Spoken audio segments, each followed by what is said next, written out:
saying there's a 98% chance of surviving this tribulation is no different from courting death. A man who can say something like that is truly the craftiest of all. In order to survive in the cruel wilderness, Li Changshu learned the art of evasion since childhood. He prepared numerous backup plans for himself, always careful in his actions, and would even destroy the remains of anyone he killed. No one knew the true extent of his powers because he was exceedingly cautious. He would even set up traps in his own sect while training. One day, his master brought back a new junior sister, clearly sensing Li Changshu's presence inside the room. But he was nowhere to be seen. Curious as to what it was, the master walked in. He discovered it was the aura emanating from the little paper figure. Just as the old Taoist was puzzled, an unusual medicinal fragrance suddenly wafted over, and his expression changed dramatically. He grabbed the junior sister and ran outside. Cursing continuously, he said it was the soothing incense concocted by that young Changshu. The junior sister, not yet trained, couldn't withstand its potency, and after a few steps, she fell to the ground. As she lost consciousness, she faintly saw a tall figure, soaring into the sky from the water. This person is Li Changshu, known in the martial world as the Dog Beast. His handsome face instantly made his junior sister's face blush. In a daze, Lan Lingyi heard the master's scolding voice. "Ungrateful brat, getting bold, aren't you? Now you're daring to scheme against your master?" Li Changshu explained helplessly. "Master, please calm down. Disciple needs to cultivate the water escape technique. So I made these anti-theft arrangements." "Anti-theft?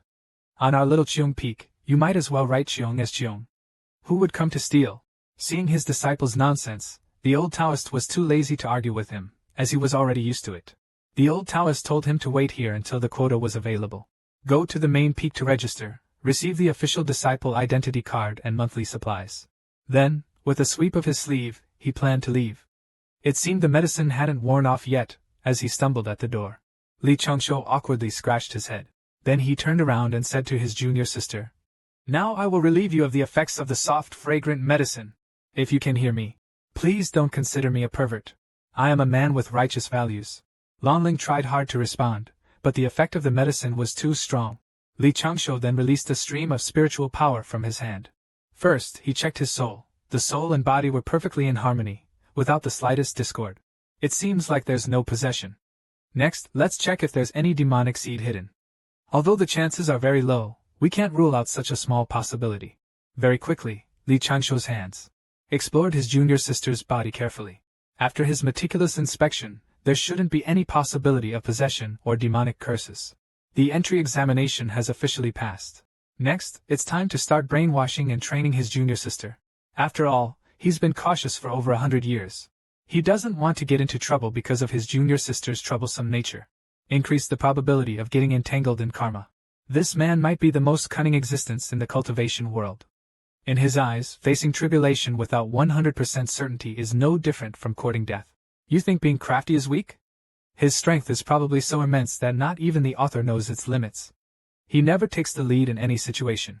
But once he takes action, it will be overwhelming.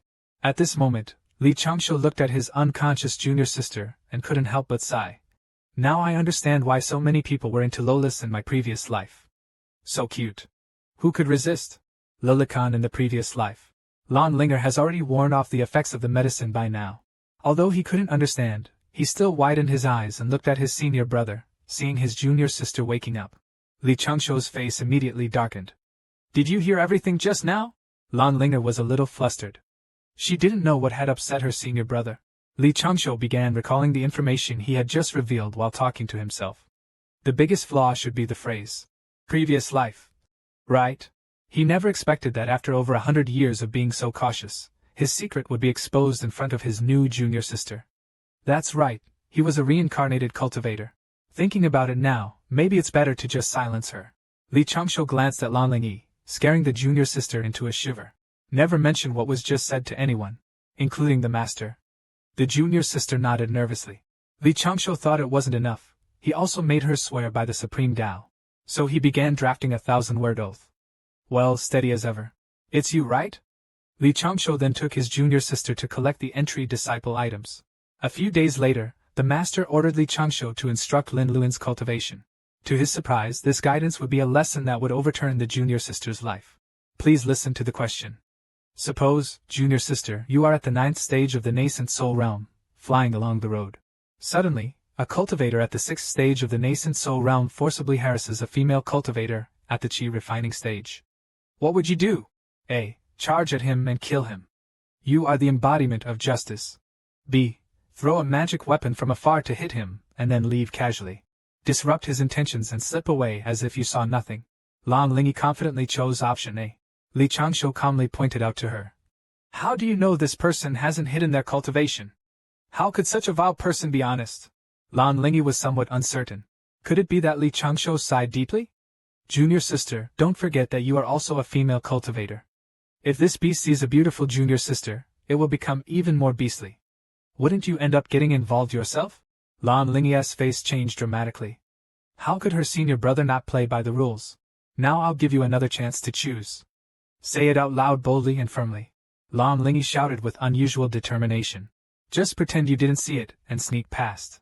Li Changshu couldn't help but nod. Teachable. If this continues for a few years, I won't have to worry about junior sister causing trouble and involving me. Suddenly a voice came through. Li Changshu, you scoundrel! You're timid and cowardly, yet you want to lead your junior astray. I must teach you a lesson today. This is the man known as Go Xing. Unless he has absolute certainty about the heavenly trial, he thinks it's a death sentence. The junior sister has just joined. He then tells her, if it doesn't concern you, you should stay out of it completely. This really angered the master. Calm down, master, I'm just thinking of her well-being. Watching Li Changshu disappear into thin air, Lan Lingyi exclaimed in surprise. The old Taoist could only suppress his frustration, and patiently explained to Lingyi. This is the water escape technique your senior brother has comprehended. It's the 6th escape technique he has mastered. If he could put half as much effort into other spells, I would be relieved. The old Taoist sighed. Then he noticed Lingyi seemed to admire Li Changshu and quickly called her back. Lingyi, come here. I will teach you the right path. Forget all those twisted ideas your senior brother taught you. Our Duxian sect, the lineage of the Rat Man, is part of the 3 teachings of immortal sects. How did it produce a junior like your senior brother, who is full of crooked and evil ways? Time flies by quickly. In the blink of an eye, 10 years have passed. Senior brother, why are you sleeping here? The sect is gathering for training. If we don't go now, we'll be late. Lan Lingyi has fully developed her figure now. A perfect face, slender legs, and a slim waist. Plus the slim dress on her, who wouldn't be? Dazed as Li Changshu landed with Lingyi in front of Piyun Peak. Countless figures were already gathered here. As the two arrived, everyone's gaze instantly focused on Lan Lingyi. Isn't that Lingyi from Shout Song Feng? She's becoming more and more beautiful. It's said that after 10 years of training, she has reached the 8th level, almost breaking into the transformation realm. I heard even the Grand Elder is interested in taking her as a disciple. The person beside her seems to be her senior brother, but I heard he's not ranked within the top 300 in the sect. There was no impression. The whispers of the crowd reached Li Changshu's ears, but he paid no attention. Just as Lingyi wanted to get closer to him, Li Changshu rejected her.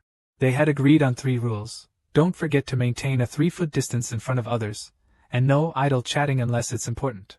Lan Lingyi was now a rising star of the Duxian sect, the fairy admired by thousands of male disciples. Li Changshu didn't want to be cursed to death by them. Damn, this is truly tricky. Today was the once every 5 years. Disciples outdoor training event organized by the Duxian sect. Refining chi and transforming spirit. Returning to the void and seeking the Tao. These are the 4 taboos before becoming an immortal. And the 12 locations. Cater to disciples at different cultivation stages. They can choose according to their strength. This person is the deputy master of the Immortal Passage sect, Zhongnu Shangren, a celestial level expert. After he finished announcing, the celestial guardians responsible for external training appeared one by one. Lan Lingyi stared at her senior brother, only to find him completely still. Suddenly, Li Changshu used sound transmission to tell his junior sister, your cultivation is still shallow. Just follow the majority. Lan Lingyi helplessly asked where he was going. Li Changshu smiled without answering. He was waiting for this fairy-like girl.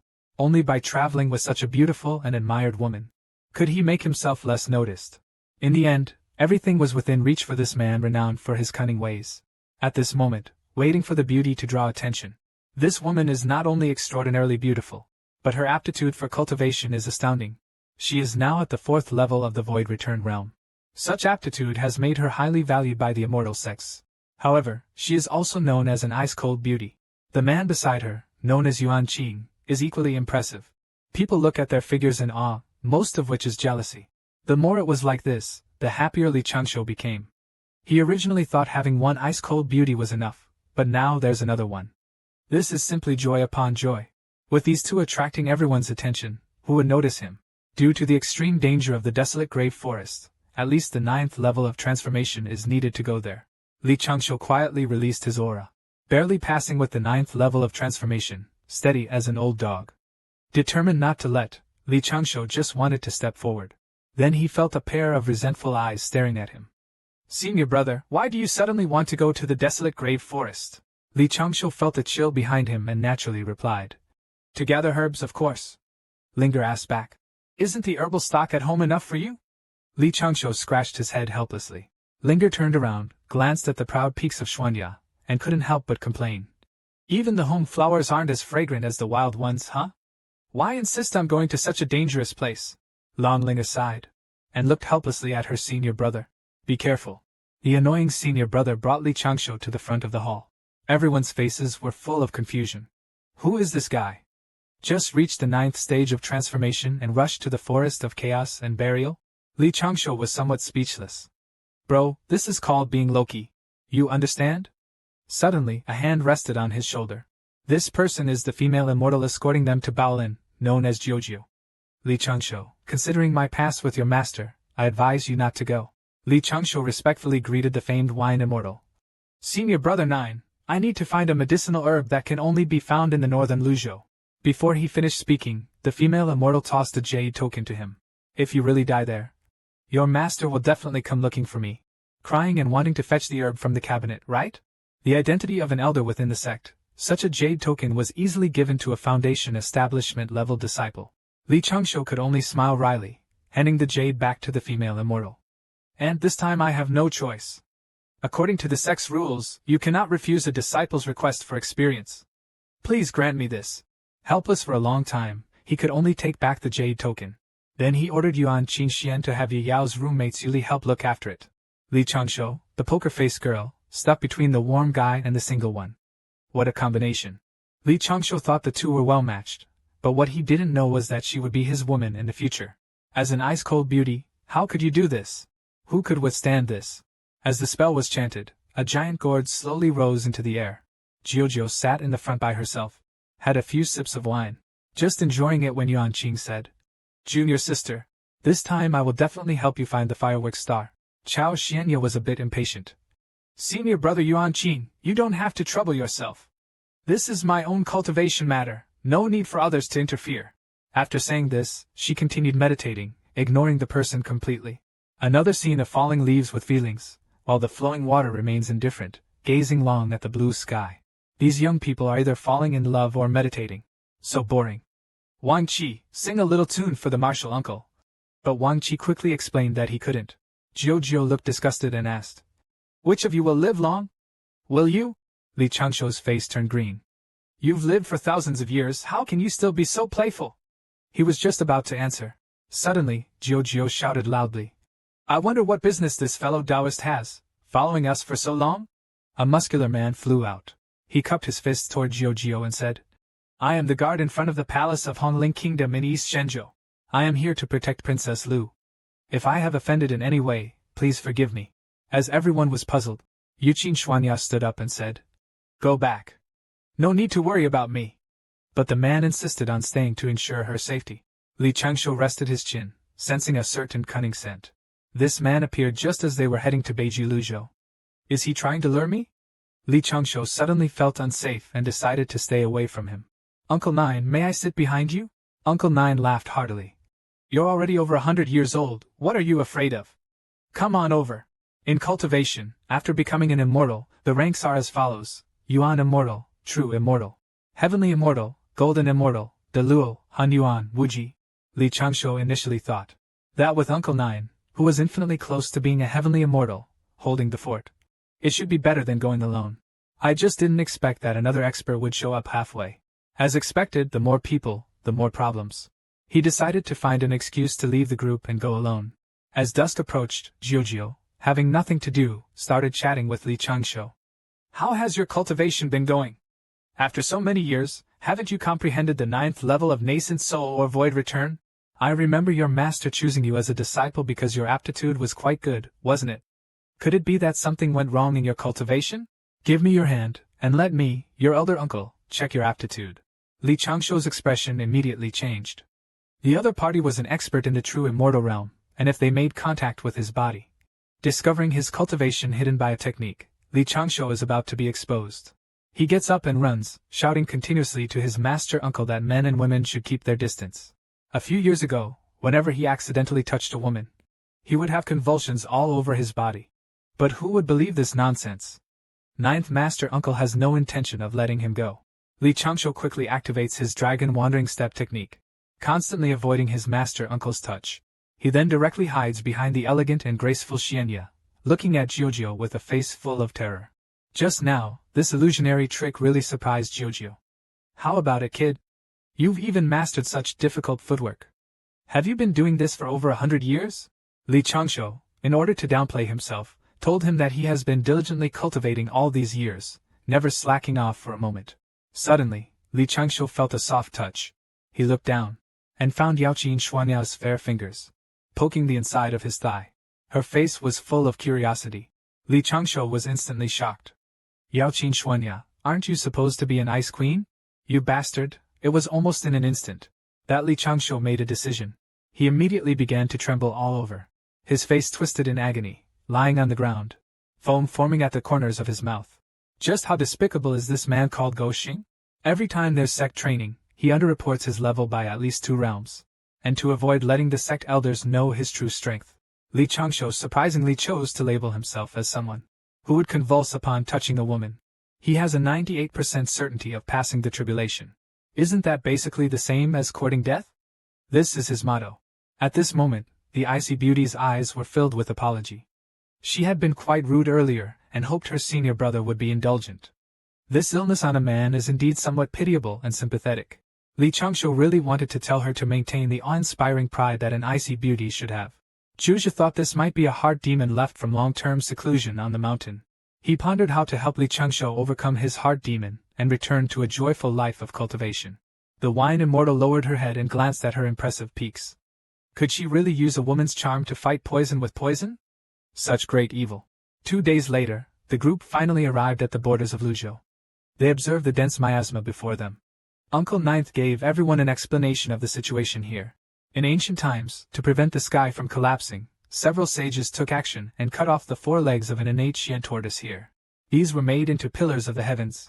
Xuanzang felt frustrated in his heart. Its enormous body and vast magical power turned into this enduring miasma over Beiji Luzhou. Over time, this place became the most important refuge for the demon race. Many old demons especially loved to eat the refined essence of humans. Then he pinched Xuanya's cheek, especially the finest of delicate and tender skin. After this scare, the expressions of several disciples were unnatural. According to the rules, the duration of this training is 20 days. If anyone backs out during this time, it will be considered a failure, and they will be punished upon returning. Uncle Master Jiu then handed them the talisman of credibility. If you encounter trouble, just crush it to summon rescue. Yuan Lin cupped his hands and requested permission to accompany the 6th princess. Jiu couldn't be bothered with him. Do you want to stay here on your own, or be tied up by me? At this moment, Yuan Qin intervened. General Yuan, there's no need to worry. I will protect the cliff with my life, if necessary. This statement from his junior sister seemed fine, but it caught Li Changshuo's attention. As someone who worked hard like a dog, he trusted his instincts. These two are definitely in cahoots. He must be wary of being set up. The disciples began entering one by one. Li Changshuo remained in place. He was prepared. First, he attached a concealment talisman to his robe. Then, he added another one beneath his cloak. That's not enough. Then he pasted one on the inner thigh. Another one on the back of the neck. And here, this way it's foolproof. Wow, this set of actions left Uncle Gio dumbfounded. He kicked him in with 1 foot. Such a disgrace. A cultivator so afraid of death. Li Changshuo chuckled naively. Well, I'm off. Take care, uncle. This is a man who has perfected the art of the dog Tao. If Tianjia isn't absolutely certain, he considers it a death mission. At this time, he participated in the sect's trial. The sect elder, almost covered in obstacle-avoiding talismans, kicked him inside. If he had any other choice, he wouldn't have come to such a dangerous place. It completely contradicted his life philosophy as a mountain hermit. All of this was for his master. The chaotic forest is abundant in spiritual herbs, but the less dangerous border areas have already been thoroughly searched. The herb Li Changshu was looking for was in a deeper region. He took out a prepared map and glanced at it. This place was perfect for someone like him. The first thing to do now is to find a suitable excuse to leave the team. Suddenly, a two-winged black panther sprang from the forest, pouncing viciously as soon as it appeared. Beast seeking death, Yuan Qing shouted softly, stepping forward to meet it head-on. The black panther just started to raise its paw. A flash of sword light was all it took, directly rendering it helpless. At the same time, another one darted out of the forest towards the two girls. Wang Qi was just gathering spiritual energy to show off, when a flash of red light appeared. A lotus flower ignited directly within the black panther, and was completely engulfed by flames. Looking at Qin Xian's calm expression, Li Changshu was somewhat surprised. The 9 lotus fire mirror. He actually mastered it. The 5 continued on their journey, until they came to a fork in the road. At that moment, the group began to split up. Qin Xianya chose the direction where fireworks star grass was most likely to appear, and Yuan Qing was there to be a protector. Naturally, he went with her, while the other girl went to train in a different direction. Lu Qi from Hongheng also chose to part ways here. Everyone, please take care and don't venture too deep. Wait, it seems like we forgot something. In an instant, all 4 of their gazes fell on Li Changshu. Goodness, there's still a single person here watching them team up. As the 6th elder, Li Changshu naturally preferred to proceed alone. Yu Qing Xianya asked him with concern what kind of herbs he was looking for. Though it was hard to explain, they didn't need to worry. Take care, Li Changshu said as he turned and left. This Li Changshu. Why not just follow one group? Why split into 3 paths? Their 9th uncle, watching from the shadows, gritted his teeth in anger. They are indeed the precious treasures of the sect's forebears. There can't be any mistakes. Qi Jiuzhou thought it over and decided to follow and take a look. The powerful disciples of Petiafeng were killing indiscriminately. There was no need to worry about them. As for Wang Qi and the others, they were more cautious. That was also reassuring.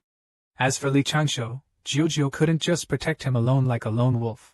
He wanted to observe Li Changshu's situation. Then Li Changshu disappeared. Jiuzhou's face immediately turned pale with fear.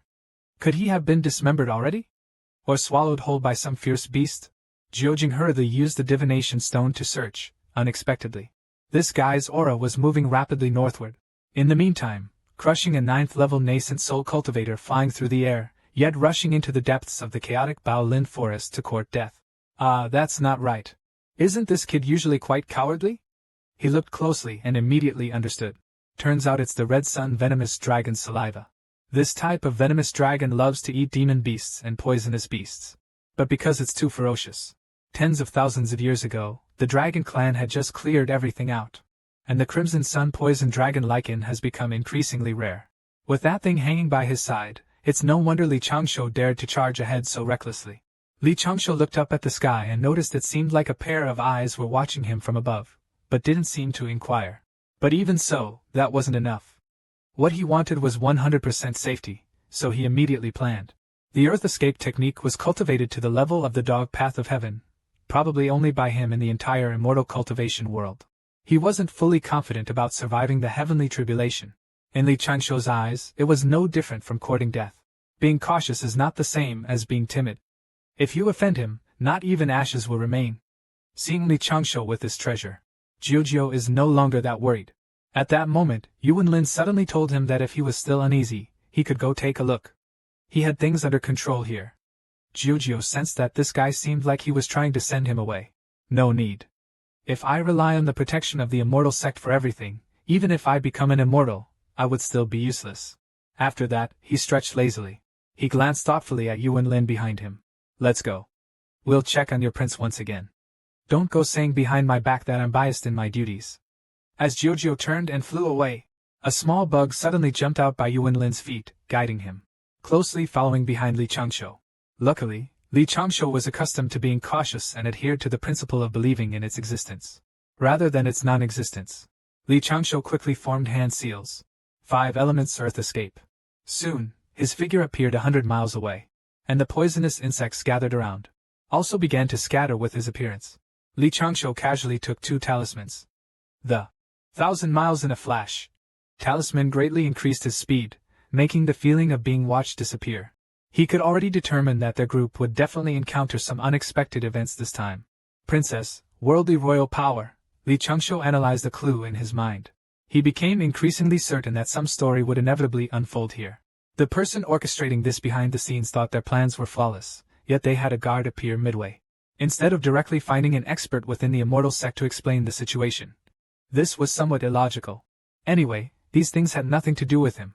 If not for the master's successful tribulation, he wouldn't have wanted to take such a risk. 2 days later, Li Changshou was traveling when he suddenly sensed a hint of murderous intent. Sure enough, he had been drawn into it. He threw out a detecting tool, made from the silk of a 3-headed spider. Before long, a figure appeared in his mind. He preliminarily judged the opponent's cultivation to be at reverse order stage 6 or 7, but the opponent might be hiding some of their power. Secondary assessment places it near the 6th tier and above. Wow, the intuition of the cunning one directly added a major round to the opponent, yet the opponent didn't use a more efficient method of flying. The probability of having ascended is extremely low. Li Changshou directly took out the prepared paper figure. 5 elements rotate, the catcher in the center. After the sudden rain, he and the paper figure together vanished into the earth. Then he deliberately exposed the flaw. The assassin sensed Li Changshou's aura. A flash of sword light swept towards Li Changshou's neck. Li Changshou had no time to react. In an instant, he was touched. Sure enough, it was only at the nascent soul stage, achieved effortlessly. The assassin hadn't had a chance to be pleased. Suddenly looked down at himself. The supposedly beheaded Li Changshou unexpectedly raised his hand and grabbed his ankle. The assassin reacted swiftly, countering with another sword strike. The powerful explosion instantly dazzled him. His whole body felt as if it had been drained, and his spiritual power couldn't operate at all. That's right, this is the knockout drug soft immortal umbrella developed by Goxing. At the same time, Li Changshou came out holding a paper umbrella adorned with various snacks. Trying to play with me? You're still too young for that. This is also the magical treasure, the illusion heaven treasure umbrella, developed by him. With the thin umbrella as the formation mechanism, once activated, this place will be instantly cut off from the outside world. This could be considered a must-have for murder and robbery. Facing someone with no resistance at all, Li Changshou remains as steady as an old dog. Taoist magic, paper cutting into human form. 3 paper figures transformed into Li Changshou's likeness, rushing forward, but before they reached the assassin, Li Changshou pulled out a crossbow without hesitation and pulled the trigger. It accurately shot into the assassin's forehead. You think that's the end? Facing the dead, Li Changshou still felt uneasy. The 3 paper avatars rushed at the assassin. The first paper figure directly locked his 3 souls, fixing his spirit. The second paper figure then burned his body to ashes. Meanwhile, the third paper figure kept chanting the soul-calming and ghost-vanquishing incantation. Goodness, not only killing but scattering the ashes too. This all-in-one service, truly worthy of you. Yet, Changshou was still not at ease. He took out a precious bead to absorb the remaining green light, leaving no trace of the enemy's soul. Afterward, he ordered the paper figures to recite the mantra of rebirth, and the blessing and disaster-averting mantra to transcend any lingering souls. Once everything was over, Li Changshou waved his hand. The last bit of ash drifted away with the wind. This whole set of actions was so smooth it was astonishing. From the memories of this man, he learned that all of this was for Yuanqing Hall and Friendship Cliff. This man was clearly invincible in combat power, yet remained as steady as an old dog. Even when facing an already dead enemy, he still wasn't fully at ease. He even locked the enemy's 3 souls. Summoned the 7 souls. Burned the flesh. Exorcised the lingering spirit.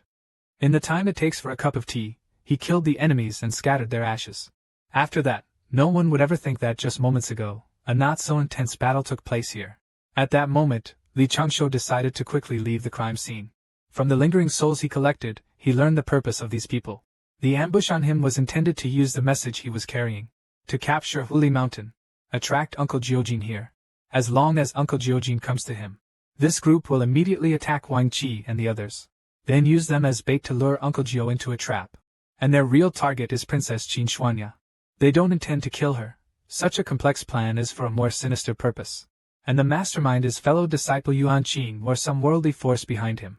But none of this is related to him. The opponent obviously doesn't dare to confront the 9th uncle directly, nor does he need to worry about the safety of a true immortal. In the depths of the dense forest, several shadows are discussing how to trap a true immortal.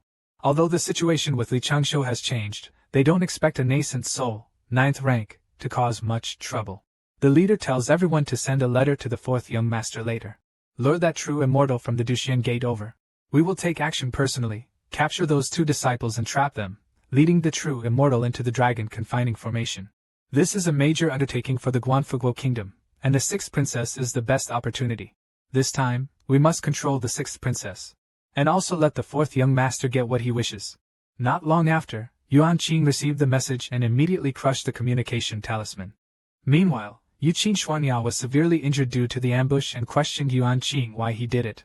Yuan Qing chuckled and said, "Of course, it's to bind you to me." Yuqin Xuanya could never have imagined that behind this person's hypocritical facade was such malice, so unbearable. This item is a Guqin love spell. After midsummer, one will only love the person it binds. Looking at Qin Xuanya's unyielding expression, Yan Qing became even more eager. He intended to use the object to force her to submit. From now on, this icy beauty would be his best plaything. She would also become someone crucial to his future scheme. At the same time, the ninth uncle received a communication. He was already speeding towards the location. Yuan Lin followed closely behind him. But as soon as they left, the signal talisman of Wang Qi and the other person also lit up.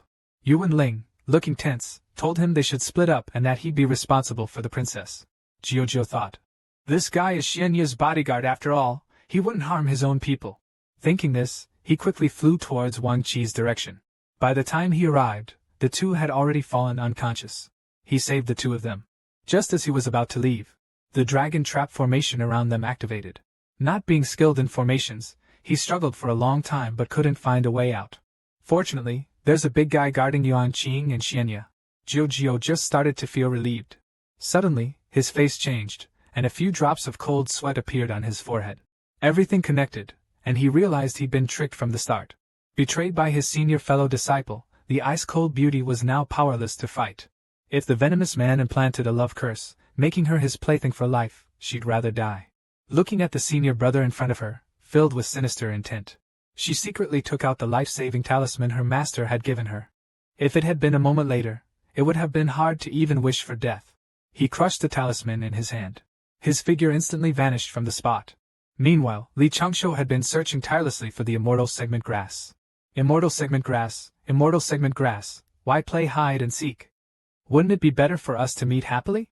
Suddenly, a poisonous rain began to fall from the sky. Li Changshou quickly found a nearby cliff. He dug a hole in the cliff wall and squeezed in. After so many days, he can finally rest now. Thinking back on past events, Uncle Zhou's cultivation was so high. He should be fine.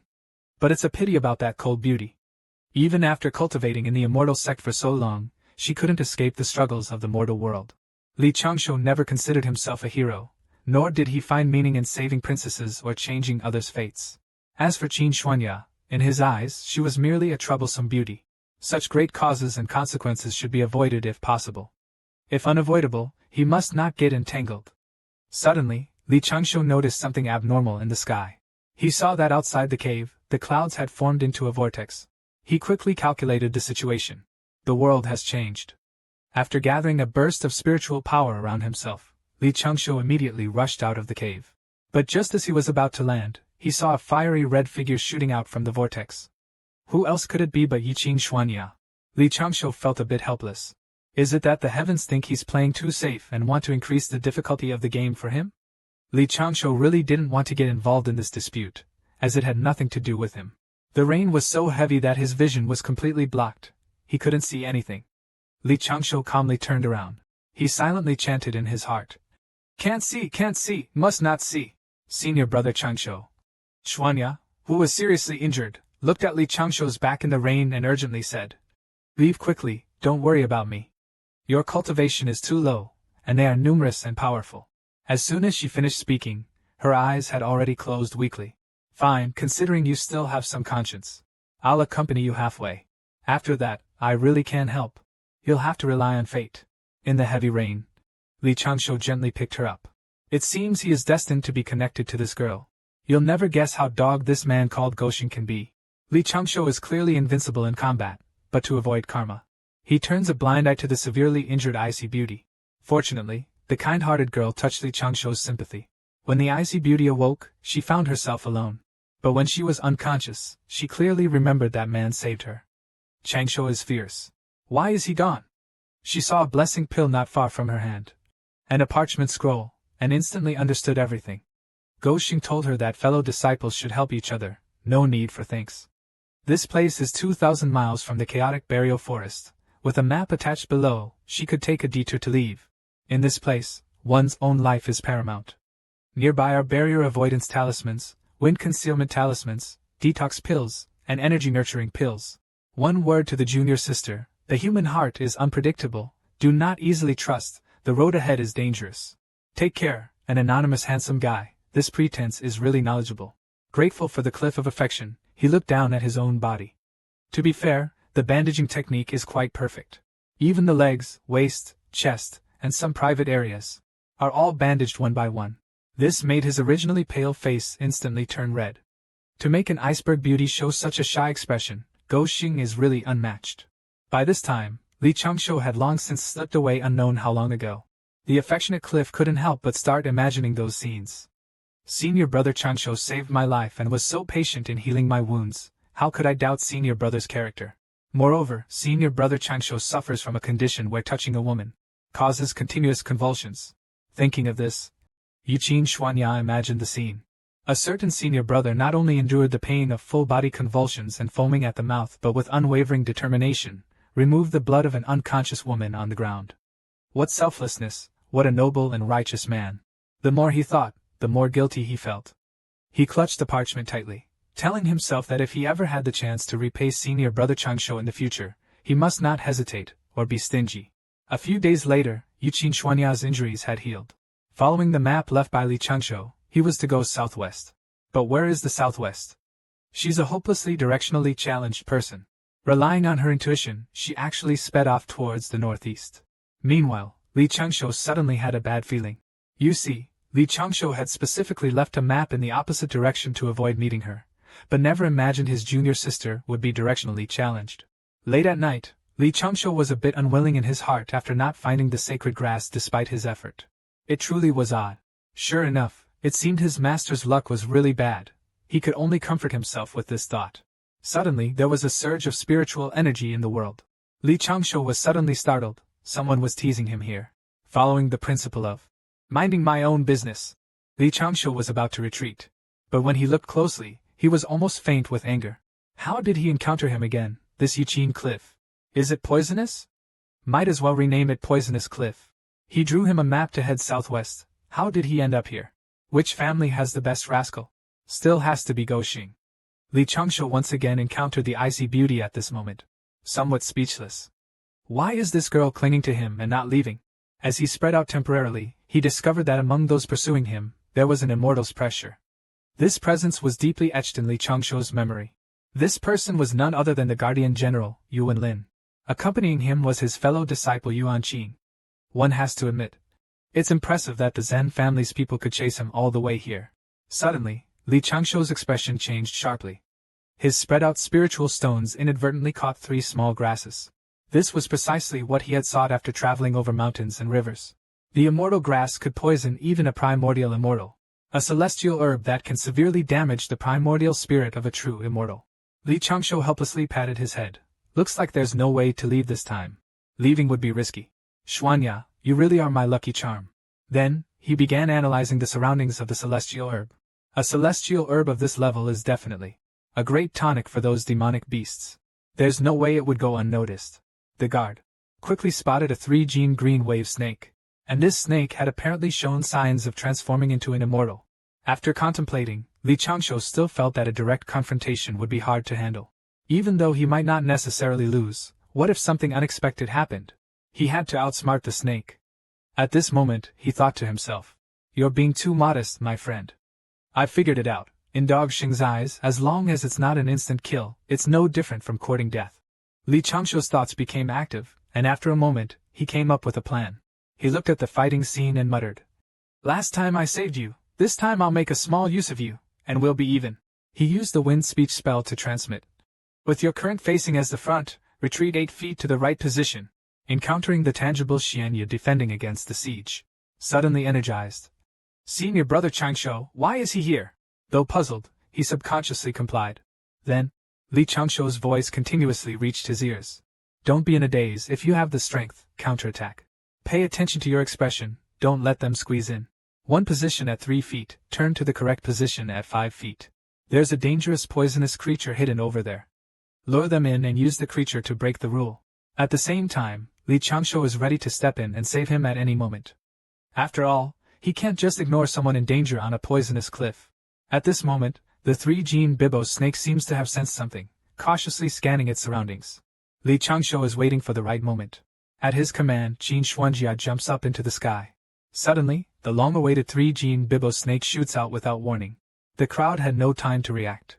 Several vile creatures were swallowed in one bite, followed by an angry roar from the sky. Yuan Lin, wielding a battle axe, charged directly at the 3-gene blue wave snake. Those were his most elite subordinates. But the blue wave snake was not easy to deal with. Watching the man and snake fight so fiercely, Li Changshu, known as the professional Old Six, hid deep within the tree roots, holding 3 paper figures in one hand. In the other hand, he grasped his most potent tranquilizer, a super soft fairy umbrella, waiting for the perfect moment. With a 98% certainty, just make your move. Always pursuing 100% certainty isn't very realistic. Because this happened suddenly, Li Changshu slightly lowered his expectations for himself. Meanwhile, both sides were fighting with all their might. On the other side, without Yuan Lin's support, Yuan Qing had to act personally. After all, Qin Xuanya's allure to men was too great. Looking at the overall situation, everything was under Li Changshu's control at this moment. The golden jade wave serpent had yet to become immortal. Facing a real immortal, ultimately unable to resist, about to be slain. Thank you for your efforts, big guy. Li Changshu expressed his gratitude. Silently, he threw a specially made super-frequency soft fairy umbrella into the battlefield. Battles are blind. With the explosion of the potion bottle, Yuan Lin's movements soon slowed, feeling somewhat dizzy. The snake's venom was truly potent. Yuan Lin thought it was the snake releasing the venom. He no longer lingered in battle. He unleashed his strongest attack, directly slaying the giant python. At this moment, he can barely support himself with the large axe to avoid falling awkwardly.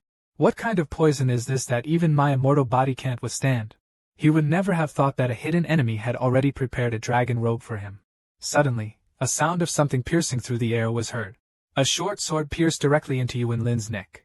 At the same time, Li Changshu slowly emerged from the trees. He threw out the illusionary sky treasure umbrella. Holding a bronze short sword, casually threw out 3 sheets of paper. The paper figures turned into clones, directly attacking Yuan Ling, while Li Changshu hid in the distance, pulling the trigger again. Yuan Ling was deeply poisoned, completely unable to fight back. Got hit in the neck with another arrow. The 3 paper figures charged towards Yuan Ling, immediately scattered the copper stones from the porcelain bottle in their hands. This is a special corrosive poison made by Li Changshu. Yuan Lin, entangled by the poison, roared in fury. Even his breathing was painful at this point. Unfortunately, the Phantom Heaven treasure umbrella had already set up a formation, preventing anyone from hearing even a trace of his voice. An immortal is still an immortal. How could he accept such an end? With a furious shout from Yuan Ling, a faint, illusory figure formed above his head. This was his primordial spirit leaving the body. Die, sixth brother! Yuan Ling, resisting the smile of the one immortal umbrella, struck towards Li Changshu with his palm. Just as Li Changshu was about to dodge, his ankle was suddenly gripped tightly by a hand. Looking down, it was the masked man, not quite dead yet. Li Changshu felt a bit helpless. Miscalculated. The terrifying palm strike had obliterated his upper body. Yuan Ling showed a slight cold smile, and began to comment. Go Xing's spells and calculations were formidable, but ultimately incomplete. Is Go Xing someone you can evaluate? Suddenly, the sound of something breaking through the air echoed through the forest again. 7 god-killing nails flew rapidly. Red stones pierced into various parts of Yuan Lin's soul. And his physical body had already been burned down to bones by that puppet avatar, though it was unclear when it happened. Wow, I didn't expect that while I was away. My home was stolen clean. This cold nether mystic fire is a bit slow when burning an immortal's body. At this moment, the real Li Changshu should have emerged from the tree. He clenched his 5 fingers toward Yuan Ling's soul. The soul-destroying nail was detonated instantly. The soul was also torn apart accordingly. He grabbed the treasure orb and began soul extraction. What an impeccable one-stop service. For ceremonial steps like this, Yang Hui still prefers to do them himself. The dogged man finally won the battle royale. When it comes to killing, it's more satisfying to do it personally. After grabbing the celestial herb, Li Changshu quickly stood up. He came to the front of the Bibbo snake. The head of this snake can be refined into some excellent poison. It can help Junior Sister defend herself against wolves. It shouldn't go to waste here. After confirming nothing was overlooked, Li Changshu quietly found the 2 people fighting. At this moment, Yude Xuanya was controlling her flying sword chaotically against Yuan Qing. Yuan Qing was already defenseless, covered in wounds. Goshing, being the sixth, secretly mocked that this void realm was likely built up with pills. Is this really the second ranked in the sect? If the current disciples are all like this, then at the big sect competition in a few years, preparing some eye-catching artifacts for my junior sister would be overkill. Hiding in the shadows, Goshing calculated the rhythm of Yuqing Xuanya's moves. Then he directly threw a bottle towards Yuan Qing. The sword strike, precisely calculated, hit the vase, shattering it instantly. Where did the vase come from? Yuan Qing looked bewildered. But then his body started to sway, almost toppling to the ground. At the same time, a flying sword came speeding through the air straight ahead. Yuqing Xuanya originally had no intention of killing Yuan Qing here. Even if Yuan Qing seemed despicable and shameless in his eyes, he was still a disciple of their sect. He had to be taken back to the sect for the master to deal with him. But at that moment, Yuan Qing suddenly stopped resisting and was pierced on the spot like a sieve. He left no sign of life. He passed away peacefully. The potency of the super soft immortal powder made him die with a smile on his face. Yuqing Xuanya even thought he was repenting for his actions and couldn't help but sigh. Even someone as wicked as you, is there a sliver of remorse? Could it be that you were also forced by others? Hearing such self-talk, Li Changshou couldn't help but give a thumbs up. As expected of the toxic junior sister, she even has the superpower of giving herself motivational speeches. Clearly, she hasn't been beaten down by life yet. Her heart is just too big. In the next moment, Yuqing Xuanya felt dizzy. Then her body slowly collapsed to the ground. The man who survived to the very end. He finally won the game. Li Changshou stretched out a hand from beneath the ground. He grabbed Qing Xuanya's long hair and dragged her directly underground. Then he fled southwest. As for the original relatives, he didn't kill them. He wouldn't scatter their ashes this time. Meanwhile, the immortals from the sect were already arriving one by one. As for ninth uncle, he had been trapped here for so long that he was about to go mad. His agitation was entirely due to being provoked by this young couple. Suddenly, a breeze blew inside the formation. Xiao Jiao, do you know your crime? Jiao thought the master had arrived, turning pale with fear. Suddenly, two figures fell in front of them. They were the men in black who attacked Wang Qi. Jiao hesitated no longer. He immediately knelt down. Master, the disciple was plotted against, and 3 young juniors have lost contact. The disciple is willing to accept any punishment, but please, master, quickly search for their whereabouts to see if any survive. A figure gradually emerged from the mist. He smiled awkwardly. Our master didn't come. It's me, your resourceful and handsome 5th senior brother. Suddenly, a murderous aura came over. Then came a thorough beating. Just joking to lighten the mood. Xiao Jiao, why are you so rough? This senior brother raised you with great care. Wow, just for that comment, beating you to death wouldn't be too much. Using such language with an immortal is unheard of. Every woman likes a domineering and strong man. But can you imagine this ice-cold beauty in front of you was deeply impressed by an old rascal? Truly, at the end of the day, has everything at this moment, the elders of the immortal sect have arrived. The cultivation of the Golden Mountain True Immortal Realm is led by Qin Xuanya's master. The cultivation of the Sky-Breaking Wind Spirit's 7 True Immortal Realm is led by Yuan Qing's master. And the old tower standing at the back is Li Changshou's master. He rushed up and tightly held Jiao hand. How is my disciple Changshou? For a moment, Jiao didn't dare to look directly at him. In his heart, he knew how important the disciple Li Changshou was to this old Taoist, and how many hopes he placed on him. Senior brother Xiyuan, the last time I saw Changshou, he headed north. If nothing unexpected happens, this time it's a scheme against Xuanya. The old man sighed softly. Life and death are destined, and going out for training is like this. Everyone, I have yet to become immortal and have actions in the north and south of Zhou. Please help me find the whereabouts of my disciple. The Xiaoqiong Peak lineage would be most grateful. Nearby, Zhou quickly said. We're all family, no need to differentiate. Brother Qiyuan, rest assured, we will find Changshou. Actually, your worries are unnecessary. That man, Goshing, who embodies the ultimate cunning, would never risk himself. The masters plan to split into 3 groups to search for them. Meanwhile, a certain handsome guy, who wishes to remain anonymous, is hiding in a cave, quietly awaiting the arrival of these rescuers. Not only is he not flustered, he even seems a bit at ease. Yuqing Xuanya feels like she has no injuries at the moment. But why does her scalp hurt so much? Senior brother Changshou, should we wait here? Li Changshou casually responded. Within 100 miles radius, he had already left numerous Secret marks unique to Duoxian Gate. If we go further south, it's easy to run into those in black. Calculating the days.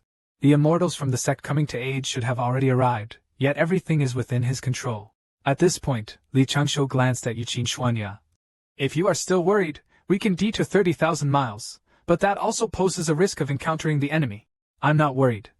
Yuqin Xuanya, always known as the Ice Beauty, felt like a fawn was restlessly bounding in her heart when she saw Li Changshu's gaze. What is happening? She quietly asked. Senior brother, is there anything I can do? Li Changshu told him just not to bring out his snacks. The ice-cold beauty felt a bit lost at the moment, didn't expect to become a bird in one day. This senior brother is truly unfathomable. That poisonous junior sister, there's something I'd like to ask you. The poisonous Xuanya heard this. Extremely excited, thinking that if she could repay her senior brother's life-saving grace, she'd be willing to sacrifice her life. No need to be so serious. Li Changshu felt a bit embarrassed, wondering why she was so excited. When we return to the mountain from here, we will definitely be questioned in detail by the elders. I've always been afraid of trouble, and don't want too much attention. Nor do I want to stir up any trouble. So, junior sister, please don't mention things about me. My cultivation is not high. I only know a bit of earth escape, and saying this might make others laugh. The icy beauty's eyes are fixed on Li Changshu, wondering what kind of man he is. He never forgets to repay kindness, avoids fame, and seeks the Tao wholeheartedly. A true gentleman's demeanor. Senior brother longevity is indeed someone beyond ordinary reach. A cunning strategist rising to such heights, truly unparalleled. The ice beauty is gradually succumbing to admiration. Li Changshu looked at the girl, his eyes filled with admiration, yet slightly puzzled. Did she really understand? Why does it feel like her suspicions still linger? This man, clearly invincible in battle, yet acts like a novice in front of the ice beauty. In Li Changshu's eyes, only by staying humble can one avoid the entanglements of karma. Suddenly his expression shifted. Several figures could be seen flying rapidly toward them.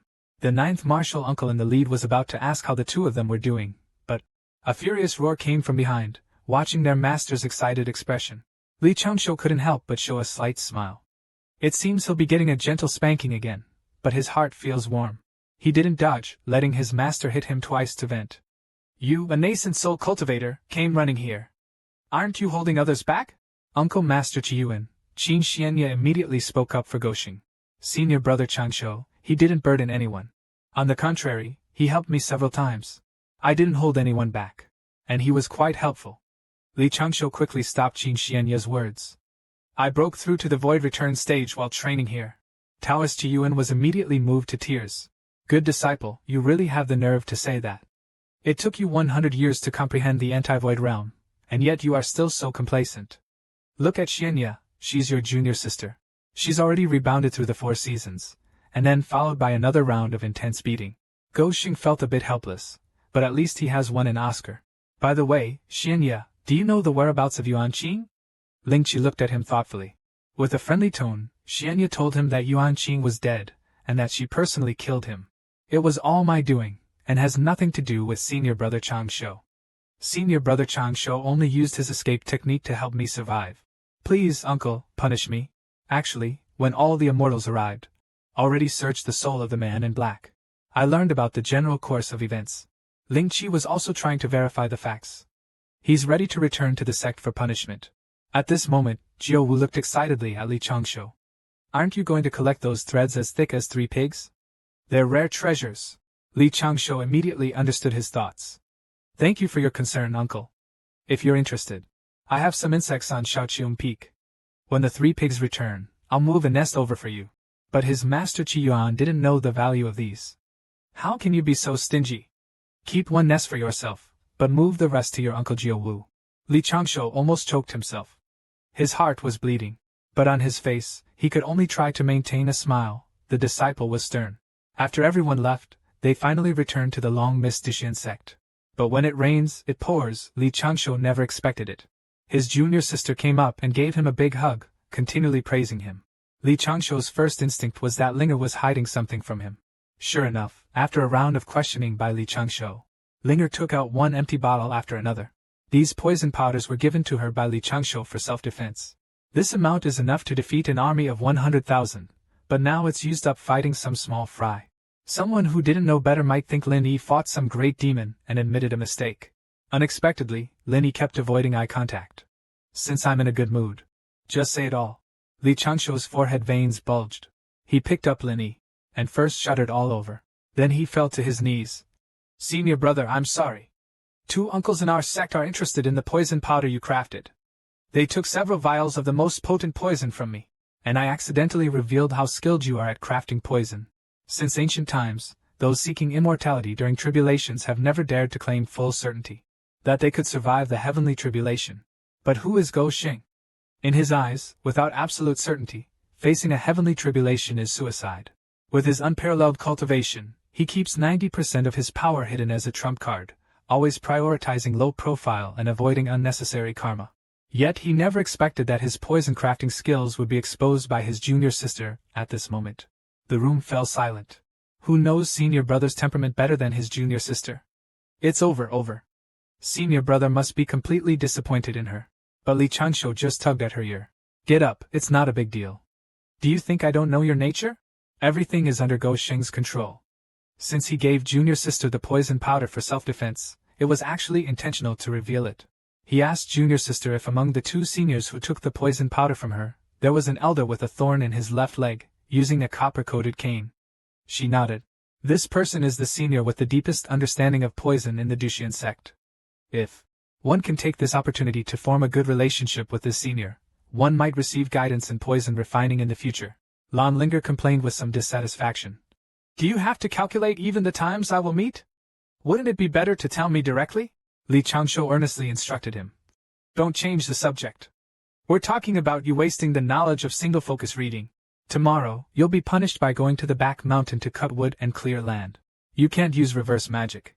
Li Changshuo wants to build an alchemy room for studying medicine, so the management within the sect knows he's skilled in studying. From now on, he won't have to hide like playing hide and seek every time. Early the next morning, Uncle Gio came to Li Changshuo's room, constantly complaining that because of his poor guarding this time, several elders punished him to abstain from alcohol for 3 years. It's more painful than killing him. Go Xing's eyes twinkled, thinking of another trick. He took out a beverage that could substitute for alcohol called Immortal Drunk. It's both a sedative and a kind of fine wine, but it doesn't have any alcohol scent. Other than making one feel drunk, it has no other effects. He hesitantly tasted it after much confusion. The powerful medicinal effect made his eyes begin to blur. His expression was one of both ecstasy and agony. Go Xing needed his help to stabilize the foundation of the formation. The 2 quickly came to an agreement. So 2 years later, Li Changshuo's door was kicked open. Anxious Uncle Jioshu rushed in. This month's divine crime with family and sister, good fellow, Uncle Nine has completely sunk. Rest assured, Uncle, I won't forget you. Li Changshuo handed him 2 jade pots. 20 days later, I would like to ask Uncle to help me with a highly difficult elixir. And this matter must be kept confidential for me.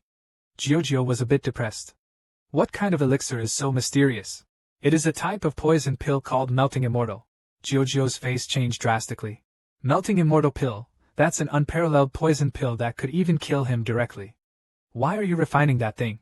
Uncle, rest assured, I will not do anything against natural law or reason, and the poison pill can be used both to kill and to save lives. As long as the Melting Immortal pill is successfully refined, and if I convince Master to keep it by his side during tribulation. Facing the heavenly tribulation, Master has a 90% chance of survival. And this is just the first plan he prepared for Master to pass the tribulation. There are many more plans to ensure nothing goes wrong. This man's strength is always one layer on the surface, with another hidden layer, and another hidden layer after that, with 97 hidden layers of trump cards. Because he's just that cautious. At this moment, Li Changshuo's first plan for assisting in the tribulation centers on refining the Dragon Immortal pill from the Immortal Festival grass.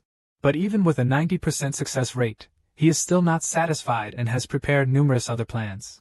Meanwhile, the 9th witch found that her junior sister was going to Shaoqiong Peak more and more frequently. She felt something was wrong but couldn't directly ask her junior sister if she had feelings for Go Xing of Shaoqiong Peak.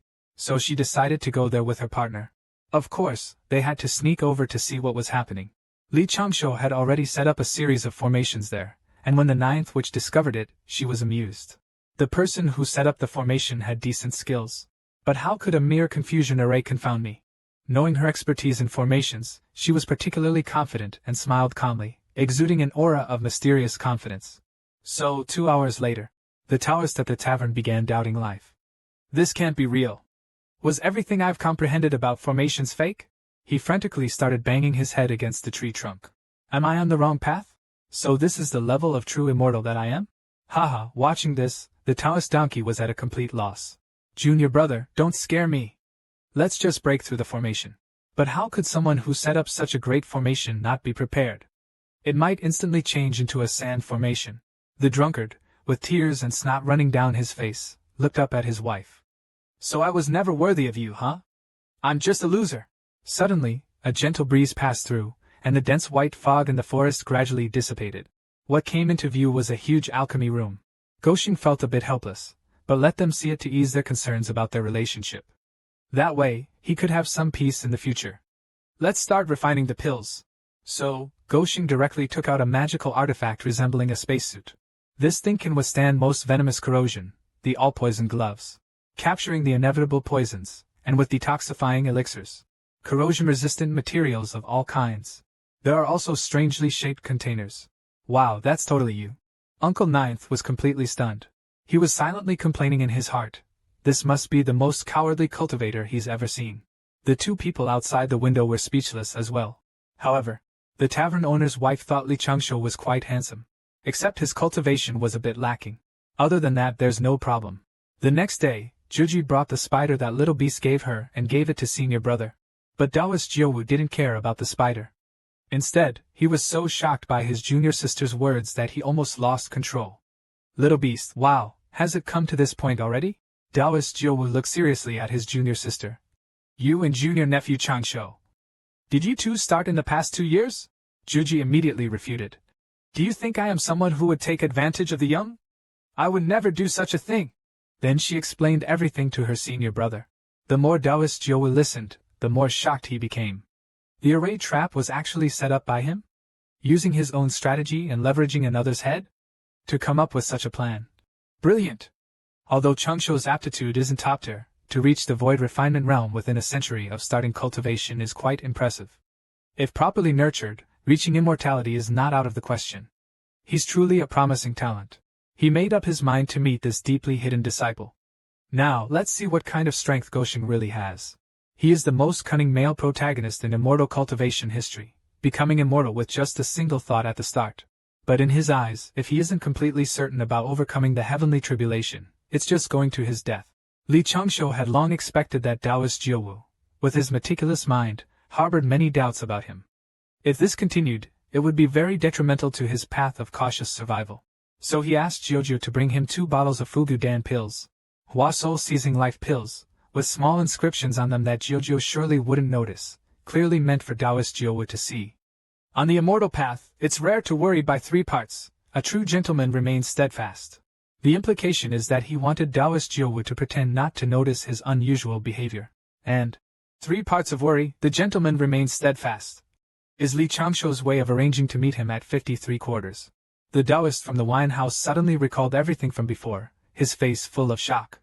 He never expected a junior to have such cunning and courage, staying low-key and avoiding attention. However, having been an inspector of the celestial sect for a long time, he decided it was best to investigate thoroughly. At the dead of night, Li Changsho had already been waiting here for quite some time. First, he prepared a fine meal and arranged it for his senior uncle, then pondered how to eliminate the threat posed by him. For Goshing, a person's curiosity and interest in him was a potential threat. He decided to reveal a bit of his hidden cultivation to let the senior uncle feel he had understood him thoroughly. This way, not only could he eliminate the threat, but it could also turn into some opportunities. The next moment, Li Changsho tapped the table gently with his chopsticks. A powerful spiritual force burst forth, and this action instantly sobered the slightly tipsy Taoist Jiuwu. He was secretly shocked. This Changsho's cultivation level had already reached the anti-void martial stage. Reaching this realm after just over 100 years of practice, his aptitude was top-notch. Among the current disciples, he could rank in the top few. What's more impressive was his exceptional comprehension and temperament. Li Changsho gave a naive smile. I've revealed my cultivation to Shirbo, that should prove I have no ill intentions, right? This acting could win an Oscar. I almost believed it myself. You should know, Goshing has just recently defeated an immortal. Let's make a bold guess. After sending off the 9 witches Taoist, Lingy was also curious. Senior brother, what level are you at now in your cultivation?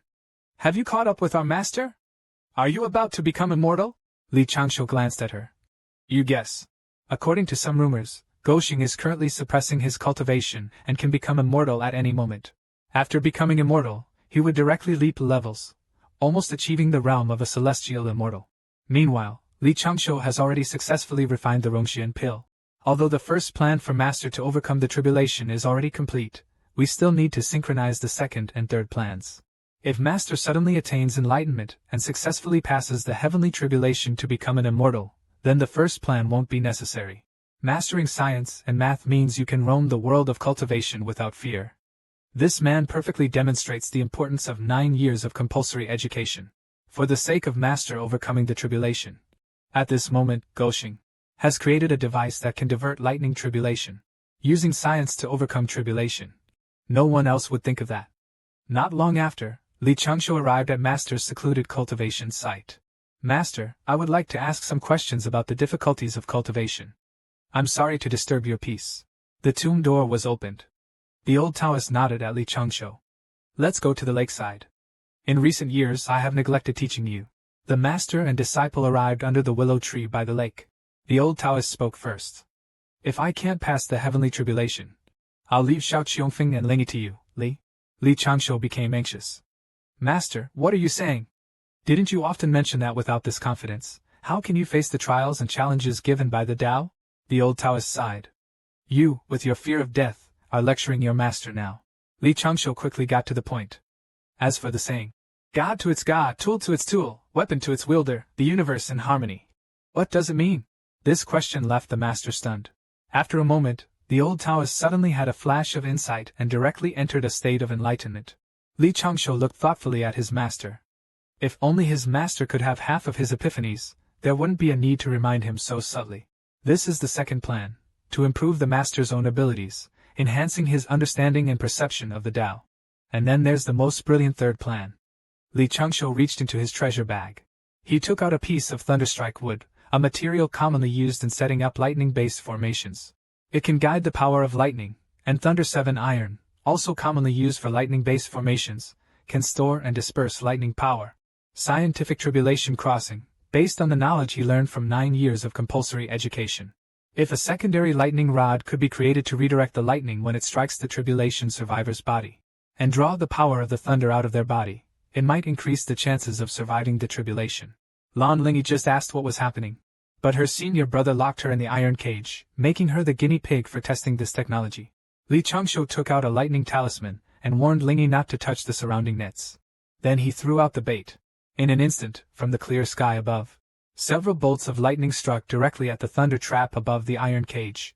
The surrounding lightning 7 god irons immediately directed the lightning into the ground. Lan Lingy, who was crouched down with her head covered, slowly raised her head. Amazed, she looked at the scene before her. What kind of treasure is this that can really resist lightning? Practice has proven that the effect of this live birdcage is pretty good. It's just unknown how it will face the true heavenly tribulation. As long as it can help Master withstand the first heavenly thunder, the rest will be manageable. But what the junior sister never expected was that her senior brother actually emerged from the ground. You're really something. No one can match you in being a dog. Using the knowledge from 9 years of compulsory education to avoid the tribulation. No one is more cunning than this man, not even Lao Lu. At this moment, Linger was a bit angry. You're my senior brother, using me as a guinea pig while you hide far away. Next time, can't you put a different fish in there? Li Changshu chuckled. I just wanted you to feel involved. Helping the master through tribulations is our duty as disciples. Strike while the iron is hot. Let's do it a few more times, just in case. Hearing this, Linger, his face instantly split with anger. Moments later, thunder and lightning flashed again on Xiaoqiong Peak. This commotion lasted for a full 3 days. Until the master finally woke up from his epiphany. The master looked at the once beautiful mountain peak. At this moment, it had turned into a wasteland. He was so angry that snot started running down his nose. He went over and punched Goxing in the head. Why aren't you properly cultivating with your junior sister? What are you messing around with? Linger hurriedly defended her senior brother. Senior brother made a treasure for you to resist the heavenly tribulation. It was struck by lightning dozens or even hundreds of times to become like this. The master's expression suddenly changed dramatically upon hearing this. He stood motionless in place. Li Changshu thought the master was too moved. But the master's next words almost scared him to death. My heavenly tribulation has arrived. At this moment, the smile on Li Changshuo's face disappeared instantly. He still had many plans unprepared, but there was no other way now. He immediately took out the melting immortal pill he had prepared long ago. He told the master that this was a precious medicine he had painstakingly refined. After the first heavenly tribulation passes, if you feel the next one cannot be resisted, use it immediately. Master pushed it aside. Keep this precious medicine for yourself. It will be useful for your future tribulations.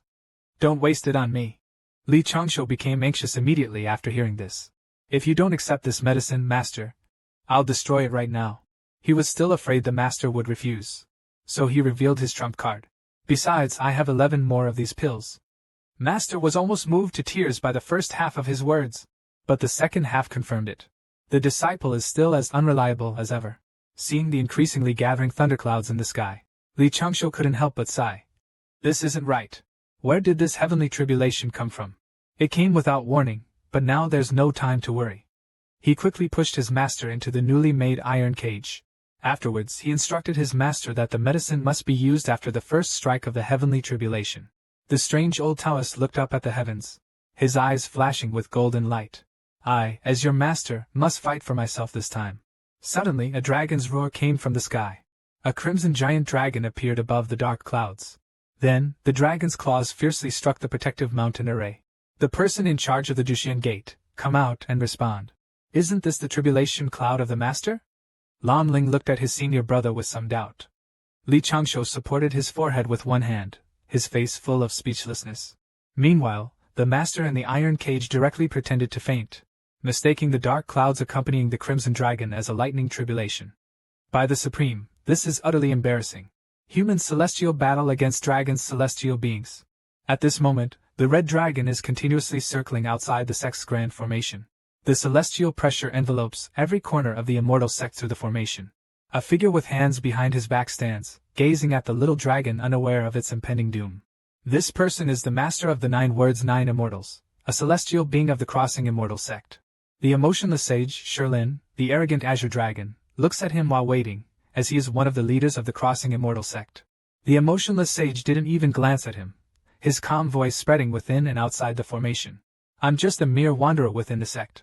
It's not my place to manage the Immortal Path sect, but I felt you, little dragon, were too disrespectful, so I came out specifically to teach you a lesson. The audacious red dragon roared in anger within the clouds, ready to take on the heartless master. Instantly, a murderous aura exploded from the heartless master. Faced with this all-encompassing strike, he merely extended a single finger. In the next second, the massive dragon claw, strangely froze in midair, unable to descend further. Just became an immortal and dared to cause trouble at my immortal gate. Are you tired of living? With a slight shake of forgetting emotion's master's finger, the dragon claw, as massive as a mountain, instantly shattered, exploding into a cloud of mist. The red dragon cried out in pain. This human immortal is too terrifying. The red dragon was instantly frightened by a single strike and hurriedly mentioned its backing. I am the special envoy of the EC Dragon Palace, the grand vanguard of the Dragon Palace Navy. How dare you be so rude? I will certainly report to the Dragon King and soon lead cavalry to flatten your little sect. Forgetting emotion's master looked at him coldly. My immortal gate is also a respected lineage, protected by spiritual aura. Could it be that you, the Grand Vanguard, intentionally want to provoke a war between us humans cultivating aura and your dragon clan? The red dragon was instantly startled but dared not act recklessly. This life is different. In the past, when the Wu tribe battled, humans were still weak. But now, humanity is the protagonist of the world, more prosperous than in ancient times. The Wu and the Yao can't win in debate, can't win in battle, and no one supports them. Shi Long hurriedly left an invitation. 3 years from now, a meeting to block the Yao will be held on the eastern coast. The Yao from Dongxing Divine State and various sects will gather. After saying this, he fled in a panic. That red dragon wanted to give the Duxian sect a show of strength. Instead, he ended up humiliated and slunk away in defeat. Linger watched the passionate master leave and quietly asked her senior brother, "Is this the world of the strong? Who is Li Changshuo?" In his eyes, this can only be called an expert, not a strong one. Meanwhile, watching their master trying to sneak away, the two of them laughed so hard their faces split. Time flew by, and in the blink of an eye, a year and 9 months passed. At this moment, the sky was full of lightning and thunder, clouds densely gathered. This time, the heavenly tribulation was real. Li Changshu has done all he can. The primary task now is to closely observe and document the process of his master's tribulation, taking notes to lay a foundation for his own future tribulation with a 100% success rate. Clearly, he could become immortal in an instant, yet he chooses to play it safe. Look closely. This guy not only attains enlightenment effortlessly, but the lotus flowers around him are several times more than those of his master after becoming immortal. The immortal tribulation doesn't last long. Depending on the tribulator's qualifications and potential after becoming immortal, the heavenly way will bestow tribulations of varying power. The more tribulation lightning strikes there are, the greater this person's potential for immortality, the more difficult the journey will be. Elder Chi frowned slightly. He thought it would be the weakest of the 3 thunder tribulations. Unexpectedly, he had to dodge. The tribulation cloud suddenly transformed into a bright thunderbolt. It struck down directly on Elder Chi. As the heavenly thunder descended, the world paled. The fluctuation containing the grand way of heaven and earth fell along with the thunder calamity, a heavenly tribulation that couldn't be resisted with magic treasures. At this moment, it was completely absorbed by the lightning rod device made by Goxing. Linger excitedly shouted, "Senior brother, look! The birdcage is working!" Li Changshu didn't have time to be happy. Before he noticed the huge fluctuation was destroying the magic birdcage. The next second, the birdcage exploded directly. Indeed, the Tao doesn't allow trickery, but it's fine. Simultaneously, it helped the master resist the first thunder calamity. The tribulation to become immortal can only be endured. Elder Shiyuan looks grave. His body slowly rises into the air, enduring the terrifying second and third heavenly tribulations. At this moment, he is already having difficulty holding on. The wheel of fate turns. Everything is destined. Even if he faces death, he must not die disgracefully in front of his disciple. He wants his disciple to know that his master does not lack the determination to pursue the Tao. Come, heaven's will. The power of the heavenly tribulation gathers madly, and the 4th heavenly tribulation strikes down. Elder Chiyuan looks up and roars in anger, his entire being like the Grim Reaper. The lightning tribulation instantly blasts a huge pit in the ground, and he is now left with only his last breath. "Master, master." The old Taoist vaguely heard his disciple calling him. He gritted his teeth. He took out the pill given to him by Li Changshu, and without hesitation, put it into his mouth. But in the next second, the old Taoist was shocked to see his body. What was happening? Why was he starting to melt away? What on earth did that wretch give me to eat? Before long, the old Taoist dissolved into nothingness, turning into a pool of blood. Then, 3-colored immortal light descended from the clouds, and the impure aura slowly began to gather. The old Taoist's body gradually reshaped. Petals danced around him. A lotus bloomed above his head. It was Sister Bing, with her divine appearance. Everyone was astonished that someone could still refine pills like this. Her origin was not much different from most immortals. The old Taoist always wanted to face the tribulation to prove his resolve. But he overlooked the efforts of his 2 disciples, who wanted to keep him alive. The old Taoist shed tears of joy. Then, figures flew in from all directions to congratulate Chiyuan. Being an immortal means living joyfully for tens of thousands of years.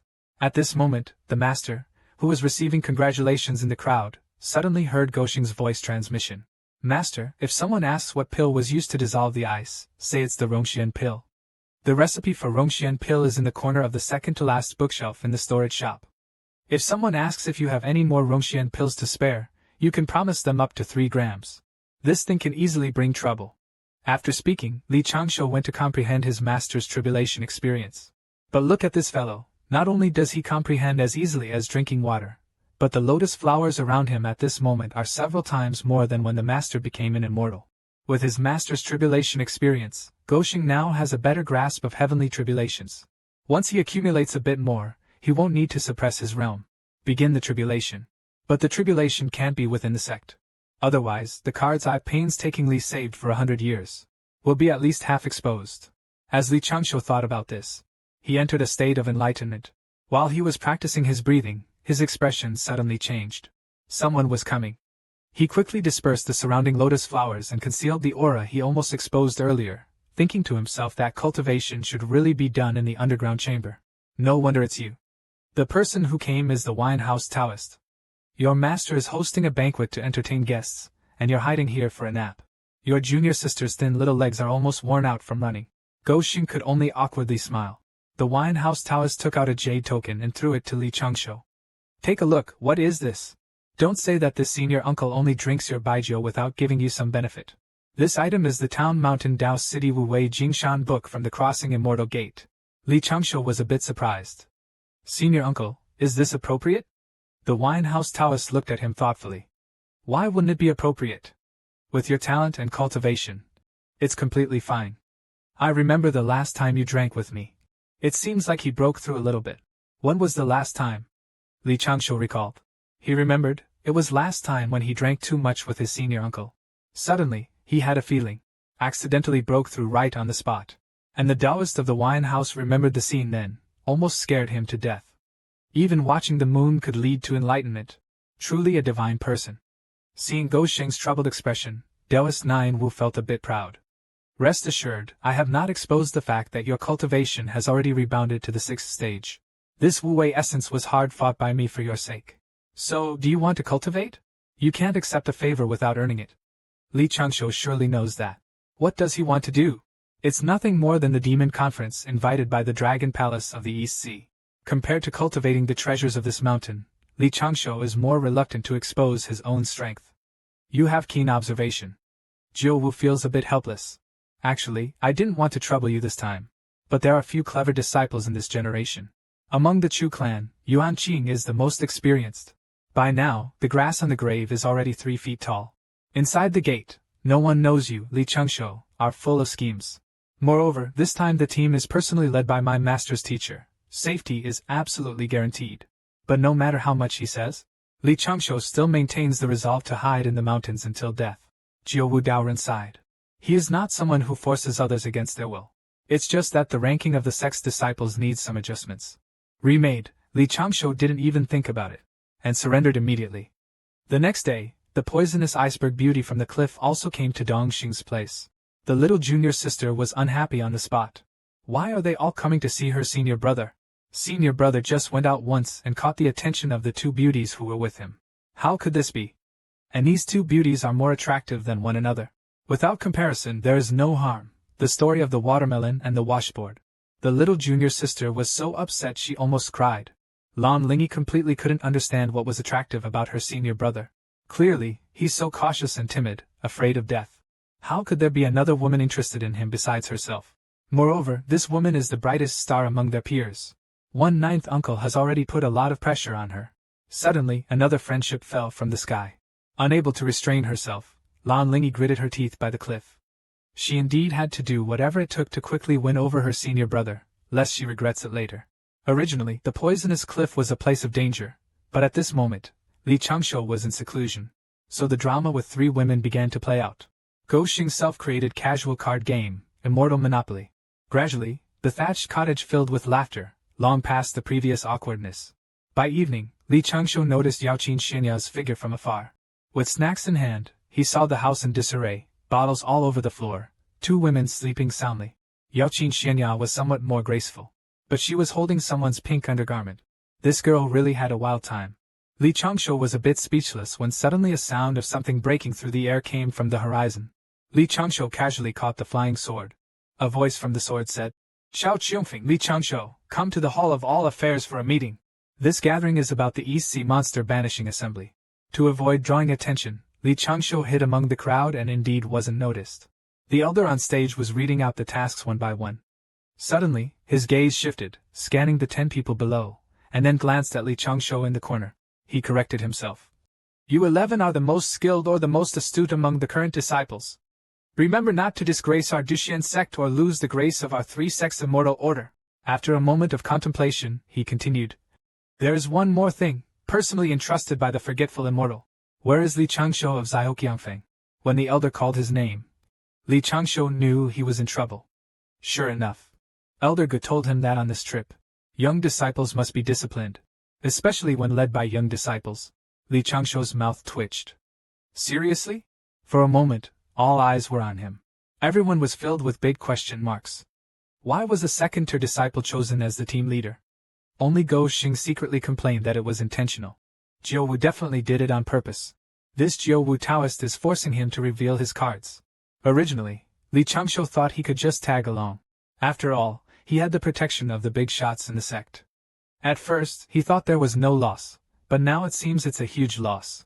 Even if he can't hide, he must try.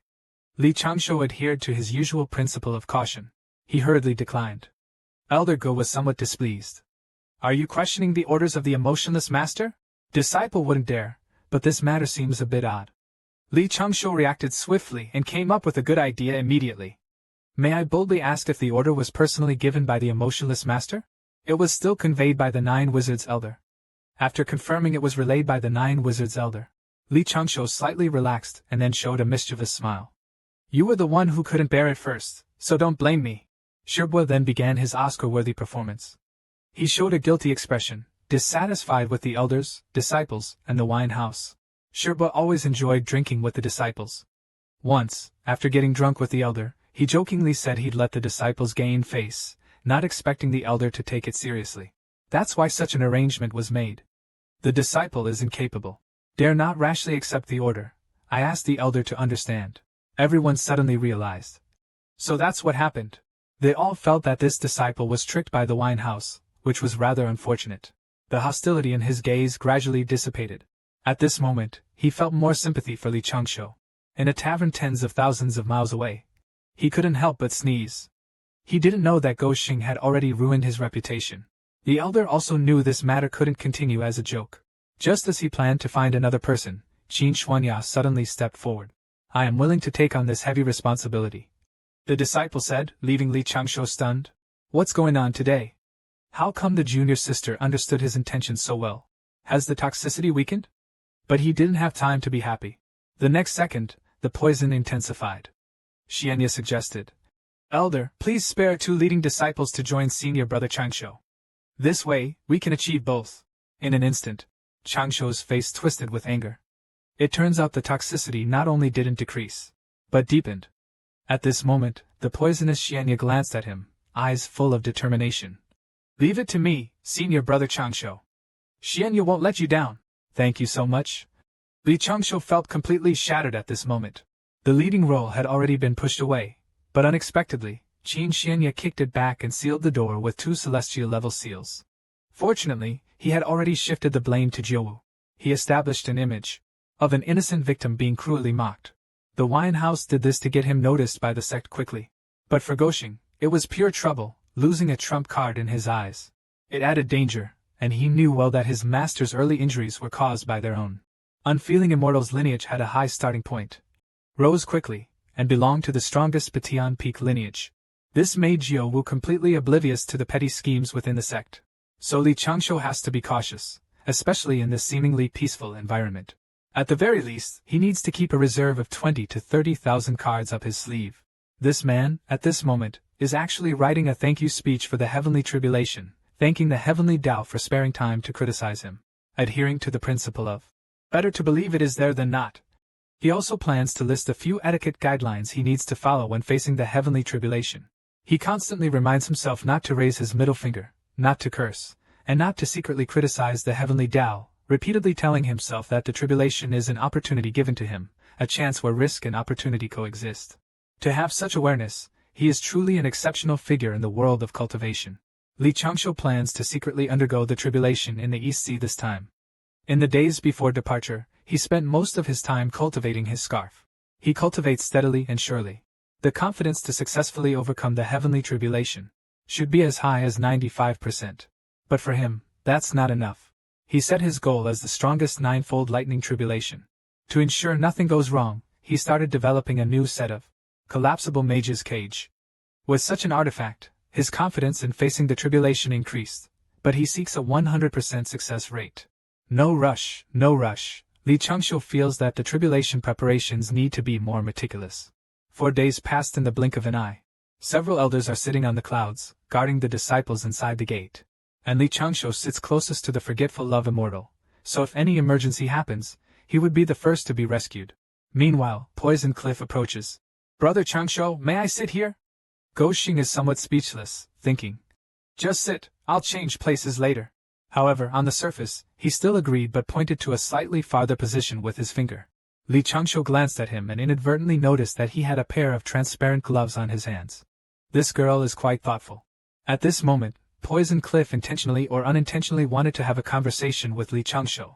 Facing such a beauty, he only replied perfunctorily. Despite this, it still aroused the envy of many male disciples. To avoid attracting hatred, Li Changshu simply turned his head away, looking at the beautiful scenery and awkwardly chatting with the girl, until Yuda Xuanya ran out of topics. Affectionate Xuanya, however, tried hard to keep the conversation going. Unfortunately, most of his life experiences involve cultivation. He can't just recite a passage from the Tao Te Ching on the spot. Perhaps seeing him struggle with his thoughts, Li Changshu felt a bit sympathetic. Rest and gather some energy. Later, affectionate junior sister, you will have to take on important responsibilities. Speaking of which, why must the young disciples sent by each sect be under 150 years old? Because it takes at least 150 years for a dragon egg to hatch. And the young dragon essentially cultivates while inside the egg. The young dragons of the Dragon Palace have incredible strength as soon as they hatch. After 100 years of cultivation, they can ascend to immortality. If they have the Dragon King's bloodline, they possess even stronger innate abilities. So, the Dragon Palace sends out young dragons to show off, mocking human cultivators in the process. Despite being constantly approached by the ice-cold beauty, Li Changshu sticks to his principle of being cautious. You absolutely shouldn't give up your resolve just because the other party is beautiful. Attracting too much hatred won't end well. Meanwhile, less than a kilometer from the Dragon Palace, suddenly, giant water lotuses continuously burst out from the water's surface. This is the ancient grand formation the Dragon Clan prides itself on. Then, as the lotuses bloomed, the roars of dragons echoed across the sky. Several giant dragons soared up and down around the lotuses. Around the lotuses, 3,000 celestial warriors guarded evenly. They were responsible for maintaining order at this demon-vanquishing assembly. Once the celestial warriors took their positions in the air, they each released their aura, making the scene even more spectacular. Indeed, the Dragon Clan is like a dying camel that is still bigger than a horse, Li Changshu marveled inwardly. It's absolutely crucial not to be at odds with them, nor is there a need for friendship. It's best not to get involved with them at all. And at this moment, everyone was talking among themselves, thinking that the Dragon Palace likes to show off and flaunt its power. But who doesn't know the current plight of the Dragon Clan? Judging from the Dragon Clan's current behavior, this former master of the world is unwilling to remain obscure. Although they are still strong, think about the times before the conferred gods. They were one of the ancient three giants. Li Changshu sighed inwardly and strengthened his resolve not to venture out before reaching the Luo Jin Xian.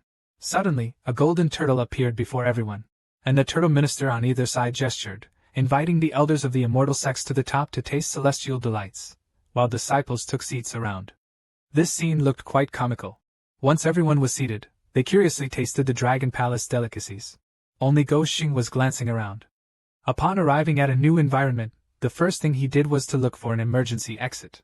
Especially on the Dragon Palace's territory. Not to mention, the dragons are a clan. Furthermore, humans have conflicts of interest with them. Danger is always looming. Although the place is filled with water, wind escape is more suitable for getting away here because the wind is stronger at sea. Just as he was pondering, suddenly, a loud noise echoed repeatedly, leaving Li Changshu dumbfounded. Bro, can you be a little more discreet when farting in public? Before he could even complain, the next moment, 99 unleashed a thundering one. The power was terrifying. Li Changshu was speechless. What a total embarrassment. At this moment, the ice-cold beauty's face was flushed. She was trying hard to control the gas about to erupt from her body. After all, in everyone's impression, fairies don't fart. Fortunately, the Dragon Palace was just playing a prank and didn't poison us directly. Otherwise, with this group of teammates, Li Changshu might as well just die. While no one was around, the sect elder hastily set up an isolation array for the disciples to use for farting.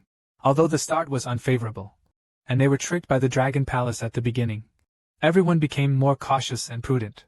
The following days didn't have much strategy. The dragons performed various talents for 3 days and nights.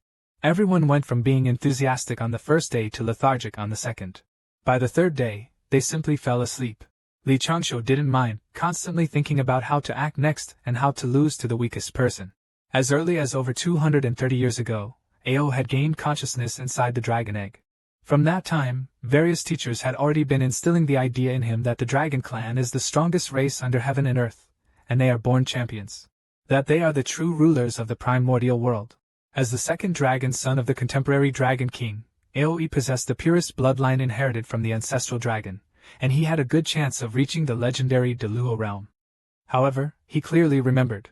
There was once a day when a drunken teacher revealed the truth, telling him many shameful facts about the current state of the Dragon Clan. In reality, The dragon clan had long fallen. Heaven has saints. Earth has humans. The ancient war caused countless beings to be eliminated. The dragon clan, too, bore the inescapable blame of warriors, rejected by heaven and earth, bound by a contract sealed by the way of heaven. Since then, AoE discovered a sorrowful truth. Nowadays, most of the dragon clan still fantasize about being the rulers of the ancient era. They believe the dragon clan is the strongest race. For this, they continue to promote force, yet they do not dare to truly wage war against the human race. To put it bluntly, he is just a puppet held in high regard by his kin, to continue maintaining the dignity of a hegemon. And today, AoE intends to do something significant. He wants to openly lose to the weakest person in the Ducian sect, to awaken those clansmen dreaming of ancient glory. Meanwhile, the bored Li Changshu suddenly feels a gaze upon him. It is the gaze of the Dragon King's son, AoE. At this moment, he is full of doubts. Brother, are you sick? Do you want to gain confidence by challenging the weakest person, me? Li Changshu is still somewhat incredulous. Could the Dragon King's son really be looking for a spar with him? No, definitely not. This little dragon wouldn't be so impulsive. AoE at that moment extended a finger, and the direction of the finger was pointed straight at Goshing himself. It's you. Come and spar with this prince. Li Changshu's mind filled with 1,000 crows flying by. Why is this world so malicious toward him? Among the 7,000 to 8,000 cultivators, how did he get singled out? At that moment, numerous divine senses probed toward him. Li Changshu really wanted to rush forward and tear AoE's mouth apart, then stuff a few immortal dissolving pills or demon-subduing corpse bone pills inside. But on the surface, he still politely declined. Unexpectedly, the prince was still relentless. Brother, where did I go wrong that you're so insistent on sparring with me? He was just about to shamelessly wriggle his way out of it. But in the next second, the sect elder also advised him to go up and give it a try. If things look unfavorable, just admit defeat. Self-preservation is the priority. Li Changshu thought to himself, today this AoE is the protagonist. The opponent chose him probably to ensure a secure win in this match. So why not go up and have some fun? But little did he know, this guy's idea was exactly the same as his. Seeking defeat, let's see who will win the Oscar for Best Actor this time. The epic showdown between Dog Leftovers and the Dragon Prince. Who is the true acting king? At this moment, both of them were thinking bizarrely about how to lose without being noticed by everyone. Entering the duel arena, AoE thought to himself, I need to put on a good show, lose tragically. Come, defeat me head-on, the Dragon Palace Prince, so it can awaken the Dragon Clan. Meanwhile, Li Changshu twitched at the other's aggressive gaze. Could it be because I'm not an immortal seedling, so if they kill me directly, the immortal sex reaction won't be too big, and it can vent the Dragon Palace's anger? In this situation, I have to hide my cultivation while ensuring my safety. This is a bit difficult. At that moment, Goshing concealed his aura and started using his own unique Geishi Pingqi technique to perfectly match the signs of approaching the reversal of power. AoE took a step forward, and his aura reached its peak, as if he was about to tear Goshing apart. Hold on! Li Changshu shouted, almost causing AoE to lose control. Then, they heard Li Changshu slowly say, since this is a sparring match, we should first agree on some rules. Starting without any rules would not reflect the Dragon Palace's usual strict standards. AoE's face immediately darkened. Why is this man so troublesome? After setting some basic rules, the sparring session became much more formal. AoE again prepared to charge. Hold on! Li Changshu once again interrupted him at the crucial moment, repeating his trick, this time almost causing AoE's aura to reverse. Goshing chuckled. Second Prince, how about we change to a battle of words? AoE cursed angrily as he charged with his mystical weapon. Li Changshu quickly used his Dragon Cloud Step technique, constantly dodging as if he was about to be defeated. AoE was so angry his face turned black. What's going on? Is it so hard to counterattack head-on? Could it be that I'm too fierce and scared him? AoE started to slow down his pace. Every charge was imposing. But as soon as he reached Li Changshu, he unintentionally slowed down his punches, then purposely left an opening to be hit. But Goshing kept dodging. This move left AoE completely puzzled. Can you hit me, big brother? As you wish. Li Changshu didn't want to lose too quickly. It might raise suspicions. He casually threw out a few talismans, his hands forming a seal, and fiery snakes shot forward from his hands. AoE didn't even bother to dodge, charging straight ahead. To him, these were child's play. He decided to put on a show, making the battle more exciting. His figure instantly broke through these ordinary restraints. Li Changshu initially appeared shocked, then gradually grew panicked. His steps became somewhat clumsy. Seeing this, Aoe immediately launched a close pursuit towards Li Changshou. He also accepted all the flames hurled by the captives. At this moment, one was frantically throwing captives. An intense close combat. The scene is extremely fierce. In the blink of an eye, dozens of exchanges take place. Aoe is feeling more and more puzzled as he fights. He clearly exposes his vulnerabilities to the opponent, but the opponent either deliberately avoids hitting his critical points, or doesn't dare to strike at the Dragon Palace Prince. Or maybe the opponent is just too weak to seize the opportunity. Thankfully, he has endured so many fiery attacks on purpose. Soon, he'll put on a grand display of a fiery dragon explosion. The pinnacle showdown between the 6th of the Human Clan and the 6th of the Dragon Clan. Terrifying indeed, they not only don't seek victory, but constantly ponder how to be defeated. Let's see who wins the Oscar for Best Actor. At this moment, Li Changshou is at the edge of the ring, forced into a corner. The script has almost played out. It's time to end it. Heavenly Five Thunders method. In an instant, the ring is filled with lightning. This can only be considered a somewhat advanced spell within the Immortal Sect. Not too strong. The two collided face to face. Their expressions could truly be described as Oscar-worthy. At this moment, Aoyi's innate battle instincts actually sensed a slight threat. Meanwhile, Li Changshou was also a bit confused. This guy's punch had no strength at all. Even so, Li Changshou still aimed to win the Oscar. He leaned back, staggering a few steps backward. He used a clever trick. He gently redirected Aoyi's punch. Then, he pretended to slip. He conveniently fell right at the boundary he had drawn earlier. No one can beat you at this, like a dog. No one can outdo you. I still lost. My skills aren't as good as yours. He even forced himself to spit blood from internal injuries. Good heavens. This move left Aoe completely dumbfounded. Aoe had originally planned to admit defeat with this move, but now Go Xing had beaten him to it. Everyone was stunned, still not fully realizing what happened. He admitted defeat faster than himself. What on earth is going on? Does this cultivator not want to win? Meanwhile, the tortoise minister was excitedly shouting from the side. Congratulations to the second prince. This competition is won by our second prince. Before he could finish, Aoe went crazy, realizing he had perfectly awakened the most important step for the Dragon Clan. How could you admit defeat early? I even stretched out my face for you to hit. Truly no sense of chivalry. Suddenly, Aoe threw back his head and spewed dragon blood, a great technique of compassion. I can't describe his unwilling teachings. What a formidable way to capture someone. I'm not your match. After speaking, he fell straight to the ground, unconscious in a pool of blood. Life is like a play, all depends on acting skills. At this moment, Li Changshou was stunned. Young dragon brother, your acting skills are clearly not up to par, at best you're at the level of a little fresh meat. In an instant, a group of dragon experts rushed over, and the Turtle Prime Minister was helpless because the dragon blood was spurting too exaggeratedly, he couldn't stop it. The next second, Li Changshou felt that many experts from the Dragon Palace had their eyes locked on him, with increasing hostility. What kind of confusing behavior is this Dragon Palace Prince pulling?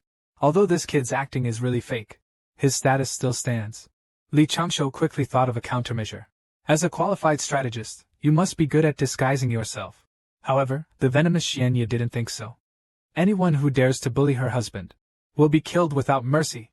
Seeing the Dragon Palace expert's hostile gazes, Jiu quickly stepped in front of Li Changshou.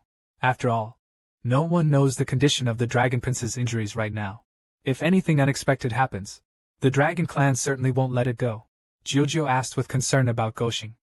If something happens to Go Xing, not even 100 lives would suffice for the other party. At this moment, he's calculating how to respond, and then the movie star shows up again. First, he humbly belittles himself, then praises the second prince and the Dragon Clan. Next, his expression shifts to worry and concern, attributing the second prince's injuries to an aura disturbance due to his strength. He even pretended to ask Wine Master Uncle for help with the diagnosis. With so many experts within the Dragon Palace, how could they not diagnose this minor illness? This move not only flattered the Dragon Clan but also won everyone over with sincerity, greatly reducing the hostility from the palace experts towards him. After a while, the Turtle Minister, who first supported Aoe, breathed a sigh of relief. The second prince just got a bit off balance and fainted. He'll wake up soon without any major issues. But how should this contest be judged? Li Changshou didn't have to worry further this time. An elder from Duxian sect stepped forward. Naturally, the second prince is the winner. The result is clear. Also, we have some specially crafted pills from our sect as a token of goodwill. A general from the Dragon Palace accepted the pills, And with that, Aoyi's victory was concluded. However, he was still unconscious when taken away. If he knew, he might be so shocked he'd lose his wits. A moment of sympathy for Aoi. Having vomited so much dragon blood, Jiujiu looked at Goshing with frustration. Why did you jump out of bounds? If you had stayed a little longer, you might have won. No, I really couldn't hold on any longer. The disciple protested. Li Changshu was speechless. He just wanted to quietly play as the underdog. At this moment, the disciples inside the sect spoke up righteously for Li Changshu, saying that the Dragon Palace's second prince obviously intended to stir trouble and deliberately chose junior brother Changshu. Junior brother, just watch me later. I'll make sure the dragon princes and grandsons who come out next will know what's what. However, Du Xuanya remained silent. At this moment, he took out a handkerchief, and was continuously wiping his long sword.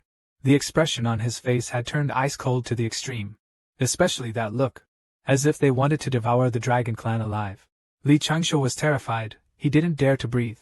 But he thought about it, and sent a message to advise. This is the Dragon Palace, no need to confront them. Junior sister, if you want to act, you must restrain yourself. However, Du Xuanya didn't change her mind because of Li Changshu's message.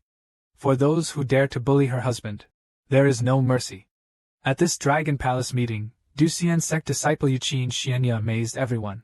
With her exceptional swordsmanship and fire control technique, he has seized 4 immortal treasures in a row and defeated dozens of cultivators, injuring 4 Dragon Clan members at the Dao return stage. The young man gained fame in Dongxing Divine Continent. The Dragon Palace's tournament offers 12 immortal level treasures as the final rewards. The competition is based on defending and challenging the arena. If someone can defend the arena 9 times consecutively, and defeat the Dragon Palace's champion, they can win the immortal treasures. The champions are young dragons, with cultivation power equivalent to a typical first-stage Dao return cultivator. After the battle, all the young disciples stared at him in shock. They didn't understand why this woman fought so fiercely, using a move that hurt herself almost as much as the enemy. Du Xuanya put the celestial treasure she won into her pouch, then under the shocked gazes of everyone, dragged her tired body step by step towards Li Changshu. She gently placed the celestial treasure in front of that man. But due to massive depletion of her magic, she could no longer support herself. Li Changshu reached out to assist. Yet Qin Xuanyan knew that this rascal couldn't touch women. Using the last bit of her strength, she braced her palm against the table, and he quickly stepped back. Li Changshu's gaze was extremely complex at this moment. Words could no longer express his feelings. At first, when he saw poisonous Xuanya coming to him, he was furious. He just wanted to quietly be an old 6 and didn't want this hot potato at all. But gradually, he was moved by this strong and passionate extraordinary woman. So, Li Changshu could only deeply clasp his fist at Xuanya's departing figure. The falling flowers have feelings, but the flowing water is heartless. Meanwhile, in another magnificent underwater palace, the second prince lying on the large bed suddenly opened his eyes. He grabbed a nearby maid excitedly and asked, "Did I lose? Did I lose?" The maid was dumbfounded. "Shouldn't you ask if you won?" "Your Highness, you needn't worry. You won this round." How could this be? Aoyi's expression was extremely dazed. The next second, a shout came from inside. "Quick, someone! His Highness has fainted again!" 3 days have passed since the peak battle between Li Changshu and Aoi, and the demon vanquishing conference has concluded smoothly. Jialing looked at Li Changshu sitting in the corner. He was now considered honored and thanked, and no one paid attention anymore.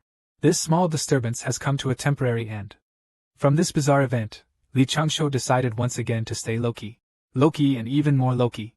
He lamented that he was still too young, underestimating the complexity of Longxing. He hadn't considered everything thoroughly. But who would have known that Aoyi's approach would be so wild, even intending to deliberately lose to him? Fortunately, he conceded just in time. Otherwise, the situation would have become chaotic. Next time he decides that if he encounters a similar situation, he'll punch himself and seriously injure himself. He might as well just withdraw from the stage directly. It's toxic. Xianya put all 4 treasures she obtained into her bag. Amidst the attention of the crowd, she placed them in front of Li Changshu. But these 4 immortal treasures were like hot potatoes, and he didn't want to accept them. They were truly dangerous. Luckily, Li Changshu reacted in time and immediately had Uncle Jiujiu temporarily store them away. When they return to the mountain, he will ask him to pass them on to Xianya's master. After leaving the EC, the usually mischievous old fairy Jiujiu became obedient, staying quietly by her master's side. Master Wang Qing was very pleased with Li Changshuo's performance this time and asked Jiujio to pass this jade token to him as a reward. Soon, Jiujio flew down from the sky, her pretty face filled with smiles. She couldn't help but look Li Changsing up and down, wondering why her master praised him more than Xianya, using 2 extra words. Li Changshuo was startled and quickly waved his hands, declining the praise, saying he was not worthy. Could it be that Master Wang Qing saw through his true cultivation? It shouldn't be. If that were the case, the master would have questioned him on why he wasn't contributing to the sect. Instead of praising Jiujio without reason, she told him that her master mentioned the second prince of the Dragon Palace was deliberately severely injured, intending to use this opportunity to attack the Duxian sect. If you hadn't seen through Immortal Tai's plan and conceded early, this time, our whole group might not have made it back to the mountain gate. Hearing this, Li Changshuo felt as if a huge weight was lifted from his chest. Then he suddenly realized. At first, he thought the Dragon Palace prince simply wanted to shame the Dragon Palace in reverse, and thus change the current bad atmosphere in the Dragon Palace. Now he realized it was because his perspective had never been high enough. I was a bit biased at first. I never thought there was such a malicious scheme behind this. And Master Wang Qing actually saw through an entire Dragon Palace conspiracy, truly worthy of a celestial being's height and vision. It's vastly different from the perspective of these small fry. Vastly different. Soon, Jiujio tossed over a jade token. Here, this is for you. It's a reward from my master and not included in the sect's rewards. He hastily caught the jade token, and upon closer inspection, it recorded a profound thunder technique called Luotian Yang. Lei Jin decided after a brief contemplation and quickly handed the jade token back. Compared to this, he was more eager for the Samadhi mantra cultivation method. Jiujio was immediately shocked and looked at Li Changshuo with disbelief. In all his nearly 1,000 years of cultivation, he had never heard of such an absurd thing.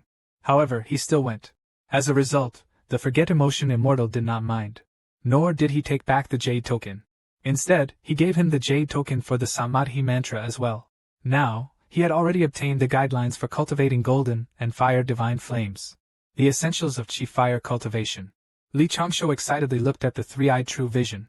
As long as he strengthens his soul and Tao drive according to ancient records, he will have more confidence when facing heavenly tribulations in the future. This trip to the East Sea was truly worthwhile. The 6th junior brother probably never expected that the maze he set up would one day trap his own master.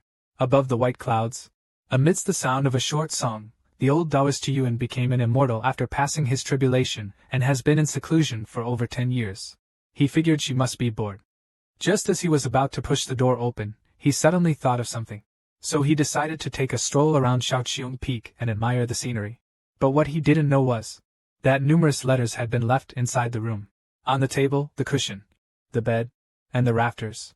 Places he could see just by looking up. Everything was carefully placed. Li Changshuo was worried that his master wouldn't see it. However, sometimes he miscalculates. He never imagined that his master wouldn't return to his favorite little house. The content of the letter was actually very simple. It was to congratulate his master on becoming an immortal, and then to explain that he was sent to the East Sea by the sect. It would take about 7 or 8 days for him to return. Lastly, he reminded his master not to go anywhere for the time being. There were many illusionary and trapping formations around the newly built single room, and he had already activated the big array before leaving. However, in one of the trapping formations outside the single room, the old Taoist Yuan stood there with a vacant look. Is this really the familiar little Xiongfeng I know? He looked blankly at the 3 small pads before him. To be honest with everyone, he had been standing there for several days. But unfortunately, his knowledge of formations was very limited. Why can't I find a way out? He could only try hard to recall the route he had taken before, and in a daze, Taoist Yuan seemed to find a new path amidst the confusion. He cautiously stepped forward. This time, he quickly saw a wooden sign, hanging on the treetop ahead. It had 4 big characters written on it. Lost? Taoist Yuan subconsciously nodded. Then he carefully studied the wooden sign. The handwriting felt strangely familiar. I feel like I've seen it somewhere, but I can't remember where. Then he took 2 steps forward. There was another wooden sign. It read, "What brings Sun Jia to Shaoqiong Peak? This humble Taoist resides here." Qi Yuan Lao Dao angrily shouted at the sign. Then he noticed there were more wooden signs behind it. So he followed the signs and walked forward again. Sun Jia is a disciple of our Duxian sect. This formation is solely for protecting the forbidden area, and it complies with the rules and regulations of our sect. Sun Jia ventured into Shaoqiong Peak without permission. Qi Yuan, The old Taoist looked disdainfully at the sign. Do I need to venture in? I am the master of Shaoqiong Peak, he said. After walking a few steps, the wooden sign appeared again. Please do not damage the plants and trees here.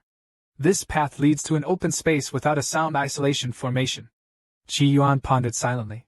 Could this be the exit left by the person who set up the formation? He thought. He continued to follow the signs, until he stood before another sign. Qi Yuan paused, instinctively holding his breath, and took 3 cautious steps forward. The scenery before me changed once again. What is this place? The original clearing is now surrounded by bushes. It appeared before Qi Yuan. A low table was set up not far away. Next to it was a bucket with a falconry grave marker. It read, Please wait here. If you can't wait, you may call out towards the outside using precedent. The little dome sincerely welcomes your visit, but please come directly next time and don't accidentally intrude near the defensive area. Little Dome Seal Master. Qi Yuan respectfully greets here. Qi Yuan's hands trembled as Deng Dashuang also pointed at the wooden sign. This is actually the formation I set up myself.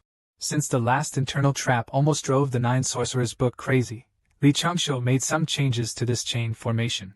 He left a path for guests, yet didn't expect that the first person to take the risk was his own master, Qi Yuan. The old Taoist's eyes widened as if he had seen a ghost. This formation was indeed set by me. Could it be that I have hit a danger? No, could this be due to the uncleanliness of the turbid immortal? Turbid immortals are easily tainted by the earth's energy, making their Tao hearts prone to demonic obstructions. Could I be just the heart demon of the real Qi Yuan Taoist? He covered his ears with his hands, muttering incessantly about passing years and the heart demon of the turbid immortal. Then, he felt a sudden dizziness. For a moment, he couldn't even tell who he really was. Suddenly, he dropped to the ground, convinced he had entered the flow of time, and not a demonic possession. Master Qi Yuan clutched his head with both hands. Suddenly, he looked up. He let out a loud shout, startling all of Shaoqiong Peak. Near and far, flocks of birds flying also caught the eye of a figure passing by in the distant sky, curiously glancing at the jungle of Shaoqiong Peak. Suddenly, a slightly surprised female voice came from the side. Master. Qi Yuan's shout abruptly stopped. Looking to the side in surprise, he asked in a trembling voice, Lingy? Master, are you trapped inside the formation? Qi Yuan, the old Taoist, cried tears of joy, his eyes brimming with emotion. You really are Lingy? Before Lingy could answer, Qi Yuan hugged his head and shouted, No! You might be a heart demon! My heart demon! Outside the formation, Lingy was speechless. This is bad. Looks like Master's been messed up by senior brother, he murmured, and they immediately had an idea. Hastily, he said, Don't move, Master. There are many formations here. I'll come in to get you. Luckily, before senior brother left, he had taught him some knowledge about formations. Elder Shi slightly straightened up. Is this an arrangement made by Changshou? Elder Shi's eyes were filled with doubt. Because he was lost in thought, he gradually calmed down. Half an hour later, accompanied by some fallen leaves and grass, a somewhat disheveled Lan Lingy appeared before her master. Why did senior brother set up so many traps? Elder Qi Yuan eagerly asked. This was all set up by your senior brother, Lingy said. Or rather, it was designed by senior brother, arranged by the true immortal, Uncle 99 of the Patian Feng sect. Taoist Qi Yuan was astonished. This was actually designed by Changshou, Lingy proudly said. That's right. Uncle 99 doesn't understand formations. It was all taught to him by senior brother, one step at a time. Lingy paused and looked down, saying, Master, did you really never notice? Taoist Qi Yuan looked at Lingy's face. Realizing what was suitable, you liked your senior brother. Lingy's face instantly turned bright red. Oh no, that's not what I meant to say. Actually, what she wanted to tell Master was, senior brother. He is actually much more accomplished than Master expected. Following the formation path taught by her senior brother, Lingy successfully entered the maze. She told Master that since joining, her senior brother has actually taught her a lot. Then she extended 2 fingers and said, Master, look at what stage my cultivation is now. Qi Yuan Fushi pondered twice. 9th stage of Qi refinement. Lingy clasped her hands, forming a complex sword seal, and her aura suddenly surged out. What about now? Qi Yuan's eyes widened in astonishment. 5th stage, Lingy. He quickly made a gesture of promotion. Then his breath quickly retracted. He whispered, This is the technique my senior brother passed to me, the calm breath of death, which can hide one's cultivation. Unless touched by someone at a transcendent level, the body can remain concealed. and it can simulate the level of cultivation you wish to reveal. Elder Qi Yuan's face was filled with shock. There's actually such a technique? Just how much has Li Changshu hidden from me? After a moment, Qi Yuan asked Ling Yi somewhat uneasily. What should your master do when your senior brother returns? Go praise him. Linger giggled mischievously. Master, it's best if you just pretend I didn't say anything to you today. Later, when senior brother comes to fetch us, you can just hit him with the dust whisk. The two conspired and decided to play dumb and act in front of Li Changshu. Li Changshu returned from the EC. His feet hadn't even touched the ground. The dust whisk in master's hand swung over. A white net fell, and Li Changshu was firmly tied by the dust whisk, swaying like a caterpillar. Ling Yi was on the side, eager to try. Li Changshu looked at his junior sister in terror, having no chance to resist. This made Ling Yi slightly at a loss, and he chuckled. Both hands were raised, only to land on the spot where his senior brother was hit by the master. He gently rubbed it. Li Changshu looked relieved, though there was a hint of helplessness, earnestly advising. A girl must be reserved. Lust is one thing. Preferences are another. But as a cultivator, one must restrain the impulses within. Otherwise, it will give rise to inner demons. What do you think we should do? It wasn't my instruction. Linger blushed and tried to restrain herself, looking both hesitant and embarrassed. Linger puffed up angrily at him. You just instructed, you mean senior brother, you're bullying. Then without a word she bit him. Junior sister must be a rabbit, biting like that. Li Changshu yelped in pain. A gentleman fights with words, not teeth. How can you be so vicious? If I can't outtalk you, I can't outbite you either. Li Changshu quickly sought help from the master. Master, aren't you going to do something? How will junior sister ever get married? Linger immediately retorted. None of your business. I want to stay at Shaoqiong Peak forever. The master didn't say much, only reminded her to always respect her senior brother. Meanwhile, Master Shi Yuan had already turned and left. He planned to enter seclusion starting today, to meditate on the way of immortals. All affairs will be managed by Changshu once Shaoqiong seals the matter. If there's anything urgent, you may come to consult with me anytime. The great victory in the war of deification concerns the three realms. The sixth disciple adheres to the principle of a dog dragging another dog. The goal is to come ashore early. Before the master left, he repeatedly reminded. Linger should be more mindful of her words and actions. She should have respect for her senior brother. Both listened attentively to the master's teachings. These words made Li Changshu feel like the master knew something. After he left, Li Changshu turned around, his gaze meaningful. Did you tell the master? Lan Linger felt slightly guilty and hesitated, saying, Well, Li Changshu continued to question with a stern face. Was it a little or a little? Driven by her strong survival instinct, Linger exclaimed loudly. Definitely just a little. He then took Linger into the room. Speak. What did you confess to master? As she entered the room, Lan Ling's body trembled slightly. Her face immediately fell, switching to a pitiful expression in an instant. Senior brother, it was master who forced me. Once she was inside her own hut. She moved a cushion and knelt down with her legs crossed. Lowering her head, she pretended to cry. The entire act was seamlessly performed, as the young junior sister hinted at the information she revealed to the master. Li Changshu couldn't do anything about it. He still had to indulge his junior sister. But he wasn't too concerned. After all, his junior sister knew only so much. From his understanding of Xiao Lingye's temperament, today's situation, he had already anticipated. Late at night, when the formations around the single room were fully activated, he sat inside, thinking about the great tribulation of the conferred gods. Following the principle of staying cautious, he naturally hoped to secretly cultivate to the golden immortal level within the sect. However, that required years of accumulation. And being part of the Duxian sect, one of the three teachings immortal sects, it was likely to be affected by the conferred gods' tribulation. This conferred gods' tribulation involved the three realms and targeted the disciples of the three teachings. But Li Changshu wasn't without a way to avoid this tribulation. The only way was to gain a foothold in advance. The great calamity of the gods was actually the Jade Emperor, establishing the authority of the Heavenly Emperor. In name, the Jade Emperor, Haoyan, went to the ancestor, cried, and said that the disciples of the three teachings were disrespectful, did not respect the orders of the heavenly court, and that as the ruler of the three realms, he was losing face, lacking the dignity of a man, and couldn't raise his head in front of his junior sister, the Queen Mother. His manly pride was crushed.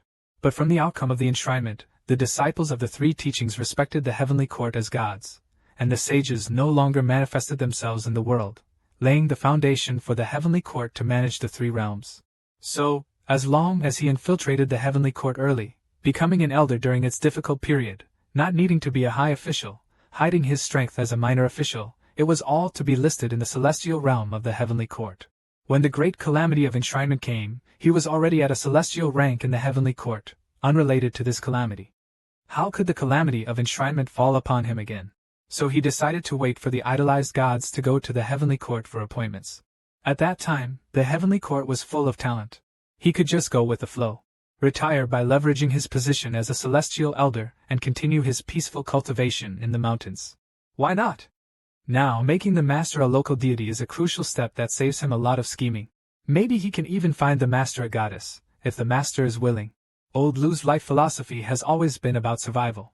During this trip to the East Sea, he was recommended as the leader by the 9 sorcerers.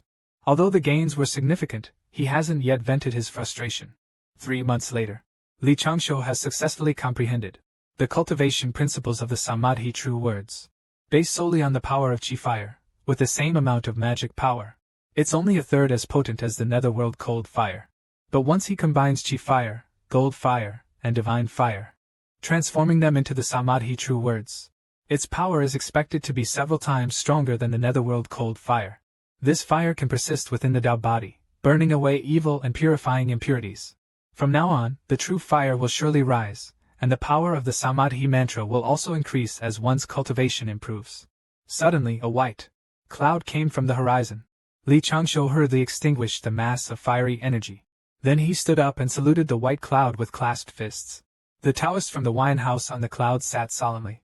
He slowly said, "Changshu, I heard that your journey to the East Sea 3 months ago was fruitful.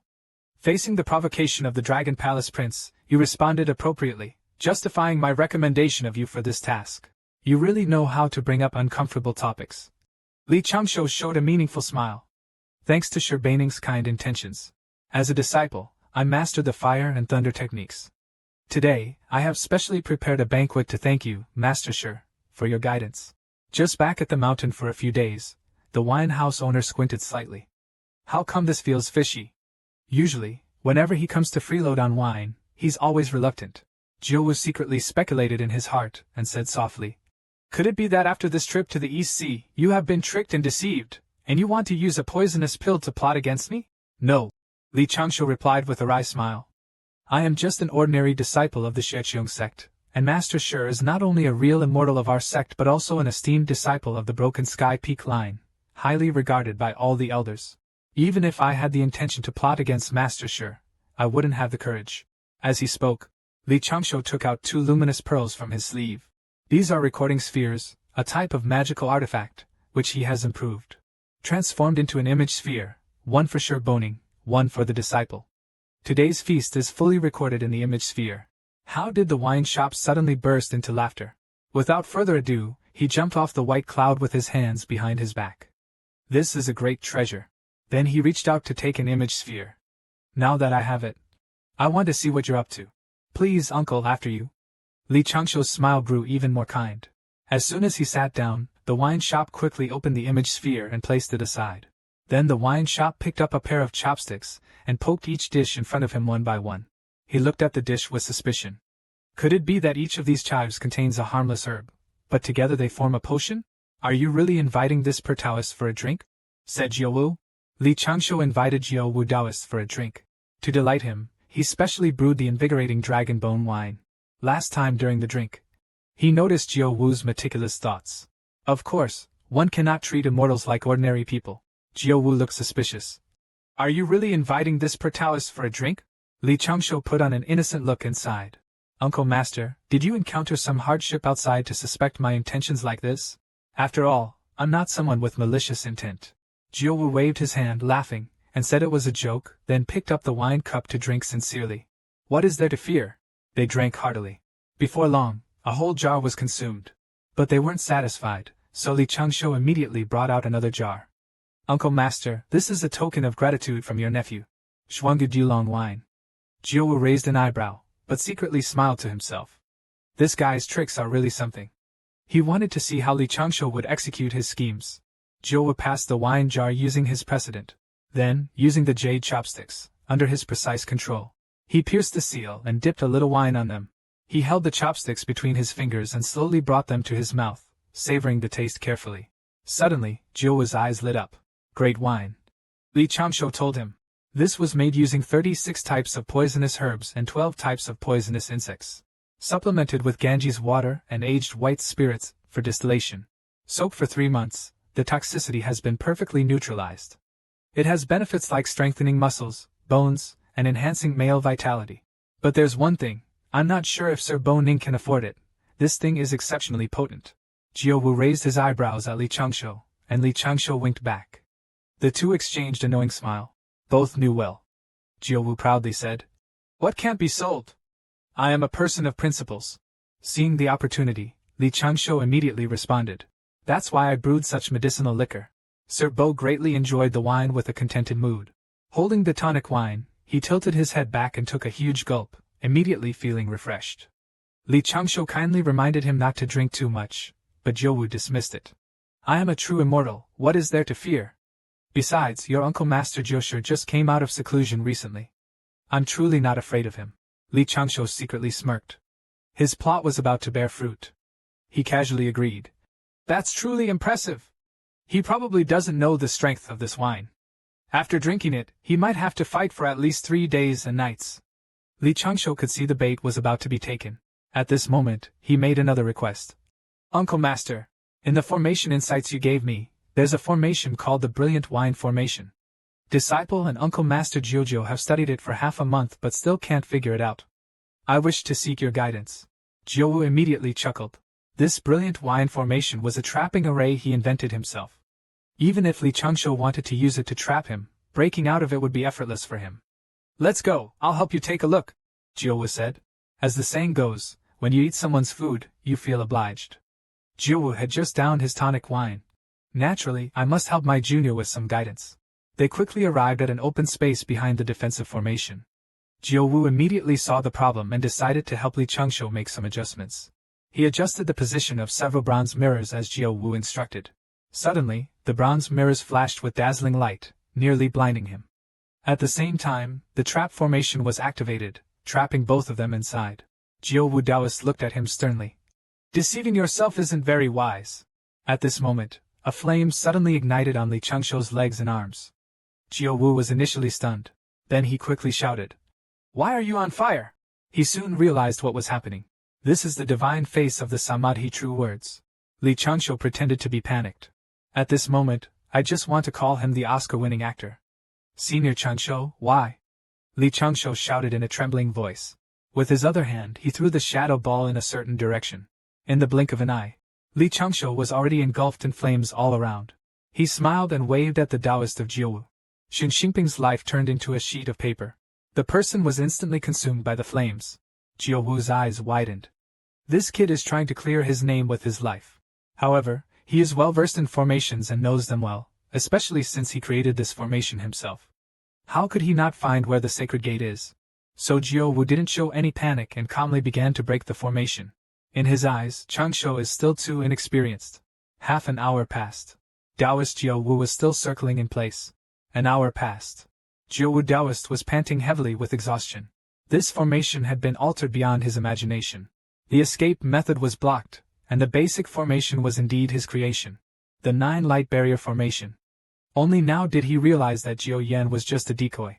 The real revenge was this formation, and he had forgotten that the kid loved setting up chain formations. At that moment, he suddenly felt a surge of heat in his body, as if his blood was boiling. An impure yang energy rapidly expanded inside him. It moved towards his lower abdomen, and he tensely clamped his legs together. Oh no! Why is the medicinal wine indoors so strong? Jiuwu felt like his insides were burning and images of being affectionate with his partner surfaced in his mind. His rapid breathing felt like fire, and a hot sweat broke out all over him. He must endure. After all, he's almost a celestial being. He can withstand this potency. Just thinking about his partner waiting for him at home made his thirst grow. But the more he thought about it, the harder it was to bear. He instantly stood up, bending over, trying to restrain himself. He knew clearly that Changshu's gaze was still on him. He absolutely couldn't embarrass himself in front of them. But with such a tempting taste, how could he withstand it? Lao Lu is always known for his prudence, even with his own teacher uncle.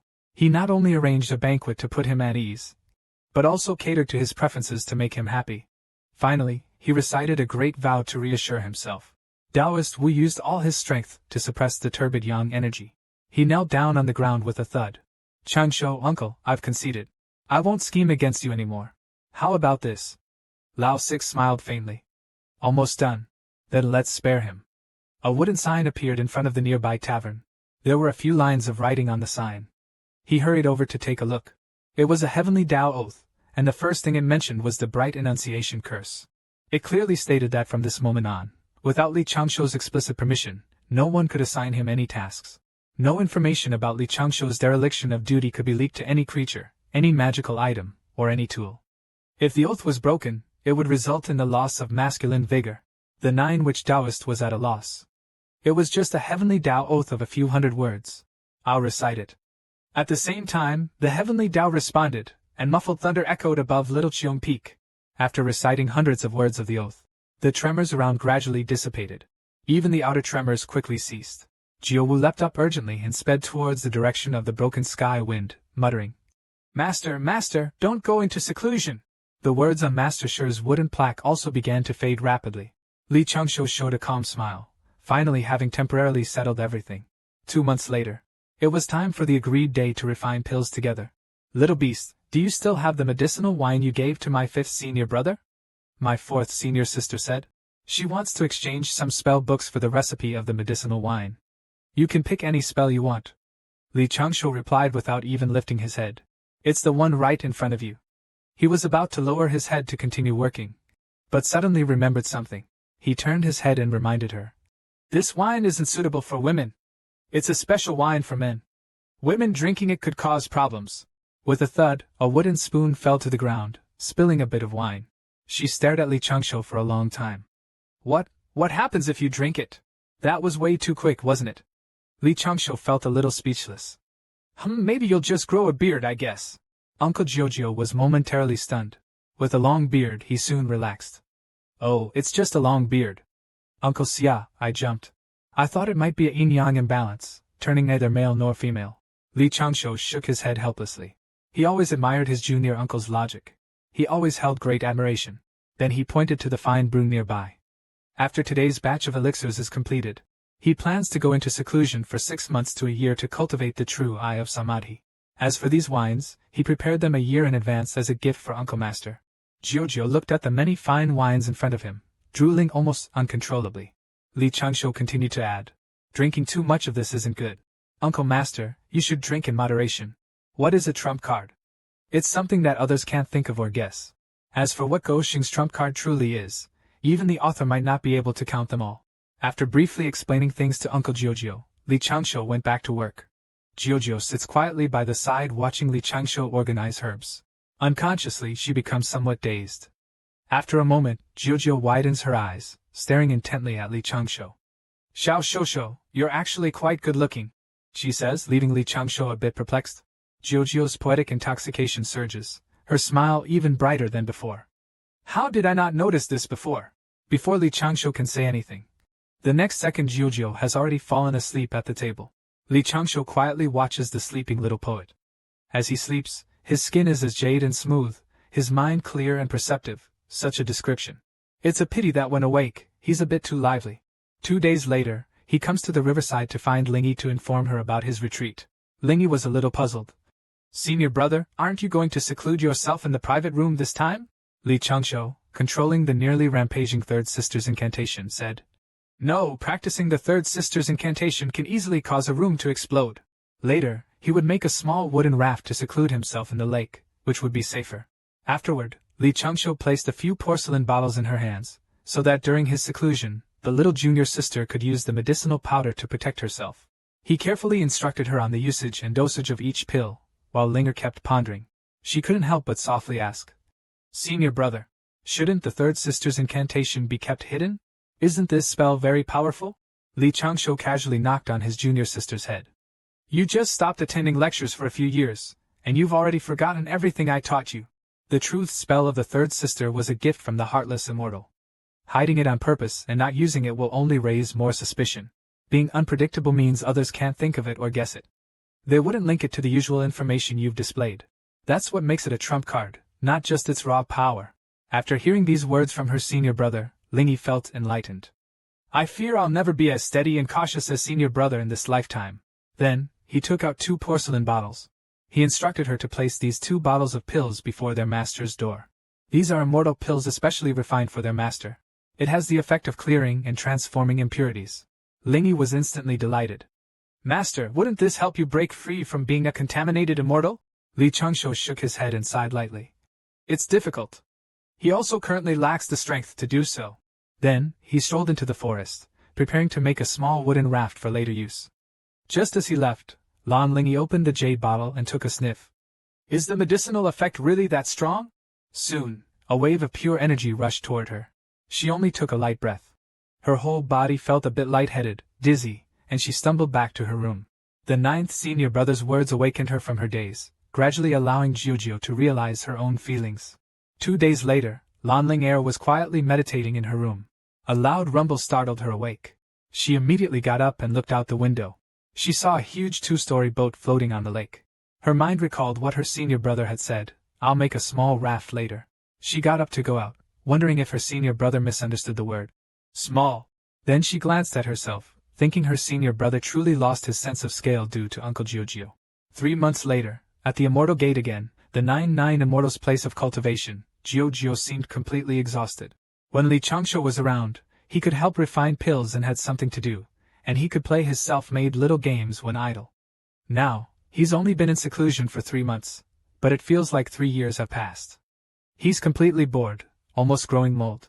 His whole body is limp, like a melting clay figure. Lying there with his big gourd, he sighs deeply and frequently. Senior sister and 2nd senior brother. 4th senior sister and 5th senior brother. 6th senior sister and 7th senior brother. Finally, it's time for 8th senior brother to reach 9th junior sister. Unexpectedly, 8th senior brother imitates 3rd senior sister. With a turn of the elbow, I left Patian Peak. Oh, poor old 9.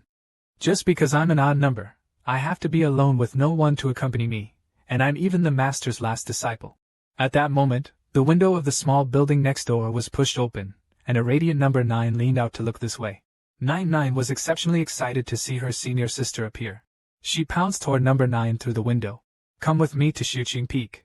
He closed his eyes and wailed, I want to play Do Dashin, I want to play Simulation Master. Number 9 pinched her nose, silly junior sister, is Xiuqing Peak a place I can go to?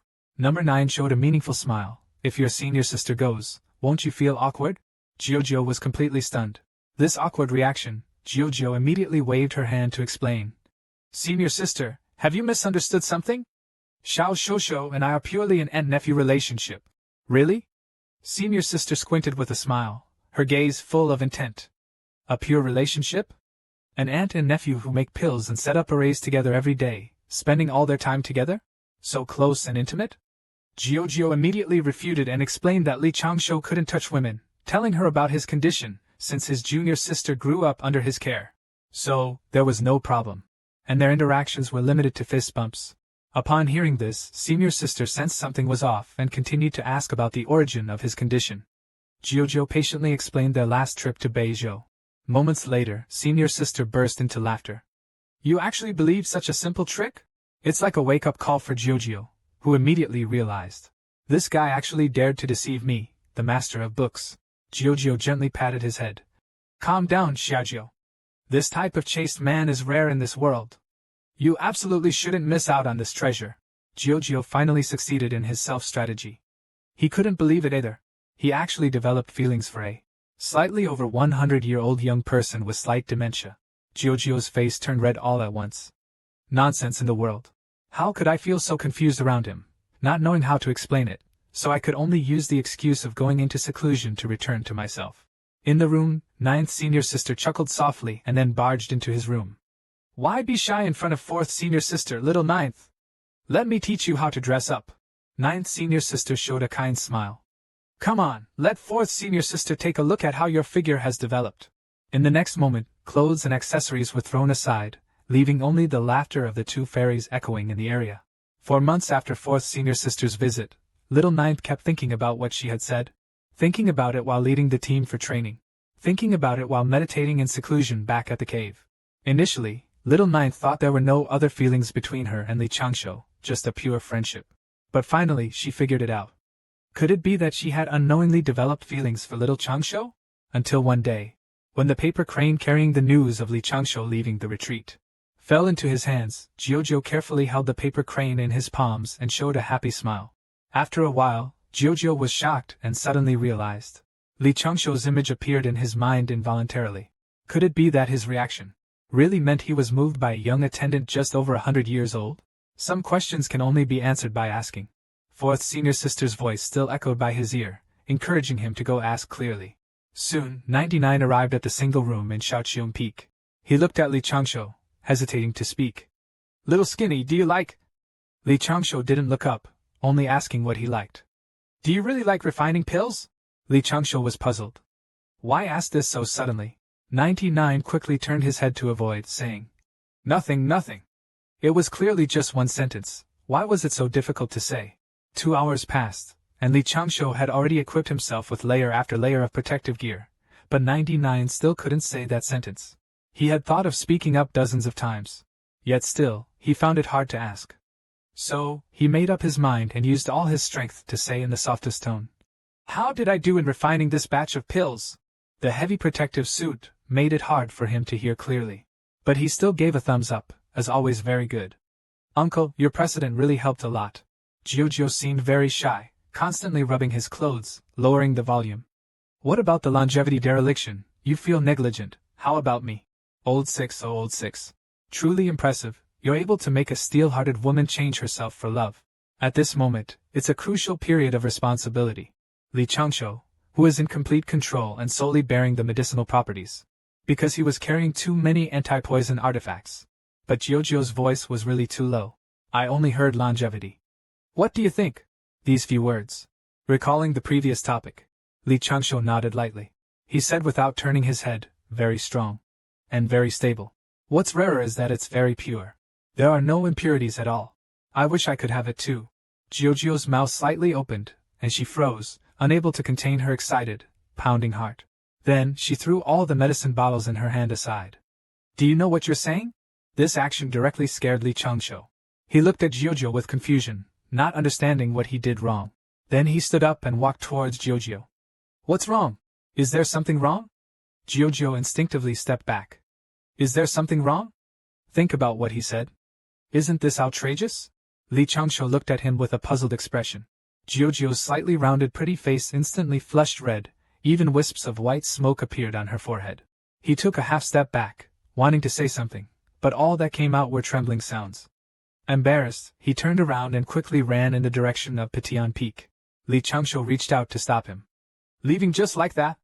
You're not even taking Jiu's revenge today? Jiu. Uncle Jiu's precedent is indeed very stable, strong, and pure.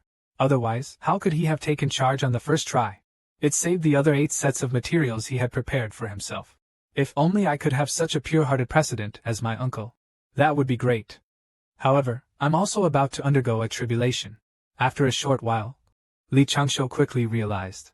Could my uncle have misunderstood something just now? Never mind, calm down and focus.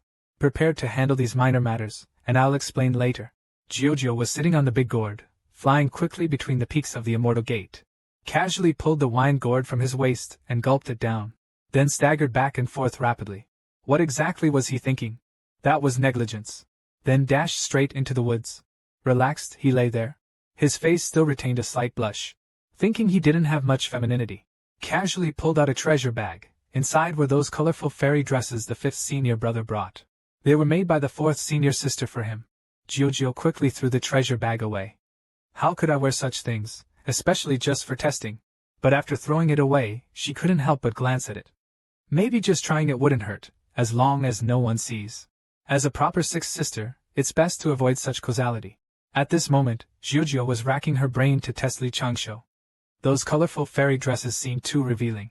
It was basically just a piece of cloth on top of another. From the break of dawn, he was busy in the small building continuously. Until noon, he finally stood in front of his own door. It's not a big deal, actually. It's even more covered than usual with a short skirt and a fan. Just going out for a walk is good. Soon he flew over to Shaoqiong Peak, using a divine stone to scan various parts of the peak. He found Li Changsho sitting in a chair. His posture was very relaxed. And little Linger was sitting cross-legged on a cushion, listening attentively. So he pushed the door open with both hands, shouting, "Hooray!" They rushed in, both calmly looking at the 99th uncle who had changed attire. But soon, Xiaolinger pretended to be flustered and exclaimed, "Oh, uncle, you were already very beautiful, but now you're even more dazzling." However, as Xiaolinger turned her head, she couldn't help but feel a bit indignant. Changing clothes for no reason. Nothing good can come of it. Jiujiu came mainly to see how Changshu would react. "What do you think, little beast?" he just casually said. "Not bad. It's just that seeing suddenly might feel a bit unusual." "Oh, I see." Jiujiu lowered her head. Looking at the outfit she had carefully selected, her expression was slightly disappointed. Linger noticed that her senior brother was unmoved and secretly chuckled to herself. She quickly leaned closer to Jiujiu and whispered in her ear, "It's better to wear light makeup with this kind of outfit." Then she pulled Jiujiu aside. Li Changshu saw this but didn't say much, simply picked up a scroll. He continued reading, and soon Jiujiu appeared again, now looking like a completely different person. She looked more refined than before. It added even more to the natural gracefulness of a woman. Li Changshu gave a thumbs up and said objectively, "Among all the women I've seen, your beauty definitely ranks in the top 3. Hearing this, Jiujiu blinked her eyes and immediately became happy. In her excitement, she accidentally tore her clothes. She quickly covered her chest and said she needed to change her clothes. Lingy looked at her disdainfully. "TSK. What's so great about that?" The two were having a great time inside the house.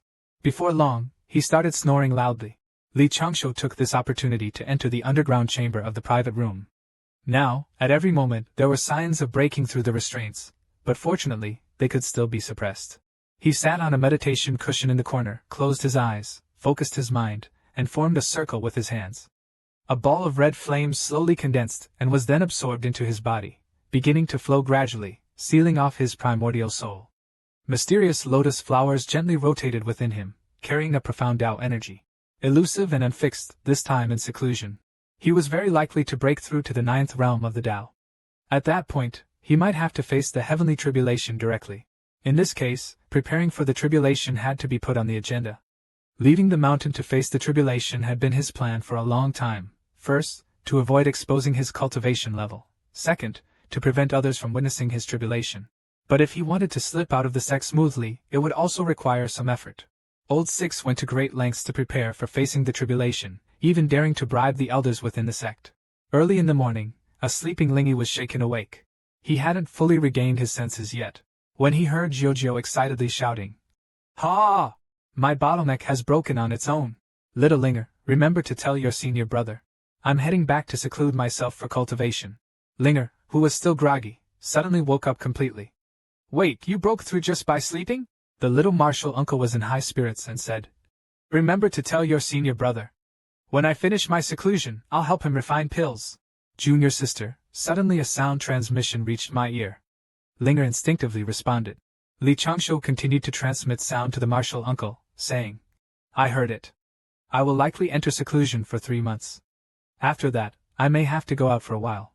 This trip will probably take 3 to 5 years before I can return to the sect." Senior brother is going out to face a heavenly tribulation? Lan Linger was first delighted but then felt a bit disappointed. Ever since he came to the mountain, she had never gone this long without seeing her senior brother. Li Changshu, still worried, reminded her again.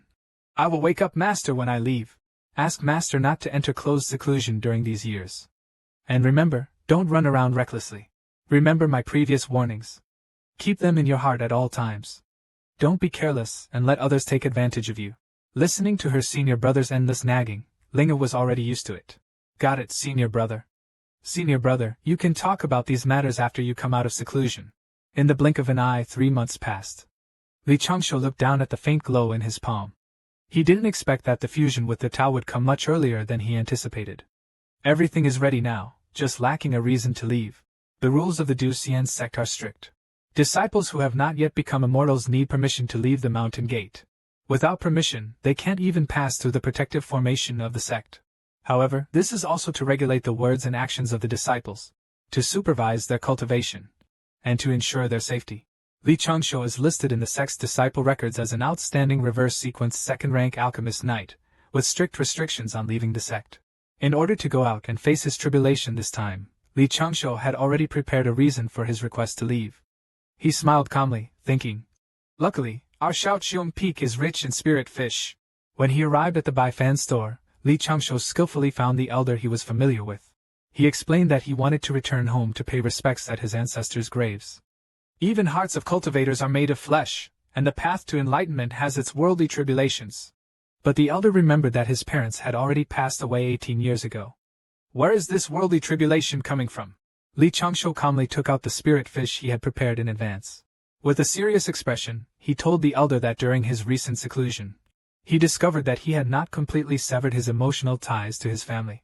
Although practicing Qi separates us from the mundane world, we must still honor loyalty, righteousness, propriety, and filial piety. Elder Wei's face lit up with joy as soon as he saw the carp. He hurriedly took the carp wrapped in water spheres, then put them into his own pocket. After clearing his throat, he said, "Seeing how filial you are, I naturally must help you achieve your goal. Truly, you're as pathetic as a dog, an unparalleled leftover dog. You said he was going through a tribulation, fine." First, he bribed the elders of the sect and ran out of the immortal gate. Then, he used both earth and water escape techniques. Running far away is one thing, but it was to a remote island where no one cares to go. I tolerated that, but even that wasn't enough. Even in such a godforsaken place, he still used physical disguise and illusions, then added 2 layers of transformation spells just in case. I really admire this old rascal. Elder Wei advised, "You are a promising talent in cultivating immortality. Your future is limitless. Remember not to cause trouble, not to violate the rules of the sect, and not to be attached to worldly splendor. Blinded by mundane affairs, the heart strayed from the Tao." Disciple will remember this, Li Changsho said seriously. On this trip, disciple intends to take this opportunity to train in Nezhou for a few years. Could the sect officials be refrained from checking around my hometown? And also, please don't have the sect officials escort me there. Elder Wei gladly agreed. That's just a small matter, go on and return quickly. Li Changsho immediately cupped his hands and expressed his gratitude. In his tribulation avoidance plan, this was a crucial and necessary step. Once he thought of leaving Qutian Peak, before long, he swiftly flew to the mountain gate, took the jade token for going out, said he was returning home to visit the ancestors' graves. The immortal guarding the mountain gate also advised Li Changsho to be cautious outside. Li Changsho thanked him, and flew out of the mountain gate on a cloud. Throughout his journey, he lost his earth evasion in the mountains and water evasion at rivers. Half a month later, in the northeastern part of Nanshan Buzhou, he successfully found his parents' graves on a hillside. He offered fruits and snacks prepared for the journey, burned 2 rolls of yellow paper and lit 3 sticks of incense. Knelt 4 times with a loud kowtow. Then, not far from his parents' grave, he kept vigil for 7 days. Although his parents had been gone for a long time, the ties of upbringing still connected him. After saying goodbye to his parents, Li Changsho prepared to set off again for his chosen place to transcend tribulation. And the place he chose was on the edge of the mundane world. A very hidden and inconspicuous small island. This is what he considers the best place for tribulation. This is not enough. He also needs to disguise himself. There are several basic principles for disguising one's appearance. In Li Changsho's view, simply using illusions or shape-shifting spells is far from sufficient. He first needs to use physical methods like makeup to change his appearance. Then, he affixes a specially made ultra-thin, water-moist silk mask. Next, he uses an illusion to transform into an old monk and then casts 2 layers of shape-shifting spells. This way, if a master glances at him, even if they see through the 2 layers of spell disguise, they won't see his true appearance. Since Aoi failed to win in the last journey to the East Sea, the Dragon Clan remains immersed in a comfortable yet dull fantasy. This further strengthened the second prince's idea to do something big to awaken his people. In the East Sea Crystal Palace, the young dragon Aoi was bound by chains to an iron pillar. He kept his eyes tightly shut, while Pangishi recalled his father's angry scolding. At the celebration banquet that day, the Dragon King was so angry he smashed a cup and glared at his son, angrily condemning his absurdity. All because he said he still wanted to apprentice at Duxian sect to learn the teachings of the 3 great sages. You must know that visiting the sage's court is considered treason. Going out to learn from a master is seen as a rebellion against the Dragon Clan, and both emotionally and logically, you will be ridiculed by those within the Dragon Clan. However, even so, the determination in his eyes remained steadfast. The Dragon Mother felt sorry for her son and kept pleading with the Dragon King, saying that he was just a bit shaken from the last tournament. Then she turned around, earnestly advising him to admit his mistakes early. The laws of our clan are not enough for you to learn and use. The treasures of our clan are not enough for you to play with. Why do you insist on engaging in such absurd acts? And to say such bizarre and deviant things in front of so many clan members? You want to visit the sage's court. Do you know that besides the branch, the sage's court does not accept dragon clan disciples? Initially, because the lord of the Chan sect accepted a bastard dragon as a disciple, Siejibao and the others believed that all the remaining fortune of the dragon clan was placed on this illegitimate dragon. How could the clan forget such humiliation? How could Ao not know these words of the Empress, and how could he not discern their truth? Huanglong Jinren, one of the 12 golden immortals of the Chan sect, was clearly of ancestral dragon lineage. He only mistakenly fell into Kunlun Mountain due to severe injuries back then. He was kept in the courtyard by the 3 pure ones before they became saints. He became the ornamental dragon of the 3 pure ones household. Before the emergence of ancient sages, the dragon clan considered this a shame, severing ties with Huanglong Jinren. After removing his name from the dragon clan, the 3 pure ones attained sainthood, and the dragon clan couldn't bring themselves to flatter Huanglong Jinren, instead spreading malicious rumors within the clan, labeling him a bastard. After the 3 pure ones became saints, a group of dragon clan experts took young dragons to Jinao Island to find a master. They were very respectful to the sage. But upon hearing that the lowest threshold is to see the Tongtian Jiaozhu, and that only the best dragon disciples could become a sage's disciple, instead of directly apprenticing under the sage, the dragon experts turned back, feeling insulted. In Aoyi's eyes, the dragon clan's arrogance was the real absurdity. These words angered the dragon king. That's why he was chained up. Aoi understood that now only he, the dragon king's second prince, could completely lower his stance. Go to apprentice at the Duxian sect, ranked mid to low among the 3 great sects. Even if it means kneeling outside the Duxian sect for days. To become a disciple dedicated to enlightenment. Only then can the dragons break their feudal pride and tear apart their twisted self-esteem. This is the only way for the dragon clan. Lao Lu turned into a cold-faced Taoist to present captives. Meanwhile, the second prince of the dragon clan escaped control, determined to head to the Duxian sect. 3 months later, in the depths of the East Sea at the Crystal Palace, seeing her son endure such torment, the dragon mother could only cry sorrowfully. Seeing her like this, the dragon king was at a loss and thought to quickly find someone to take the blame. Soon, the dragon king ordered a thorough investigation. A member of the marine clan, Eugene, who was teaching the dragon's son, was blamed and sliced on the spot, served with scallions, ginger, vinegar, and garlic. Later, the second dragon prince Aoi was tied to a massive ancestral ship, racing toward the border of the South and East Seas. Now, the dragon king suppressed all opposing voices, silencing everyone. He can only go out for a while to avoid trouble.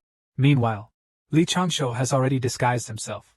At the junction of the South Sea and East Sea, there's an immortal island shrouded in light, resembling a giant turtle. In a jewel at the corner of the island, a small green dragon is using its eyes just above the water, to slowly observe the surroundings. It's the day for the Great Luo Golden Immortals lecture. Nearby immortals have gone to listen, and he finally has a chance to escape. As early as at 6 years old, the second prince had already memorized the waterways of the 4 seas. From here, head towards the southern Shambu Island, move along the southern coast towards the eastern godly continent, using the worldly people's obscured aura to conceal your trail. Then land at the border between the southern island and eastern continent, advance on foot, and head against the trail towards the eastern godly continent. Then, with a splash, dive into the water. The body gradually shrinks, soon transforming into a 3-foot length, swimming towards a crevice at the bottom. When he opens his eyes again, he has already arrived at the eastern shore of the Eastern Sea, on the eastern coast of the southern Shambu Island, along the endless coastline. There are simple fishing villages made of piled stones. Inside a house, an old man holds a bowl of hot water.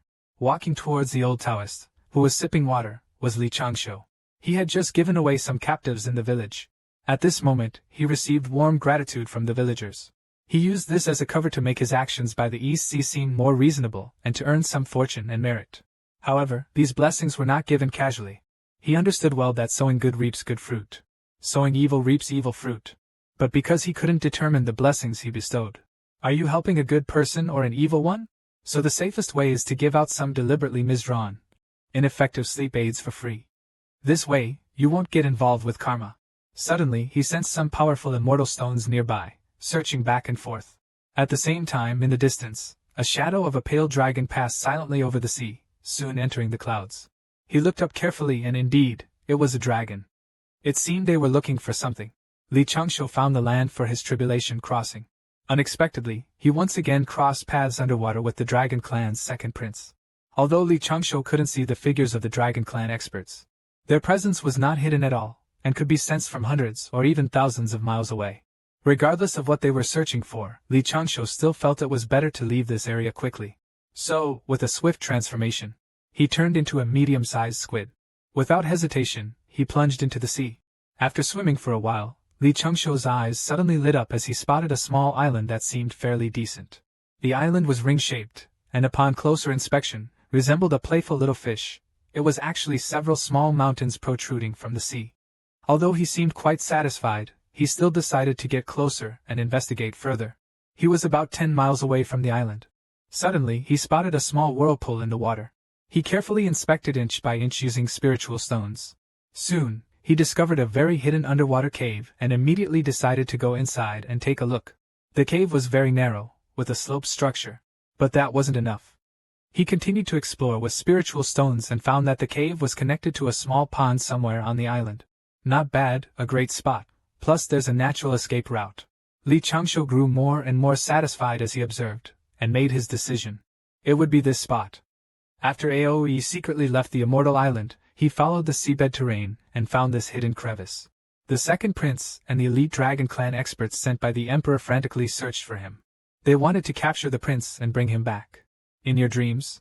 Aoe, in human form, pressed his body against the cold, hard rock wall, cautiously surveying the area within 3 miles of the small island. He secretly activated the Dragon Clan's secret technique, the hidden dragon art. Suddenly, Aoe sensed an approaching danger. But in fact, he hadn't detected anything specific. It was his innate bloodline ability that allowed him to sense the impending crisis. A human elder suddenly appeared outside the cave and entered a crevice, approaching my location. Aoe let out a slight sigh of relief, thankful that the elder's aura wasn't strong. The elder hadn't noticed me using the concealment technique. But if he takes another step forward, he's dead. The immortal fan was raised. The dragon fan was lifted as the elder swiftly advanced 5 meters, but there were only 3 meters left between us. Clinging to the rock wall, I suddenly struck, my body erupting with a flash of azure light. A dragon claw appeared, revealing its true form. Quickly, he turned back into a dragon, swiftly surveying his surroundings.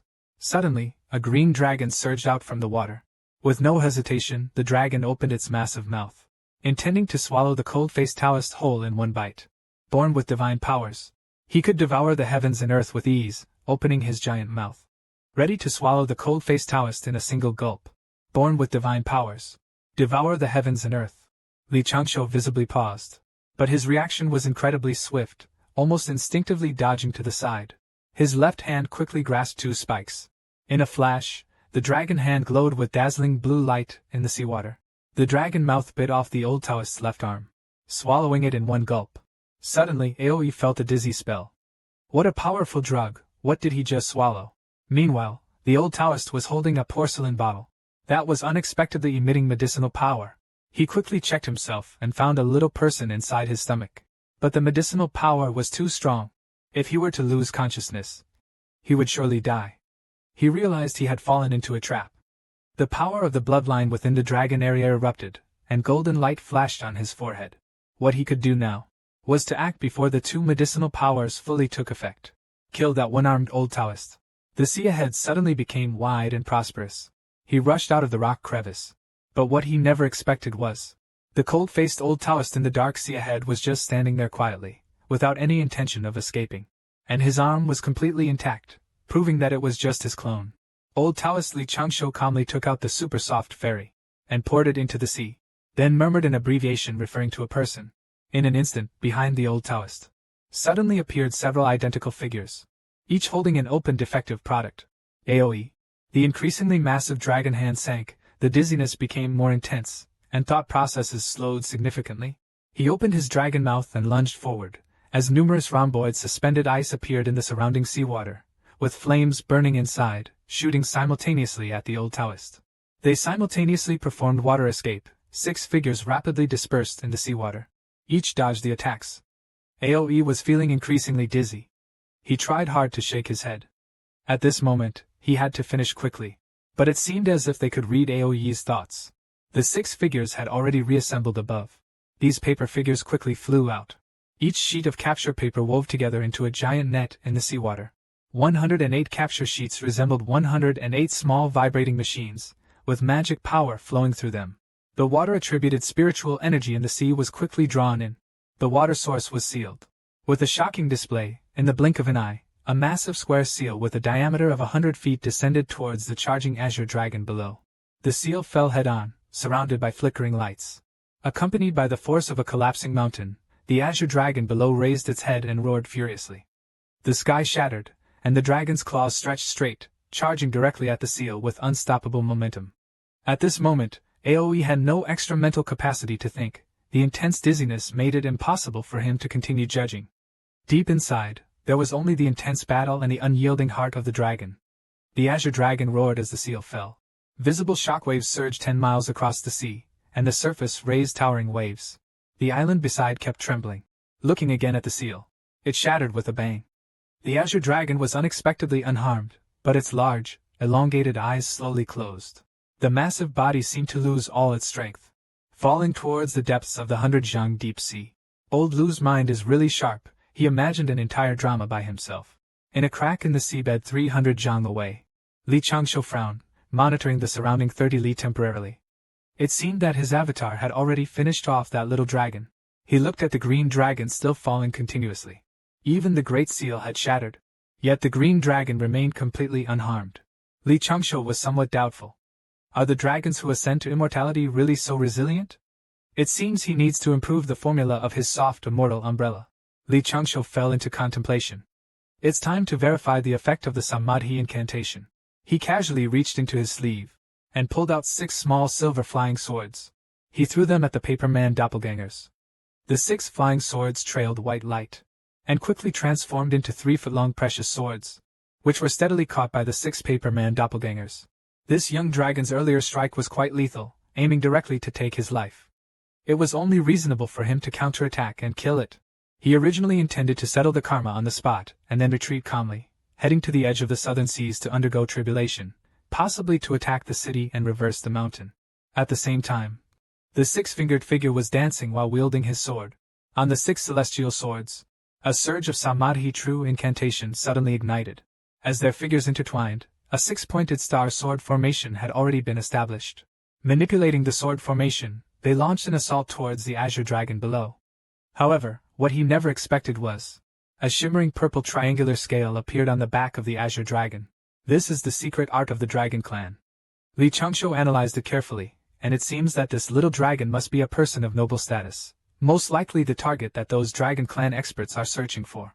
Generally speaking, when one sees these purple scales flashing and stops, the attacker not only avoids being hunted but also receives thanks from the Dragon Palace. Naturally, Li Changshu doesn't care for any gratitude. He only hopes not to encounter such troublesome characters. But if he kills this dragon now, his primordial spirit will be immediately locked by the Dragon Clan's secret art, meaning he will face endless pursuit from the dragons. Suddenly a bright light stabbed his eyes, and he hurriedly raised his hand to block it. All 6 paper figures stood suspended in the air, but the light gradually faded away. Li Changshu looked again and saw that below, the second prince of the East Sea Dragon Palace had somehow turned into human form and was sound asleep. Since it's him, why is he here? Those Dragon Clan experts searched from south to north. Thinking back to the last time that young dragon intentionally lost to me, could it be that my previous assumption was correct? This second prince's monster subduing event was indeed meant to humiliate the Dragon Clan, but ended up winning, after my calculations failed. Am I to find an excuse to visit the sage's abode again? Continue to irritate the Dragon Clan. In the end, this guy was sent to a heretical land to learn from a master. And then he escaped to this place. Li Changshu's guess was completely correct. This is really a series. Lao Lu would never have thought that his dragon slaying case directly caused a lifelong psychological shadow on Aoi. Li Changshu calmed down and thought, if Aoi escaped from the south and appeared here, judging by this guy's route of action, it's obvious the intention is to go to Zhongxingzhou, or Dongxingxingzhou. It might even be aiming to escape to the Immortal Gate. If this little creature really reaches the Immortal Gate, the most likely reaction from the Immortal Gate is to first stabilize this dragon child. Then, they will inquire about this from the Dragon Palace. In the end, the situation might escalate significantly. After all, the Immortal Gate is my own sect, and this little dragon is protected by the Dragon Clan's secret arts. I can't kill it directly. It's really troublesome. This time I've suffered a great loss, using so many sedatives and still can't collect dragon blood. Li Changshu released a few more paper figures, instructing them to thoroughly clean up the scene. At that moment, Aoi lay quietly on the bamboo raft as the vast stream of water poured directly onto his face from above. The group worked cooperatively, determined to clean him up thoroughly. One was responsible for pouring water, another for applying super strong soap powder, and yet another for scrubbing him with a powerful steel brush. In his unconscious state, Aoi felt like a gutted salted fish being repeatedly washed inside out with seawater, not sparing any detail. During the washing process, 7 or 8 palms kept slapping. Much like how the chefs of the Dragon Palace would slap the finest snowflake unicorn beef to perfect its texture. Moments later, a bamboo raft drifted northward into the deep sea with the current. The drunken Aoi is now lying quietly on the bamboo raft. After being forced to drink over 20 bottles of beautiful lady essence, he is expected to sleep for a while. As for Aoi, his entire body has been thoroughly cleansed dozens of times. There is no longer any foreign scent lingering on him. Even the small piece of paper that Aoi swallowed, which couldn't be digested by the dragon's stomach, was retrieved by Li Changshu using a paper doll. A person with a god's eye view from later generations would refer to this event as the 3 days of the dragon's mirth. The people of the Hoang tribe finally found Prince Aoi, who was drifting alone at sea. Since the prince returned, he has been acting strangely, as if he is afraid of something. His whole body trembles uncontrollably. Although he has only just broken the shell about 11 or 12 years ago, he considers himself rather strong.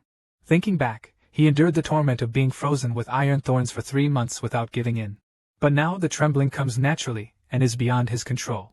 Seeing him like this, the dragon mother is very distressed and can't help but want to care for her son, but she was rejected by Aoi. He struggled to recall everything that had happened. After being knocked unconscious by the great quake, he completely blacked out. But his body, his bloodline, had retained many memories, many sensations. High-quality ingredients often require the simplest cooking methods. The Shilong case had left an indelible shadow in Aoi's mind. Whenever he thought of it, he couldn't help but feel a lingering fear. He bit his lip in anger. How could humans be so treacherous? And that old Taoist? He wasn't human at all, more like a terrifying dragon-eating beast. At one point, he felt he was going to be eaten by that demon of a human, and not a single scrap of his flesh would be spared. And this process of being treated as food has been repeated at least dozens of times. He would use all kinds of methods to prepare his own meat, to bring out the flavor of this dragon meat feast to the fullest. Could it be that when facing a direct battle, humans are only thinking about delicious dragon meat? Perhaps this is the root of why dragons dare not go to war with humans. The more you think about it, the scarier it becomes. He no longer dared to think deeply about it. There's definitely no chance of winning. The 2 uncles next to him were having a conversation. According to the rules, they must thank Li Changshu. He looked incredulous, almost being eaten himself, and now the Dragon Palace had to thank that dragon-eating person. The dragon family's kin had to be grateful to this demon, and even offer a gift in thanks. If all these events were part of that human cultivator's plan, then the wilderness is truly terrifying. Aoi's legs weakened. He sat back down on the bed, drawing in a sharp breath. Meanwhile, on a coral island near the southern continent of the South Sea, strands of spiritual energy gathered from the sea surface. Li Changshu, in the form of a cold-faced Taoist, sat cross-legged in a hollowed-out reef. His aura gently trembled, breathing in and out with ease, the world clear and bright. Completely selfless. Within a 10-mile radius in the sea, fish and shrimp are drawn by the scent. Some intelligent creatures also come upon hearing it. After a while, a green light flickers on Li Changshu's forehead, and he suddenly feels something. He suddenly opens his eyes, with a growing premonition of the impending heavenly tribulation. Last time, his master's heavenly tribulation was just as shy and timid, hesitant and procrastinating. I don't know if my tribulation will be gentle, or wild and unrestrained, rushing violently. My tribulation should be 7 or 8 heavenly thunders, right? Li Changshu thought in his heart, and he relaxed his mind.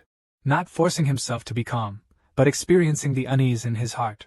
This anxiety that all creatures feel in the face of heavenly power, regardless of the level of the Tao realm. The tribulation of becoming an immortal is also called the tribulation of becoming Tao. Li Changshu had been pondering for a long time what it means to achieve enlightenment. Today, he has found the answer. While every protagonist defies fate, this man shows utmost respect for it.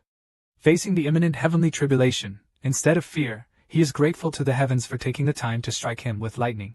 The so-called heavenly tribulation of becoming immortal is the way of the heavens testing one's path of cultivation, to see if the cultivation path is clear, whether the path is qualified for immortality.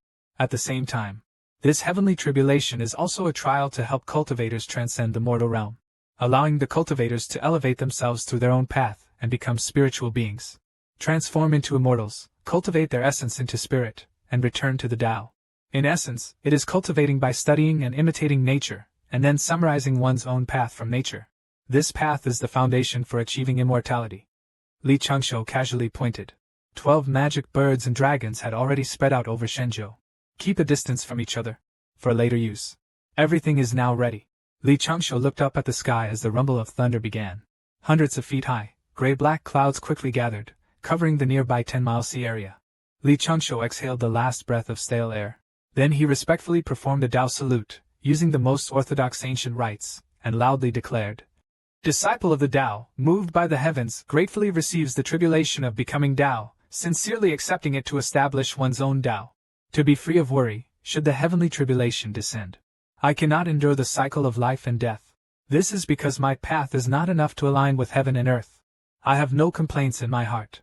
The great path is clear, the heavenly path is righteous, thank the heavens for their care, granting the opportunity to become immortal." When Li Changshou flew up to a height of 9 zhang, 3 silver-white thunder spots flashed simultaneously, and erupted into streaks of electric silver serpents. The thunderbolts in the play converged into a millstone-thick beam of lightning. It struck down on Li Changshou's head, but he felt no threat. The prop emitted a faint glow, and was engulfed by the thunder.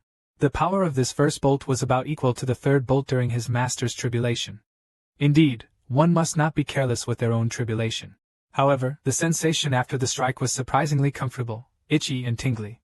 Why was his master's tribulation so painful? Was it because he didn't thank the heavenly way? Li Changshou wondered this in his heart. Feeling the second heavenly tribulation he just underwent, the heavenly way is fair and impartial. He had just approached it with a neutral mindset. He tried something that should have had no effect. The reason the first 2 lightning strikes felt quite comfortable was purely because they couldn't cause him any real harm. The third tribulation lightning was brewing overhead. Li Changshou felt many insights in his heart. The formation of this gap should be due to the great Tao or heavenly Tao, constantly colliding with one's own path. Could this be the opportunity for ascension? Old Lu traversed 7 heavenly thunders, not feeling strenuous, and that's fine. You're actually complaining that your heavenly thunder is too gentle. Do you think the lightning tribulation is like taking a bath? The tribulation clouds appeared again with various anomalies, like a fierce beast locked within them, trying to break free. It seemed ready to rush down and swallow Li Changshou. At the third and second change, the heavenly tribulation is about to start calling. The sea surface was rippled by the sound of thunder. Amidst the thunder, several thunder spots flashed. Another thick bolt of lightning struck down. Li Changshou was in midair, pressed down 3 meters by the thunderstorm. He quickly stabilized himself again. Let the storm come even fiercer. He's no longer afraid, not anymore. In the whirlpool above, 6 lightning spots, each as wide as a well, appeared. The spots arranged in a hexagram formation. In an instant, thunder surged violently. A pillar of lightning gathered and struck down again. The fourth heavenly tribulation suddenly descended. On the coast hundreds of miles away, a group of fishermen gazed from afar in this direction. Heavenly thunder descends. At this moment, someone with reverence began to bow and pray toward this place. Before long, the entire village started kneeling and worshipping in that direction, praying for the immortals to bless them with favorable weather and prosperity. Within a radius of 300 miles, a few immortals and practitioners passing by also gazed from afar, feeling the violent power of the heavenly tribulation. Such a powerful tribulation cloud, it covers 10 miles. Who could be transcending here? Could it be the rumored 8 thunder strikes? The 5th thunder strike has fallen. Li Changshou is fully resisting. As his clothes are blown apart, the immortal aura around him increases, and a 7-colored glow appears on his forehead. This is the sign of accelerating transformation into a pioneer. Then, the 6th thunder strike arrived as expected. The old Taoist calculated with his fingers, golden light flickering from the tomb, and said in surprise, "That's the rumored 4th rank celestial tribulation, the 32 brothers 8 extremities summoning immortal tribulation." The young girl beside him was stunned and asked, "Master, what's wrong?" "Nothing." The old Taoist shook his head and sighed. "A genius cultivator is about to fall under his own celestial tribulation. Let's go, Han," he continued. "Such celestial tribulations are simply one's destined calamity." He then patted Han's head, saying, "Having too much talent isn't necessarily a good thing. With a niece like Han, possessing top-tier cultivation talent, you'll need to put some thought into facing celestial tribulations in the future. With that, the old Taoist took the girl on a cloud toward the depths of the South Sea. The seventh thunder tribulation struck down, 7 pillars of lightning in succession, yet old Six felt that his tribulation was unexpectedly weak. He had a big question mark on his face, wondering if there was a discrepancy in the strength of his celestial tribulation.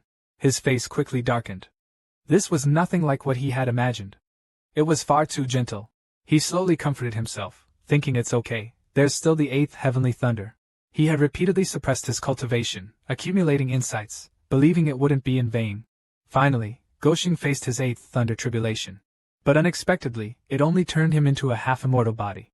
Lao Lu had also repeatedly suppressed his cultivation, constantly accumulating insights, treating every small breakthrough as a major step in life. Enduring hardships, cultivating painstakingly for 100 years. Now, his path has become as solid as a magical treasure. His primordial spirit is flawless and perfect. Finally, through his own efforts, he receives today's reward. He raises his hands towards the thunder calamity, now feeling the grandeur of standing tall in the world in the future. Li Changshu, rarely moved by emotions, opens his arms to embrace the transformation of his life. From today, he steps on the path to immortality, seeking eternal stability tomorrow. Li Changshu excitedly looks at the thunder calamity. Come on, I am ready. The 8th thunder calamity is exceptionally fierce, accompanied by a torrential rain of lightning from the sinister calamity clouds. A vicious beast with hideous features gradually appears. This is the 32nd Brothers Ba Ji Ba Huang summoning immortal calamity. Branches of all sizes flicker like thunder simultaneously. Countless silver serpents and electric pythons dance wildly in the air. They converge in the sky, bringing brilliant smoothness. They ferociously crash down towards Li Changshu below, who opens his arms. He fully enjoys the awakening of the lightning, his body slowly undergoing transformation. With a furious roar, his whole body emits light. Then the dark clouds gradually disperse. A beam of celestial light descends from the clouds, enveloping Li Changshu. This is the path to immortality. Then Li Changshu looked down. His gaze momentarily turned blank. His own body, from the abdomen upwards, had transformed into an immortal form, emitting multicolored immortal light, but his hands, with forearms below the chest-abdomen line, all the way to the toes, were still the same as before. Just by adding a trace of ethereal aura to the foundation of his original Tao, he now resembles a living but flawed statue. What on earth is going on? He has never seen such a situation in ancient texts. Could it be because he laid his foundation too solidly? The 8 heavenly thunders are unmoving due to their cleanliness. So he can't convert his Tao interest into celestial interest. What should be done now? Should he amputate himself, allowing the upper body to ascend? But the lower body is important too. Moreover, his primordial spirit is also half-baked and can't transform into a celestial sound state. Surely he can't just cut off his primordial spirit too, right? Besides, how does one even cut off the primordial spirit? It's not like practicing the evil-resisting sword technique where you can just discard certain things. It's like the gate to immortality has been pushed open, and the tribulation was successfully overcome. But he got stuck at the door because his cultivation base was too strong. He didn't want to become a half-baked immortal. If there was one word to sum up this man's life, it would undoubtedly be dog. Li Changshu hurriedly raised his hand and took 2 steps forward, shouting hastily at the fading tribulation clouds. Wait! The vast tribulation clouds paused for a moment. But then they sped up and scattered, disappearing in an instant, leaving Li Changshu standing there awkwardly, thinking. They just left like that? I didn't even have time to complain. Suddenly, there was a dull thud, startling and causing one to sob. A tremor-inducing, indescribable pressure descended from the sky, targeting him. Oh no, a moment's pause, life and death judged. Yet this time, it seems he is the one being judged. A buzzing sound suddenly appeared in the air. Strange ripples emerged in layers above, carrying an astonishing pressure. It directly shrouded 100 miles around, causing the creatures here to shiver in fear.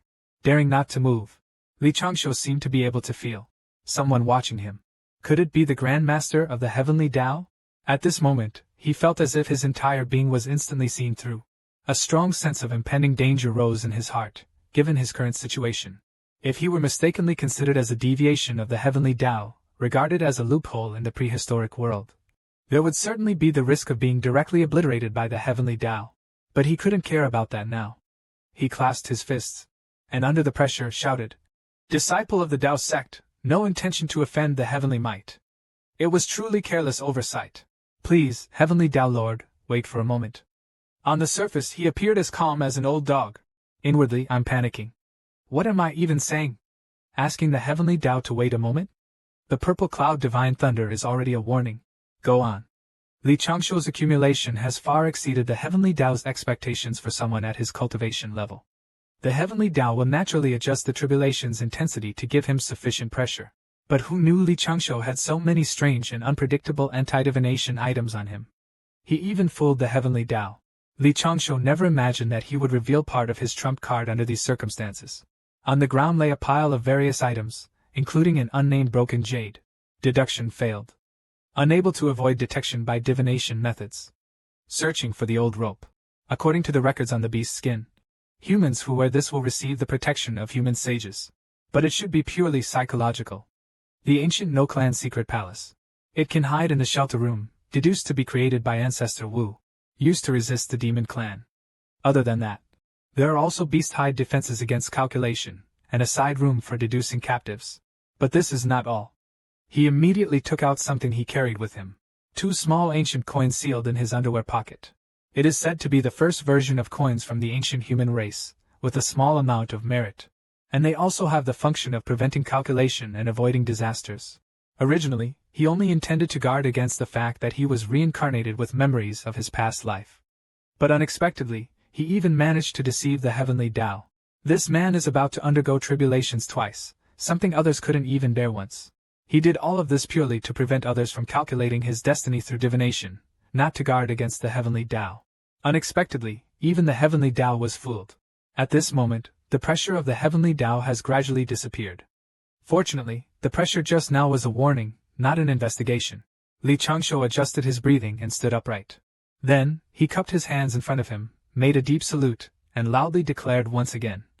Disciple of the Taoist sect, I swear to the heavens, the changes in the tribulation were not calculated by me intentionally, but merely a means to avoid man-made disasters and misfortunes. Today, I have come upon this opportunity of the Tao. It is all thanks to the Taoist scriptures and the teachings of my ancestral masters, and my arduous cultivation day and night. I implore the heavens to consider my diligent practice, and bestow upon me another tribulation. I also beseech the heavens to grant me a different location for this tribulation, so that I may avoid a fatal disaster. As soon as he finished speaking, the dark cloud in the sky began to slowly expand.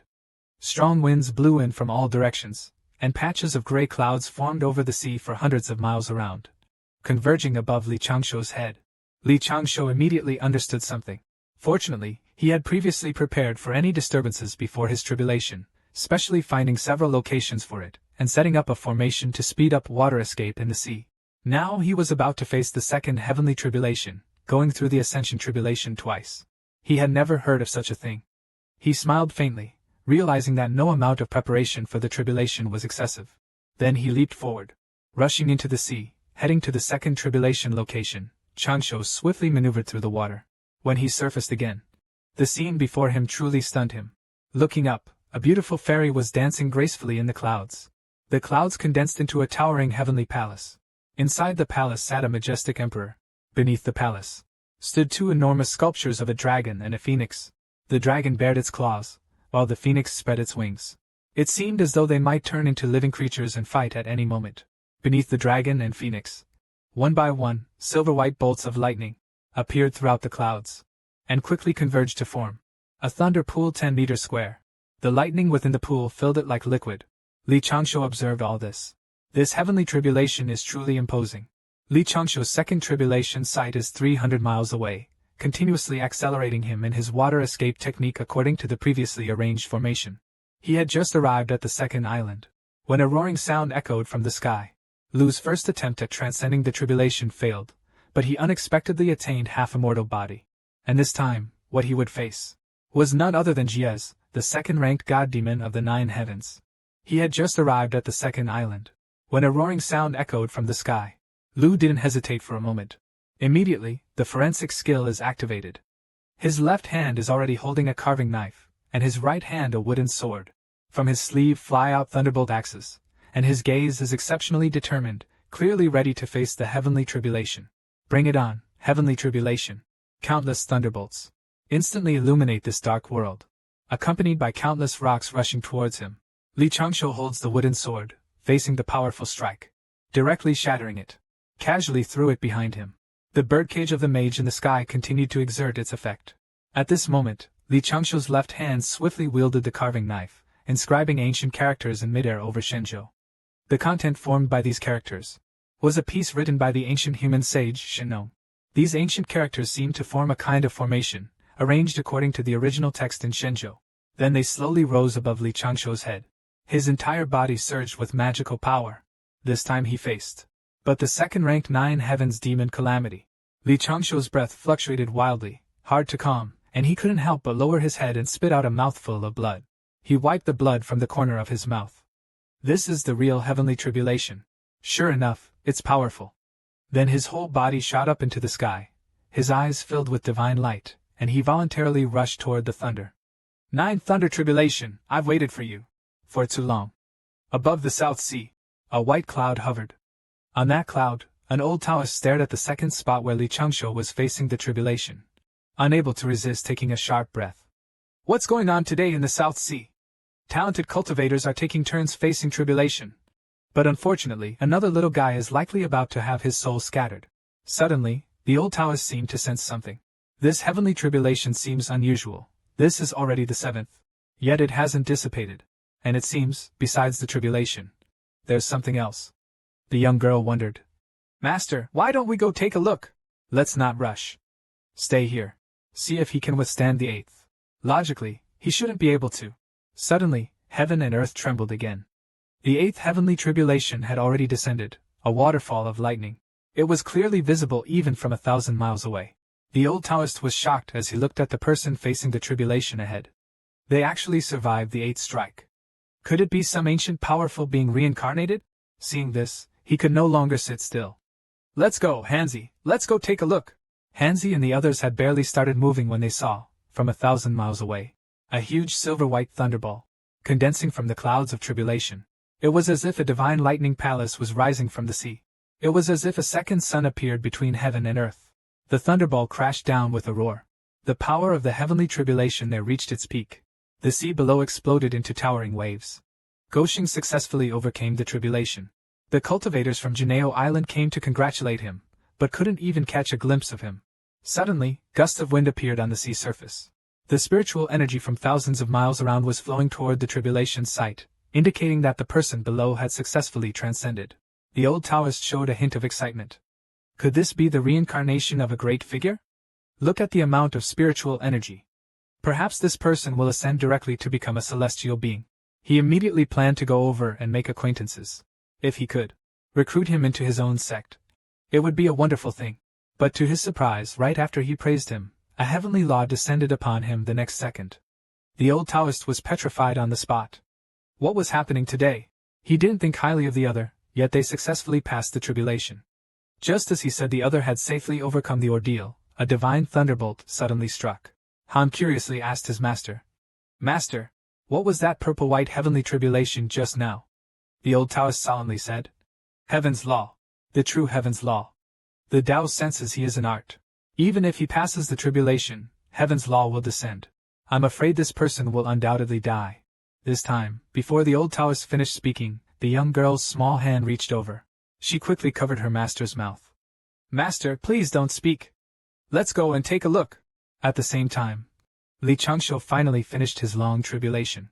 The thunder in the sky gradually dissipates. Pulses of pure spiritual energy surge downward. The sky also gradually clears. Li Changshuo senses the surge of pure spiritual energy, in a daze. Among the clouds, shadows of celestial maidens dance with the heavenly moon, scattering petals everywhere.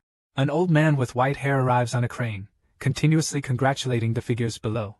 These are all celestial phenomena. From the heavens above, a beam of golden light shines down, enveloping Li Changshuo. At the same time, Li Changshuo eagerly absorbs the surrounding power of the heavenly tribulation. They rush towards them. There were still over 600 miles to go. The strange phenomenon in the sky had not yet dissipated. The old Taoist quickly gathered his strength and shouted, performing a 1,000-mile transmission saying, My apprentice and I are from Jineo Island, practicing Qi cultivation. We've come to congratulate fellow Taoists.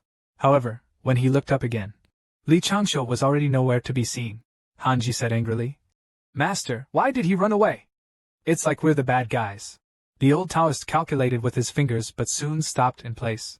His calculating technique had some depth, but after a while of trying, he got nothing. Could it be that he's trying to avoid heavenly secrets? It seems he must be the reincarnation of someone important. Otherwise, he wouldn't be so cautious. I'm telling you, Li Changshu can even deceive the heavenly Tao itself. You're just wasting your efforts. This is the most unfortunate man I've ever seen. Not only does he have to undergo tribulation twice, he also has to suffer the divine punishment from the heavenly way. Li Changshu has practiced since ancient times, and is well aware of the dangers of the world. However, they still plan to go over and take a look. Half an hour passed by, and the two figures finally stood above the place of tribulation. Han Ji's face showed an expression of disbelief. This is too exaggerated. Only a small part of the island below remains. The half that was destroyed is now underwater. A square-shaped pit appeared underwater on the ruined side of the island. Master, is this the tribulation to become an immortal? Will my tribulation be this difficult too? Don't worry, your heavenly tribulation won't be this strong. At most, it'll only be 1/10 of this. Upon hearing this, Han Ji felt frustrated. Why does this sound like such a lack of faith in me? The old Taoist suddenly noticed a tattered garment below wrapped in flames. It seems this person left in a hurry. Drop such an object. Then he kept pointing out ways to remove some hidden dangers for him. Consider it making a good bond. That mountain was soon reduced to ashes. Let's go, or soon another master will come to watch, and explaining will be troublesome. At this time, on the other side, Li Changshu used the power within his body to perform the water escape technique. He rushed westward, not knowing if the bloody clothes he left behind had been discovered. He had sensed the arrival of the old Taoist master and his disciple, so he gave up healing on the spot, took one last breath of spiritual energy, and quickly fled. That bloodied robe was taken from a mortal soldier who died in battle during my travels in the secular world. It was soaked in spiritual energy for a while, and it should disrupt those who try to track me. As for the soldier, he received a recitation of a scripture for his soul's repose from my own mouth, so his journey to reincarnation in the underworld was quite swift. In a way, it was a fair exchange. At this moment, from Li Changshu's chest to his abdomen, his body was covered with spiderweb-like cracks. Actually, he was still in relatively good condition compared to Xianin at this moment, who was in an even worse state. Xianin lay weakly in the middle of his dantian, unable to move. We all understand the reasoning behind it. But why was there a 10th lightning strike when there are supposed to be only 9 tribulation lightnings? He was feeling quite frustrated. How many people throughout history have successfully transcended tribulation? And yet, how many ended up in such a miserable state like him? Of course, Li Changshu knew. That final purple divine lightning was a punishment from the heavens. This is the punishment from the heavens for previously concealing the divine plan. And his current severe injuries are primarily caused by this divine punishment.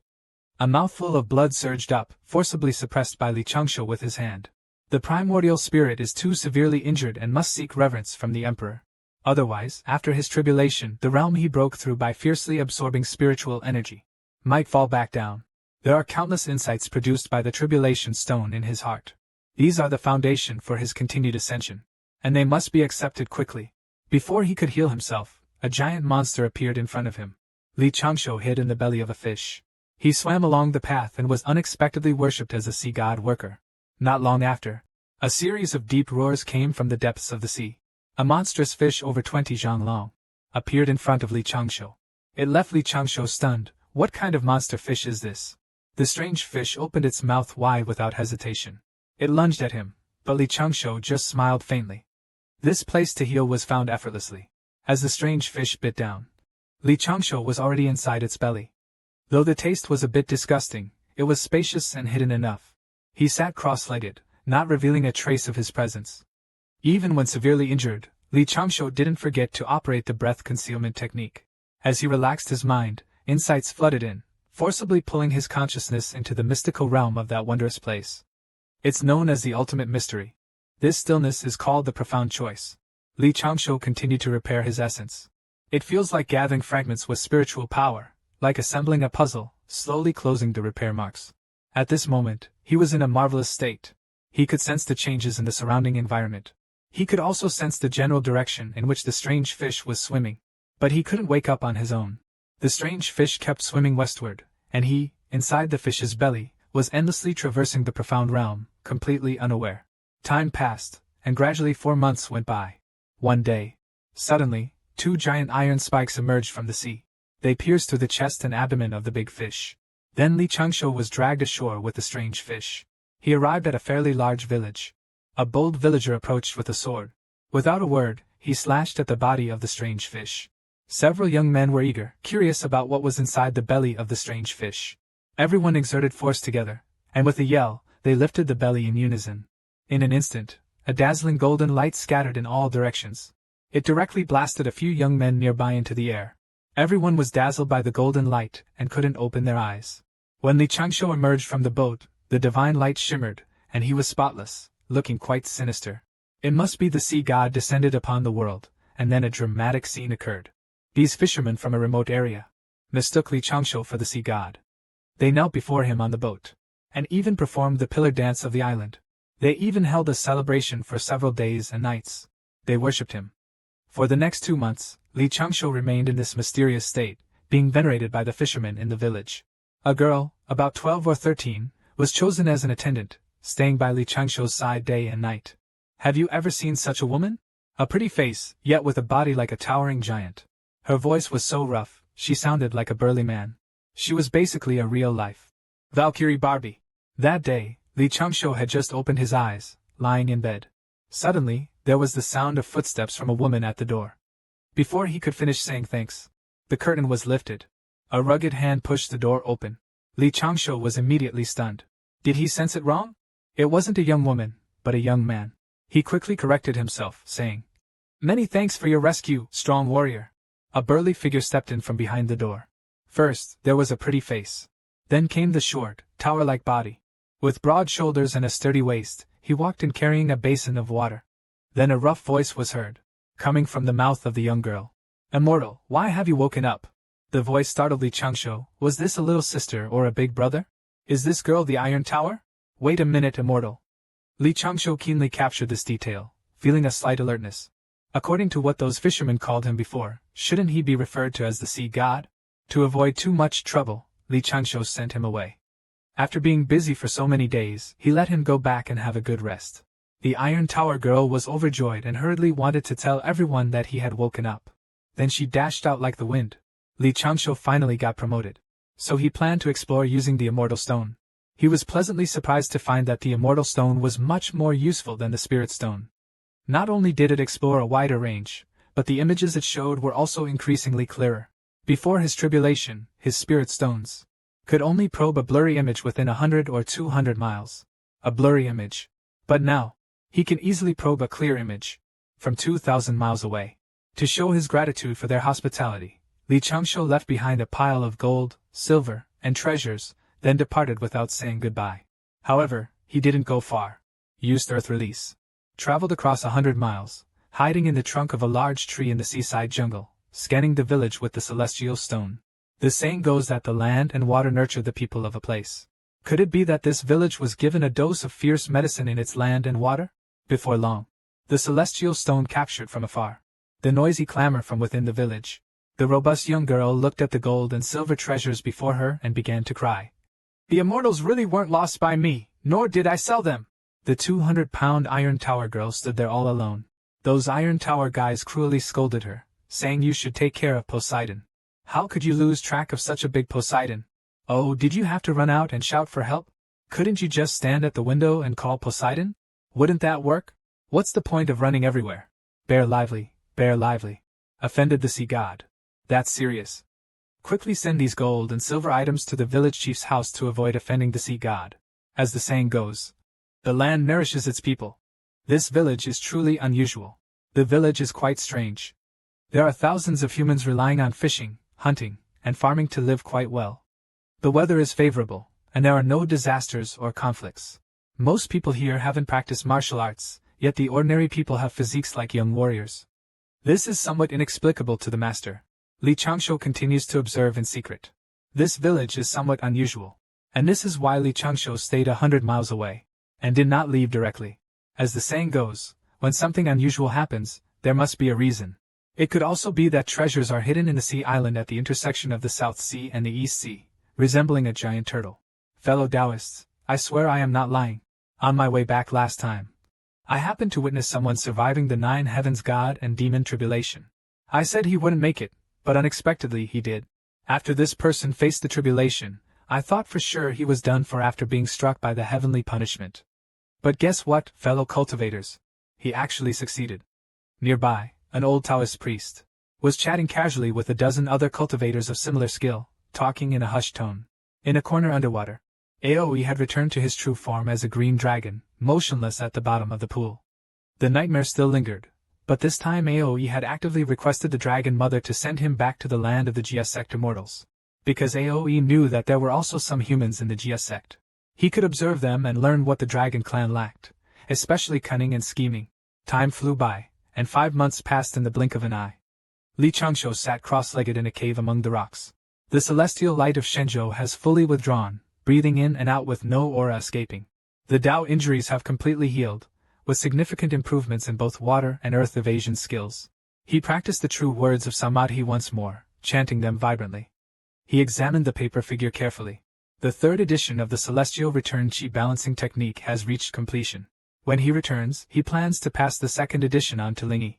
Previously, he saw a tower-like maiden with strong spiritual power in a village that emitted a strand of 7-colored precious light.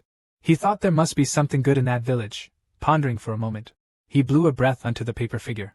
The paper figure trembled a few times, slowly coming to life, transforming into the figure of a middle-aged Taoist. Then, following Li Changsho's instructions, it took the 3 treasure bags he had thrown and prepared to visit the bear village to investigate. If it could pick up some treasures, it would. If more elaborate actions were needed, the paper figure would withdraw and self-destruct. Hundreds of villagers gathered around the village gate. They became spectators as if watching a show, setting up a stage there. Several figures in Taoist robes were jumping around on the stage. As Li Changsho's paper figure approached the village, he hid at the top of a large tree, and only then could he observe the situation inside the village. Old Six usually avoided getting involved in karmic entanglements. To avoid the Western religion, he chose to slip away. Unexpectedly, he sensed a strong force of karmic hindrance. Hundreds of villagers gathered around the village gate. They became bystanders, and a stage was set up there. 2 figures dressed in Taoist robes were jumping around on the stage, one fat, one thin, one dark, one pale. They bounced back and forth like performing magic. What should have been proper preaching was forcibly turned into a large-scale pyramid scheme. A paper doll clone stood on the treetop, gazing into the distance at everything happening on the stage. Quickly it became clear that the source of the divine light was actually an ideal behind these 2 missionaries. The 2 Taoists were vigorously promoting the Western teachings, chanting the supreme Tao of Heng Yuanjing. In the Western teachings, everything is like Bodhi. If such preaching happened outside the southern continent of Buzhou, it would most likely be some major sects conducting propaganda to recruit disciples. But if it happens within the southern continent of Buzhou, it's either a scam for money or for incense offerings and merits. As soon as the paper figure heard it was the Western teachings, it immediately formed a spell with its hands and began to perform earth escape behind a tree. The Western teachings are a major cause and effect. Why wait here if you're not running? At the same time, Li Changsho on the deserted island also learned of this news. He hurriedly packed his things to escape, unexpectedly finding himself still in the southwestern part of Nanshan Buzhou. Far from Xinyohezhou, yet the Western sect has already extended its reach here to collect incense. Probing into this place, the 2 Western saints, Kuai and Durin, are also plotting the investiture of the gods. Many unnecessary conflicts within the Taoist sects bear their influence.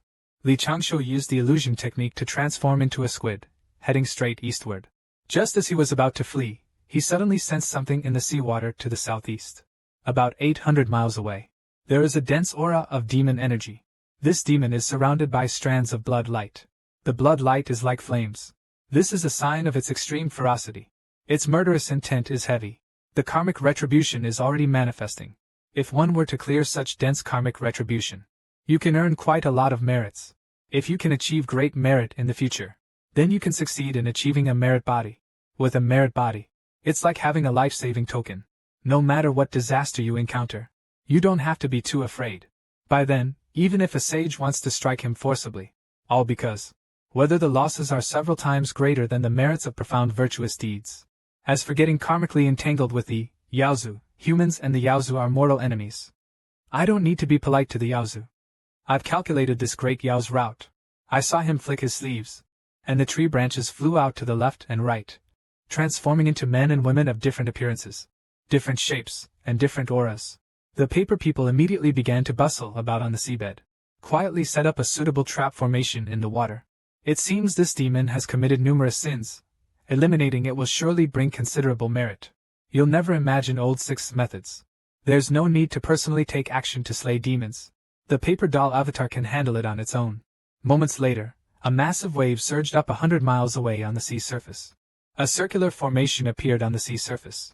The 100-meter-long demon bull charged straight into the temporarily set trap formation.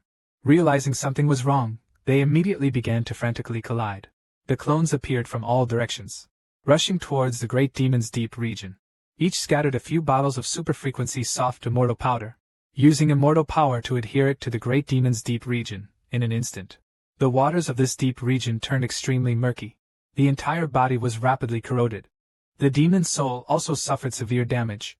Although Hong's cultivation level is high this time, his resistance to the drug is clearly weaker than the East Sea encounter.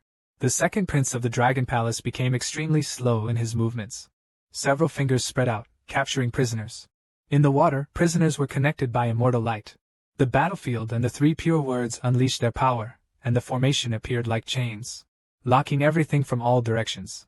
The power of the formation exploded. Wind and lightning struck. Ice froze, fire roasted. That demon body, already corroded by the poisonous powder, now had little defense left. Streams of samadhi incantations penetrated various cracks, using the demon's energy and spirit as fuel. The fire raged, and in the blink of an eye, the flames engulfed Tang Hong in the sea. Yet, he couldn't utter a single cry of pain. 3 paper figures sat cross-legged on the sea, reciting the whale's rebirth mantra to dispel misfortune. Then, they took out a soul-capturing orb, absorbing the poisonous powder left in the sea, along with the polluted water and the undying flames. The samadhi incantations were truly fierce. In the time it takes to drink a cup of tea, the massive body of Tang Hong was reduced to just a pile of ashes on the surface of the sea. If I were to use him to refine elixirs in my sect, it would draw too much attention. I should reconsider how to adjust the size. Next, he examined the memory fragments of the beast. As expected, this beast isn't from the South Sea. Due to the deep-sea demon tribe's lack of fortune, they could never rise. And this fish demon has slaughtered countless beings. Who knows how many fishermen at sea met their end by its hands. Truly, it has committed many evil deeds. This action could be considered as carrying out justice. Li Changshu smiled faintly. If one continues to eliminate evil and promote good like this, wouldn't they soon find spiritual fulfillment? So, he made a rough estimation. It seems you still have to kill millions of great demons with heavy karma. If you think about it, cultivating diligently still has a higher return. Li Changshu frowned. In this fragment of memory, he actually saw the 2 Western missionaries from the Bear tribe. What surprised him was that they were actually in cahoots. A 200-pound young man, insisting on provoking a girl.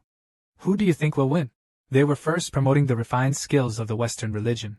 Then the plan was to have the red demon attack the village, and use clay idols to pretend to repel the demon, cut off the road to divine miracles, thus gaining a group of loyal followers to provide incense offerings to the Western religion. However, this plan was already foiled by Li Changshu's interference. Now that the cleanup work is complete, it's time for Li Changshu to leave. Of course, his real body quietly slipped away unnoticed.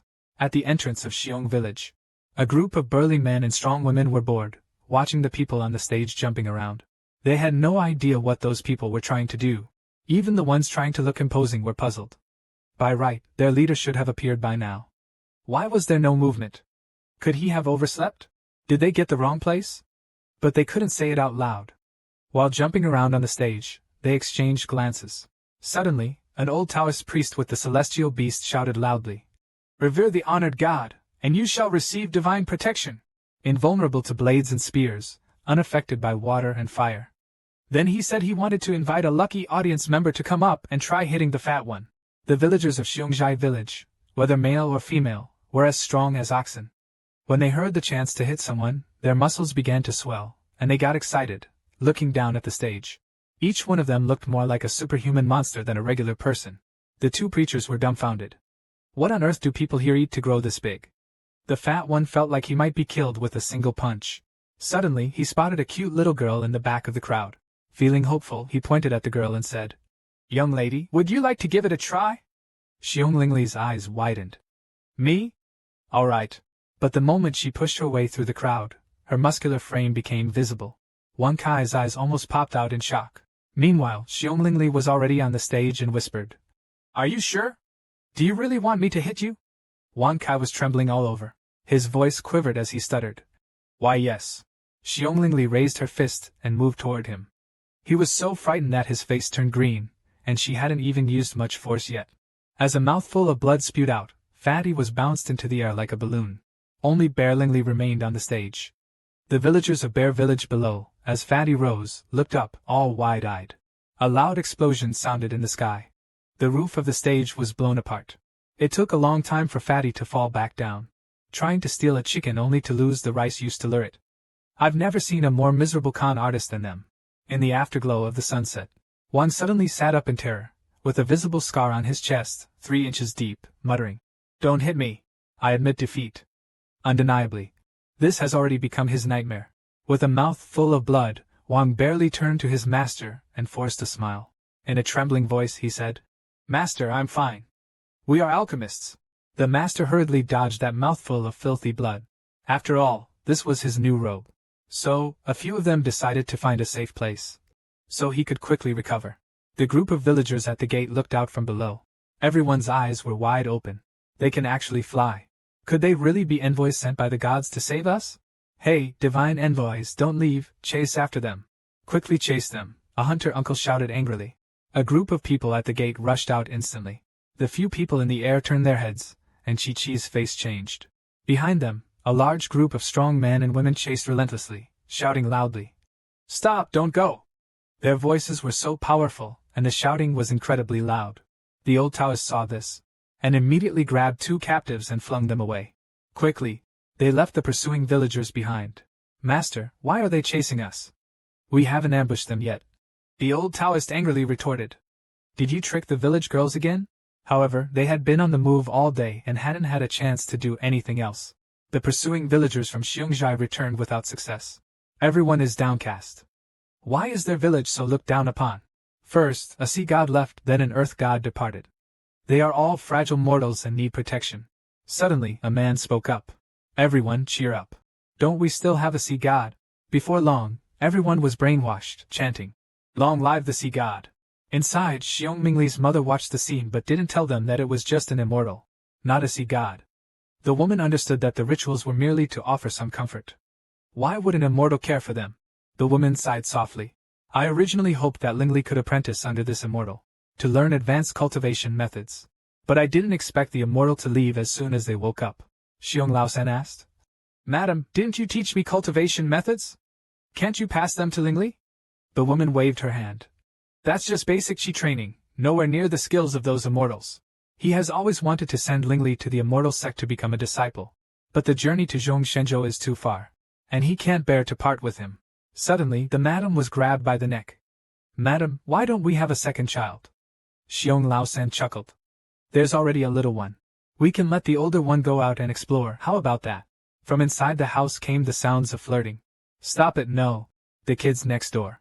Hee, I'll knock him out. Heaven's way is sense by itself." Out of nowhere, Lao Lu inherited the incense from this place. He was regarded as the sea god, and worshipped by the villagers. A few months later, Li Changshu found a simple cave in the grasslands and began practicing the Samadhi mantra there. The Samadhi mantra is ignited by the essence fire, Qi fire, and spirit fire. It's theoretically almost impossible to reduce the power of one's own Samadhi mantra. But a living person can't be held back forever.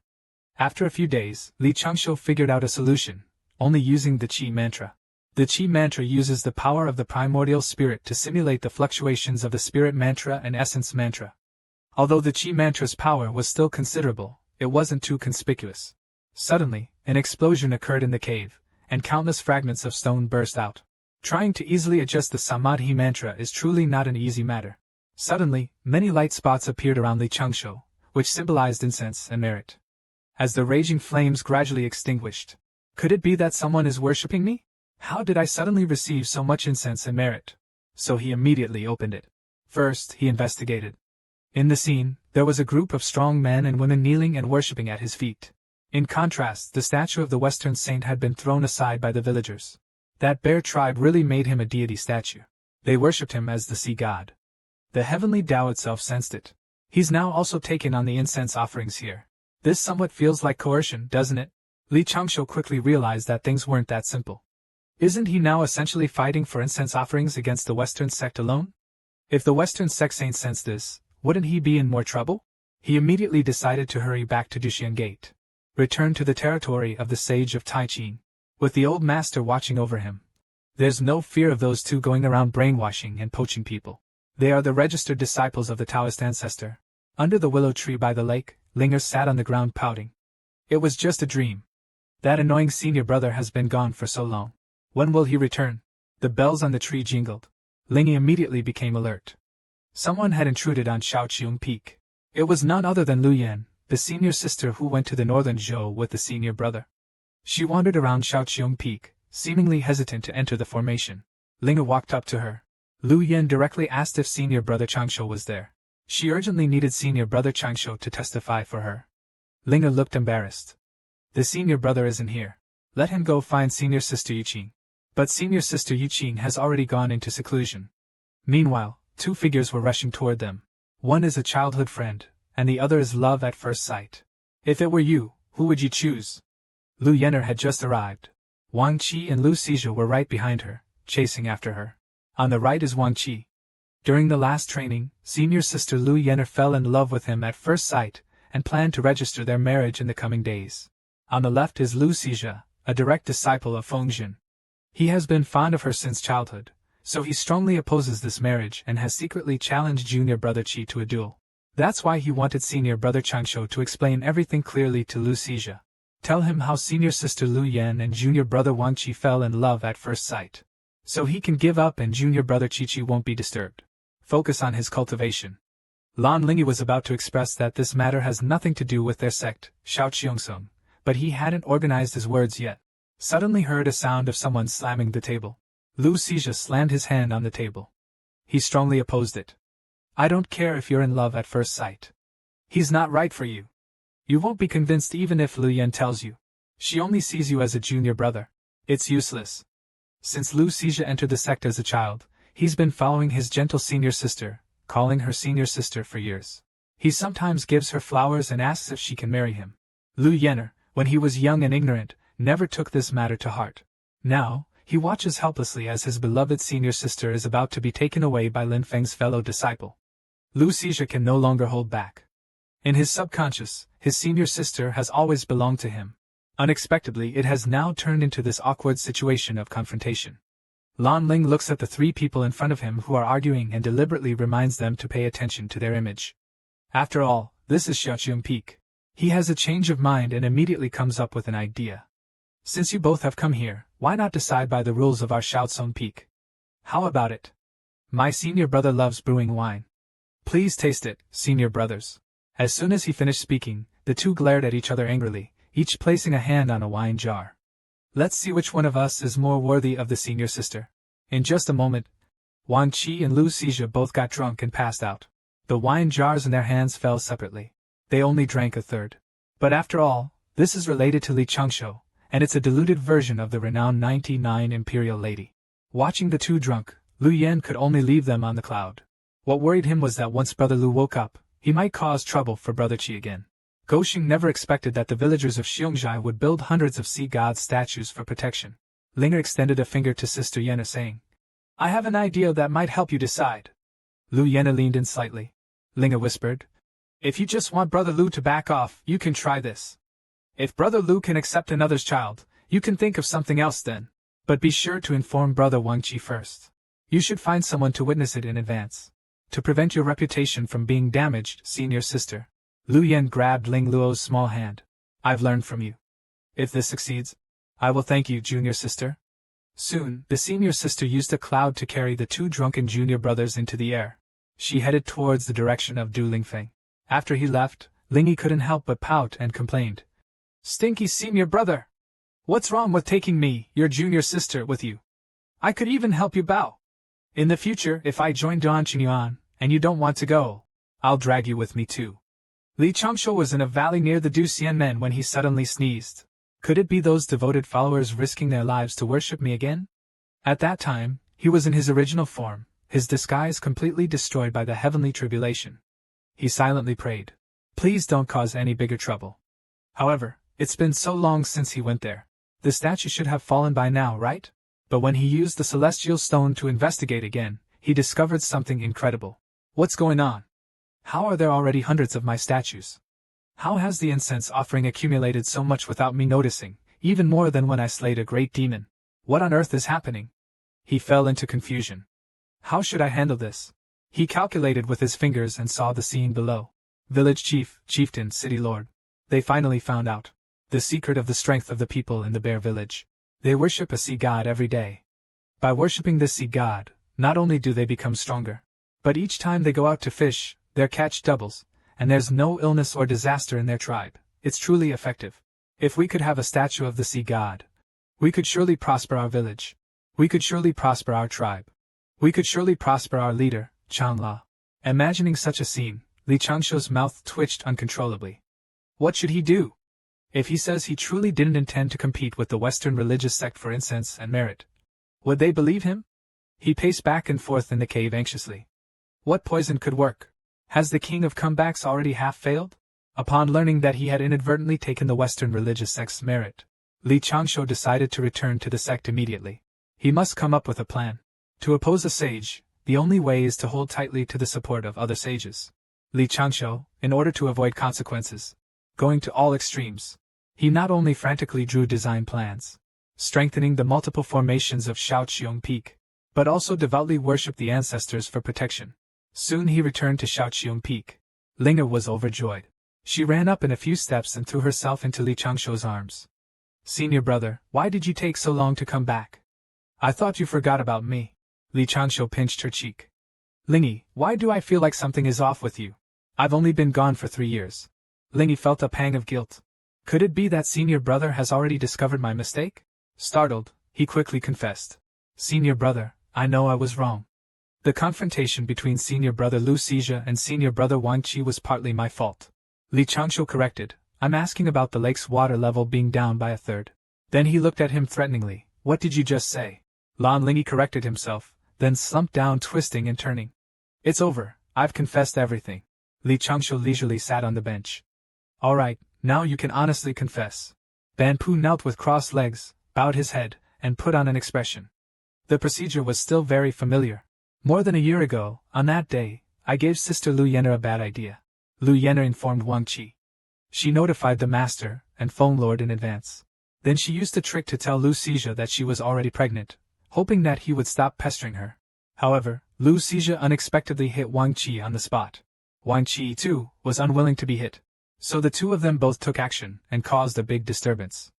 Although either of them was seriously injured and it was evenly matched, they were punished by the sect rules for private fighting.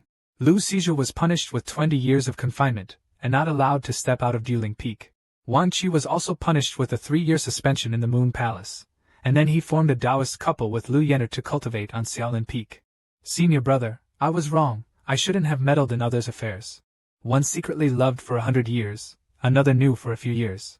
The reason why Lu Yenner didn't speak harshly to Lu Xizhi was precisely because he still had some hesitation in his heart.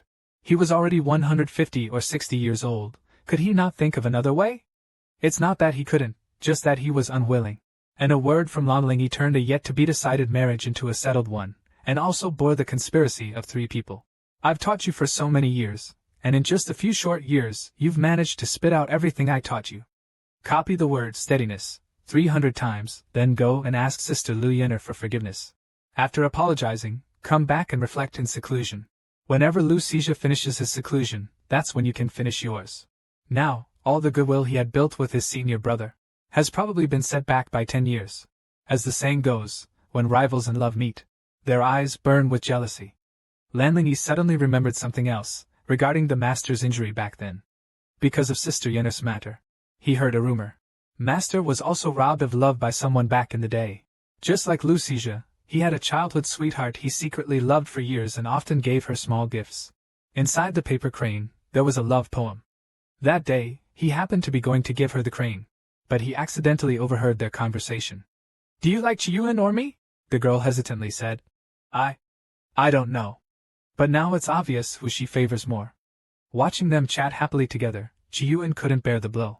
He was deeply shaken. Unable to hold back, he coughed up blood. The two, startled by the noise, turned their heads. The man saw Chiyuan vomiting blood uncontrollably. Without the slightest hesitation, he clenched his fist and charged straight at his master. Taking advantage of his emotional turmoil, he signaled the venomous snake. Truly despicable. Later, the rival shattered the master's Tao base, and even intended to cripple him completely. Although he ultimately failed, it still made it impossible for Qiyuan to ascend smoothly ever since. The punishment within the sect was merely 100 years of meditation for the perpetrator, who managed to transcend and become immortal during that time. Afterward, the master's senior sister left the sect, claiming she went to find the Grand Master. But like the Grand Master, she never returned, and no one knows what happened. As it was a disgraceful matter, it was suppressed. Nearly 900 years have passed, and no one mentions it anymore. Qiyuan has slowly changed from the spirited young man he once was, to what he is today. Now, he can only exist as an impure immortal. If what Linga said is true, is it really okay for such a mess in the renowned Taoist sect? Isn't there really a problem? Could it be that someone is intentionally causing trouble for the Taoist sect? Could it be that someone had the unnoticed Yu Lao from heaven entangle their disciples with a bunch of red strings? Speaking of which, if the master truly has such a sworn enemy, then as his disciple, I must carefully plan things out. For now, let's assume the master's enemy is a true immortal. Handle it generally in the later stages. If the opponent is hiding their cultivation, even if they are a celestial being, first you need to get potent poisonous herbs. This way, you can concoct some strong poison pills, preferably ones that can directly kill a celestial being. Secondly, you also need to refine medicinal azure turbid celestial pills for the master. However, there is currently a tricky problem. Little Poor B is indeed too poor. The sixth brother's marriage is in a 3-star convergence pattern, truly good fortune. In the 7th heaven, there is an immortal palace. Everywhere is draped with red silk. Inside the Yulao hall, a thin old man dressed in a red wedding robe, holding a golden pair of scissors and some red threads, was leisurely sitting on a round chair. It's really hard working at the heavenly court. The master Yu Lao turned his head to look back. Outside the hall, a child with pigtails, dressed festively, rushed in hurriedly, shouting that the Grand Master was coming. Approaching the hall, Yu Lao felt invigorated and quickly got up, wondering why the Grand Master had come over. He hurried towards the hall, with the young disciple running to catch up. This Grand Master is a remarkable figure and must not be neglected. The Grand Master of Xuandu is the only direct disciple of the Supreme Sage of Rinjiao. His own Tao practice is unfathomable, supported by Laozi of Taiqing. Since Laozi is the elder brother among the 3 pure ones, although this Grand Master later entered a small courtyard in Kunlun Mountain, he was recognized by Guangqingzi from Yishu Palace. And Duobao Taoist, the first disciple of Jie Jiao, respectfully referred to him as senior brother, the grand senior brother of true Tao sect. Yu Lao understood well that this chief disciple of Rinjiao was not on the same level as those disciples of the Supreme Sage. Yu Lao hurried over and upon entering saw the young Taoist master, dressed in a black Taoist robe. His features were indistinct but very upright, without any jade adornments, yet giving off a pure and genuine aura like raw jade, a quality only attainable through profound Tao practice. Yu Lao entered with a sense of peace. All is well, all is well. The god of marriage nodded repeatedly in admiration, which startled the boy by his side. His own master was actually flattering this great mage. You probably still want to check the recent marriage fates, right? Please trouble the god of marriage. Soon, he followed the god of marriage to the back hall. The reason he came this time was precisely to complete the task assigned by his master, to make the people prosperous. He had no choice but to take this desperate measure. He entered the back hall. Before the courtyard was a mystical starry sky. In this room, the starry sky before him was like a chessboard, with each piece representing a romantic fate. He then asked the god of marriage to reveal the recent marriage connections in Jiangqing. Let me take a look. The god of marriage waved his hand gently. Among all the stars now, the brightest one was this, a romantic fate from the Duxian sect. The boy on the left was Li Changshu, and the girls around him formed a pattern like stars surrounding the moon. The fortunate Xuandu Grand Magician immediately decided to have the matchmaker extend the red thread for him. Let it connect with the other 3 red threads. At that moment, the matchmaker lifted the potted tree of longing and gently pointed it at the clay figure. I will do as instructed, little deity. Old Lu Jingjin is single by sheer strength.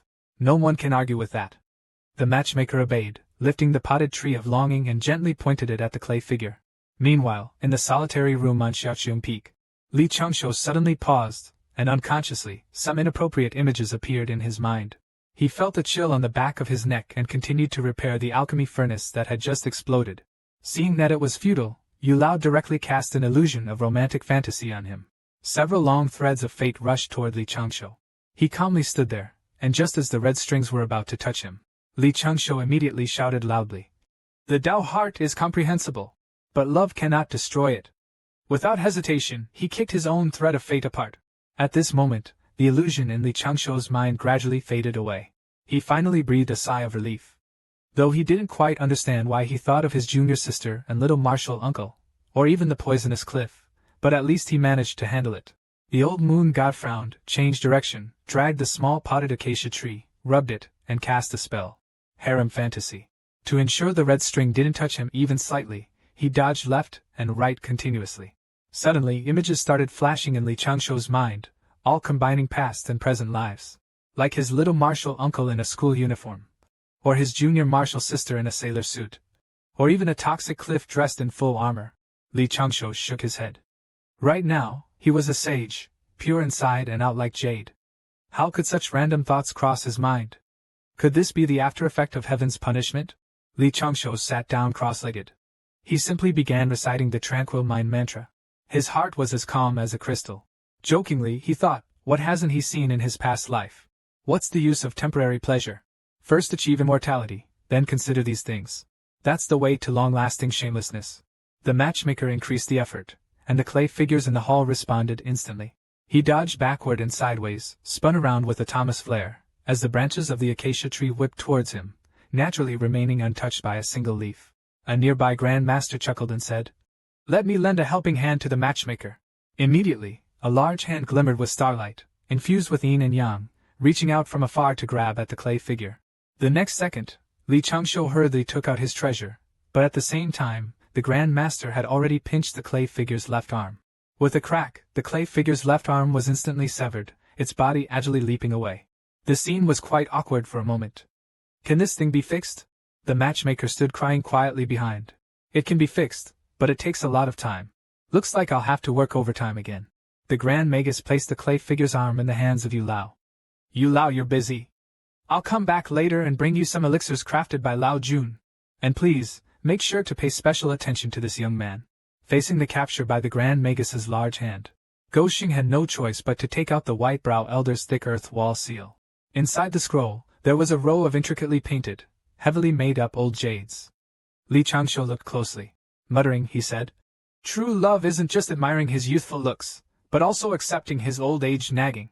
Instantly, those scenes in his heart shattered one by one. A sense of peace. He smiled contentedly, and put away this precious painting of the old white-browed master. His mind instantly calmed down a lot. A man should be hard on himself. Half a month later, Li Changshou was refining pills as usual. Lately, his left armpit had been feeling itchy. After thinking it over, he figured it might be because his cultivation wasn't perfect yet, so he would need to gradually solidify his realm. Soon, Lingyi came running in, curiously looking at him. Senior brother, are you boiling a small pot or roasting your hand? Li Changshou lay dejectedly on the table. In front of him was a miniature pill furnace only 3 feet high. Roasting my hand? No, I'm refining pills. Because the big one accidentally got blown up half a month ago. But thinking seriously, this can't go on. Refining pills not only aids cultivation, but more importantly, it's key to helping the master clear impurities. Looks like he needs to find someone to help make a new pill furnace. Soon, the sound of wine bottles came from inside the room. Why not use my guidance for the formation this time? This time he specifically brought a spirit beast rabbit for tasting to prevent Li Changshou from playing tricks on him again. Then he took out 2 recording spheres. Last time, he was scared by Li Changshou. This time he was well prepared, and his gaze was filled with caution. In a moment, the tasting rabbit ate until it was round, contentedly lying on the table. Li Changshou looked at him meaningfully. Does Sherbot want to promote this within the sect? Lianhuan Town Tavern was clearly startled. How did you know? He had never mentioned this to anyone. Lianhuan Town is a disciple. He saw it in ancient texts. It was summarized from fragmented phrases. At this moment, Li Changshou took out a sheepskin scroll. He handed it to the tavern owner. What he brought out now was actually just a theoretical plan. It was meant to solve the key difficulties of Lianhuan Town, and it was still a rather early solution. Jiuwu took it and praised repeatedly. I thought I would need to spend some effort convincing you. I didn't expect you to hand it over so readily. I misunderstood and thought you were being stingy. Li Changshou smiled and said, The sect is my home. Its prosperity depends on us all. If Martial Uncle has made a contribution, there will be rewards from the sect, right? If possible. Could you get me a new alchemy furnace? Jiu casually agreed. If the sect doesn't have a furnace you like, when your 9th martial uncle comes out of seclusion, I'll have him make one for you. His skill in refining tools is better than those of several of the celestial elders in the sect. But he's also not lacking in experience. Karma is something you can't escape. Just as Li Changshu had mounted the cloud, he and Jiu left Xiaoqiong Peak together. A graceful silhouette flew from the direction of Patian Peak. No need to look closely at the face, just by the graceful figure, the nearly perfect curves, and the familiar fiery red dress. It's clear who it is. Upon catching sight of this figure, Li Changshu frowned slightly. Why did she come to the poison cliff? He stood quietly under the willow tree, and when he looked up, he saw a wooden board. It had a few lines written on it. Senior brother just went out. I am being punished by senior brother and cannot speak. Senior sister, please wait inside. Yuqing Xuanya looked at the sign. With some hesitation, while Lingy laughed silently in her heart, observing quietly from not far away. Senior brother surely attracts female cultivators. First, it was Uncle Master Jojo, and now Yuqing Xuanya. But since senior brother isn't here to look after Xiao Xiongfeng, he chuckled. He'd find a way to make senior sister Yuqing too embarrassed to enter. After all, the person she wants to see isn't here, and she can't talk to him. As long as she feels awkward, she'll surely leave eventually. Yao Qing Xuanya lowered her head and sighed softly. Linger happily looked at him. Finally, he retreated in the face of difficulties. Qing Xuanya took big strides forward. Well, I'll have to trouble junior sister Lingy. Lingy tilted her head, watching his back with tears streaming down. Is this world toxic? Do they really not understand such basic social interactions? Li Changshu followed Jiu to Danding Peak to choose a new alchemy furnace. This material, though not as good as the original purple gold furnace I repaired myself, but it was a brand new treasure. However, the internal restrictions were still incomplete. Overall, its power was slightly higher than the one used to blow up the candy. It also matched the persona of a disciple on the surface, at the false void mirror level. Just as he was about to choose this one, the tavern owner spoke up. Just these few small alchemy furnaces? Isn't that too stingy? Moreover, Changshu wasn't derelict in his duties. He made quite a contribution this time. The reward from the sect is to let him choose a beard, and on the way here, I really pulled some strings. Don't think you can just beat him so easily. A man dressed in a green robe, with his hair styled in a Taoist crown, came forward. This immortal had a slightly round figure with a prosperous look, reminiscent of the after-effects of consuming too many pills. Junior brother, you should have said so earlier. Come, let's go to another place. Suddenly, there was a sound of a cane hitting the ground. Changshu Li was taken aback. Lu Feixian and Zhou hurriedly stepped forward to salute. The elder standing in front of them was Elder Danding Feng. Wan Lingyun was a celestial being who enjoyed refining poisons. His abilities couldn't be judged by cultivation or magical treasures. The time junior sister went to the East Sea to poison someone, the poison powder was taken by this elder. In fact, the two had already formed a good relationship back then. Lao Lu always handled things prudently, and had established a good rapport with Elder Wan Lingyun early on. Lu Tianxian and Jiu Wu Daoist hurriedly stepped forward to salute, but Wan Lingyun did not respond. He asked again. Is the one who came a disciple of Xiaoqiong Peak, Li Changshu? Li Changshu also hurriedly stepped forward, clasped his hands, and said, Disciple of Xiaoqiong Peak, Li Changshu, pays respects to Patriarch Wan Lingyun. Without any small talk, he directly pointed to Li Changshu and asked, How is the Hu Xian Dan refined? Li Changshu pondered for a moment. His speech was clear but with a hint of nervousness, he said. According to the proportions, take 3 parts of fox heart blood, 1 part of woodpecker grass, 2 parts of seeking crow soul breaking grass, 1 part of redfish grass, supplemented with a little dead water, and a little pure powder, using cold fire for 6 hours. Can create Hu Xian pill. Elder Wan Lingyun nodded slowly. A very sinister smile emerged at the corner of his mouth. It looked quite frightening as Wan Lingyun slowly approached him.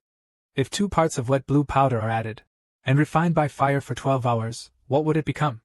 Li Changshu replied, Minghu's scattered heart pill. If the dense rooms break soul grass is removed, 3 parts of Danyang lotus powder and 2 parts of floating twin sand are used, and refined with white bright fire for 24 hours, what would it become? This time, Li Changshu didn't hesitate at all. A useless pill. Lu Feiyan's soul was almost gone. You can't say such things lightly. The medicinal properties are neutralized, and white bright fire is inherently mild. And it is neutral fire. At this time, the prescription balances hot and cold, neutralizing the properties of each ingredient. Although it can bear, it is a useless burden. Jiu Wu quickly stepped forward to explain nervously. Elder, this young junior is highly valued by the disciple Shizuan. If he has offended you, please, for the sake of Shizuan, show some leniency. Elder Wan Lingyun's smile grew colder, his eyes narrowed slightly, flashing with golden light, looking as if he would forgive Li Changshu. You say this is a useless pill? A large hand rose in the air, seemingly about to strike down. What he didn't expect was that the hand landed on his shoulder. Wan Lingyun, happily embracing Li Changshu, said, You're absolutely right. Good lad, well done. This shocked Lu Tianxian even more. He had been in the Pang residence for many years and had never seen such a kind and gentle elder. I never expected that the renowned Wan Lingyun, known for his casual demeanor, would appreciate an ordinary cultivator like Li Changshu so much. At this moment, Jiao Wu suddenly felt a pair of eyes fall upon him from above. He saw Wan Lingyun's slender eyes glaring at him. I'll take this kid, he said before Jiao Wu could even respond. Wan Lingyun immediately took him away. Although he had been scheming against his senior uncle from the moment he gave Lingy the poison powder, the result was still quite unexpected. First, old Six Arm was snapped by the Grand Master of Xuandu. Then, he was toyed with back and forth by Yu Lao's disciples. Truly, his fate is full of misfortune. In the blink of an eye, Li Changshu had already stayed here for 7 or 8 days. He had long wanted to return to Xiaoqiong Peak, but felt it was inappropriate to say so directly, so he made the excuse that he was afraid of wasting the elder's time. Before he could take a single step, Wan Lingyun immediately pulled him back again. He wasn't going to let this kid leave easily, as they still had to refine the yumming pill together. He then coldly stared at him, saying, You're not bothering me at all. Come, let's have a good discussion, just the two of us. It wasn't until half a month later that Li Changshu finally returned to Xiaoqiong Peak. Although he was a bit tired, this time he really gained a lot. Not only did he thoroughly learn the poison scriptures from his great-uncle master, but he also received a large number of poisonous pills and spiritual pills from this elder. Most importantly, he finally got a new pill furnace that satisfied him. However, since he owes his master a big favor, he will definitely find another opportunity to repay it in the future, to sever this karmic link. Suddenly, Li Changshu felt an itch between his bones, a sensation similar to the tickle that often appears under the armpit. What is happening to him? Could it be because of watching the old white brows back, he suddenly developed some inexplicable hobby? After becoming an immortal, he really needs to consolidate himself well. But the itch troubling Changshu was not due to any affliction of his immortal body. There was another reason. Just a moment ago, a drunken young general was crying and shouting continuously in the Moon Elder's Hall. Hoping the matchmaker god could enhance his romantic fate, he even clung directly to the matchmaker god's leg, refusing to let go. The matchmaker god wore a helpless expression. He could only offer consoling words, yet dared not promise to help this celestial being by tying the red thread. With no other option, the matchmaker god had to leave the last bit of simple assembly work to 2 disciples. He went out to deal with the situation. Before leaving, he specifically promised the master to ensure that the task would be completed. In the back hall, the 2 apprentices carefully attached Niuangxing's left arm. The smaller apprentice pointed at the remaining bit of clay on the table and quietly asked his senior, What do we do with this? Oh no, we connected the shoulder incorrectly, and there's extra clay that we can't fit back. What should we do? Will the master punish us? The older child pondered for a moment, examining the clay figure thoroughly, and his eyes suddenly lit up. He discovered a gap between the double bones of the clay figure. It should be able to hide the extra clay. Then, the older child took a small hairpin and moved some of the clay inside. It didn't seem quite right, so they decided to stuff the clay into the gap between the feet.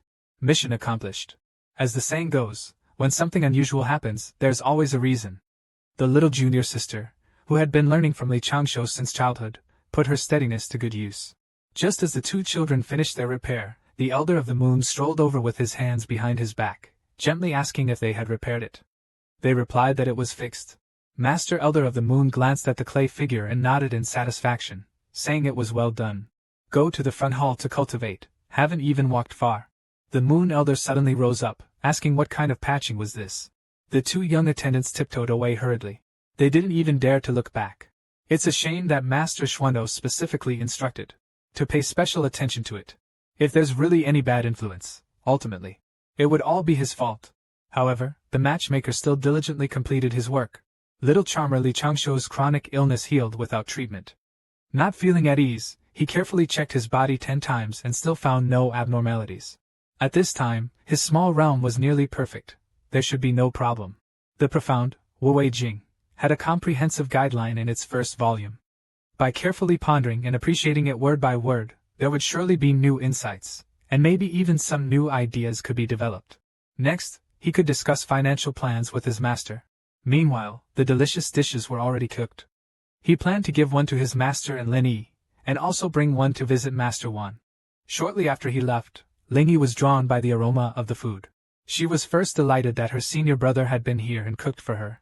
Just as he was about to savor it, his attitude took a 360-degree turn. As the saying goes, something unusual is afoot. Lan Linger instantly stood up, filled with vigilance.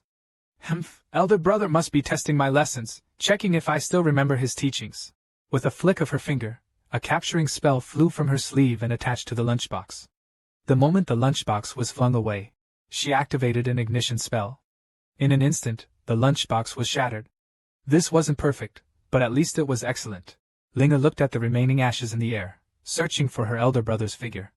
However, nothing appeared. Her smug smile gradually froze on her pretty face. It really was elder brother's cooking. I haven't had it in years. How could I? I've been corrupted by elder brother. Li Changsho, to thank Grand Master Wan Shibozu for the treasured furnace he gifted him, specially prepared a few dishes to bring over. But Master Wan Shibwa has already stopped eating. He doesn't need food. However, out of respect for his apprentice's filial piety, he said he would still try it when he had time. So, Li Changsho especially took out the wine he personally brewed. Wan Lingyun was immediately delighted, thinking there must be a lot of poison in it. That would make for interesting research. Would you like to work with me, old man, on researching the broad applicability of new poisons? Old Six claimed that his cultivation has now reached the 4th level of the Void Return stage. I just want to ask, does anyone really believe that? After leaving the Danding Peak, Li Changsho made a decision. In the future, he wouldn't visit there too frequently. He was only afraid of being noticed by others. Maybe in 2 years for the next visit. After all, fanatics are terrifying people, Li Changsho thought to himself. Soon, he landed in front of the single room at Little Cheung Peak. Inside the room, Lin Yi was filled with curiosity about the new alchemy furnace. Before Li Changsho could remind him, his hand had already touched it. A bolt of lightning struck him. It seems old Lu hasn't changed. To prevent others from opening this pill furnace recklessly, he specially added a safety device. Then, while bandaging Ling Yi, he advised that being so reckless again wouldn't just be a minor shock. The two of them sat quietly in front of the house, but the master was nowhere to be seen. Linger told him that the master had gone to attend the Seal Lord's meeting and should be sitting in a corner listening now. There, he's the lowest in rank and doesn't dare to speak. He must be feeling like he's on pins and needles sitting in the corner. Li Changsho looked at the somewhat distracted Ling Yi and said with a smile, "You've been doing well recently. After Lu Yuer's incident, you've matured a lot." Ling Yi gently blinked and asked, "Senior brother, were you just praising me?" Li Changsho smiled faintly. "Am I so fierce that I scold you every day? You usually just criticize people." Linger leaned on Li Changsho's shoulder, closed her eyes and relaxed. "Senior brother, what realm are you in now?" Li Changsho smiled faintly. "Advanced to the 4th realm. But Linger knows her senior brother wouldn't believe such nonsense. She knows her senior brother is definitely more powerful than that." Outside the Heavenly Court's matchmaker hall, 2 boys held 2 wooden signs, standing in front of the tightly closed hall door. The right one said, "The matchmaker is not home." And the left one said, "Protected by Heaven's path." The smaller boy muttered to his senior brother, "Won't things get out of hand if we don't tell Master?" The older boy immediately gestured to him. "Hush, do you want Master to turn us back? As for the clay figure issue, rest assured Master will definitely have a way." Originally, they were just branches of a love tree, barely transformed by their master's enlightenment. They managed to take human form, and now they've decided to simply do what branches do, obediently waiting for their master's return. Elder Yi hasn't gone far from the Temple of Matches. He went to a more secluded celestial temple. There, he found an idle celestial official, offered some gifts, and prepared to make amends for his mistakes. This is a man who can drive even celestial officials insane. Li Changsho, to avoid karma, deliberately concealed all traces of himself. Even celestial artifacts couldn't detect him. Yu Lao is well aware that he has no backing or connections, doesn't dare offend anyone, and that's why the Jade Emperor put him in the position of Yu Lao. Only in this way will he not be biased towards any force. Usually, when immortals or fairies come to ask for a marriage blessing, it's a trivial matter.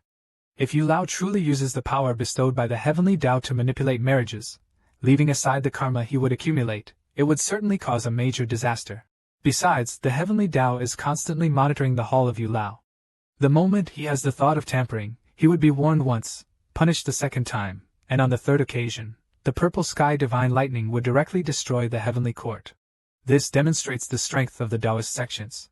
Even if it's just an ordinary disciple of the Ren sect, Yu Lao would not want to offend them. But the mistake with the mortal occurred because Grand Master Xuandu acted rashly.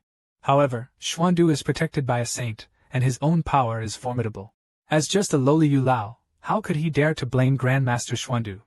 He could only take responsibility for the matter himself. At this moment, Yu Lao was meeting with an unknown celestial officer clad in golden armor, discussing Yu Lao's reassurance, sending dreams to the beast spirit. This small cultivation momentum at over 100 years old is no big deal. Then the two stood together on the heavenly Tao, protecting before the Xing Luo Dream Sky Shift. The celestial officer operated the Xing Luo Dream Sky Shift, while giving Yu Lao a detailed explanation. As long as the other party has a moment of mental relaxation or is in a meditative slumber, an invitation to enter their dream can be sent. Relax, saving a young disciple is easy. To his disbelief, how could nobody be found? Yu Lao, are you sure it's this person who stole the account? Do you have the birthdate information or something? Yu Lao hurriedly pulled out a slip of paper from his sleeve. Yes, here's the birthdate. Half an hour passed. The golden armor immortal officer lowered his head slightly. After some searching, the ancient method finally found out. As expected of a disciple of the human sect, protected by an innate treasure. The aura of the Grand Sedan is indeed difficult to trace. The old man under the moon said, Look here. When this starlight lights up, it means he has fallen asleep or is distracted. Then we can invite him into the dream. Half a day passed, but the starry dream instrument still did not light up once. After a day, both of them were already staring intently. After 2 days, they both had vacant expressions. Their expressions were dazed. 2 months later, the old man under the moon's eyes were filled with bloodshot veins, and in a hoarse voice he said, Is this treasure broken? Why don't we just give up? No, we can't. The immortal officer had already been enraged by this issue. He's the type of person who, once he says he'll do something, he will see it through. So, he let the old man under the moon return to work on the business of marriage fates, while he stayed there waiting. Once there was news, he would notify the old man under the moon himself. The matchmaker sought to see Li Changshou and asked the immortal officer 3 times in a dream. Ultimately, he couldn't escape the schemes of the cunning one. 3 months later, the matchmaker once again approached the immortal officer and asked, How have you been waiting, fellow Taoist? Seeing him remain silent, the matchmaker stepped forward and patted him on the shoulder. But the immortal officer turned his head to glance at the matchmaker. Due to not blinking for a long time, his eyes bulged, his eye sockets were sunken, and his complexion was eerily ghastly. A treasure bestowed by the heavenly way couldn't truly be broken. He was determined to keep waiting and confront Li Changshou to the end. The matchmaker gave an awkward smile. He didn't know what more to say until half a year later when the matchmaker went again and only saw the immortal officer collapsed on the ground. He hurriedly rushed forward to wake him, but the immortal officer wasn't asleep, just lacking rest and in a daze. He grasped Yu Lao's hand. How about we change our approach? First, send a dream to other members of the Duxian sect, then let them inform this child so he can meet you in a dream. I really have no way with this boy. It's been half a year, and he hasn't given a single opportunity. Meanwhile, Li Changshou was reading. Linger rushed in from outside and informed him of this news. A golden-armored god said Yu Lao wants to send a dream to senior brother, so senior brother should relax and let Yu Lao into his dreams. Li Changshou furrowed his brows, realizing that the matter might not be simple. There are no needless visits, only schemes he hasn't noticed. Before, he suddenly had chaotic thoughts, forcing him to use the secret treasure, the white-browed old chart. Then he began itching inexplicably under his armpit. There seems to be a problem here. Li Changshou smiled faintly and said, Junior sister, I won't enter the dream for now. If that golden-armored god sends you a dream again, ask him the details. I'm busy refining pills. Not convenient to enter a dream. After a while, the golden-armored immortal spirit returned from the dream realm, furious that he didn't come. Still talking about alchemy, the little immortal will go down and bring him up. The old man beside him was taken aback. Quickly stepped forward to stop him. Immortal officer, please don't. We need to discuss this matter thoroughly. His junior sister politely said that her senior brother is at a crucial point in alchemy. It's fine to let the young girl pass the message. The old man pondered for a moment, and asked if they could ask Yangon for help to find his junior sister again. He expressed his gratitude. The immortal officer didn't say much more. He turned to face Meng Tianyi once again. Meanwhile, Linga drowsily drifted into a dream. She suddenly woke with a start. Here it comes again, so she hurriedly ran to deliver the message to her senior brother. Li Changshu was secretly pleased. Things were going according to his plan, so he pressed Lingy onto the cushion. You continue meditating here. Let's hear what else that celestial officer has to say. Old Lu truly deserves to be called a master analyst, considering every aspect thoroughly. No matter how far-fetched the answer, it's the truth. Lingy closed her eyes and quickly re-entered the dream state, while Li Changshu carefully observed her condition. He secretly poked her little face. Is this really a sleeping state?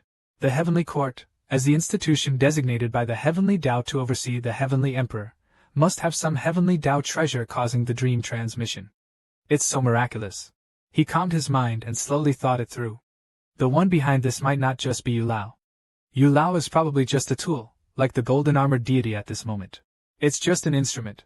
The Fengshan festival is far from arriving. The Heavenly Court was just established recently. The Jade Emperor must always be cautious. The matchmaker appointed by the Jade Emperor should also be a timid person.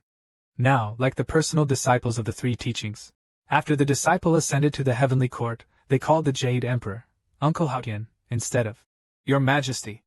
And the Jade Emperor must treat the second-generation disciples of the Taoist sect with respect. Behind the teachings of the few is the Supreme Elder Lord, the incarnation of the Saint Taishang Laojun from the Great Purity. He has already taken residence in the Heavenly Court's palace of Doshuai. The Jade Emperor naturally wouldn't dare to plot, and the Ren sect has no motive to plot either.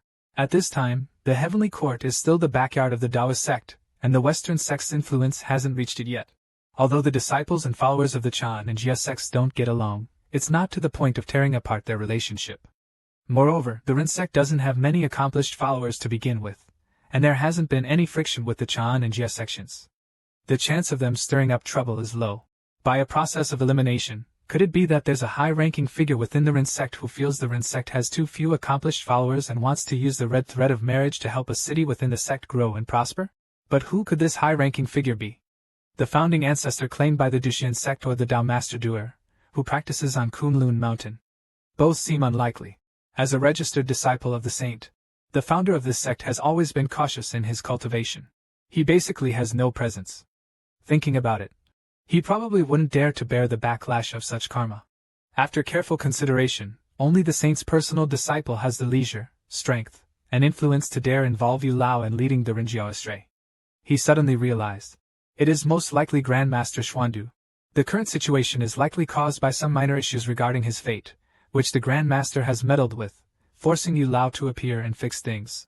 I knew it was suspicious. How could someone develop feelings for me out of nowhere? Li Changshu raised an eyebrow. But then he felt a bit perplexed. Could it be that the Grandmaster has already set his sights on him? He definitely needed to get some answers later. Old Six met Yu Lao in a dream. It turned out that all those crazy thoughts were caused by him. A moment later, Linga suddenly woke up and hurriedly told his senior brother that Yu Lao had accidentally damaged his relationship thread. He was quite uneasy about it, so he wanted to meet with his senior brother to discuss the matter and check if there were any anomalies in his body. Li Changshu had a whole speechless expression on his face. It seemed that these chaotic signs. It is indeed related to the old man under the moon. Linga was so nervous she almost cried, whispering, Senior brother, if the music clay figure is broken, will we never have a marriage in the future? Li Changshu patted her head. He wasn't sure either, but meeting the old man under the moon would give them the answer.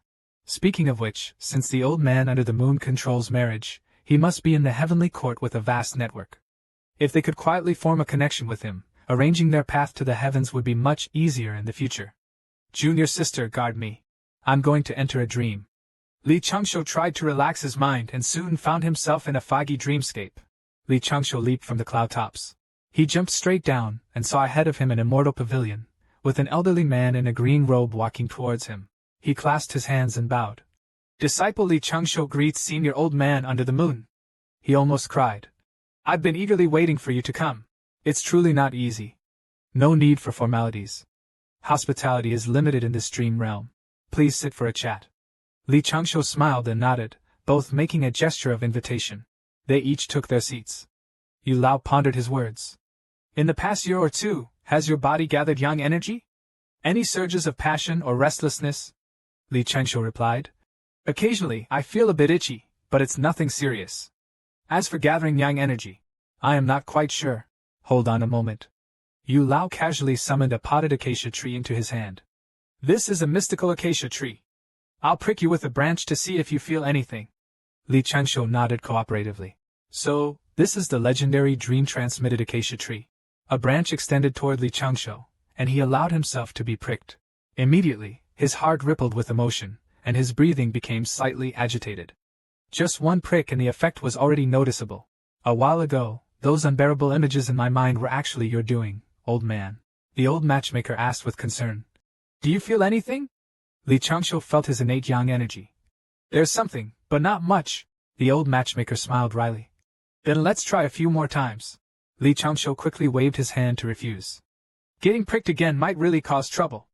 No worries, Elder, I'll go back and adjust myself. My junior sister is still here. It's not very convenient. The old matchmaker gave his storage ring to Goshing. Unexpectedly, he also received a gift. And this gift was a vow of a thief over 10,000 words long. Inside the house, Li Changshu is in a dream, where he and Yu Lao are exploring the primordial yang energy. This made the little junior sister nearby blush.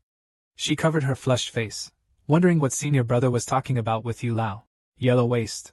Li Changshu sighed. For someone like me, a junior, to make an elder work so hard is truly not easy. From his perspective, he has no background, his cultivation isn't high, yet the Jade Emperor placed him in this position. He has to deal with external matters and also serve both the Heavenly Court and the Tao.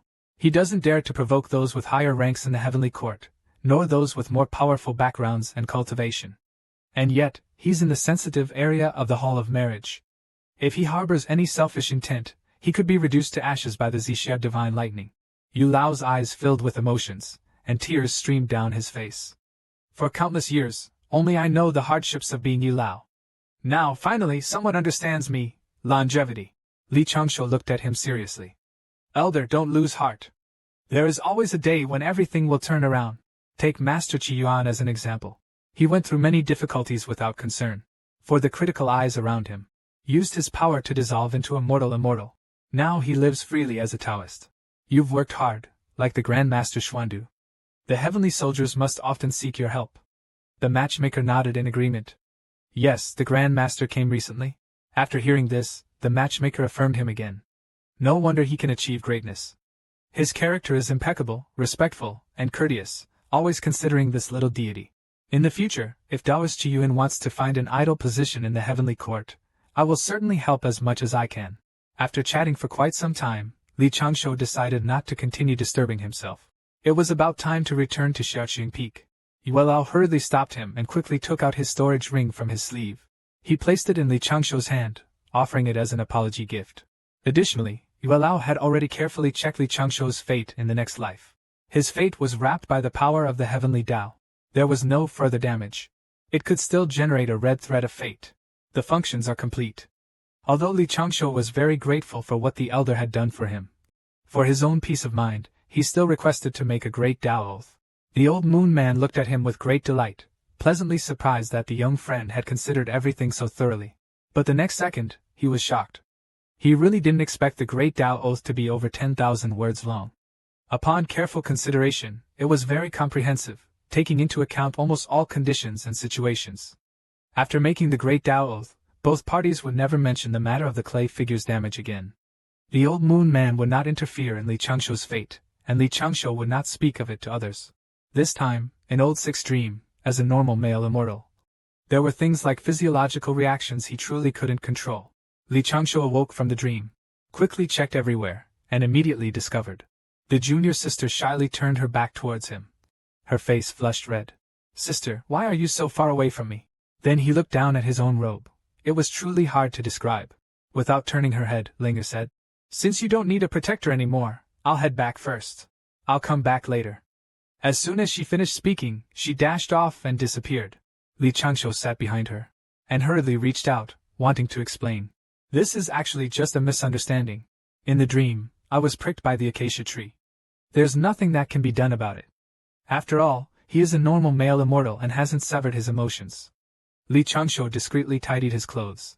He took out the ring that had somehow appeared in his hand. Let me see what's inside this compensation ring from the old man under the moon. In an instant, golden light from inside the ring shot straight through the thatched cottage. Is this what you call compensation? It's different, we really are different. Is the heavenly court now so wealthy? A pile of top-grade snacks, rare elixirs, precious herbs, and mysterious treasure chests, laid out before him like a small mountain. Fewer than long-lived people. Isn't this the legendary overnight wealth? He thought carefully. He could totally use this pile of premium snacks as his initial capital. Buy herbs in the town of Fong. Bring the herbs back to make elixirs. Then take the elixirs to exchange for treasures and sell them as snacks. This way, profits can be generated continuously. And there's no middleman taking a cut. But it's too dangerous for the main body to handle these tasks. If the paper figures can complete them, it would be a zero-risk situation. However, the nearest town, Fong Town, Linhai Town, is more than 20,000 miles away. And currently, the farthest distance he can control the paper figures is only 1,000 miles. The primordial world is truly vast. Since that's the case, I have no choice but to modify the divine powers. To sharpen one's tools first, one must establish the proper method. 6 years later, under the blue sky, a few white clouds drifted slowly. In front of the Tao Immortal Sect's gate, an old Taoist named Qiyuan, dressed in a brown robe, held his floating dust, and spoke of his upcoming journey to the Guarding Immortal. Junior brother Qiyuan, how many days will you be gone? I should be back in about 3 days. From time to time, he had some insights in his heart. He went out to take a look. The gatekeeper ancestor didn't ask much and let Qiyuan go out on his own. Qiyuan headed towards the East Sea after riding the clouds out of the Great Protective Formation. He flew about 1,000 miles away. Qiyuan then heard a voice transmission. Master, place the box in a hidden location. In July, following the instructions, I found a deserted place and placed the square, sandalwood-colored box next to a tree. Is there anything else I should do, Master? No need. Just wait near the phosphate mine. Not too far. In 3 days I will come back, and you can take the box back.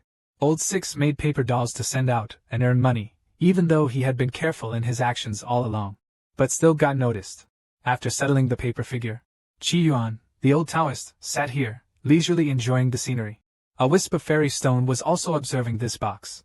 After a while, the box opened a crack and a diamond-shaped gem the size of a fingernail peeked out, swaying around. This gem lightly shimmered with light. A wisp of Li Changshuo's voice transmission once again reached Qiyuan's ears. Master, please accept these spirit stones. And then hurry up and get back to work. Qiyuan could only put away his spirit stones, angrily turned his head, and strode off. My disciple dares to look down on his master. When I get back, I'll spank his bottom with Fuchin. Suddenly, the gems in the box stopped shimmering. A reed resembling a periscope emerged. Below it, a small figure carefully surveyed the surroundings. After confirming that no one was around, a pale yellow paper figurine jumped out. He waved his fingers, swinging them up and down. In an instant, an explosion rang out. The paper figure transformed into an 8-foot-tall green beast. The Taoist wore a green robe, with long hair casually tied up. He carried a long sword slung across his back. This was Li Changshuo's 6-year research result, the improved test version of a paper-cut human transformation. This paper figure was essentially an external incarnation, but since Li Changshuo used many shortcuts, this incarnation was merely an empty shell. Moreover, Li Changshuo had to place part of his spiritual essence inside it. If the incarnation was destroyed, his original body would suffer slight spiritual damage. To prevent the paper figure's destruction, Li Changshuo put in a lot of effort. For example, the sword on the Taoist's back seemed like a sword, but it was actually a device dispersing a mix of poison and anesthetics. Once everything was ready, he planned to head to Linhai Town immediately. Linhai Town was a well-known small town in the eastern Zhou. The town was bustling with people. It was very lively. So he decided to make a big profit here. To be on the safe side, he made multiple small transactions at different locations. At different shops that bought pills, using different disguises. He sold many pills he had refined. Then, using the spirit stones he acquired, he bought a large amount of potent poisonous herbs, precious materials, and bait for spirit beasts in the same manner. To avoid attracting attention, he set up a stall here for half a day, displaying magical tools he crafted and some decent quality pills, priced reasonably, and selling a few snacks. After a few days he has made more than double his investment with interest. However, even with such caution, Li Changshuo discovered that his paper blade clone was still being watched. There is a path to heaven that you refuse to take, yet you force your way into a gateless hell. Dare to block Old Six's path. You truly must be tired of living. There is still half a day until the 3-day period is up. Li Changshuo is preparing to fly towards the forest. However, a few figures followed out from the forest formation. each hiding their cultivation levels, silently trailing behind. His combat strength in this form was only equivalent to the strength of a cultivator in the reverse order mirror chi refining stage. Moreover, this form had consumed too much energy, and was easily drained. If things went wrong, he wouldn't be able to return home. This form was carrying 1/3 of his assets, and although he had Form 2 and Form 3 as backups, it was best not to incur any loss if possible. That's why he needed to finish the fight quickly. He also couldn't let the enemy touch him. Before he could make a move, the figure in the sky behind him raised a treasure mirror, locking onto his position. Suddenly threw it over. Li Changshu could feel the imposing force of Fang Ying, charging at him like a thunderous army, pressing tightly toward him. He quickly ducked his head and dodged aside. His mouth twitched.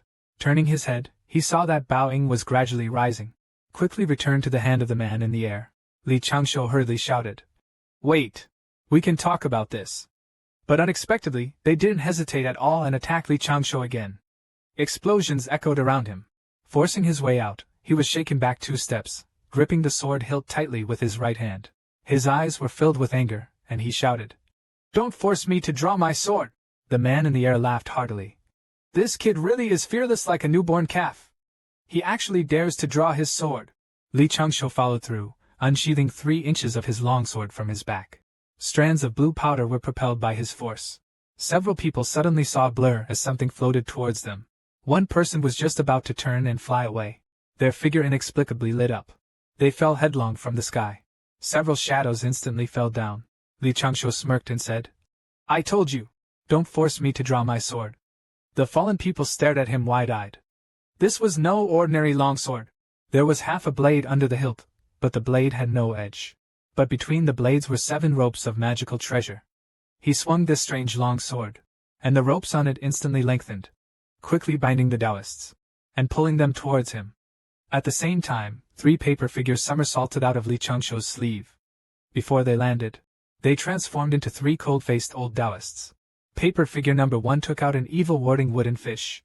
Paper figure number 2 took out 2 jars of immortal burning powder. Paper figure number 3 directly pounced on the Taoists, and snatched their storage pouches. Stacked up like a human pyramid in front of Li Changshu, number 2 immediately scattered some incineration immortal powder. 2 clusters of true flames of samadhi erupted from Li Changshu's palms. The Luo Tian treasure umbrella rose into the sky. It extended in isolating formation. The soul-absorbing pearl began to spin rapidly, absorbing the remnants of several souls. Being targeted like this means I'm still not cautious enough. I'll write a review when I get back and have Master go out for a few more days next time. This is a man who has the sword etched into his very bones. Other Chi practitioners. Everyone likes to hang words like, "Great Tao of heaven and earth," in their rooms. But he insisted on hanging the word, "steady."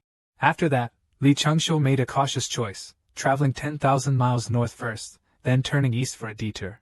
Only then did he circle back to where he had once parted from his master by fate. Meanwhile, his master had already arrived there early, waiting. The box was still there. But where did Changshu go? "Didn't we agree to meet here?" Just as the words were spoken, Li Changshu suddenly burst out from the ground. He looked at himself happily. Master, you've arrived so early." Unexpectedly, Elder Chi Yuan was quite startled by his action. He raised a stone hammer, and was about to smash it on his head. Li Changshu hurriedly waved his hand. Hold on. I am Li Changshu. Using my precious disciple's paper clone. I fought with a group of people but didn't gain anything. Almost got smashed to death by my master. What kind of situation is this?" So, he quickly turned back into a paper figure, nimbly jumping into the box. He even locked the box conveniently. With the master retrieving the box, acting like nothing happened, we returned to the mountain. Next time, we'll find a proper excuse to come out again. Qian Lao Dao chuckled lightly. Rides the cloud back. Since ancient times, many Qi practitioners like to hang large characters in their residences. Those with strong abilities, who have survived with ancient resources, like to hang the words, "heaven and earth." In the last few thousand years, those practicing momentum like to hang the words, "inverse," or "great inverse." These are more common. Practitioners often hang large characters according to their preferences, such as stillness or marvelous. Somewhat unusual ones even hang Y as well. And the large character on the wall behind Li Changshu is quite impressive. In this vast wilderness, there are few cultivation rooms like his. It's the character kiss. He carefully examines the calligraphy, very pleased. It's simply perfect. Suddenly, a voice breaks the silence. Outside the window, the array glows, and Xiaolinger stands waiting. Senior brother, sister is looking for you again and has been waiting for a long time. Linger can't handle it, so Li Changshu has to go himself. Li Changshu was petrified upon hearing the news, thinking it must be poison in the bones again. In front of the grass hut, Lu Yenner came over with his junior brother, Chi Chi. Yu Du Xianya was also sitting nearby. Li Changshu approached with a smile and said, "Sorry for being late. I was a bit tired from refining pills, and seeing you all having fun, I didn't want to interrupt." Yu Qin Xianya immediately stood up and softly said, "Senior brother Changshu, if you're tired, please rest. We were just wandering around the sect and wanted to seek your guidance." The Ice Beauty received a good person card. Old Six teaches online how to reject a woman's affection. Yu Qin Xuanya's eyes were very bright at this moment. Her usually cold and beautiful face now showed a hint of hesitation.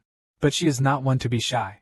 She quickly took out the brocade box she had prepared, and handed it to Li Changshu. "Brother Changshu, this is a gift for you." Li Changshu thought for a moment. After all, he couldn't be blamed for this kind of thing, and the kingdom on Yulao's side. But he must straighten everything out. Return to normal. Since there's no intention, don't let the girl have too many thoughts. This kind of thing should be decisively ended to avoid confusion. "Thank you, kind junior sister." Li Changshu replied with a smile and took over Jin He. Then he reached into his sleeve and pulled out a magic balloon suppressing a spirit beast cub. In a hurry, he hadn't prepared anything. Consider this a return gift for the junior sister. Hope the junior sister doesn't mind. Her cheeks slightly flushed, mouth slightly upturned, eyes full of admiration. He reached out to take the spiritual beast cub's aura ball. "Thank you, brother Changshu." Linger beside him couldn't help but smile. But she didn't say much. Li Changshu held the embroidered box and said softly, "During the journey to the North Show with Sister Yuqing back then, I gained a lot too. In the future, Sister Yuqing, if you're ever free, you can come to Shaoqiongfeng for a visit.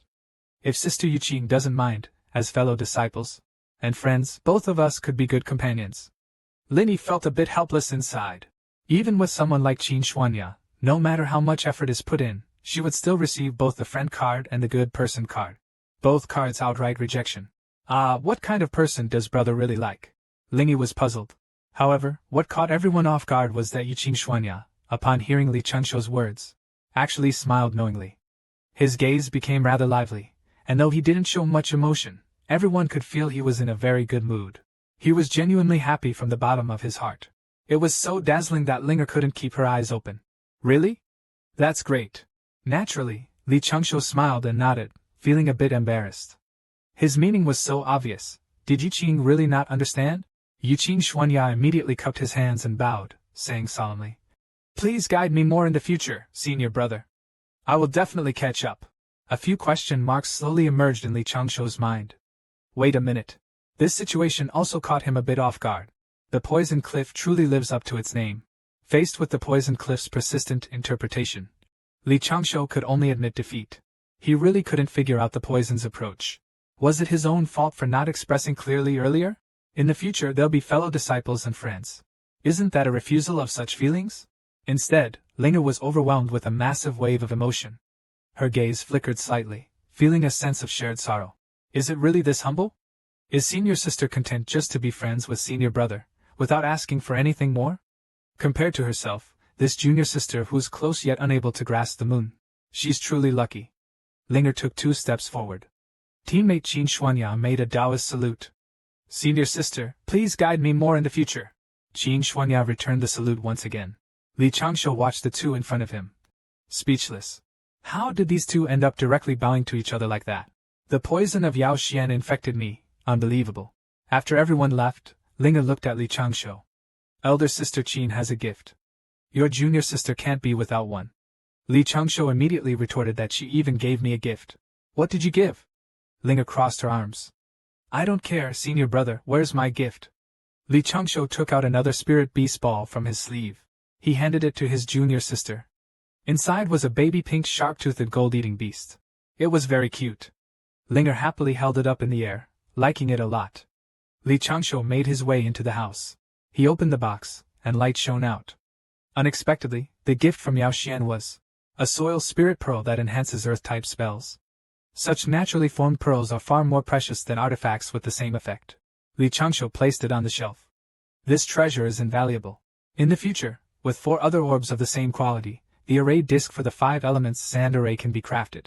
But for now, it's not of much use. In the treasure pool of Janeo Island, when will we finally hear the sage preach?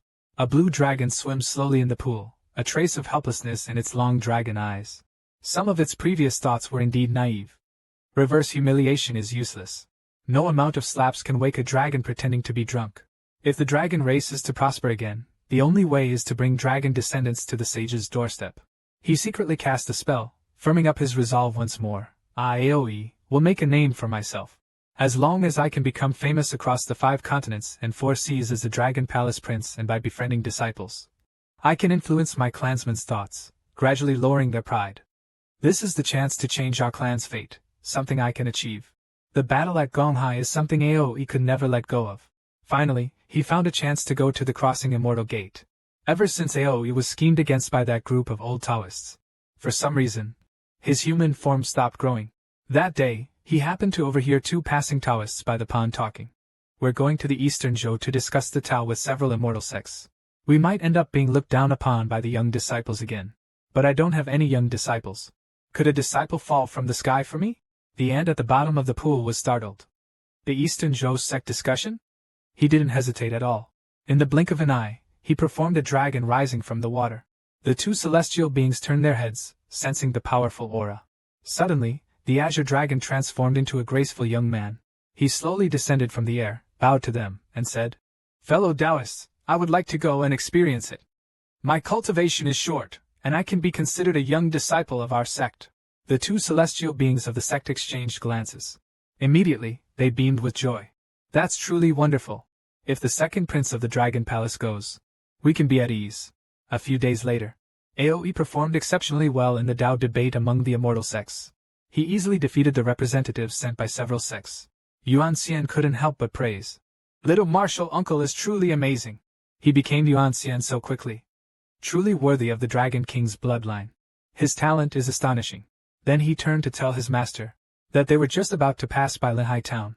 They might as well go buy him some prizes. The master also thought this proposal was very good. I hope Prince Xiaolong won't decline. Aoi chuckled and said, "Then I graciously accept." Meanwhile, Li Changshu once again transformed into an old Taoist. He arrived at Linhai town, where customary entrance fees must be paid. At that moment, he suddenly sensed a familiar presence. It was Aoi. How did I meet this little dragon again? We really are destined to meet. But meeting Aoi is no problem, as long as he doesn't cause trouble at Shaotsung Peak. After Hanji and the others paid the entrance fee, they smoothly entered inside. As soon as they entered, he wanted to take Aoi around, but Aoi stood still. After a moment of thought, he suddenly spoke. "Senior brothers and sisters, I have an unreasonable request." "There's no such thing as an unreasonable request, junior brother Aoi. Speak. We from Golden Ao Island practice Qi as one, united in spirit. We share honor and disgrace together." Aoi smiled inwardly, but his expression remained serious as he whispered. "Actually, there's something I've kept hidden in my heart for a long time. At the previous East Sea Demon Subduing Conference, I was defeated by a void-refining disciple from the Crossing Immortal sect named Changshu. I've always felt a bit bothered by it. Now that I've ascended to immortality, although only at the primordial immortal realm, I still want to find him and spar again." "Master Hanji," the principal Taoist said with a smile. "That's easy. I, a humble Taoist, have a good relationship with Deputy Sect Master Zhongyu of the Duxian sect. So there's no reason not to pay a visit. Why can't I visit in person? The second prince of the Dragon Palace is renowned across the seas and specially went to the Duxian sect to clear his shame." A disciple placed a hand on a woman's shoulder. "Your master sure speaks boldly." The man helplessly slapped his forehead. "What's so impressive about that? I would rather master always remained silent and reserved." The man earnestly patted him on the shoulder. "Better make some preparations. My master's crow mouth is practically as powerful as a divine artifact. You don't know the half of it. Back when I was undergoing my tribulation, Master said, 'Don't worry, your heavenly tribulation will surely only have 6 stages.' But in the end, 8 stages came. I was just a hair's breadth away from a lethal blow. With my aptitude and experience, theoretically, I should at most have 7 paths." The girl in purple covered her mouth and laughed lightly. "Did you gain benefits and ascend a level because of it?" At this moment, a figure suddenly appeared behind Han. The girl in purple shivered and reminded him, Han. Behind you." Principal Elder approached slowly with a grim face. If you've seen enough, let's prepare to accompany Aoe to Duxian Gate to serve the Emperor. The man turned around and chuckled awkwardly, his voice trembling slightly. It's Master. Outside Patian Peak's gate, 5 chi refiners from Golden Ao Island have come to pay a visit. Aoe knew this battle was crucial for his future plans to gain fame. He must win back the arena he lost at Duxian Gate today. In the demon-slaying tournament back then, the explosive performance of the live dragon. Though it was Aoe's own display, the credit went to Li Changshu. Aoe felt that if he wanted to be famous without any blemishes, the disdain from that time at age 10 needed to be reversed. The deputy head of the Duxian sect, Taoist Zhong Yu, spoke first. Fellow Taoists have come to our Duxian sect to find Li Changshu. Elder Principal Taoist said yes, this is the unwarranted request of junior brother Aoe. At the Dangyang assembly, junior brother Aoe was defeated by Guiman's outstanding disciple, Changshu. This time he wants to spar with him again. Jiao Wu observed the situation. Thoughts racing in his mind, Changshu should only be at the 8th level of the reverse profound realm now, truly weaker than this Aoe. And the elders of the sect certainly don't want to see our disciple lose a match.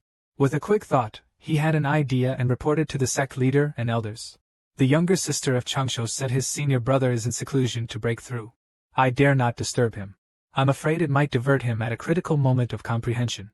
It seems everyone can only arrange another day for the duel. Aoe stood up excitedly. How long will the seclusion last?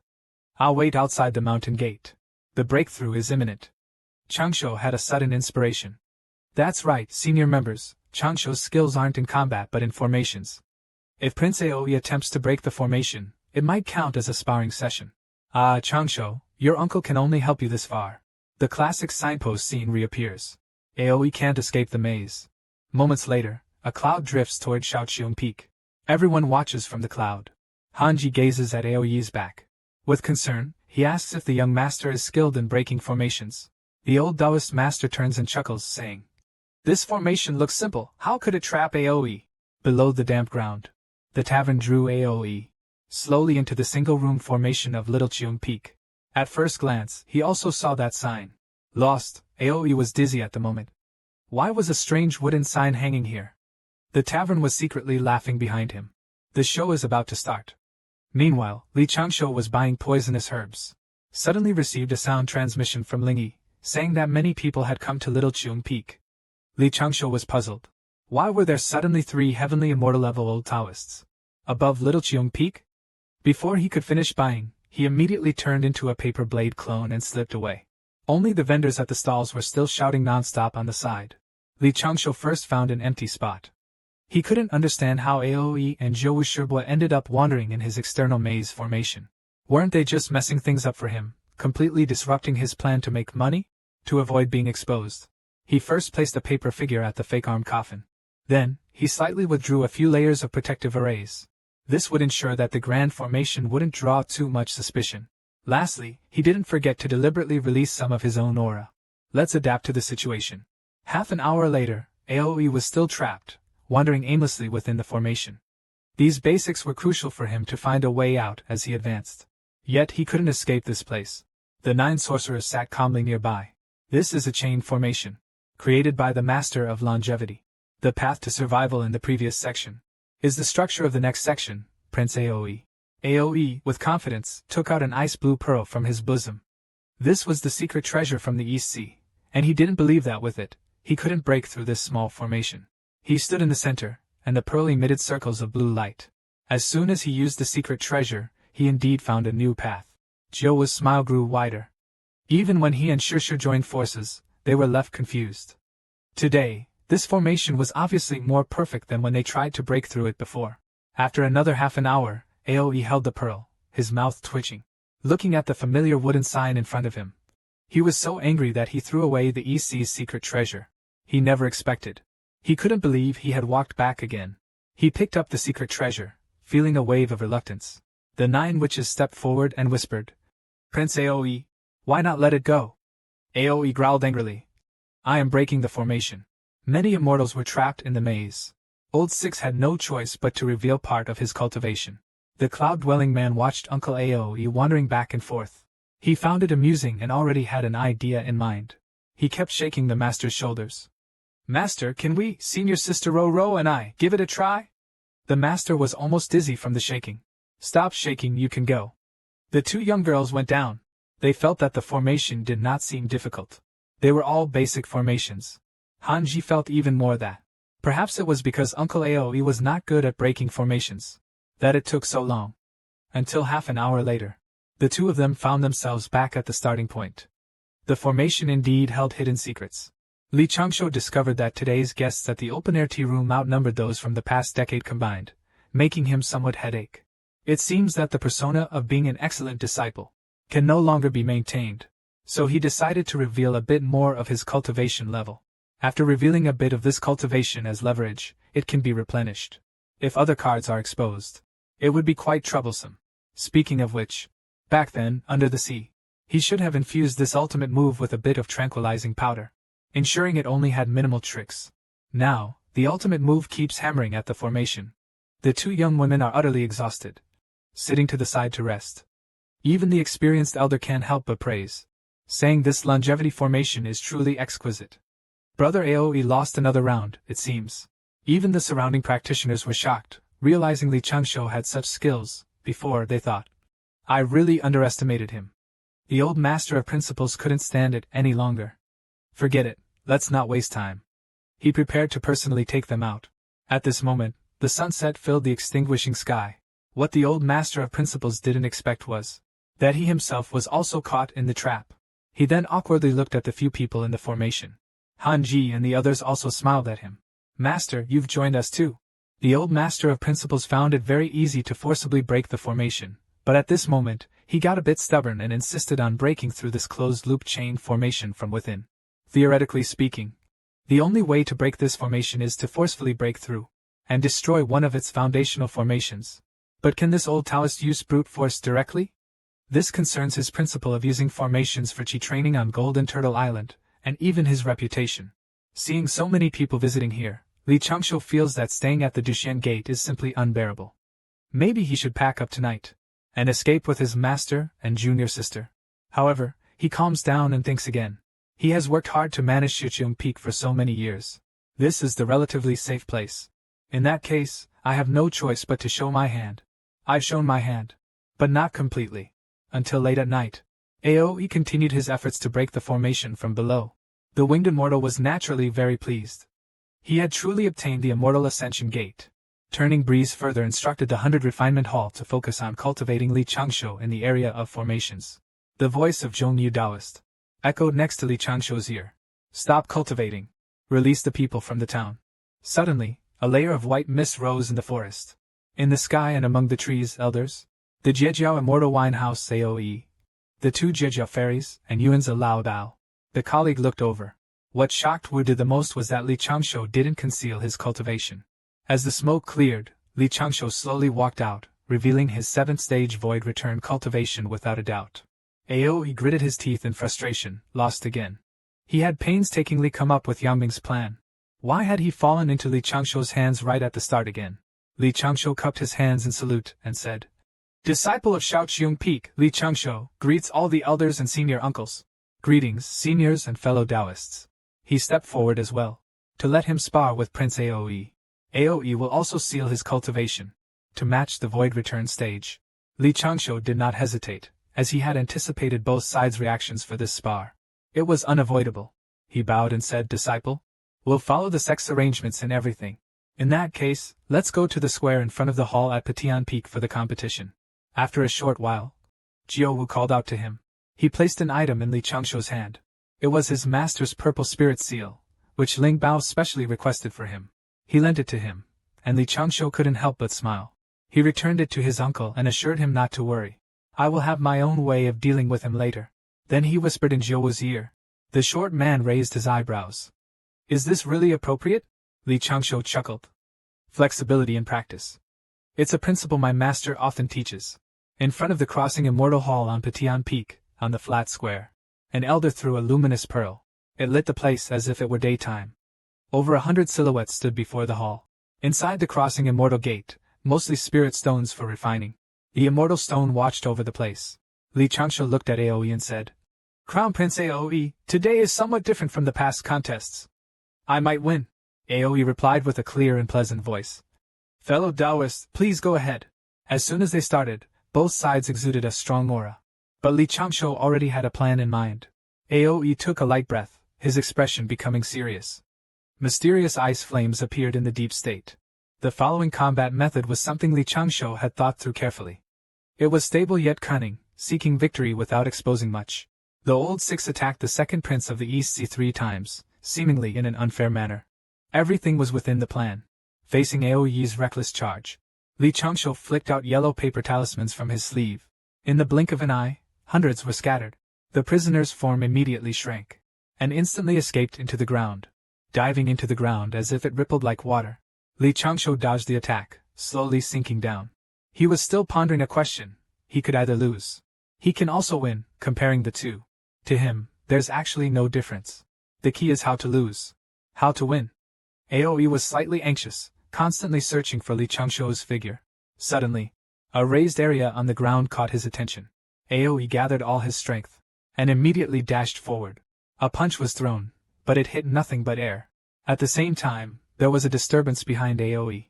The long-prepared ambush from Chi-Chi struck. A burst of flames filled the sky. A pillar of fire descended from out of nowhere.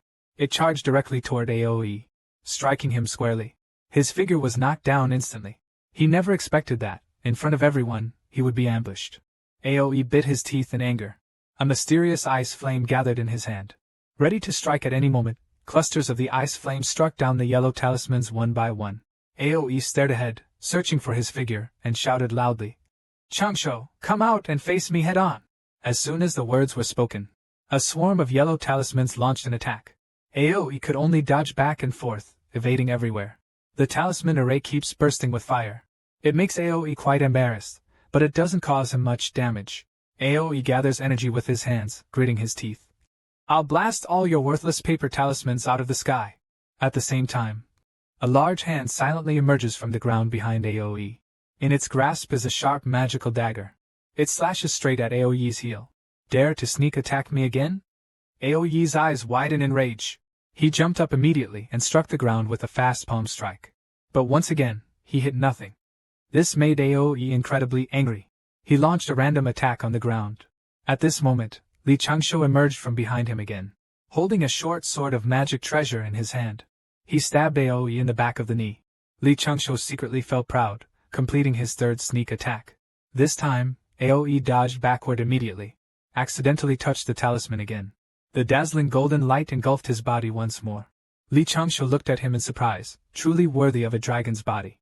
Indeed hard. Aoe stood up again, his entire face stern. Now he finally understood what Li Changshu meant by "I might win," what it truly meant. Unlike the rippling conference, this place is on the ground, not the water curtain platform back then.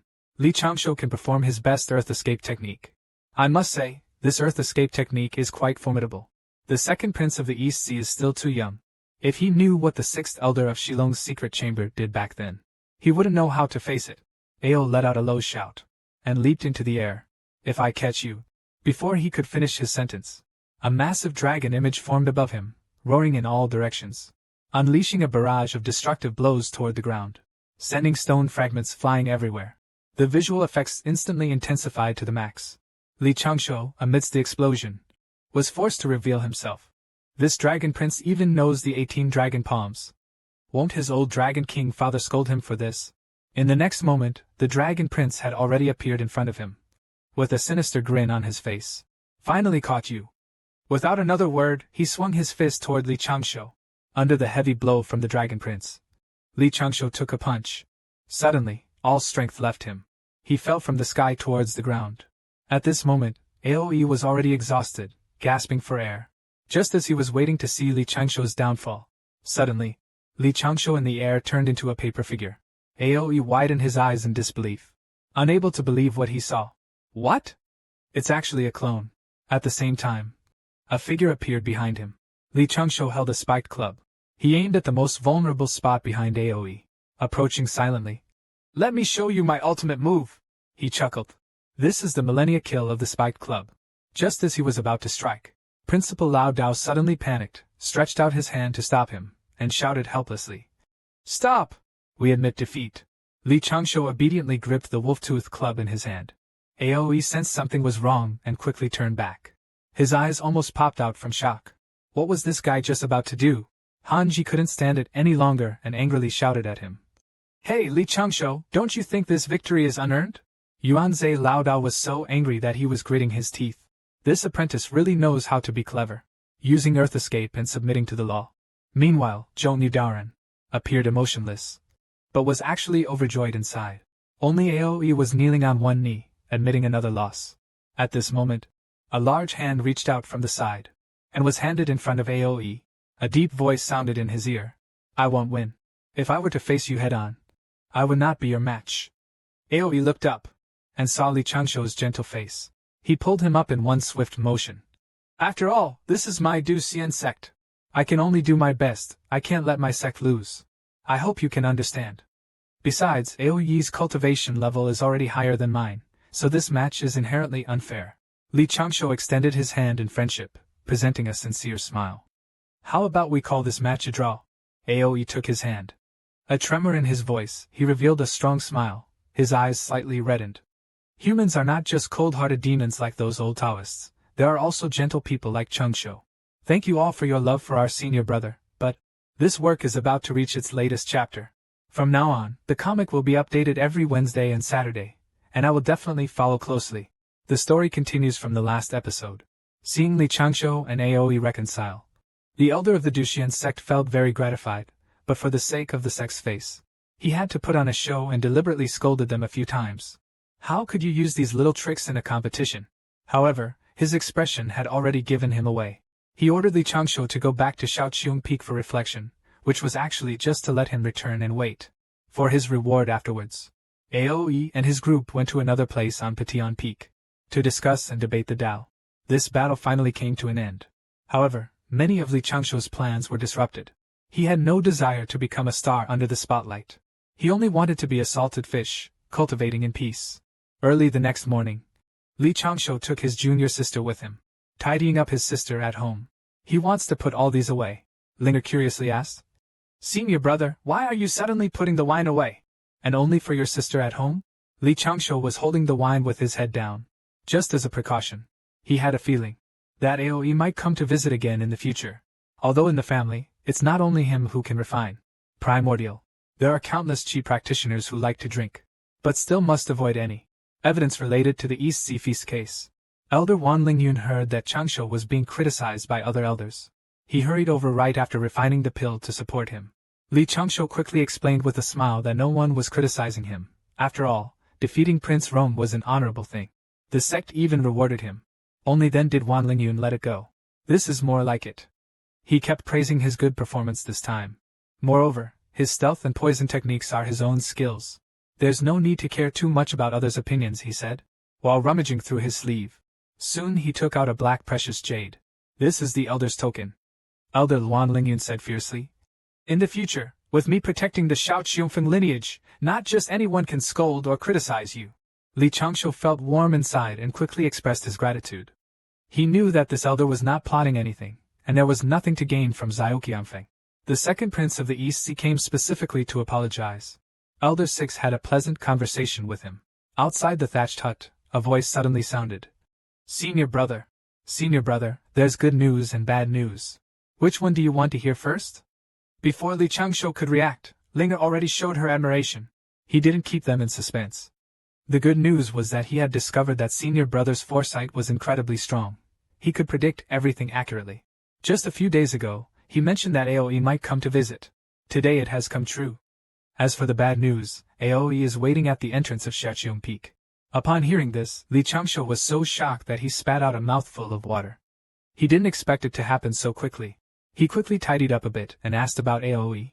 Did he come by himself? Linger shook her head and replied that he didn't. Uncle Gio accompanied him. Aoi also brought a female companion. Lingy was suddenly surprised.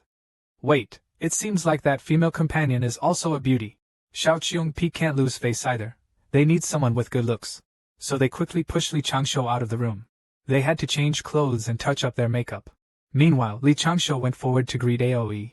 As soon as he saw him, he bowed deeply, 180 degrees, saying, I apologize for any offense before. Today, Aoi has come specially. Li Changshu quickly waved his hand. No need for formalities, second prince. Any faults were mine. Then, Li Changshu led Aoi and the others into his grass hut. Before Aoi could mention the competition, Li Changshu asked, Your Highness, are you versed in the art of painting? Aoi scratched his head awkwardly and said he wasn't very familiar with it.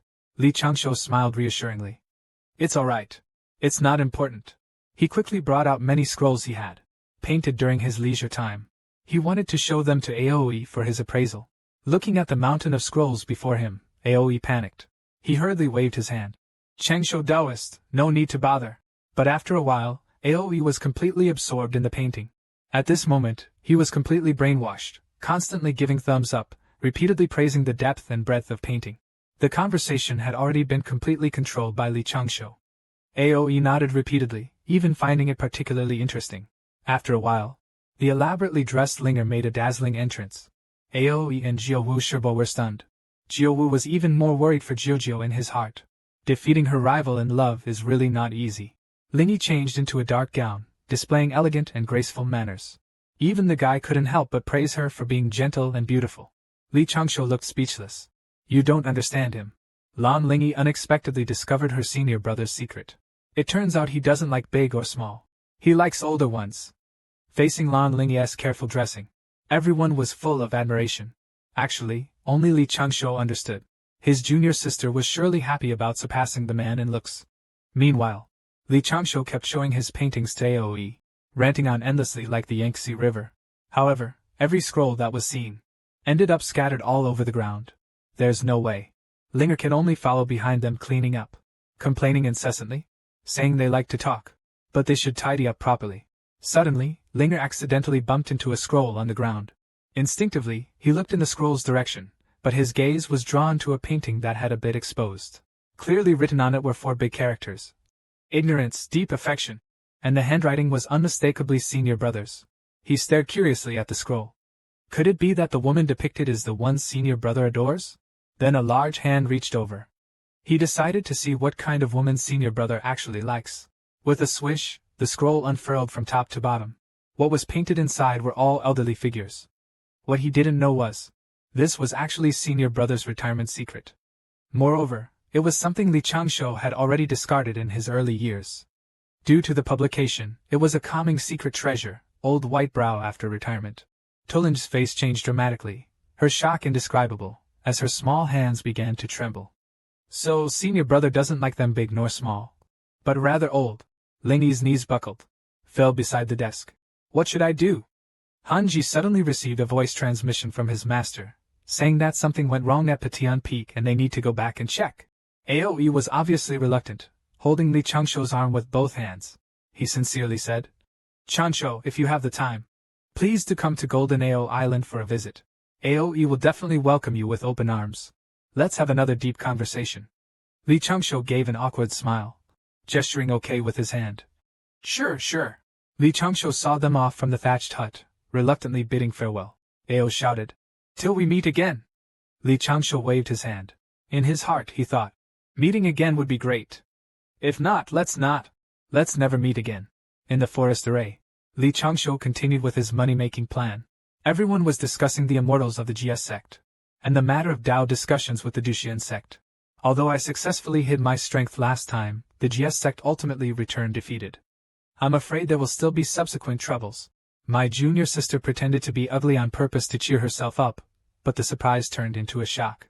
Now that Qi Yuan has started cultivating, the escape technique and the resting breath technique taught by Li Changshu have finally achieved a small success. At this moment, he has transformed into a wooden stump, hiding that small box under himself. This time out, Li Changshu collected a large amount of wealth in Linhai town. It's about time for them to take the box back to the mountain. Origin Elder held the box with both hands and asked, Is your wealth-earning plan completed? Li Changshu replied. For the time being, yes. These days, the practice of discussing the Tao is on the rise. Master, you should also focus on your secluded cultivation. It's best to avoid going out and encountering danger. The Elder of Origin agreed to this, but he still had doubts in his heart. Changshu, what level have you reached now? Li Changshu instantly transformed into a paperblade clone. Earlier, when I went out, it was to undergo the tribulation and seize a rare opportunity. The Elder secretly guessed that after the tribulation, I would be a primordial immortal. Becoming an immortal in just 120 to 130 years, Such talent is already considered top tier for an immortal seedling. However, what he didn't know was that during the tribulation, Li Changshou unintentionally ascended a little higher. On the way back to Xianmen, they opened the soundproof barrier. Li Changshou mentioned to his master again about the future path. He hoped his master could join the heavenly court. This way, true immortals could also prolong their lives. It would greatly benefit him and his junior sister. Unexpectedly, Ji-yuan was not resistant to the idea of working in the heavenly court. The subsequent plans became easier. Senior brother. A sweet voice suddenly called out from outside the door. Li Changshou looked towards the sound and asked, Junior sister, what happened to you? He saw that outside the single room, Linga was using a pink handkerchief to cover her face, walking slowly inside. Li Changshou chuckled. Did 100 poisonous bees sting your face? Senior brother, you're so annoying. Linga replied with a gentle chide. Then, she shyly and timidly removed the handkerchief from her face, revealing a face with heavy makeup and drawn wrinkles like an old face. Since senior brother likes the old ones, as his junior sister, she must follow through. Linga watched her senior brother's stunned expression and smiled smugly inside. She stepped forward, bowed gracefully, and deliberately lowered her voice, saying, This old woman. Greetings to you. Li Changshou opened his mouth, sitting on the mat unable to move, as if petrified. This was not a surprise, but clearly a shock. On a deserted island less than 100 miles from the mainland of the South Sea, 3 Taoists were trembling and kneeling on a reef. They were all deathly pale with fear, constantly begging the envoy to spare their lives. Suddenly, a formation appeared out of thin air, strands of black mist swirling around, and the image of a blood-red giant mosquito appeared in the sky. Strands of blood light converged below, transforming into a graceful figure in a blood-red dress. This woman's beauty was somewhat enchanting, her transformation excessively glamorous, her figure a bit exaggerated. She pretended to be quiet, originally blood-red and black. King when attained enlightenment, neither demon nor spirit. In fact, a truly ancient fierce demon. The quiet Taoists sent true immortals to investigate the crossing immortal gate. During the Eastern Zhou's magical duel, strands of black energy floated around, the image of a giant blood-red mosquito revealed in the sky. Below, blood light converged, transforming into a graceful figure in a blood-red dress. The 3 true immortals on the stone slab trembled as they knelt in place. They had been searching for many days, but couldn't find any trace of the sea god. For this, they were willing to seek 1,000 portions of mortal blood for the quiet Taoist, begging for his forgiveness. He extended a slender finger and pointed at one person's forehead. The blood light instantly obliterated him. The quiet Taoist doesn't want this mortal blood. Not only does it lack spiritual energy, but it also harms virtue. Moreover, he has long cleared the karmic obstacles left by his previous cultivation. He no longer kills mortals unnecessarily. The remaining 2 people nervously said, Messenger sir, the South Sea sect only occupies the peripheral area. Our incense setup is the main thing, and we haven't really lost much. Of course, the quiet Taoist knows the profit and loss involved. It's just that the person planning the incense in the South Sea has quickly set up so many statues, planning deeply. Now, he has a more important task to assign to the 2 of them. He wants them to rush to Eastern Zhou today, to a sect called the Crossing Immortal Gate.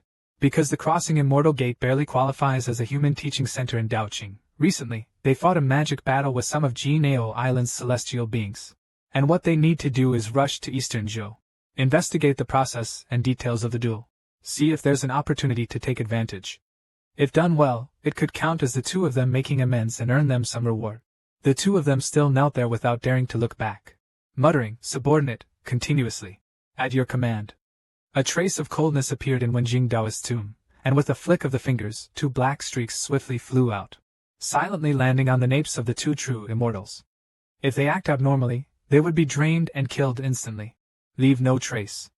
Ordered from the heart, soon echoed by the voice of the black streak. At your command, my king. With that, he turned and left. Beneath the willow tree by Little Cheong Peak's lake, Li Changshou stood to the side, glaring angrily at Lingi. He punished her by making her copy the Wei Jing 100 times. He forbade her from leaving the table until she finished. Lingi cried, as she continued writing, although her mistake was unintentional. But it really scared Li Changshou.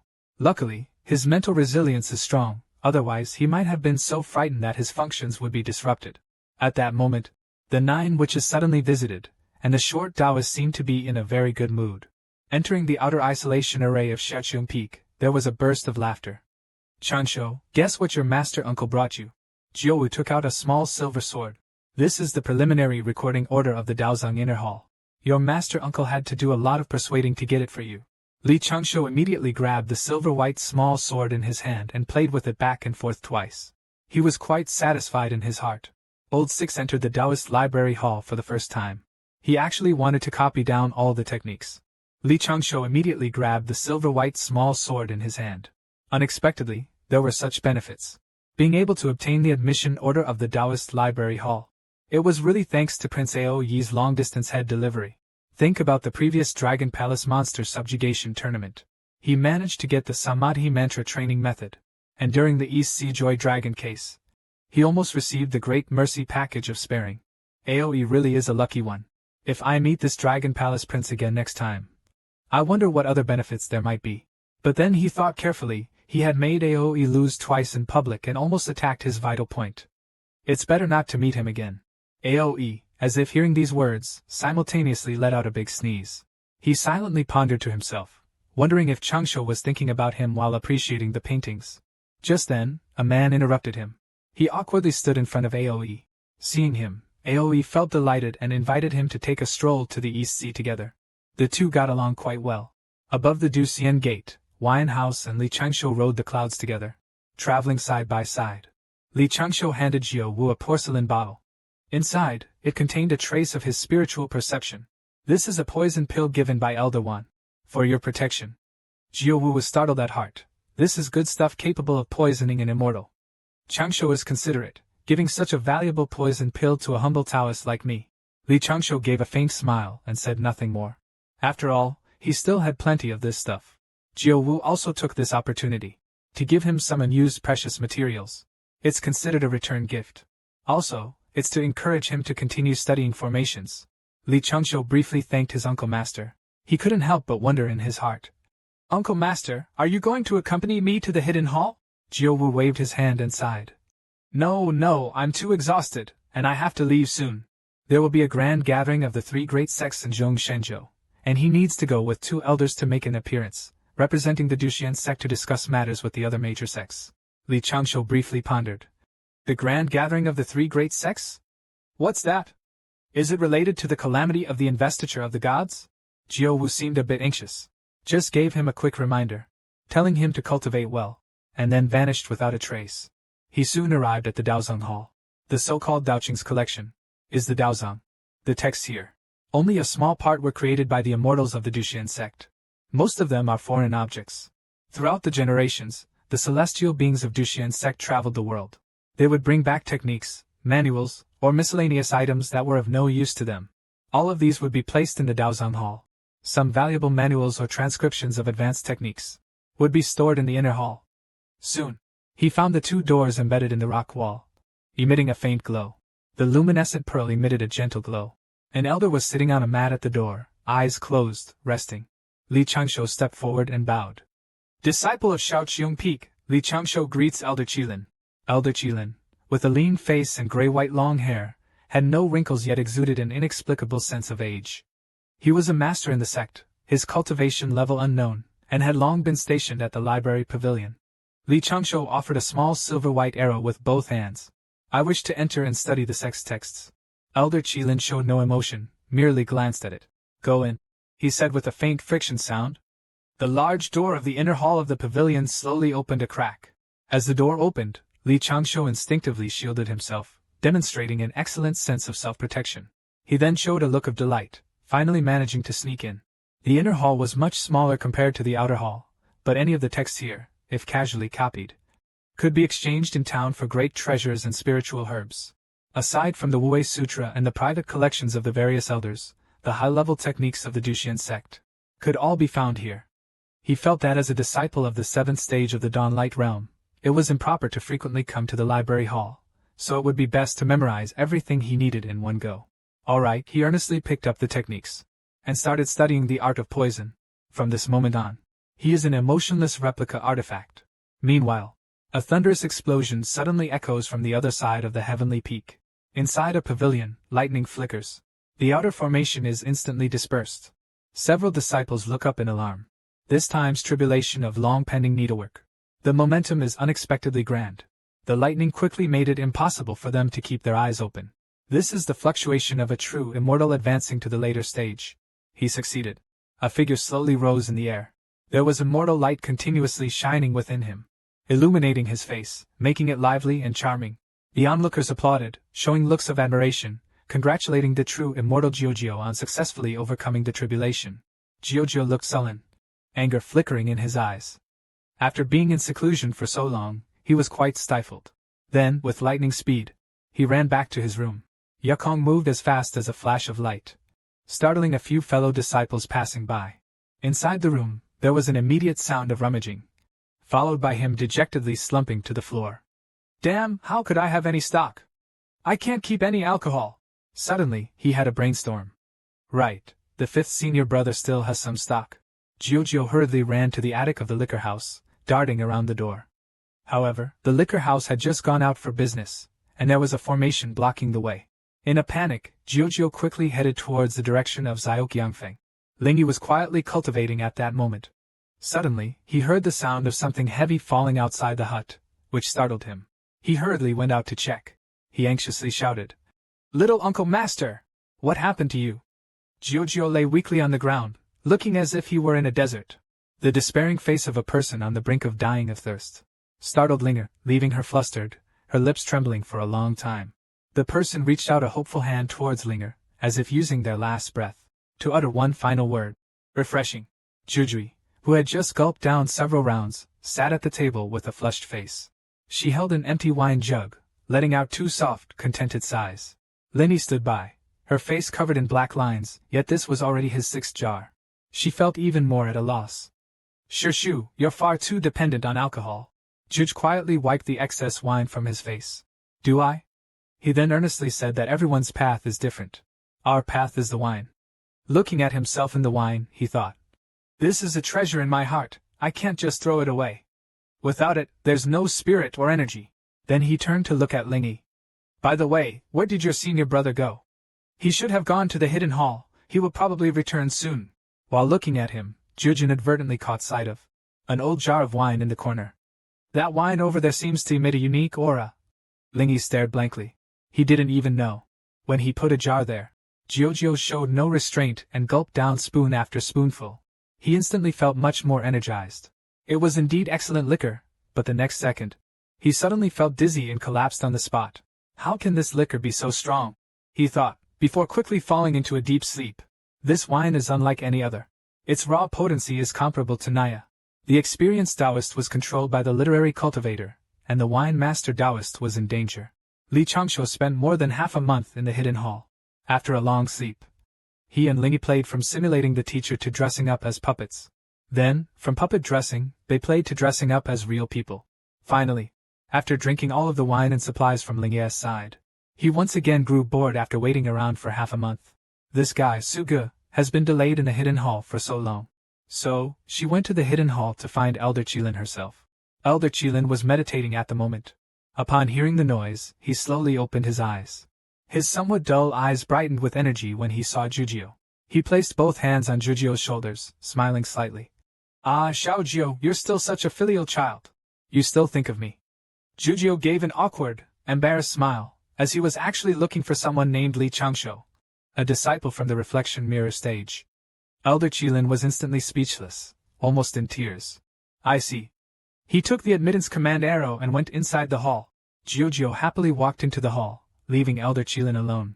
Xiao Southeast sat in place, while Jiujio emitted an immortal aura. Finally, in an inconspicuous corner, she saw Li Changshuo leaning against the wall reading a warning. This guy hides so well. Is he looking at an Autumn Palace picture? Jiujio squinted and smiled instantly, with a mischievous idea rising in her heart. Using the cover of bookshelves and storage racks, stealthily approached Li Changshuo in the corner. In a split second, Jiujio quickened her pace, skillfully turning around the bookshelf and raising her arm to make a face.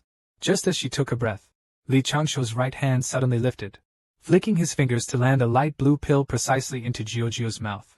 Jiujio instinctively held the pill in her mouth, as a hint of wine fragrance filled her senses. A few crunches, a mouthful of sweet liquid slid down the throat. That slightly tipsy, comfortable feeling made Jiujio hum softly, with a slight blush on her pretty face. Wow, delicious. What is this? Li Changshuo asked with a smile. Spiritio pill, made from 12 spiritual herbs and refined essence of liquor. Its only effect is to replenish vitality. But the taste is indeed good. He casually took out a treasure pouch. There are 60 pills inside. Consider it a gift for your exit from seclusion. Jiujio stared at the treasure pouch. Can't take your eyes off. You're quite the talker. While eating, he glanced at the book in Li Changshuo's hand. What are you reading? Li Changshuo confidently replied. There are a few restrictions. I want to try and see if they can be used on the formation engine. Jiujio was completely shocked. What exactly are you trying to solidify Xiaoqiongbi into? Li Changshuo glanced at him. I probably need to stay here for another month. Uncle, you should return to your cultivation first. Jiujio blinked and whispered. Then I'll wait here. A month will pass in no time. In the northeastern part of Zhongshan continent, amidst steep mountains and near proximity, an immortal island floats above the mountains. Countless pavilions and palaces are on top of it. White clouds surround it, and celestial music lingers. Layers of great formations completely enclose this immortal island. This place is the gate to the Golden Palace of Chan sect. Regarding this Three Teachings Origin Conference, Jingongmen is one of the initiators. After drinking extensively that night, he was helped back to his place by a disciple of Jingongmen. He came to participate in the pre-conference discussion and debate session, which is expected to last 3 to 5 years. There are originally only 5 or 6 houses in the Rinjiao Dao city, so Duxianmin was also roped in to make up the numbers, and he complained. He would rather they let him go back earlier. In a daze, Jiuwu seemed to hear the sound of mosquitoes. Why would there be mosquitoes here? He slapped casually and the sound of mosquitoes quietly disappeared. However, not far from the pavilion where the Dushan Gate resides, is one of the pavilions on Jinao Island used for refining qi. Elder Yuanzi was meditating there. Hearing a buzzing sound, he felt slightly suspicious. Just as he was about to use a celestial stone to investigate, he felt a slight pain in his neck. A flash of blood light quietly entered Yuanzi's primordial spirit, tainting his soul and consciousness. Moments later, Elder Yuanzi let out a gentle breath. His once vacant eyes gradually regained their luster. He softly said, Master, rest assured. I pledge my life to guarantee this matter. Decide to attack the city, stay out for a long time. 3 months later. Outside the small Cheong Peak single defense, 3 figures are busy back and forth. Suddenly, Li Changshuo froze in place, as if thinking deeply. He immediately calculated with his fingers. In his heart, he quickly gained a little insight. The spiky pill he gave to Uncle Jio's house has been taken out. Could it be that Uncle Nine Wizard is in danger, and used that Fuxian Soul pill? A large hand waved in front of his eyes, calling his name repeatedly without stopping. But he showed no response. What's wrong? Why did you suddenly freeze? Li Changshuo grabbed his arm, with a look of concern. Uncle Nine, I just had a dream where Uncle Nine Wizard was being chased by 7 or 8 burly men as fierce as bears. Jiujio wore a strange expression, being chased by several strong and fierce men. 55's senior brother couldn't help but imagine some scenarios in his mind, thinking it couldn't possibly be what he imagined. Li Changshuo assured him that he wasn't joking and told him to quickly inform the 9th generation granduncle. Jiujio nodded and agreed. Then he hurriedly flew away. As soon as Jiujio left, Linger came over, patted the senior brother on the shoulder, and asked, Senior brother, did you really dream that the 9th generation granduncle was being chased by several big men? Li Changshuo's expression was slightly gloomy. Dreaming is naturally false, but something going wrong could be true. To be safe, let's pack up and bring all useful items with us. Very soon, 9 generations took out the 10,000 miles thread refined together with Jiuwu to send a message. However, there was no response at all. The wine master was initially taken aback. Then he took out a treasure mirror. This mirror is called the childlike heart treasure mirror. It contains the heart's blood-urging method of the wine house. It can show what the wine house has seen. But after several attempts, the mirror remained unresponsive. The wine master was becoming anxious. The mirror unconsciously slipped from his hand. Oh no, something happened to him. The 9th senior was so furious that he almost lost control. Jiujio quickly comforted him. Then she pulled him to seek help from their master. She explained everything in detail to their master. Master Wang Qing personally cast a spell on the communication talisman, but all they heard was the sound of a duel. In less than half an hour, the urgent ringing of bells could be heard atop Patian Peak. A powerful pressure suddenly descended on Patian Peak. A figure wrapped in a clear light burst out of the mountain protecting array, and shot towards the west. Traces of celestial breath appeared above each peak. Just rose to the sky. It was them flying towards the direction of central Shenzhou. Li Changshuo, the head of the Dushan sect, stood in front of the thatched cottage. carefully sensing for a while, felt the unique mysterious Tao rhythm of the golden immortal longevity realm. Indeed, there was danger for the Duxian sect. Old Lu ensured the safety of the Duxian sect. First, they dug an underground tunnel and considered countless possibilities. In the end, they produced 3 strategy bags. It can be said they went through a lot of trouble. Jiu Wu and the others were completely surrounded. He was already wounded, full of worries, fearing for his life. He thought he might meet his end here. Fortunately, Wang Qingshangren arrived just in time. Who dares to harm me? Disciple, prepare yourself. A voice resounded. Jiu Wu looked up and immediately showed a joyful expression. It was none other than his master. As soon as Xuan and the others arrived, they swiftly dealt with the shadows surrounding Jiu Wu and his group, as easily as cutting through melons. They cleared them out completely.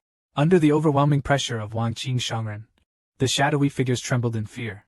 Just as one of them was about to reveal the mastermind, the whole person suddenly stood up abruptly a few times, then looked up and shouted, his figure slowly dissipating. The mastermind is truly ruthless. Not leaving a single witness, Wang Qingshangren gradually let go of the man's clothes. He wasn't willing to let it go like this and ordered a thorough investigation. With this incident, the various sects of the 3 teachings were all enraged. Experts from several sect cities immediately stood out. They swore to thoroughly investigate the ambush on the Duxian sect. 2.5 months later, Li Changshou brought Lin Yi to visit Jiu Wu. Uncle, how is your injury? Jiu Wu sat up at the head of the bed. It's okay. If it weren't for the poison pill you gave me, I wouldn't have seen you again. He tightly gripped his blanket. But the 2 fellow disciples with me met a tragic fate. Their souls were scattered in the inner central state, and they can never return. Fortunately, the matter has finally revealed the target of the immortal sect. That day, a steward from the sect mentioned that someone had secretly sent an expert to supervise the journey of the immortal sect, instructing them about the affairs related to the 3 teachings conference. This led them into an ambush, and the identity of the assailants was vaguely inferred to be from the Chan sect, explanation sect. He remained expressionless, very serious. He speculated that those people probably didn't want the 3 teachings conference to go smoothly, so they tried to meddle in secret. Li Changshou's thoughts straightened, as if deeply pondering over something. This matter was definitely not that simple. Jiu Wu raised the idea of needing 2 more poison pills for self-defense. Li Changshou decided to tell him the trick of communicating with Elder Wan, so that he could later find Wan Lingyun himself. Soon after, Li Changshou informed Jiu Wu of a new discovery. He found a jade cocoon in the inner hall of the Daozang Hall, which seemed to mention an array to shift the earth's veins. Jiu Wu nodded in acknowledgement, indicating that the elders had quietly kept this hidden. Li Changshou's face showed realization, but he smiled inwardly. Very good, with the passage he dug himself, there are now 2 routes to move the earth's veins. This means that the Duxian sect is now a little safer. Half an hour later, the wine master approached with a bowl of medicine. He softly said, It's time to take your medicine.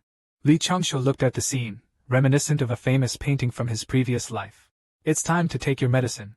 The scene knew its place and stood up, and walked towards the door without looking back. Master uncle, I just remembered I have something to do. Farewell on the way. Lingyi noticed that Li Changshou's face was somewhat gloomy and whispered, Senior brother, is the problem very serious? Li Changshou sighed. There is too little information known now to make a judgment. He needs to retreat to a solitary room for a few days to carefully consider this matter. If there is any abnormality within the sect, Linger should immediately crush the message talisman he gave her and not worry about wasting it. Linger cutely nodded her head, somewhat perfunctorily saying, Okay, but thought in her heart, is senior brother being overly sensitive? The large formation around the solitary room was activated. At this moment, there was no spiritual energy flowing in the forest. It seems calm, but if someone is spiritually keen, and takes a glance into this dense forest from the outside, they might feel their hair stand on end. Li Changshou took out a stack of blank scrolls, and spread them out on the ground one by one. He silently pondered. If I were the one plotting behind the scenes then, the Jade Seal and Jineo Island's Qi refining room have nothing to do with previous discussions. It was related to the discussion on the Tao with Jin Shi. Li Changshou pulled out a self-made charcoal pencil. He began to organize his thoughts. The culprit wanted to interfere with the 3 sects conference, trying to provoke conflicts among the 3 sects, regardless of where the culprit was, whether he had a grudge against the Du Immortal sect, or against the other 2 in the 3 sects. As long as the opponent made a move, he could react quickly, make the correct response, then he shouted and ordered the paper clone to prepare the army. Besides that, he took out 3 wooden tokens, and placed them in 3 brocade pouches. The first strategy was that he had already planted a clue with Master Jiao Wu. Master Jiao Wu would soon go to find Elder Wan Lingyun. This brocade pouch would be handed over to Master Jiao Wu by Elder Wan Lingyun, with strict orders from Master Jiao Wu to stay inside the sect. The second brocade pouch was for Uncle Jiao. This has to wait until something big happens. You can't give it to him directly. The third silk pouch is for the master. It clearly states that I need the master's help for a cover-up. But in fact, it's to let the master take the junior sister away. Half a year later, 3 figures flew out from the gate of the Golden Palace on Zhongshan Continent's Immortal Island. They were all from the training room on Janeo Island and had heard about the attack on Duxian sect. They felt it was really unsafe. So they decided to find a reason to leave this place of trouble. The old Taoist Yan Zhe stood behind them, looking gloomy, seemingly preparing to do something. Fellow Taoists, 2 mosquitoes flew past his left and right. Before the 2 could react, their necks were struck, and they were about to fall backward. The old Taoist Yan Zhe grabbed these 2 middle-aged men from behind and continued to ride the cloud towards the southeast. Half a month later, the old Taoist Yan Zhe rode on the white cloud, stopping at the border between Zhongshanzhou and Dongxingshenzhou, in a dense forest within the demon territory. As if previously arranged, shadows converged from various parts of the forest. These figures include demons, humans, and spirits, and their only commonality is a faint, barely visible scar on their necks. That has already healed.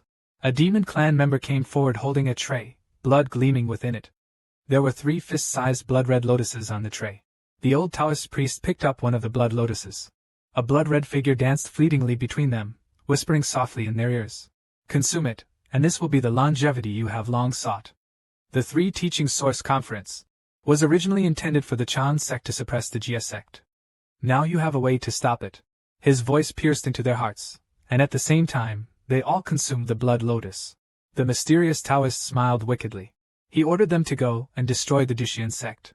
Led by the seasoned Lao Dao, 3 Chi refiners from Jineo Island spoke in unison. We obey orders. We will not fail this time. This man is truly cautious. Facing unknown dangers, he has already made all necessary preparations. Thousands of miles away, deep within a canyon, a serene Taoist sat in a cave and smiled coldly as the messengers arrived. Everything is already set up. Control Coach Jia's aura, arrange puppets, and attack the immortals from Duxian sect at Jing Palace Gate. The purpose is to draw attention to Duxian sect. Then let the evil coach's aura disguise as the immortal sect of Chan joining forces with the demons to destroy the small Duxian sect. This way, the scheme succeeds. For him, it's just a small trick. Those 3 cultivators from Jineo Island. This was his disguised setup. Once this happens, regardless of the outcome, it will increase the rift between the 3 schools. It's both a conspiracy and an open plot. He wisely withdrew before the incident, secretly returning to the Western teachings to watch the show from afar. That was a smart move. If these 3 were discovered, regardless of success or failure, they should be directly annihilated, leaving clues pointing to the Jia and Chan teachings. That would resolve everything. Meanwhile, Li Changshou began intensive preparations to deal with unknown dangers. First, he developed various poisons and upgraded his paper blade clones. Secondly, he intensified the training of his master and junior apprentice sister. Let them be self-sufficient. Meanwhile, set up a protective shield for Sherbo and the others. Lastly, the most time-consuming task, perfecting the mountain protection array of Shaoqiong Peak.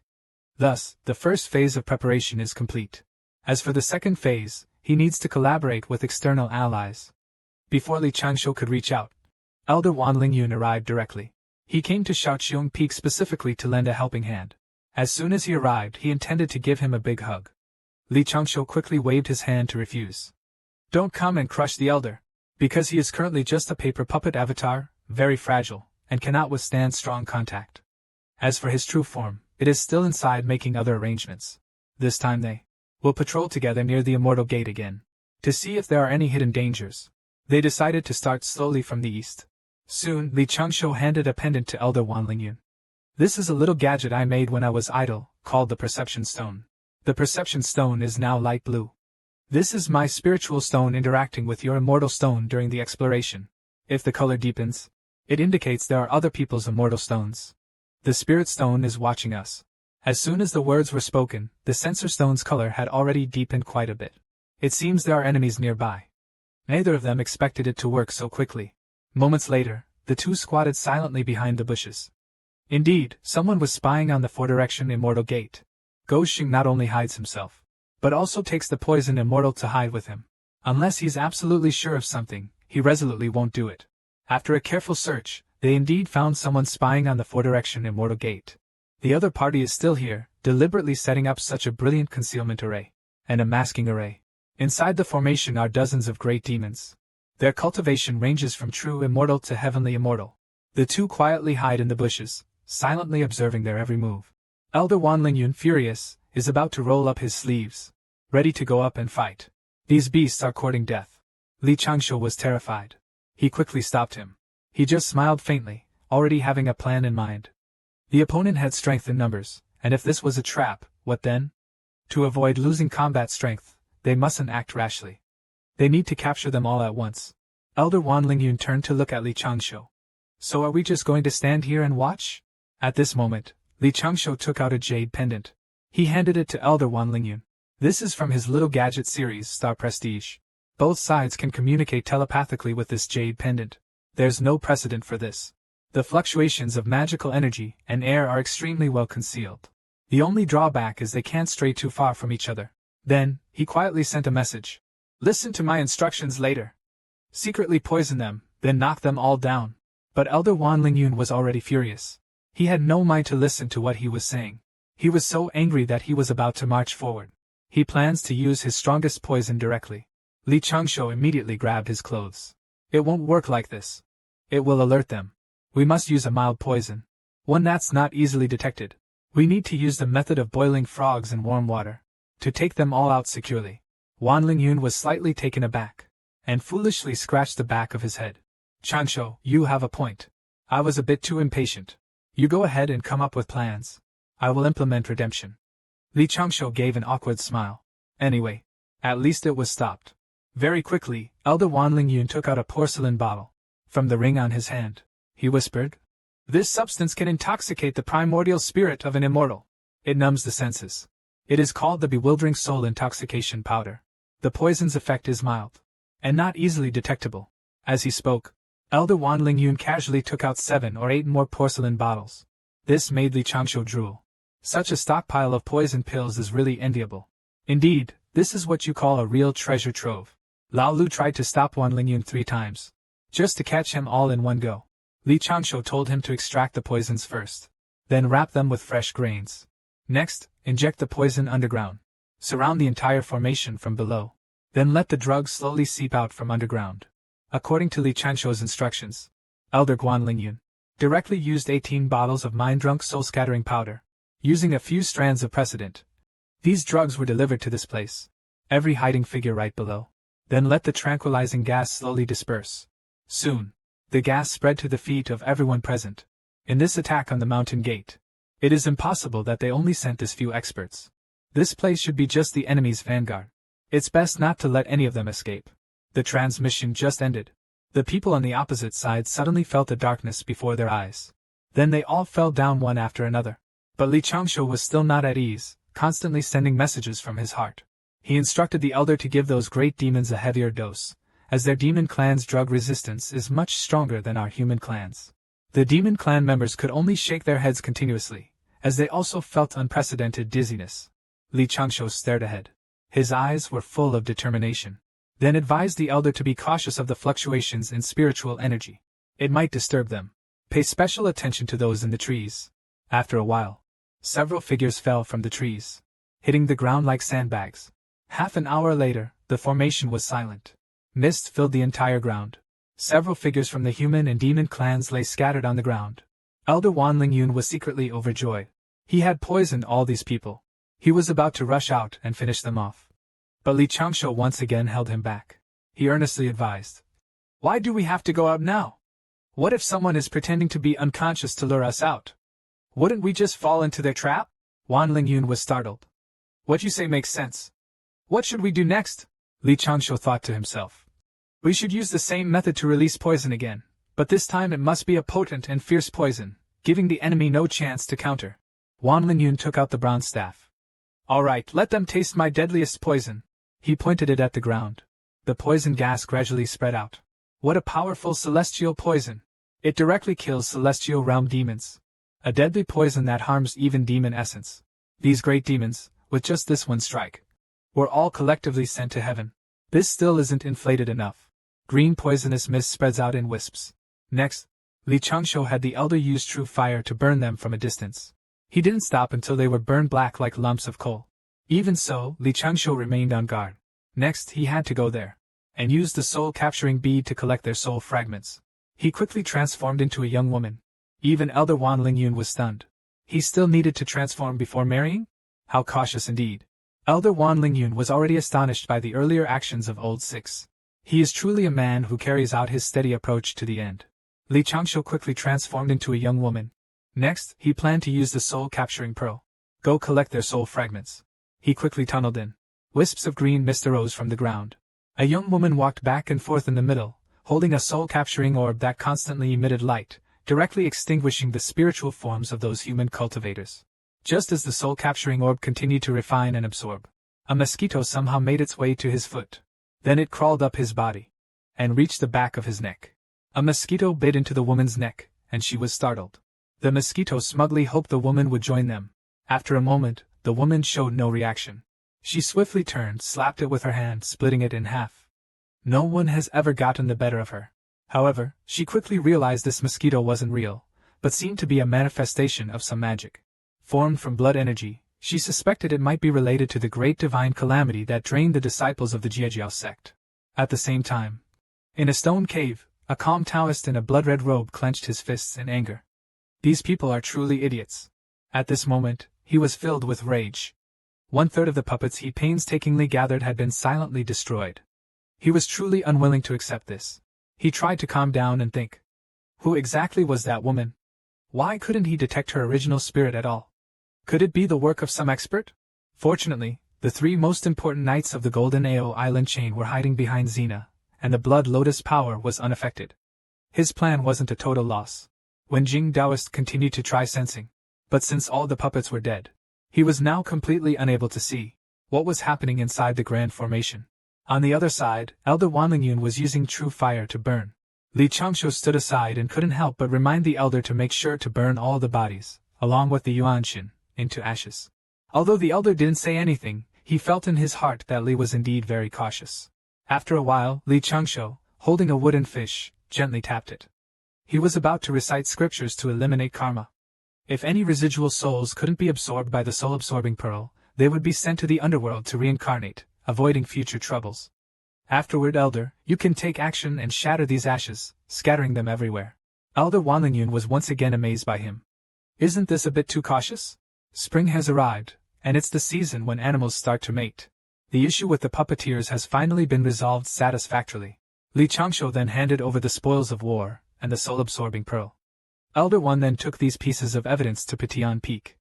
Along the way, he would explain the situation to the head elder and other seniors, so they could prepare in advance to deal with enemy blood. Furthermore, to avoid involving karma, Li made sure to emphasize that Elder Wan was solely responsible. Wanlingyun agreed, then took the treasure pouch and asked Changshu, "What will you do next?" Li Changshu smiled smugly. "As for me, I'm going back to study mosquito-killing tips." Since Li Changshu returned, he has immersed himself in books. If it's really a ruthless figure like when Taoist appearing, I'm afraid I won't be able to deal with it alone. Although his paper clone can sweat mosquitoes, it's not a widely applicable solution. Fortunately, diligence pays off, and after consulting a large number of ancient texts, he finally found a good method for killing mosquitoes in the books. That method is cultivating spirit beasts, natural enemies of mosquitoes, specifically fish frogs. Their meat is delicious, but their drawback is a lack of emotional intelligence and inability to reproduce, making them scarce. Since there's a natural enemy, there must be a way. It seems the medicine he prepared for the rare spirit beasts has lifted the seal. Li Changshu pushed the cabinet aside. Behind the wall was a small hole. Inside was a drum. The potion made from this drum has effects similar to the red thread of the old man under the moon, where a single touch can bind something together. What do you mean you don't understand love? What do you mean you're on the verge of extinction? Let Lao Lu help you guys out. So, he added a drop of Qin Gu between Du and Air Yu. Then, he turned and left. Linger happened to see Li Changshu's back. Stinky's senior brother didn't even come over to talk to me. I haven't rested for days and nights practicing. Not considerate at all. Then he hurriedly followed, wanting to see what his senior brother has been up to recently. He saw Li Changshu push aside some weeds. Before Lin Yi could speak, he turned his head and made a promotion gesture to Lin Yi, then gently waved at Lin Yi, whispering, "Come and see for yourself." Lin Yi was suddenly shocked and speechless for a moment. It seems this method is indeed quite effective. Everything is going smoothly. In the pond ahead, on a lotus leaf, 2 spirit jade frogs, as precious as jade, are engaging in some indescribable activities. Linger turned her head and pinched her cheek, whispered to her senior brother. "Senior brother, although I have deep feelings for you, you should be mindful of your actions. Some things shouldn't be done openly, as it affects how I see you." Li Changshu casually replied. "Then thank you, please raise my evaluation to above average." Lin Er rolled her eyes and huffed. "No way, only top notch. I'll do it for the sake of being your junior sister. Senior brother, do you have any spirit beasts to nurture? I'll reluctantly lend a hand." Li Changshu looked firm. "Don't get any bold ideas. Each bottle of these pills has a special seal set by me. Don't think of taking them to do anything strange." Linger was surprised. "So stingy, guarding against your own junior sister like this." Senior brother Li Changshu couldn't help but watch Linger, as he has a junior sister with complicated thoughts. Linger rolled her eyes. She averted her gaze to the side. But her thoughts flew somewhere unknown. What kind of charm does this man possess to make the beauty come to Shaoqiong Peak again and again? The poisonous cliff. Every time she made sure to find an excuse just to see him. The main hall of Patian Peak had the sect leader issue an order. Starting today, all sect members and disciples are forbidden to leave. The mountain protection formation has been completely sealed off. This time, Elder Wan Lingyun single-handedly eliminated so many powerful enemies, making a huge contribution. Some elders have proposed to compensate Wan Lingyun for this loss. But he didn't think so. He believed that what he was doing for the sect was only natural, so he couldn't accept such a reward. His serious expression at that moment made the other elders feel a sense of fear. But soon, Elder Wan Lingyun seemed to remember something and suddenly widened his eyes.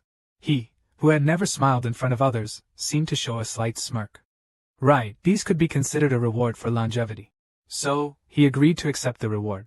However, his smile was even more frightening, and the 2 elders could only whisper to each other on the side. They even started to wonder if they had said something wrong earlier, and if they had upset him. Meanwhile, Du Xianye couldn't help but recall her master's advice. "Xiaoya, recently there have been disturbances at the mountain gate, and the sect has been unsettled. You should refrain from going into closed-door cultivation for now. If disaster strikes inside the sect, head to the Baifan Hall immediately." After hearing this, Yudu didn't think twice and hurriedly flew on a cloud toward Shaoqiong Peak. As a disciple of the Duxian sect, he knew he couldn't just think about his own safety. Along the way, Yudu's face was flushed, but it seemed inappropriate to just head over like this. After pondering for a while, he finally found a suitable reason for himself. Shaoqiong Peak only has 7 people. His martial uncle, elder brother Changshu, and junior sister Linga were under enemy attack. Naturally, it was the most dangerous place, so notifying them first made perfect sense. As soon as he stepped into the area, he noticed Shaoqiong Peak was unusually quiet today. Looking around continuously, he couldn't help but wonder where senior brother Changshu and junior sister Lingi had gone. Just as he was about to walk toward the riverbank, a sudden water column shot up from the lake, causing waves to splash. At the same time, a graceful figure slowly rose from the water. He spoke first, saying, "Beautiful senior sister." Again. He held 2 water orbs in his hands. In the left orb was a carp, and in the right orb was a jade frog. He then casually said, "Would you like this delicious carp tail, or perhaps this tasty jade frog? Or maybe you'd prefer your lovely and gentle junior sister Linger to brew you a cup of tea? Make some snacks." Poisonous Xuanya couldn't help but chuckle, resembling plum blossoms in full bloom and snow lotuses just blossoming. "Then I will graciously accept." Poisonous Xuanya was worried about her senior brother's safety, and specifically went to Shaoqiong Peak. But what she didn't know was that the 6th elder had actually already devised a countermeasure. Half an hour later, Linger had already prepared a delicious feast to entertain Poisonous Xuanya. Just as she added some dishes and was about to taste it, a familiar figure walked in. It was her long-missed senior brother, Changshu. Upon seeing her appear, Yudu Xuanya nervously stood up in a hurry. Li Changshu looked at him and casually asked, "I wonder what business my junior sister Yuqing has with me?" Only then did Yudu Xuanya realize and immediately explained. "If there is an external enemy attacking the Jingguang Immortal Sect, and the mountain protecting formation is in danger, all of Shaoqiong Peak's members should go directly to the Baifan Hall. There is a route for escape there."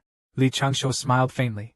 So, you're talking about the Earth Vein Displacement Formation? He quickly asked. Have you already informed all the disciples of each peak, junior sister Yuqing? Yudhishthira felt a little embarrassed and softly replied. I only told you first. Hearing this, Li Changshu finally felt relieved and slowly sat down. He then reminded her. For this matter, change your wording. The Earth Vein Displacement Formation must not be mentioned casually. Dear junior sister, have you ever thought that contemporary disciples take anywhere from decades to centuries to enter our school? If an outsider deliberately infiltrates as a spy to report information, speaking so clearly, if this is indeed the case with outsiders, wouldn't this cut off the retreat for our disciples? Friendly Xianya slightly frowns, saying that what senior brother Changshu said makes some sense. But if we don't trust others, how can we expect others to trust us? Trust should come after knowing someone. Li Changshu said seriously, if you don't know the person, how can you trust them? People's hearts have their complexities. You may know their face, but not their heart. Although we value and appreciate those within our sect, we can't expect others to be like you and me. As the saying goes, the way of the world is governed by the heart. Trees grow according to their roots, but they are still born of the heart.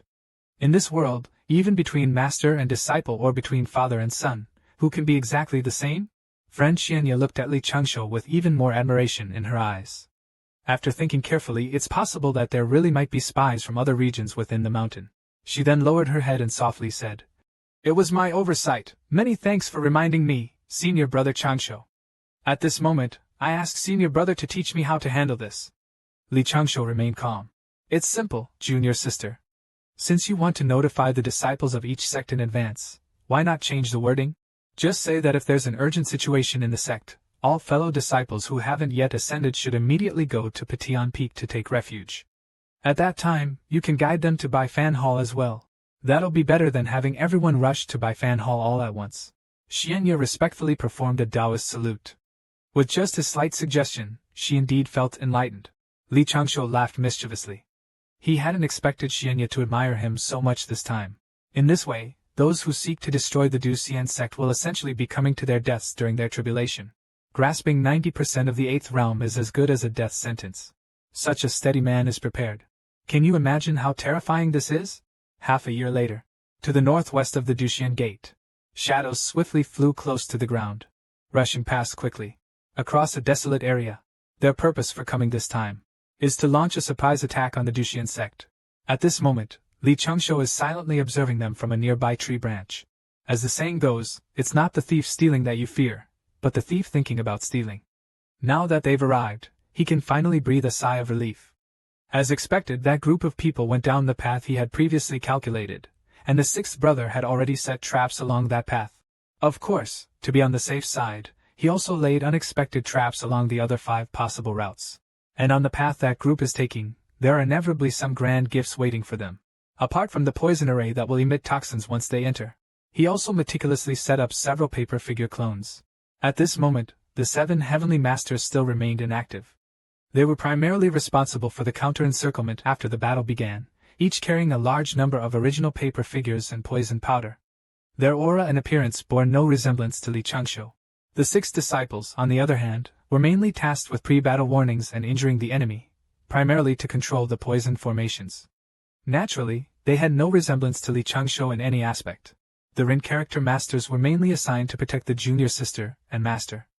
Although few in number, they were positioned beside the 2. For instance, Rin number 3 was responsible for impersonating his true form, and later needed to follow the master and junior sister to escape through the earth veins. Meanwhile, southwest of the Duxian gate, Li Changshu quickly discovered dozens of figures underground using earth escape techniques, resembling golden pangolins. At this time, Li Changshu split his focus into 2 parts. Multitasking effectively, he successfully activated D number 5 character master. Using this master, he preemptively activated layers of poison formations in the southwest direction and found a pond to hide.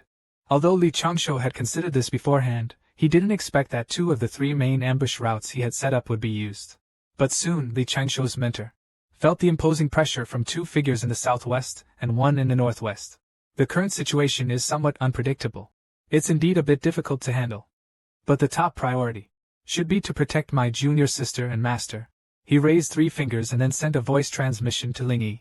After receiving the transmission, Lingyi firmly replied, Leave it to me, senior brother.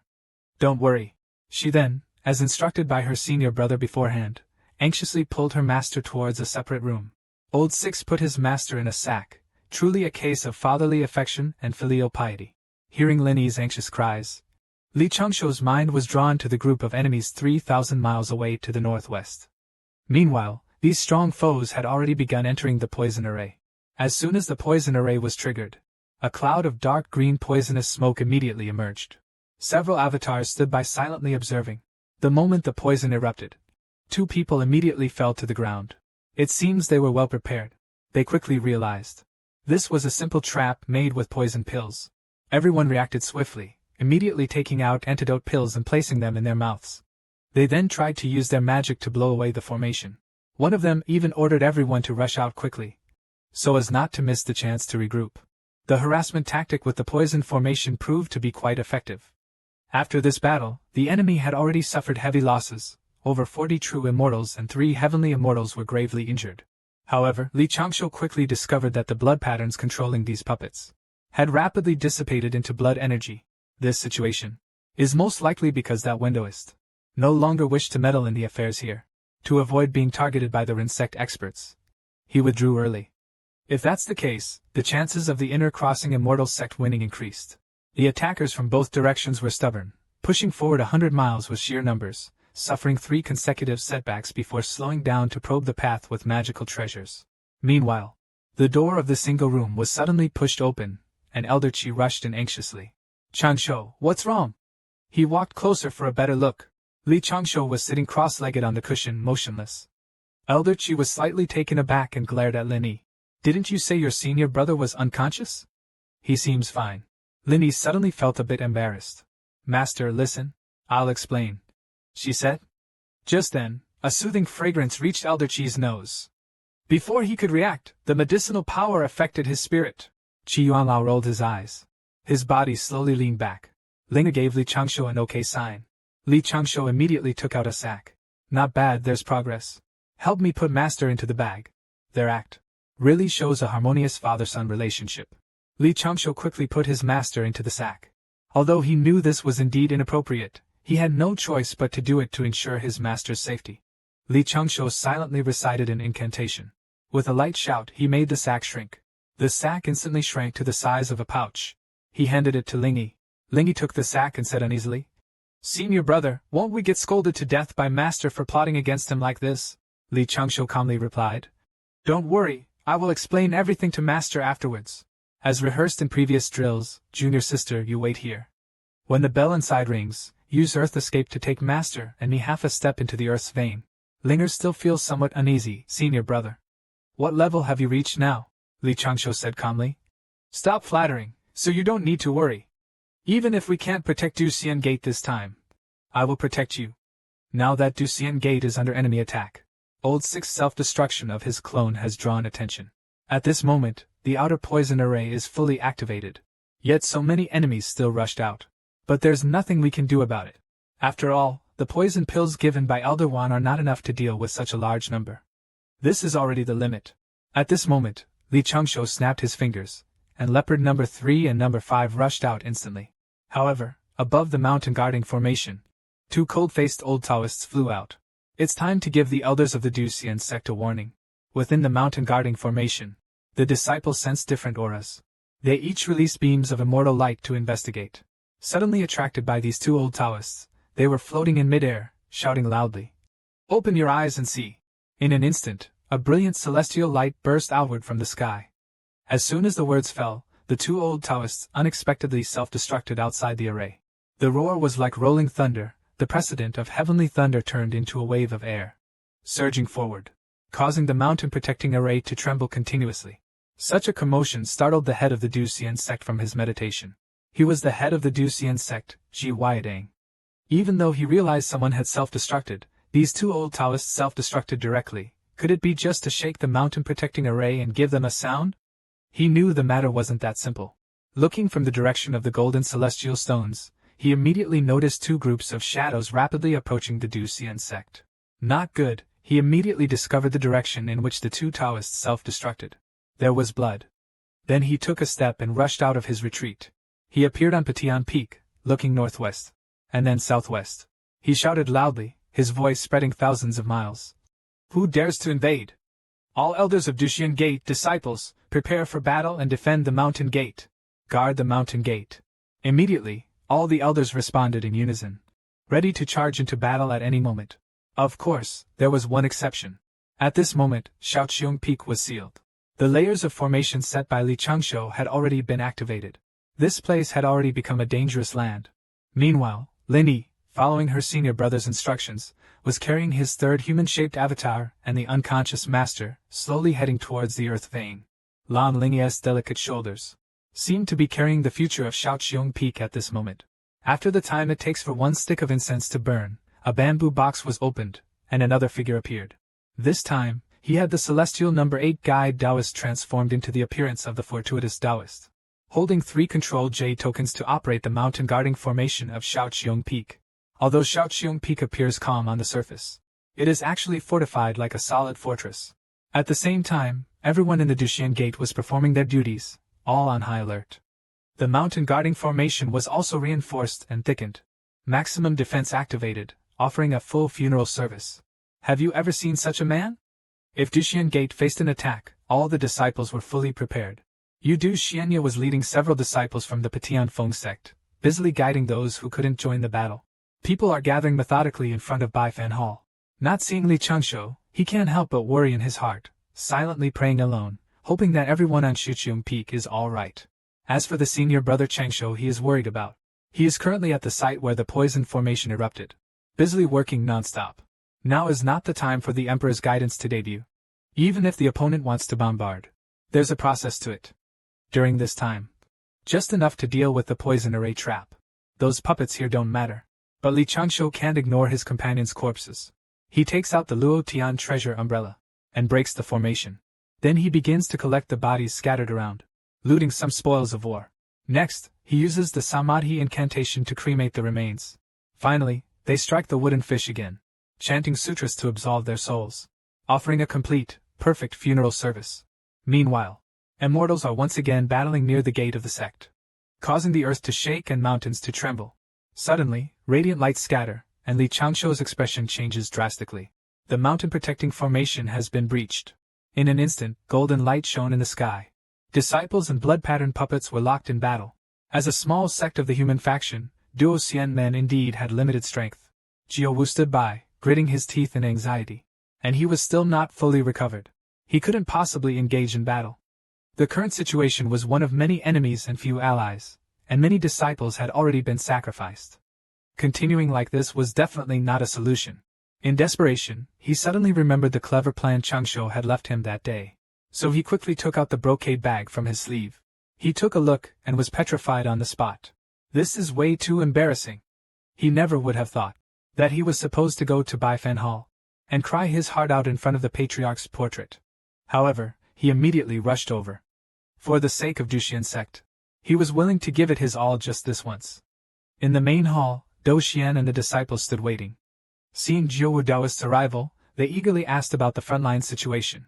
But Jiao ignored them, passing by with a calm demeanor. On his way there, he had already stirred up his emotions. He knelt down with a thud in front of the patriarch. Then he tore his throat and burst into tears. "Oh, Holy Master above! Please, Holy Master, show your divine power and save my Duxian sect. We have always followed your teachings and cultivated peacefully. Yet we've been struck by this senseless disaster, manipulated by others with the intent of endangering the peace of the 3 sects. And this whole act left Yuta Cliff and the others completely baffled. Though the protective mountain formation was broken, the casualties weren't significant. Why is Uncle Jiao Wu crying like we're on the brink of annihilation? The battle between the Duxian sect and the blood-patterned puppets was growing more intense, with streaks of clear light shooting past. The blood-patterned puppets were being injured by the group. But no matter how powerful the elder was, he was still just one person. In the end, one cannot withstand enemies that outnumber them 1,000 or 10,000 times. However, a few days ago, Li Changshou had already prepared several plans to counter the enemy, to fundamentally resolve the crisis of the Duxian sect and prevent the Western sect or other minor groups from daring to plot against it. There is only one way, to invite the big figure to appear, at the critical moment of life and death for the sect. If the senior brother cries well enough, it might attract 1 or 2 real masters of the human sect to take action, to block the Duxian sect. Not only can this crisis be resolved, but there will also be no worries in the future. Longevity carefully sensed for a while, and secretly frowned. The ninth wizard uncle kept sobbing and wailing, really making listeners feel sorrowful and viewers feel sad. It's safe to say there was no technique in conveying emotion. However, there was still no ripple around the portrait. The ninth wizard looked at the portrait, falling into deep self-doubt. Was his crying not strong enough? Was there not enough people, or were his lines wrong? Li Changshu calculated everything but didn't account for the ninth wizard uncle messing this up. So, he quickly cast the immortal realm wind and rain spell to quietly send a message to the emotional figure standing at the hall's door. Junior sister Yuqing, could you step outside with me for a moment? Yuqing, still suffering from the after-effects of the cliff incident, searched everywhere with her eyes but couldn't find Li Changshu. She then exited the hall. Li Changshu told her, "Ninth martial uncle is inside crying. It might be a way to save our sect. It's just that his crying method is wrong. Junior sister, are you willing to experience some worldly emotions?" Xianya nodded silently after hearing this. What she needed to do next was find an emotion, let it come from the heart, and think of something that would make her feel indignant and sorrowful. Xianya felt a little puzzled. With Li Changshu's guidance, she quickly found the feeling of indignation and sorrow. However, she didn't seem to have any sorrowful experiences. Her family was safe, her cultivation was progressing smoothly, and her master treated her very well. She was a true winner in life. Li Changshu also told him to immediately think of something you love the most, like a pet or something. Yuduxuan quickly thought of the spirit beast Li Changshu gave him. Good, pay attention to your emotions. Imagine it in front of you, gently wagging its tail at you. Then suddenly getting hit by a rock and tragically dying, head broken and bleeding. You buried it, then you did nothing else. The body of this little beast was stolen, and you followed the trail to investigate. Slowly moving forward, you found that someone had dug it out and escaped. Oh my, this is truly heartbreaking, Qin Xian. Dian Ye's eyes were immediately filled with sorrow, and large tears fell uncontrollably. Li Changshu immediately transmitted a message saying, "Maintain this emotion, then go to Uncle Jiawu's side, light 3 incense sticks, and after bowing, kowtow 3 times. Say those words. Xuandu is indeed worthy of being called the reliable great wizard. He really knows how to lose the plot at critical moments." At this moment, Jiawu was still crying his heart out in front of the hall, attempting to grant mercy. Still no effect at all. The poisoned Xuanya sat silently on the side. Very sadly she said, "Taoist disciple Xuanya. Essence and energy of our school, source of Tao, 3 purities. Sage master. 9 witches stayed aside. Silently shocked in their hearts, how could Xuanya also want to try? I couldn't succeed. Can she do it?" The sorrow of the poisoned Xuanya was evident. She continued sincerely. "The Duxian Gate was founded by the real person who crossed the evil, passing down the Wu Wei scripture. With this as the opportunity to establish the school, venerating the sage master as the founder, we stand as the orthodox school of Taoism." The portrait silently emitted a golden light, showing signs of manifestation. The poison cliff quickly continued to supplement with external plots. The chaotic Ascension Path city, with malicious intent, has no prior connection with our Ascension sect. It is absolutely not provoked by our sect. Begging the sage to discern strictly, Yen Ba continued to recite the Non-Action Sutra. With this, the sage immediately concluded that they belonged to the human sect. The portrait of the sage in the hall responded immediately. I could not describe it. The extremely abstract aura of Tao drifted from the portrait and disappeared back into it. A nearby tavern owner widened his eyes. It was obviously the same meaning, but he used more advanced wording. Why should there be different treatments? In a corner of the courtyard behind the marshal's palace, the Grand Master slightly frowned. Why? He always felt like someone was crying beside his ear. He looked up. It seemed the teacher directly assigned the karma to him. He examined the karma, realizing there was an external threat causing trouble for the Duxian sect. The Duxian sect suffered disaster out of nowhere. My sect has not actively caused trouble, yet someone wants to target us, stirring relations between the 3 teachings. This can't be ignored. Last time at the matchmaker's hall, they even broke a little one's marriage destiny from the Duxian sect. Sending the clay figure to help the Duxian sect this time will settle this karma. However, since the Duxian sect was founded by Friend Dui, Taoist Daoqing can bring Friend Dui along. Let Friend Dui take action, and thus the karma I bear will be much less. The young Taoist suddenly felt a twinge of hesitation, his figure drifting away, flying towards the direction of the immortal mountain of Kunlun. After flying for a while, the Kunlun mountain was faintly visible in the distance. This reliable Grand Master Xuandu quickly realized another issue. Where exactly is senior brother Dui cultivating in Kunlun Mountain? Grandmaster Schwander looked confused, thinking he would have to search for a while. The fate of the Duxian sect is long-lasting. Hiding for a bit shouldn't lead to its demise, right? Seriously, can't believe you didn't consider why people pray to gods and Buddha in the first place. Meanwhile, Li Changshu was quickly analyzing in his mind. I've already done everything I could to call upon my support. Next, there's about a 70% chance that an expert will appear. But whether they can arrive in time to support is uncertain. To be safe, if the building really collapses, you still have to run. Does being good-looking mean you can do whatever you want? I've heard of people not playing fair. Sneak attacking Duxian Gate. It's like they don't even regard me, old 6. At the same time, the casualties at the Duxian sect are gradually increasing. Most of the celestial immortals and true immortals are injured. Even 2 from the celestial immortal realm have fallen. In contrast, this group of blood-marked puppets, they're becoming fiercer. Though they've also lost considerable fighting power. Their sheer numbers are overwhelming. Even the Duxian sect master couldn't help but panic for a moment. It seems it won't be long before Huatian Peak becomes a battlefield. So he immediately ordered the disciples to transfer from the earth veins as soon as possible, to prioritize reducing casualties within the sect. A moment later, a downward pit appeared in the corner of the Hall of 100 Affairs. This was the passage leading to the earth veins relocation town. According to the master's instructions, all disciples who had not yet become immortals were quickly evacuating. With Qin Shuanya's continuous guidance, a group of young disciples quickly rushed into the vertical cave, flying urgently towards the younger brother. Leading batches of disciples to the earth veins demon formation, Linger seized the opportunity. She stepped out from the corner together with Li Changshu, successfully blending in and joining the other disciples. On the other side, Li Changshu also finally awaited his moment, and then ordered the paper figure army to attack.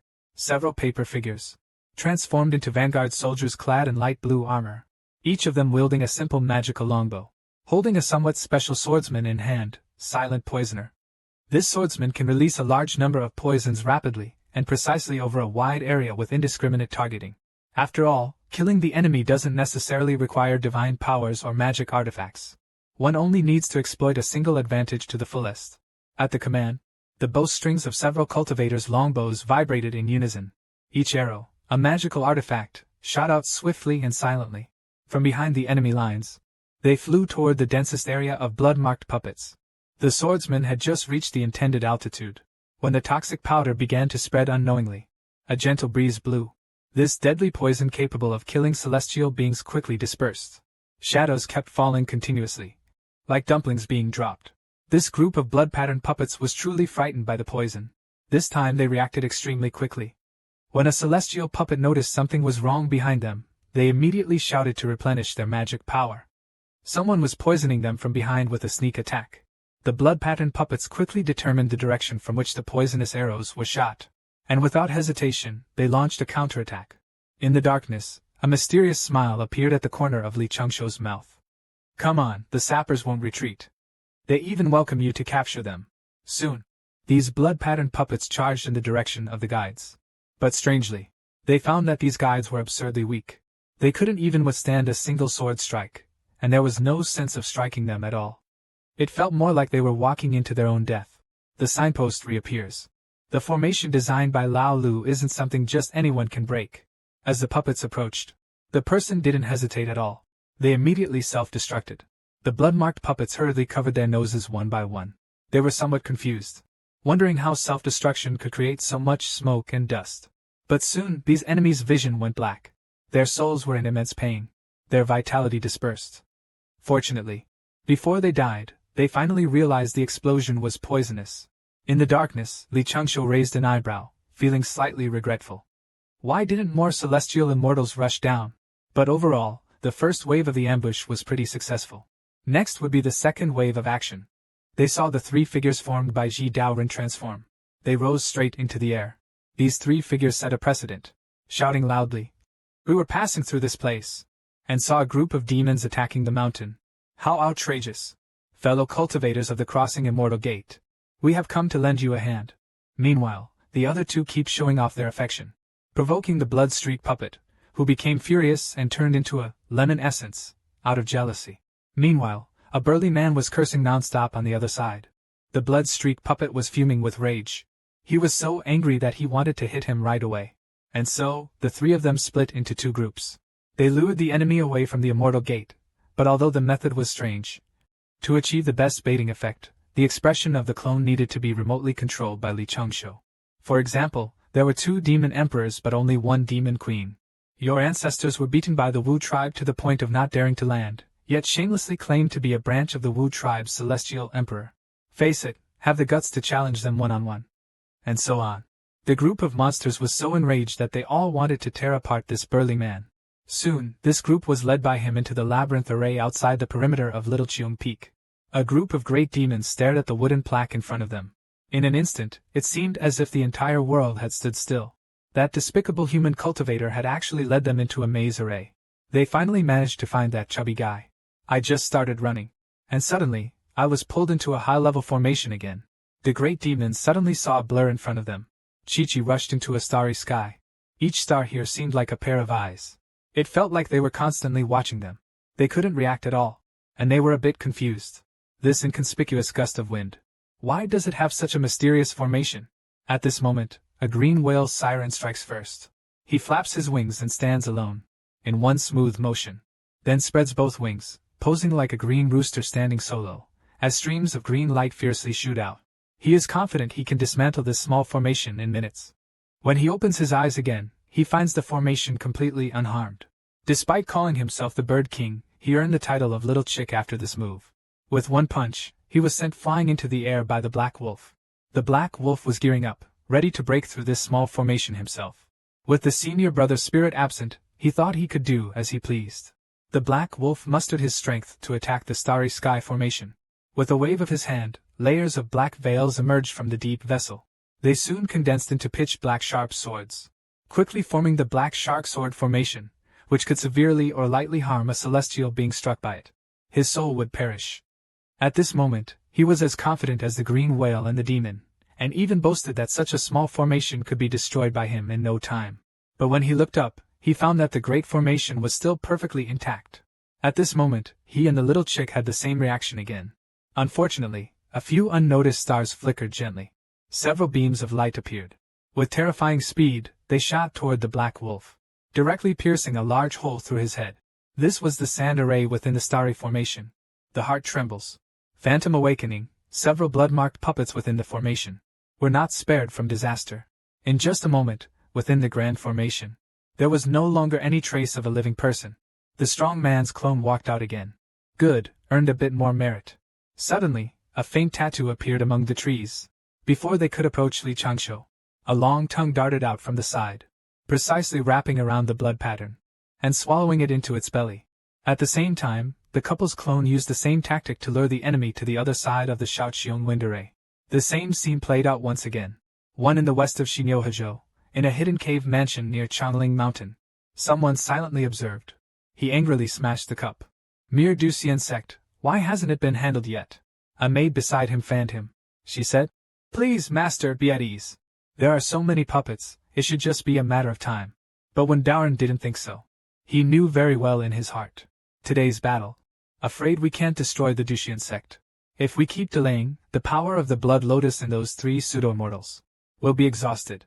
Just then, he suddenly received news that there were slight traces of spiritual energy fluctuations underground, possibly from the geomantic demon. All the juniors of the Dushian sect who haven't yet become immortals escaped from here. Hearing this, Daoren from the east smiled faintly. If I can't destroy your sect directly, eliminating your disciples is still effective. So he immediately gave the order. Send the heavenly Depeng to destroy this group of little ones. The disciples obviously don't know the danger is coming and are still worried about the situation at the mountain gate. Lingyi placed Li Changshu's avatar aside and also planned to rest for a while. But she suddenly couldn't resist the urge to touch her senior brother's face. Even though it's just an avatar, the tactile sensation is no different from the real person. At this moment, a bold idea arose. Since my senior brother's primordial spirit isn't here, can I do whatever I want? How should Brother Lu respond to the sister's whims? Li Changshu quickly rain-fused a strand of primordial spirit into the avatar. In a haze, just opened his eyes and saw Linger pouting. Blushing, she leaned in. This startled him, and he instantly became fully alert. Linger was also taken aback by his reaction. Li Changshu, with a darkened face, instinctively backed away. What exactly is junior sister trying to do? Seeing this, Linger turned her face aside and sheepishly said she just wanted to help wipe his sweat, but felt a bit discontent inside. Almost had her way, but Li Changshu didn't dwell too much on it, and quickly moved on to more important matters. At this moment, the great rock beast at True Immortal Realm. They are currently heading toward the Earth Vein relocation array. Accompanying him is a cultivator in the Heavenly Immortal Realm. Dealing with these disciples who haven't yet achieved immortality is a piece of cake. They are very confident. The little ones from the Crossing Immortality sect would never expect. They would launch a surprise attack.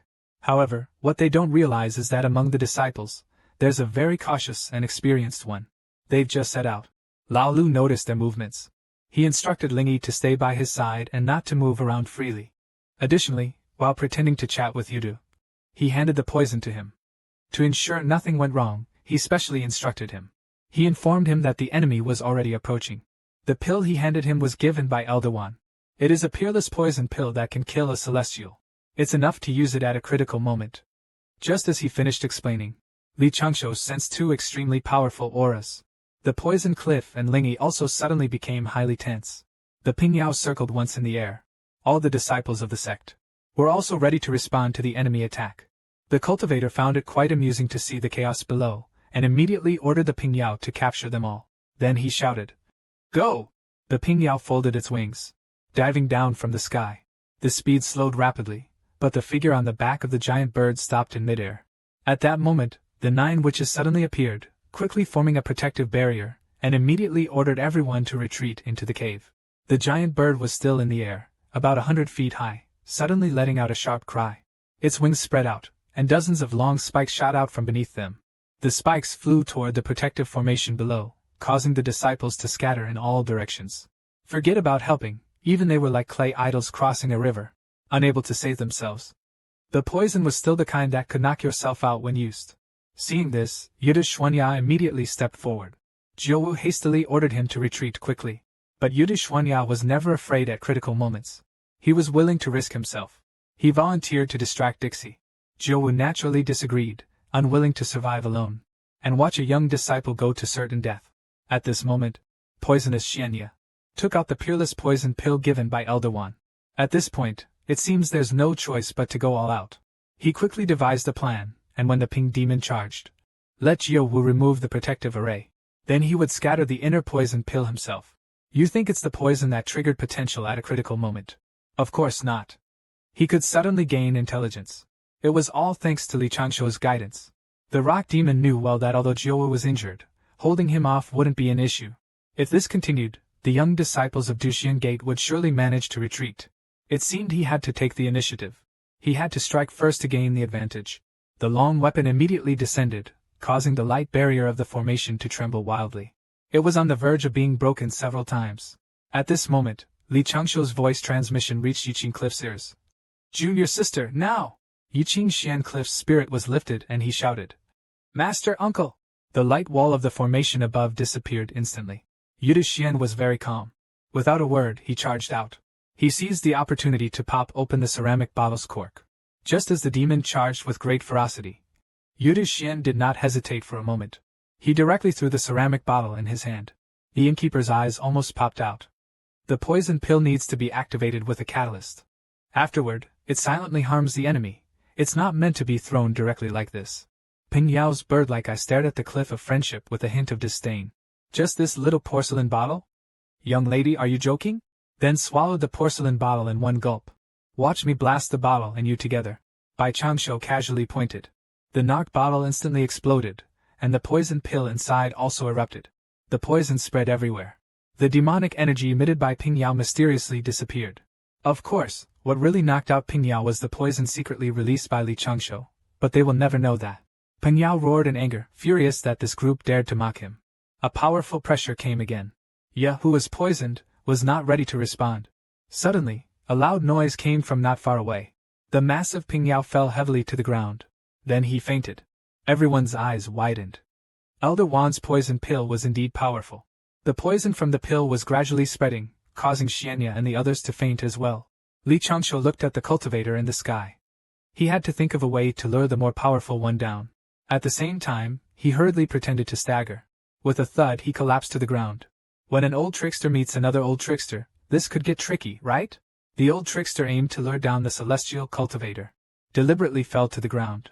But unexpectedly, the monk was also cunning. Watching the four demons staggering on the hillside, he showed no intention of coming down.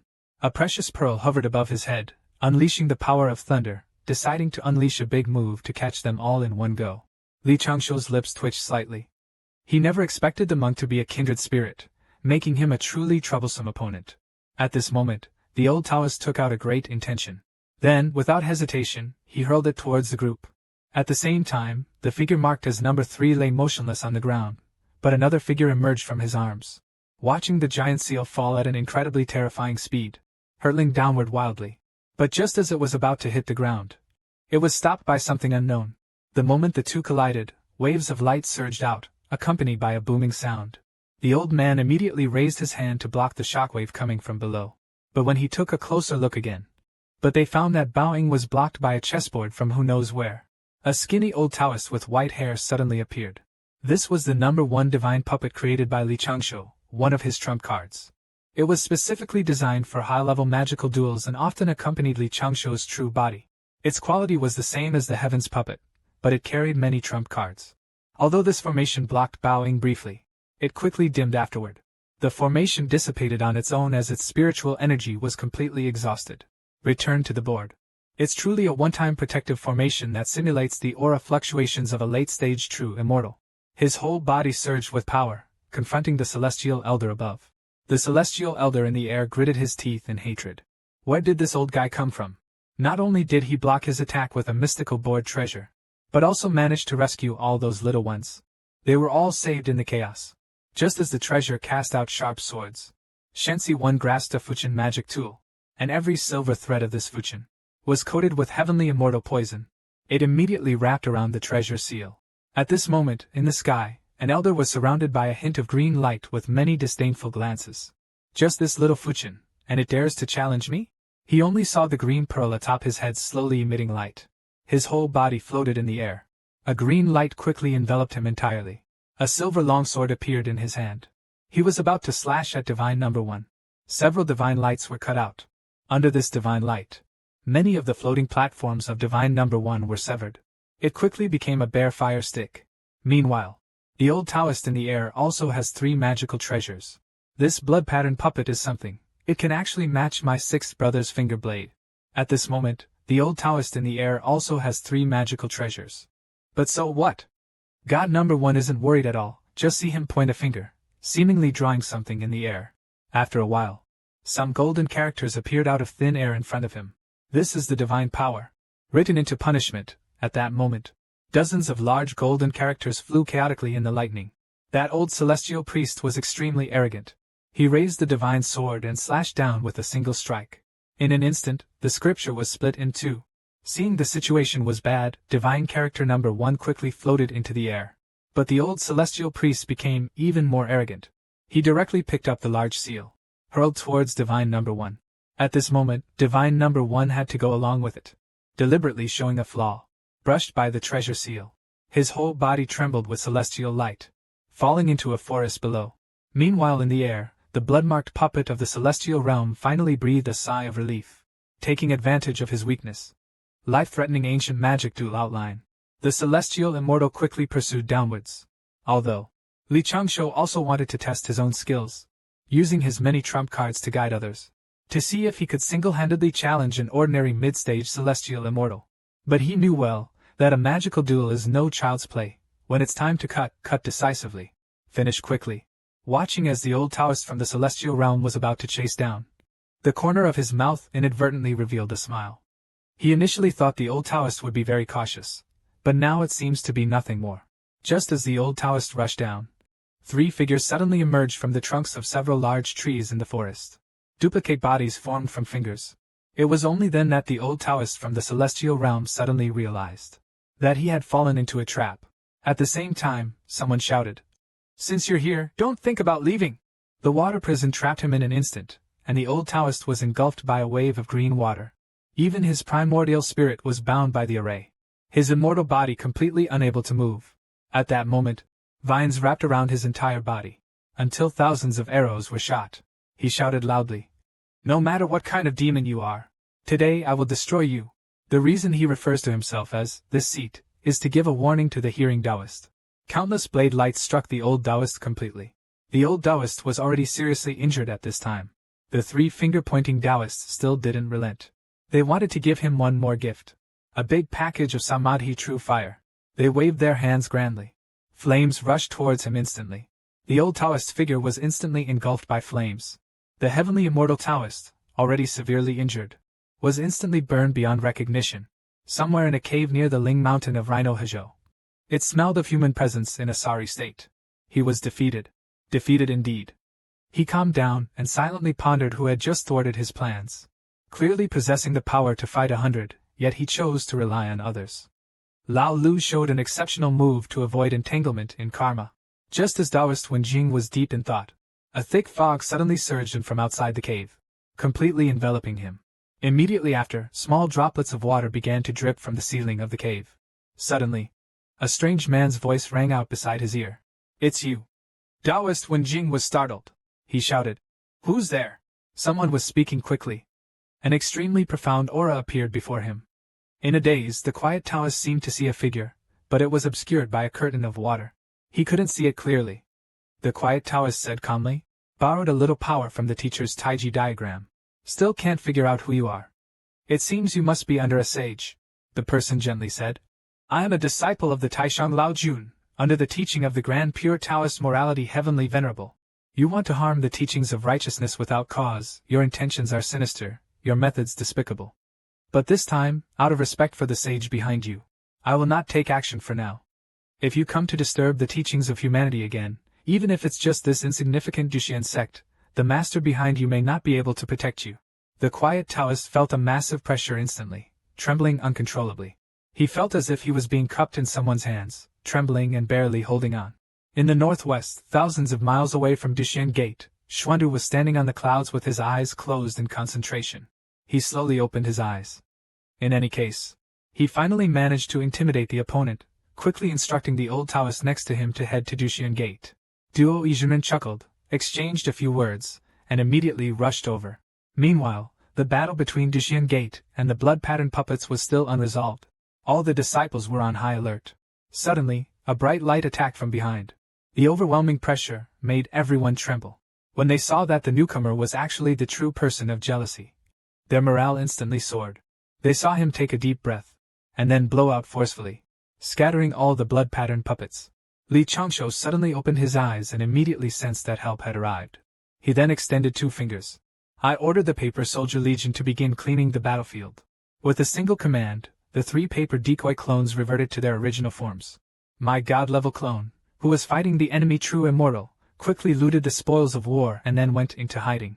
Meanwhile, I finally revealed my true body. I brought Yu Qing, Jiu Wu, and the others back to the surface, making it look as if nothing had happened. Back at the Duxian Sect's mountain gate, true person Dui routed the invaders with unstoppable force, left with no other choice. The blood-marked puppet and others could only return without success. Is this still the 6th brother I know? What exactly did he go through? Seeing the blood-marked puppet and others return without success, this scene left the disciples of the Duxian sect all stunned. No one could believe they actually won. Every disciple was so happy they danced with joy. Only Jiujio looked worried. Although they had won, they still needed to ensure the safety of those juniors evacuating from the ley lines. Meanwhile, the juniors in the ley line safe zone looked worried. They weren't aware of the victory and each was extremely anxious. Suddenly, a loud noise came from above. The disciples who had not yet become immortals were so frightened they nearly cried. Could it be a blood drop? At this moment, when everyone was at a loss, a graceful figure suddenly appeared above everyone's heads. It was none other than their uncle Jiujio. Jiujio inquired about the whereabouts of Xuanya and Jiuwu, and only then did he learn that they had already gone out to confront the enemy. Jiujio's expression was very heavy. Although the great battle had subsided, he couldn't be sure that there weren't any powerful remnants of the enemy left, so he decided to rush forward to provide assistance. When he arrived, his jaw nearly dropped in shock. He saw Xuanya, Jiuwu, Linger, and Changshu all lying miserably on the ground. Jiujio anxiously shook and hit Changshu, but there was no reaction whatsoever. After a long while, Changshu finally couldn't help but sit up. Jiujio looked at him with tears streaming down her face, her words full of concern. At this moment, Li Changshu, with a swollen face, smiled and thanked her, saying, "Thank you, Uncle Master Gio, for your concern." Although he also wanted to continue pretending to be unconscious, if he kept it up any longer. He feared his face would become well known. This great battle finally came to an end. The wounded were also taken back to the mountain gate for treatment one by one. Although they achieved victory, this victory came at a cost. In this great battle, some disciples inevitably suffered unfortunate sacrifices. Additionally, the sect suffered significant losses. 7 days later, a wooden sign appeared outside the gate of Shao Cheongsong. It was inscribed with 10 large characters. Respect for the injured inside. Visitors declined. During these days of feigned illness, Li Changshu lived a carefree and leisurely life. Suddenly, a message sword from the Immortal Crossing Gate passed over his head, startling him. It pierced the wooden door, instructing Li Changshu to go to the Immortal Crossing Hall. The headmaster has been waiting for a long time. Li Changshu stood in front of the hall, pondering silently. Could it be that his hidden cultivation was exposed? But so far, what he had hidden was more than just his trump card. Guishi had abandoned this side path, but it cost him a lot of effort. This time, he came fully prepared, with 2 plans ready. If the sect leader tested him intentionally, he would directly activate the backup plan number 3. Old Six, in a moment of carelessness, unexpectedly became the object of his own disciples' worship. This really scared him. As soon as Li Changshu entered the shop, the sect leader called him to the small side door. He slowly opened the curtain, and doubts arose in his heart. The sect leader had called him straight to the inner chamber. Could it be that he was about to be dealt with seriously? Before he could speak, sect leader Jiweo spoke first. He said he'd called him here for a small matter. The sect leader had a trace of blood at the corner of his mouth. He looked as if he were on the verge of death. Li Changshu froze in place. He never expected the sect leader to be so badly injured. Jiweo told him not to worry. A few days ago, he'd obtained a divine ability passed down by the founding ancestor, the Shi'd Celestial Ascension Technique. While cultivating these past few days, he'd only accidentally injured his primordial spirit. This time, I called him over to hand over this porcelain bottle to him. He said it's to settle some past karma. Li Changshu finally breathed a sigh of relief, with a faint smile on his face, thinking that his cultivation had been exposed, and he almost had to topple the sect master and run away. Li Changshu received the porcelain bottle. The sect master reminded him once again that the elixirs inside must be used wisely. He expressed his gratitude once more. Then he was about to. Just as he lifted the curtain to leave, a dry cough came from behind, and even some phlegm was spat out. Li Changshu turned around, looking puzzled. Dushan sect is really in turmoil. If my guess is correct, this was gifted by Grandmaster Xuandu. As for the karmic ties that need to be severed, it's probably related to that matter with Elder Moon last time. With curiosity, he opened that pill bottle and inside was a 6-turn spirit pill. This pill could enhance innate yang energy and stabilize the primordial spirit. This is greatly beneficial to Qi Yuan's cultivation and will have some uncontrollable effects on a male cultivator's body. Li Changshu looked around and quickly hid this technique. His face was completely darkened. He really didn't know what the Grandmaster Xuandu and Yu Lao had done to his ties of destiny. As for this pill, he decided to wait until his master found the reasoning to give it to him as a gift. Just at that moment, a few people ahead were hurrying forward, saying they were going to pay respects to some unknown hero's statue. Li Changshu was puzzled. Was there someone else besides the backup he pretended to be? So he followed them, and saw on the altar ahead 2 large characters were written as a tribute to Du Xianyong. With admiration, human consciousness through the ages. Above the altar, 3 statues stand, 2 men and 1 woman standing in the center. When he saw their faces clearly, Li Changshu's face turned green. No way, why is my whole family here worshipping me? The Rin sect master seeks justice for Du Xianmin, even at the cost of punishing the old Taoist on the spot. Lao Lu looked bewildered at this moment, still unaware of what was happening ahead.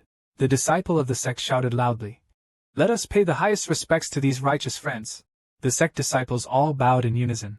Only Li Changshu stood at the back, unable to bear watching this awkward scene. At that moment, the beast hide sack containing the old Taoist of Qiyuan banged, and made a loud thud. Bang! Oh, could it be that master has woken up? Li Changshu was feeling troubled. Earlier, he had gone against hierarchy and directly put his master into the bag. But he forgot how he was supposed to explain it afterwards. The treasure pool of Jineo Island. A skilled person called Real Person Dui suddenly visited. He was holding the corpse of Principal Elder in his hand. He stood in front of everyone and directly threw it to the ground. Yuan Jiao had always lived in peace with the world. but was maliciously attacked by the people of Jinao Island. Nowadays, he has already executed this villain on the spot. Everyone couldn't believe that senior principal would do such a thing. But the fact is right in front of them. Even real person Dewey is willing to swear an oath to heaven to prove its authenticity. Although principal was controlled by one Taoist to act this way, the sacrifice of Duxian sect cannot be left at that. If they can't provide a satisfactory answer today, then he was about to crush the bottle containing his fragmented soul. A fellow cultivator nearby quickly begged for mercy, as the principal was once part of the Golden Ao Island's Chi refining room. So they proposed to remove his name and swore never to persecute others without reason in the future. Thanks to everyone's pleas, the principal's fragmented soul was spared most of the blame and allowed to reincarnate, but would have no ties with the Jia sect anymore. After hearing the news, the man sat by the river, crying endlessly in sorrow.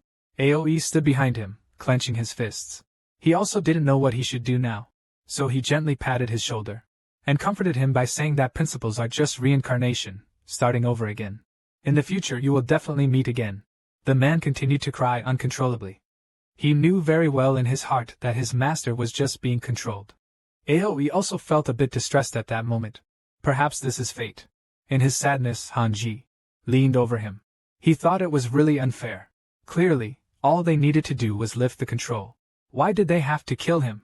At that moment, the two brothers who went to the underworld with Song Yuan's soul returned. Hanji anxiously asked them how it went, but they hesitantly told him that nothing should have happened. But who would have thought before drinking Meng Po's soup, the last wisp of Brother Principal's soul spoke again. He said, "Don't worry, it's just a small matter of reincarnation. There shouldn't be any problems, but don't forget, Master Lao is the strongest jinx in destiny. The longest path Master Lao has traveled is the tricks of the cunning ones."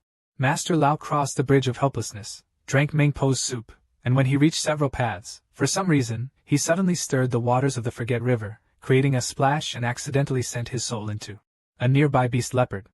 They couldn't do anything but watch helplessly. The soul was absorbed by the wheel of reincarnation, and thus he was reborn into the demon clan. In the next life, he would be a black Pipa. Of course, Lao's reincarnation is known to us as Shingon Bao. The man, upon hearing this, was overwhelmed with sorrow, and he fell straight down. Luckily, Aoe hurriedly helped him up. At the same time, an old Taoist was checking his pulse. However, the breath was extremely chaotic, and the pulse was erratic, like rib bones. But there was a faint sense of rhythm. Li Changshu lay back on his own bed, lips dry, eyes dull, with a hint of reluctance to leave the world. Linger stood by his side, sobbing and saying, "Master, earlier, a large group of demons invaded the mountain gate, and senior brother was worried you'd rush out to fight them. So he and the disciples took Master Lingyun away. Afterwards, senior brother fought the demons to protect you, and was severely injured." Li Changshu pretended to be pitiful, preparing to falsely admit his fault. But he saw guilt in Qi Yuan's eyes, and sighed. "Alas, it is my incompetence. I don't blame you. I don't blame you." Li Changshu weakly coughed twice, smiled bitterly. "Master, words alone prove nothing. The disciple truly feels deep remorse." Qi Yuan briefly considered and swore to the Tao, promising not to blame you this time. But Li Changshu was still not at ease. The master didn't recite the spell of gratitude, so the Tao wouldn't respond. Then he spat out a mouthful of old blood. Qi Yuan was so frightened that he agreed immediately. But soon, Qi Yuan realized something. "Wait, why does this feel like a trap?" Li Changshu lay on the bed, coughing weakly twice again. The old Taoist had a black line across his forehead and said coldly, "Changshu, your turtle breathing technique seems to do more than just conceal your cultivation. It also lets you pretend to be sick and act pitiful, doesn't it?" Li Changshu immediately looked flustered. He quickly explained that he was just being filial. Shi Yuan raised her floating dust and struck, accompanied by several pa sounds from the beating. From time to time, screams echoed through the house. The familiar area was swollen again. Li Changshu truly had a hard time when his master used the dust whisk to hit him. He had to suppress the urge to retaliate against his master to avoid causing any harm. Taking the blows with just his body was painful enough. This man feared getting involved with parrots the most. So he was determined to bring down his own Nahai cult. Soon, Linger helped him to the alchemy room. Linger cautiously asked, "Senior brother, is your butt particularly painful?" Li Changshu gave a wry smile. It's not that painful." Upon hearing this, she tried hard to suppress her happiness, stretching out her little hand, wanting to take the initiative. "Senior brother, don't force yourself. Linger can help you apply the medicine." But Li Changshu immediately closed the door. and told him that she was going to meditate inside the house, and asked him to go play outside? As the door slammed shut with a bang, Linny stood outside, looking quite unhappy. She thought to herself, I'm already this old, and senior brother still treats me like a child. Li Changshu, on the other hand, was confused. He wondered, where did my teaching go wrong? How did my little junior sister end up like this? But speaking of which, now I must deal with this dark energy. And the dark energy swirling around his hand is precisely the leaf barrier. Could it be that something has happened with the Nahai divine sect? So he closed his eyes and carefully sensed the surroundings. It turned out that in the village worshipping him, two groups of mortals were wildly slashing with knives, entangled in a fierce fight. This was indeed a battle between sects. Li Changshu had sensed it before, but didn't expect things to escalate so much. It's gotten so big that mortals have begun to sacrifice themselves for the sea god of the South Sea. And this trouble in his hands is part of the mortal killing and bloodshed caused by sectarian strife. The cause and effect have traced back to Li Changshu. Now, this matter must be resolved. Li Changshu extended his palm, gathering threads of incense merit. Then he slowly approached the black chess piece. The two entangled with each other, and gradually disappeared. It could be seen as merit and karma neutralizing each other. The existence of the Nahai divine sect, to some extent, helped unite and support the villages in that small region. It brought a slight benefit to the stability of heaven and earth. Along with the continuous incense offerings from various places, it was equivalent to the Tao of heaven acknowledging him. With this look, he sighed deeply. It's really strong against strong. A faint smile gradually appeared on Li Changshu's face. What exactly should I do? To bring down my South Sea cult? That money-hoarding patrol really needs a good scare. Meanwhile, Aoe was again trying to counsel Hanji. After all, things can't continue like this. So he invited Hanji to go for a walk with him. After much persuasion, Hanji finally agreed to go out and relax with him. Jujia Master, who always loves drinking, is not following his usual pattern today. Outside of Xiaoqiang Feng's single defense formation, a figure quietly floated by. The newcomer grabbed hold of his wrist. Little Beast and Lao Lu awkwardly smiled. Jujia Master looked pitifully at him, standing in front. Can you help me? The kind with compensation. Li Changshu smiled faintly, considering it repayment for past favors. So he said, if the young master needs help, I will do my best. As for repayment, there's no need to mention it. He chuckled inwardly, thinking the young master loves drinking mostly to ask him to brew some new wine. Giorgio was instantly overjoyed. So you're agreeing to help me repair the formation? Then eagerly dragged Li Changshu towards Patian Peak. In no time, Li Changshu felt an unprecedented shock, needless to say. Uncle Master Giorgio is really talented. Lao Lu had never seen anyone who could destroy a formation to make it look like this island. Giorgio sheepishly scratched his head. He only broke out of the protective formation. Unexpectedly, he's already knocked out 60% of the formations downstairs. Could it really be hopeless? Li Changshu turned his head, looking at him speechlessly. It's impressive you could do that. Giorgio seemed to show a hint of pride on his face. Hee, little beast, don't flatter me. I've always done it this way. Li Changshu awkwardly rubbed his forehead. He really didn't mean it as a compliment. But since things have turned out this way, we'll have to remove these formations first. Then we'll need to take out some treasures for refining formation stabilizers. After a stick of incense, Giorgio carefully packed up a bulging bag of treasures and handed it to Li Changshu. Now that Jinji has finished digging, what remains can only be entrusted to him. Li Changshu looked at the ruins before him. It seems like it's going to be a big project. Meanwhile, Aoe took Hanji to Nahai to relax. He planned to take him to a cosmetics shop in the east, but accidentally bumped into a dragon. The dragon immediately recognized Aoe and spoke rudely. I was just wondering, who dared to touch my aunt's new clothes? Turns out it's our dragon clan's little prince Aoe. You actually dare to show your face in public. And you're bringing a human with you. Aren't you ashamed of losing face for the dragons? Then he deliberately approached and said, Are we really born on the same year, month, and day? We're way too different. Aoe did not want to clash with his own kind, no matter how much he mocked him. He just wanted to pull the man away. But unexpectedly, this guy became even more outrageous, deliberately looking around. Did someone just speak? Why do I only hear a voice but see no one? The second prince of the dragon clan was actually humiliated by his own people like this. Who can endure this? The dragon prince shouted loudly. I wanted to meet you ever since I heard you lost to that garbage Dishan gate. Now that I've finally seen you, it's just as I expected. You're a disgrace to the dragon clan, a weakling like you. Instead of behaving, you're running around tarnishing the dragon clan's name.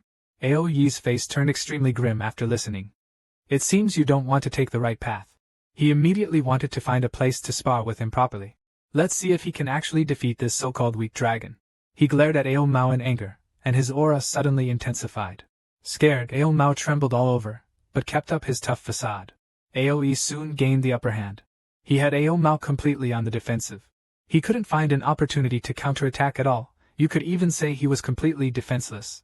Just as Aoi decided to end this battle with him, Ao Mao suddenly displayed his supernatural powers. His figure vanished on the sea surface in an instant with the supernatural technique of swimming dragon transforming into water. Aoyi's eyes narrowed, and a deep-state mysterious soldier's heavenly fire was ready to be unleashed. His gaze continuously searched the sea surface, wondering what good would it do for a dragon to escape into the water. Suddenly, he had a sense of déjà vu. This guy is using seawater to create clones. It's another tactic of attacking enemies with clones, but in his view, Ao Mao's technique seems a bit too amateurish. Suddenly, several figures appeared on the sea surface. They resembled Ao Mao. Wielding long spears and swords, they charged at Aoi. Aoi, however, remained calm and suddenly stomped on the sea surface. Powerful forces smashed and exploded around him, shattering these advancing figures. There was no real sense of impact. These are all clones. The most crucial thing is, after hitting them, Ao Mao's clones momentarily struggle to maintain human form. He effortlessly breaks the clones one by one. He directly strikes Ao Mao's true body. Aoi smiles faintly. His kind of divine skill is far superior to that of the other one. He immediately reaches out with both hands to control the mystic weapon.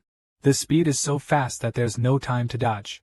However, what's strange is, these soldiers did not attack them. Instead, they kept bypassing the clones, heading straight for Ao Mao's true body. He was immediately hit and coughed up blood, plunging into the sea with a splash. Ao raised his hand and lifted him up. What, consorting with humans? Who gave your race such confidence? Go apologize for my negligence. But this kid still wasn't convinced. He decided to compete with Aoi again. If he lost again, then he would accept defeat. Aoi agreed without hesitation. Fine, no matter how many times you want to try today, I'm game. He was determined to make him completely submit. As the saying goes, sometimes it takes a fight to become friends. That's how it was with Aoi and Lao Lu, and it was the same with this dragon prince. Ao Mu proposed another match. Aoi agreed without a second thought. The second round began quickly, compared to the first time. This time Ao took it much more seriously. He suddenly stomped down hard. All his signature skills were unleashed. In an instant, the sound of dragons roared. Waves surged across the surface of the sea. His eyes were filled with determination. He immediately intended to use the secret technique, 3,000 water guns. In just an instant, dozens of water columns swirled around him. Then all of them rushed towards Aoi. Aoi stood there motionless. He was extremely calm, thinking this move was not as good as the water clone earlier. With a loud explosion, the surface of the sea was filled with billowing smoke. Ao Mao stared at it intently, thinking he had killed the second prince, but little did he know of the principle called survival without harm. Suddenly, a giant hand emerged from a whirlpool. Defeat me? You're dreaming. As the hand approached, Ao Mao was scared out of his wits. Soon, Aoi grabbed him by the neck. Isn't it time to apologize now? But Ao Mao remained defiant. He boasted that he still had one more divine ability. He wanted to challenge him to another match. Aoi nonchalantly let go of him. Go ahead. Casually, for the third round, he brought out his 30-foot-long spear. Aoi was speechless. Why is he always pulling out flashy stuff? He casually took out his 60-foot greatsword and struck him on the head. Until half an hour later, Ao Mu exhausted everything he had learned in his life. They had fought 7 rounds by then. Complete defeat. The once arrogant Ao Mao was beaten to a pulp. He finally saw himself clearly. Immediately lowered his head and admitted his mistake, apologizing to the young human girl, who quickly waved her hand saying it was alright, she hadn't taken it to heart. Ao Mao then turned and knelt before Aoi, offering respect to his brother, saying he could clearly see. Since he couldn't win, he might as well concede entirely, but this startled Aoi. By age, he should indeed call him cousin, but being called brother was a bit awkward. Aoi quickly explained loudly. Cousin, I am now your cousin.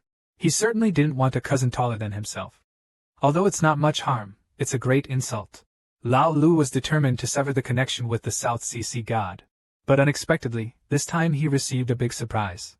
After careful study, Lao Lu quickly organized several sets of formations. Each one had its own advantages, which Jiu praised continuously, making him want every single one.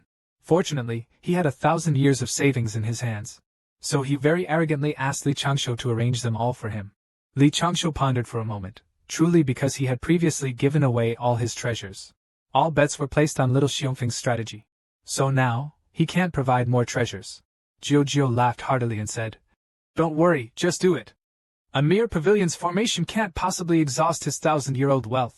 Li Changshu held the bulging treasure pouch. With his words, he felt reassured. 2 days later, that once plump treasure pouch looked as if it hadn't had enough to eat. Kong collapsed, his legs gave out, and he knelt on the ground, crying bitterly. This was his entire savings. If he wanted to drink in the future, he couldn't. Meanwhile, Li Changshu laughed heartily. Looking at the beautiful finished product in front of him, every corner covered with top-tier formations, he was quite satisfied. However, he got a bit carried away while setting up the formations and consumed too much.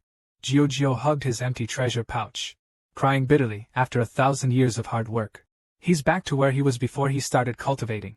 If he can't drink in the future, he drank all of little Purbi's savings. Li Changshu patted his head and comforted. "Uncle, why not think about it differently? Your treasures and spirit stones haven't disappeared. They've just transformed into another form to stay by your side." Jiu, angry, punched and kicked Li Changshu, feeling like he was in a small storm. Finally, everything was settled. Now his urgent task is to sever the cause of the sea god boy. It must not be allowed to grow unchecked. Soon, he transformed into the appearance of an old Taoist and came here. The crowd heading to the temple for worship was endless. After entering the courtyard, Li Changshu looked at the statue. The statue's appearance and figure were very similar to his true form. He thought to himself, it's all because of the last tribulation he got wounded and his true form was seen and carved into a statue. It's also because his skills were not yet honed enough to erase people's memories of his appearance. Now he could only do his best to remedy the situation. He had just approached the statue when he heard someone telling a story about some battle with a carp spirit, the 6th generation little dragon girl, bringing a school of fish, and other things he's never even heard of, are being exaggerated by those people, as if they truly happened. Li Changshu looks helpless. He's never done these things. Isn't this a bit too exaggerated? The first person in the ancient era to attempt to destroy his divine religion. This guy is definitely a sneaky one. As soon as he entered the courtyard, he saw the sea god statue standing proudly in the center. He had just approached the statue when he heard everyone around him discussing legends he'd never heard of before. Things like the great battle with the carp spirit and the dragon girl of the 6th lineage. Lao Lu couldn't help but twitch internally. He really hadn't done anything. He was completely speechless. Accidentally, he blurted out his innermost thoughts. This is really exaggerated, isn't it? But the speaker had no intention, yet the listener took it to heart. Lao Guasher overheard it. He was not pleased on the spot. Angrily, he lashed out at Li Changshu. "I really don't know what nonsense you're spouting. Here we are at the Sea God Church. Our Sea God Church's divine emissaries are each incredibly strong. They are all under the protection of the Sea God." Li Changshu quickly turned his thoughts, pointing at the statue and continued. "Incredibly strong. A little practice can achieve that. It's not difficult. The other stories are also without evidence. Just rumors spreading around. If the sea god of the South Sea is truly so effective, I will stand here and let him show his power." Exactly, the mortals around immediately looked like they were ready to fight. "You simply don't understand our sea god. The sea god is still being merciful towards you now. Perhaps later, he will punish you slightly." Before Li Changshu could explain anything, the crowd had already issued an eviction order. "Li Jinfei, you'd better leave now." Then, someone even kicked him out.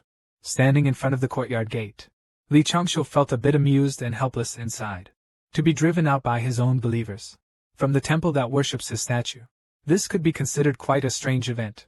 He understood in his heart that if he wanted to dismantle the sea god cult without bloodshed, he must figure out why so many people worship him, a sea god who has never shown any miracles. Now he just needs to find those key points and then overturn them one by one. Until midnight, only the devoted followers of the sea god fully entered. The entire courtyard was empty. Suddenly, the old corpse hanger sneaked out of the side room, then took out a talisman and set it on fire, quietly waiting in the courtyard. Before long, under the moonlight, a crow flew towards the talisman. The crow looked serious. "Why are you reporting to me so late today?"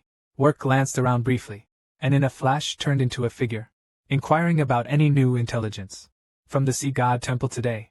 The old corpse hanger kept his head down, daring not to look up, trembling while recounting the encounter with the ancient immortal by day. The first step to overthrow the sea god cult is to recruit a few more turncoats. The old corpse hanger reported with his head bowed. The crow nodded satisfactorily, saying it's time to reward you. Casually, threw him a gold coin and a talisman. Then transformed into a crow again, silently flying away. In the blink of an eye, it vanished as the old man was biting the gold smugly. Suddenly he collapsed to the ground. Not far away, a beast emerged quietly from the ground. Then slowly approached. If you look at this matter from a different angle, in the dead of night, a certain sea god sneaks into his own temple, extending his dark hand towards the old temple. Li Chunsho chuckled softly, thinking that, inexplicably, there's a bit of excitement in it. Soon, he began performing a soul search on the old hanging corpse. To his surprise, he discovered that this hanging corpse wasn't just passing messages to the suppressing god sect. Men and women teach, ancient god teachings, great fiend teachings, and so on. Within 3,000 miles nearby, the links of all 7 sects turned out to be him. This guy appears to be a corpse hanger on the surface but turns out to be a traitor, even specifically leaking secrets of the sea god sect. For someone like this, Li Chunsho, the sea god, is deeply moved.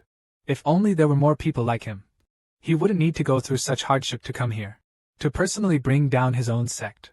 Joking aside, Li Chunsho came this time to let the sea god sect collapse naturally and break free from this karma.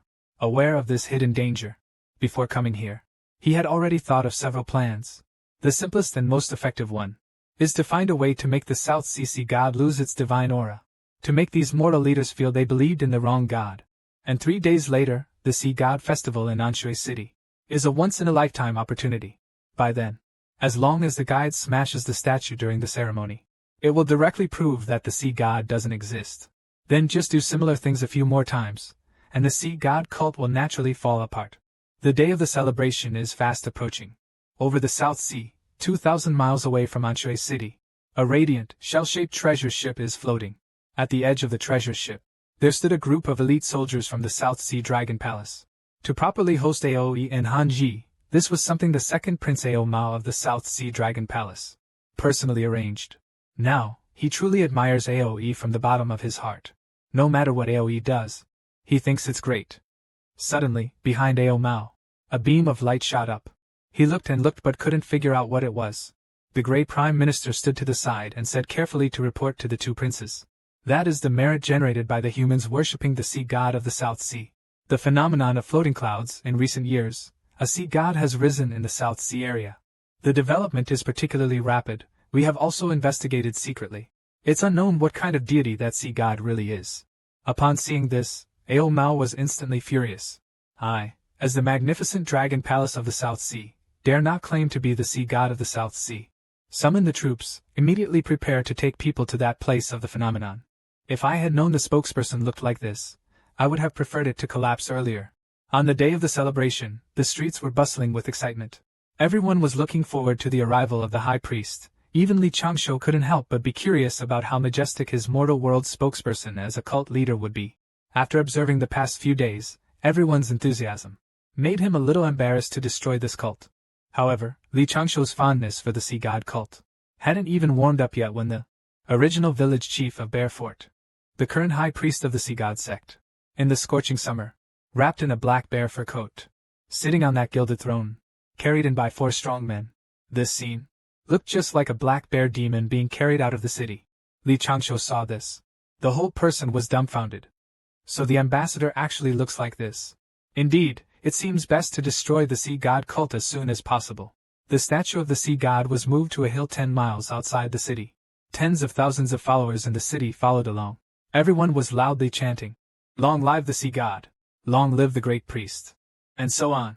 However, Changsho Li could only silently apologize in his heart because he was not a master capable of protecting a region. The world is too vast and perilous. Currently, he has not even secured his own path to longevity. Continuing to be this sea god, he could not truly protect these followers. Just as he was about to.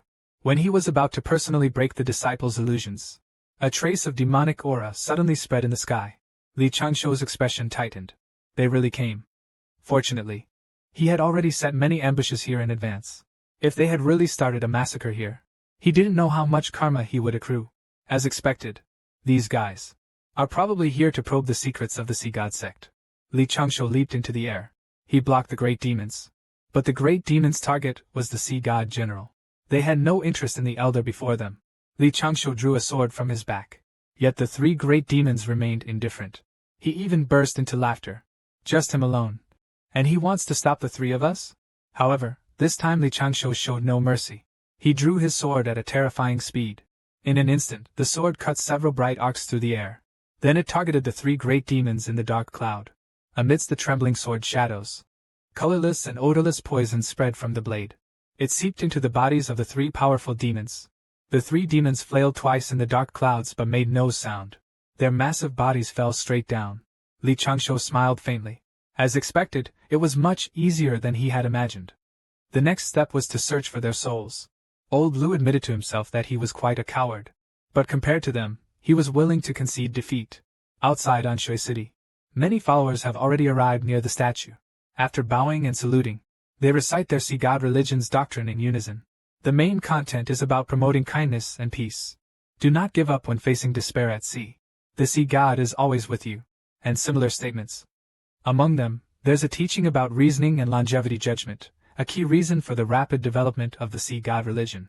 The high priest shouted loudly. The sea god would take the lost souls in the sea to reincarnation, so that they may appear among us again after many years. Of course, this is obviously the bear tribe borrowing from the underworld reincarnation rumor, seeing that the time was ripe. Until the person maintained the appearance of a middle-aged Taoist, accompanied by golden light, suddenly appeared above the statue. Upon seeing this, everyone devoutly knelt down and kowtowed. Hope the sea god can bless me. Otherwise, the chief of the Xiong village shouted loudly. And no one should blame him. Then he pointed at the old Taoist in the sky and said, "This is a demon. How does he resemble our sea god?" Li Changshu shouted loudly, his voice carrying for miles. "Ignorant South Sea, where did this sea god come from?" Then he struck out with a palm. The celestial power instantly condensed into a giant hand that slapped the statue. Li Changshu sighed silently. "Sorry, everyone. Once I find a way, I will return this incense merit to you. We will be even." But what he never expected was, beside the statue, strands of earthy yellow light were rapidly condensing into the shadow of a giant axe. Appeared above the statue without any warning. It directly shattered the palm strike he unleashed. He truly didn't expect to be completely fooled by the people of the bear village. Beside the statue, several strong men opened their mouths, emitting a red glow. It was this light that formed the image of an arm holding a large axe. These seemingly simple and physically strong guys actually hid such combat power. This South Sea God sect. Might as well rename it the Unfathomable Sect. Li Changshu admits that sometimes he does hide things a bit deeply, but compared to the people of Bear Village, he feels far inferior and immediately acknowledges their superiority. The men, women, and children of Bear Village were able to join forces and put on a grand performance. That strange fish that carried him back then. Maybe they deliberately hunted it. At this moment, Li Changshu's mind was filled with two big calculations. However, Li Changshu did not panic. Although he was shocked, it didn't affect his judgment in handling matters. Old Six went to great lengths to escape karma. First, he was expelled from the divine cult by his own followers. Now he's forced into the air by those searching the village. Dare not come down, he relentlessly becomes the most insignificant incense god of today. Li Changshu controls the paper knife, and the person immediately retreats. Extremely fast. But after splitting the palm's shadow with that giant arm, it mercilessly slashes over with a big axe. This scene looks extremely bizarre. That giant axe is chasing Li Changshu as if it were alive. And this strike seemed slow but was actually fast. It looked light but was heavy. It was truly very dangerous. He quickly shifted sideways in midair, barely dodging that axe swing. One swing of the axe could split a mountain. Are you Qin Xiang? At this moment, Li Changshu could clearly sense the power, capable of completely destroying his Paperman avatar, which is protected by prior art. With a single blow, it was destroyed, while the sturdy arm before him shimmered with a glass-like glow. Then, this person's hands mimicked drawing a bow and shooting. The glow on the arm naturally formed a bow and arrow. Li Tang dashed towards the clouds again. Immediately, he started swaying left and right, barely dodging the opponent's right sword. And the sword actually pierced through a white cloud on the side, blasting a hole directly in the high sky. At this moment, Li Changshu was a bit puzzled. How could the people of Bear Village possess such abilities? And the position he's in now is practically a sitting duck. Fortunately, the arrows have a height limit. As long as he escapes high enough, he won't be hit. He looked down. Below him, a group of sturdy, tower-like men were wildly waving their arms. He started flaunting arrogantly in front of Li Changshuo's mentor, shouting "coward" from his mouth. He even wanted him to come down and be scorned, knocking the incarnation of his sea god into the sky, too scared to come down. This was simply the grand scheme of the prehistoric world. Li Changshuo's face looked quite grim. He wondered if he might be the most insignificant incense god in history. After a while, the arm pulling the bow and arrow slowly lost strength. The two strong men also slumped to the ground, dispirited. Li Changshuo looked carefully. Could it be that the people in the bear village have a bloodline power? After Pangu split the sky and earth, the primordial spirit transformed into the three pure ones' corpses, which then gave birth to a new race. That is the Wu tribe. And the Wu tribe was protected by merit, and possessed a trace of the divine power left by the great god Pangu. The 12 ancestral witches could summon the wind and rain, controlling the power of the ancient rules. Within the tribe, the great witches and battle witches emerged continuously. After the Dragon Phoenix War, the Wu became the strongest tribe of the Dai people. Thus, the Wu tribe gradually became arrogant and oppressed the 100 tribes below them. Then slowly, a prolonged war began between the dragons and the Wu tribe. During the 3 great wars between the Wu and the demons, the fates of the 2 tribes became intertwined, giving rise to the gradual emergence of the human tribe. Because the human tribe and the demon tribe harbored an irreconcilable hatred of annihilation. In the long years before the 3rd decisive battle between the Wu and the demons, the Wu tribe and the human tribe gradually began to intermarry. This gave rise to the Wu people. After Pangu opened up the heavens and the earth, the primordial spirit transformed into the 3 pure ones' body, giving birth to a new race. This was the Wu tribe. The Wu tribe had long been sealed in the north, with the demon tribes retreating to the border of the great continent. The Wu people possessed the power of humans, and the abilities of the Wu, and were once quite powerful. But during the rise of humanity in ancient times, the more ferocious Wu tribes were gradually crushed. One of the most famous conflicts was the battle between Emperor Xianyuan and Qiyu. Since then, the Wu people gradually disappeared. Li Changshuo couldn't help but feel a bit suspicious. Could the people of Xiongzhai be hiding the truth about the ancient Ten Wus? Because their ancestral home was in a remote corner of the South Sea, they avoided the disaster from the Wu people. That's why they have survived to this day. The fact that these guys from Xiong village can perform such magic shows that their Wu tribe bloodline proportion is definitely not low. It seems quite possible. While he was pondering this, he saw the high priest below raising a huge stone with one hand. Suddenly it was hurled towards where Li Changshuo was. The huge stone took only a blink of an eye, and soared into the sky, while the black bear spirit loudly shouted, "You daring one, who desecrates the sea god! Come down here for me!" Li Changshuo hurriedly fled in the air. Oh my goodness! Such monstrous strength must be from a demonic lineage. Watching as massive rocks floated in the air, Li Changshuo's eyes widened. He's summoning a meteor shower. This is way too exaggerated. Helpless, he could only leap from the sky. Just as the people below spotted his descending figure, the high priest, leading a group of new disciples, gave chase. Li Changshuo couldn't care about anything else and could only run away frantically. But continuing like this was not a solution. So he secretly used his Wind Universe technique. Imitating the voice of the Black Bear Spirit Village chief below, he shouted loudly in the ears of the Bear Village people. "Everyone chase him! Don't let him escape! Make sure to catch that guy who desecrated the sea god!" In an instant, over 100 strong men started running wildly. Their speed was indeed not slow. Everyone followed the high priest's command, and rushed forward. Only the Bear Village chief hesitated. "Why am I speaking?" He anxiously told everyone to go back and guard the sea god statue. Not everyone needs to chase after them. Even though he explained that it wasn't his voice, in the excitement, no one listened to what he was actually saying. The fastest runners had already bypassed the crows and were sprinting northwest.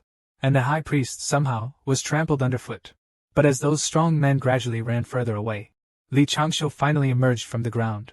Those villagers are really too easy to fool. If you do things without a constant grasp, how is it different from courting death? But after those strong men gradually ran away, Li Changshuo finally emerged from the ground. Before he had a chance to be happy, he sensed that another group of people had arrived here. What's going on today? A gathering of the South Sea God sect? How did so many forces get provoked? Meanwhile, the black cloud from the South Sea had already reached the skies above Anshui City. Rows of elite soldiers looked down from above, exuding a murderous aura. 3 figures walked out side by side. It was Aoe and the others. Aoe glanced down briefly. Then he coldly shouted, "Just you dare to call yourselves the South Sea sect? Someone, go and smash that statue for me." Several elite soldiers received the order. They picked up their weapons to smash the sea god statue. However, before that, the high priest had already stopped everyone. He sensed a force approaching. He immediately ordered everyone to return and defend, ensuring the sea god's statue was well protected. Li Changsho felt a headache. He had a hard time getting them to run away, but now they'd been drawn back. Sigh, all efforts wasted. The scene was chaotic. Although the two sides hadn't fully declared war, the tension was palpable. But for many ordinary people, cutting off their source of income is like killing their parents. How could the old village chief of Xiong village tolerate such actions? He immediately ordered to get rid of these non-believers. Over 20 clansmen beside him opened their mouths wide, spewing out a burst of red light. Drawing arms, legs, and fierce heads. Each displayed their own powers. It left the celestial warriors completely stunned. The soldiers from both sides stood in a cluster. But the Bearfort people held the upper hand with their Yuan bloodline. On the other side, they noticed the statue of the sea god seemed inexplicably familiar. It bore a slight resemblance to his old friend. But why would Brother Changsho become the sea god of the South Sea? Could this be someone else's scheme? He thought it over. Yet, he couldn't understand why they would choose Brother Changsho, a disciple not yet immortal. Meanwhile, Li Changsho directly knelt in front of his master. Master, I am unfilial. Today, I have caused great karma, which might implicate you and Lingy in the future. If one day this matter is exposed and someone wants to put me to death, please, Master and Lingy, don't concern yourselves with me. Master Shiyuan and Lingy hurriedly helped him up. Changsho, don't put me in a difficult position. Aren't you fine? Li Changsho said earnestly and firmly. Master, junior sister. Time is short, please agree to this first. Beside him, Lingy blinked gently. Senior brother, have you not done it yet? Li Changsho nodded. That's right. I am just about to do it. To be safe, I wanted to inform you first. The two of them were at a loss for words. You haven't done it yet, why are you shouting about it? Lingy, however, was already used to it. Linger turned around and asked. Senior brother, how confident are you this time? Li Changsho calculated carefully. Not very, about 85%. Then he slowly looked around. His figure had already disappeared into the forest. Linger furrowed her delicate brows. 85% confidence wasn't exactly reassuring.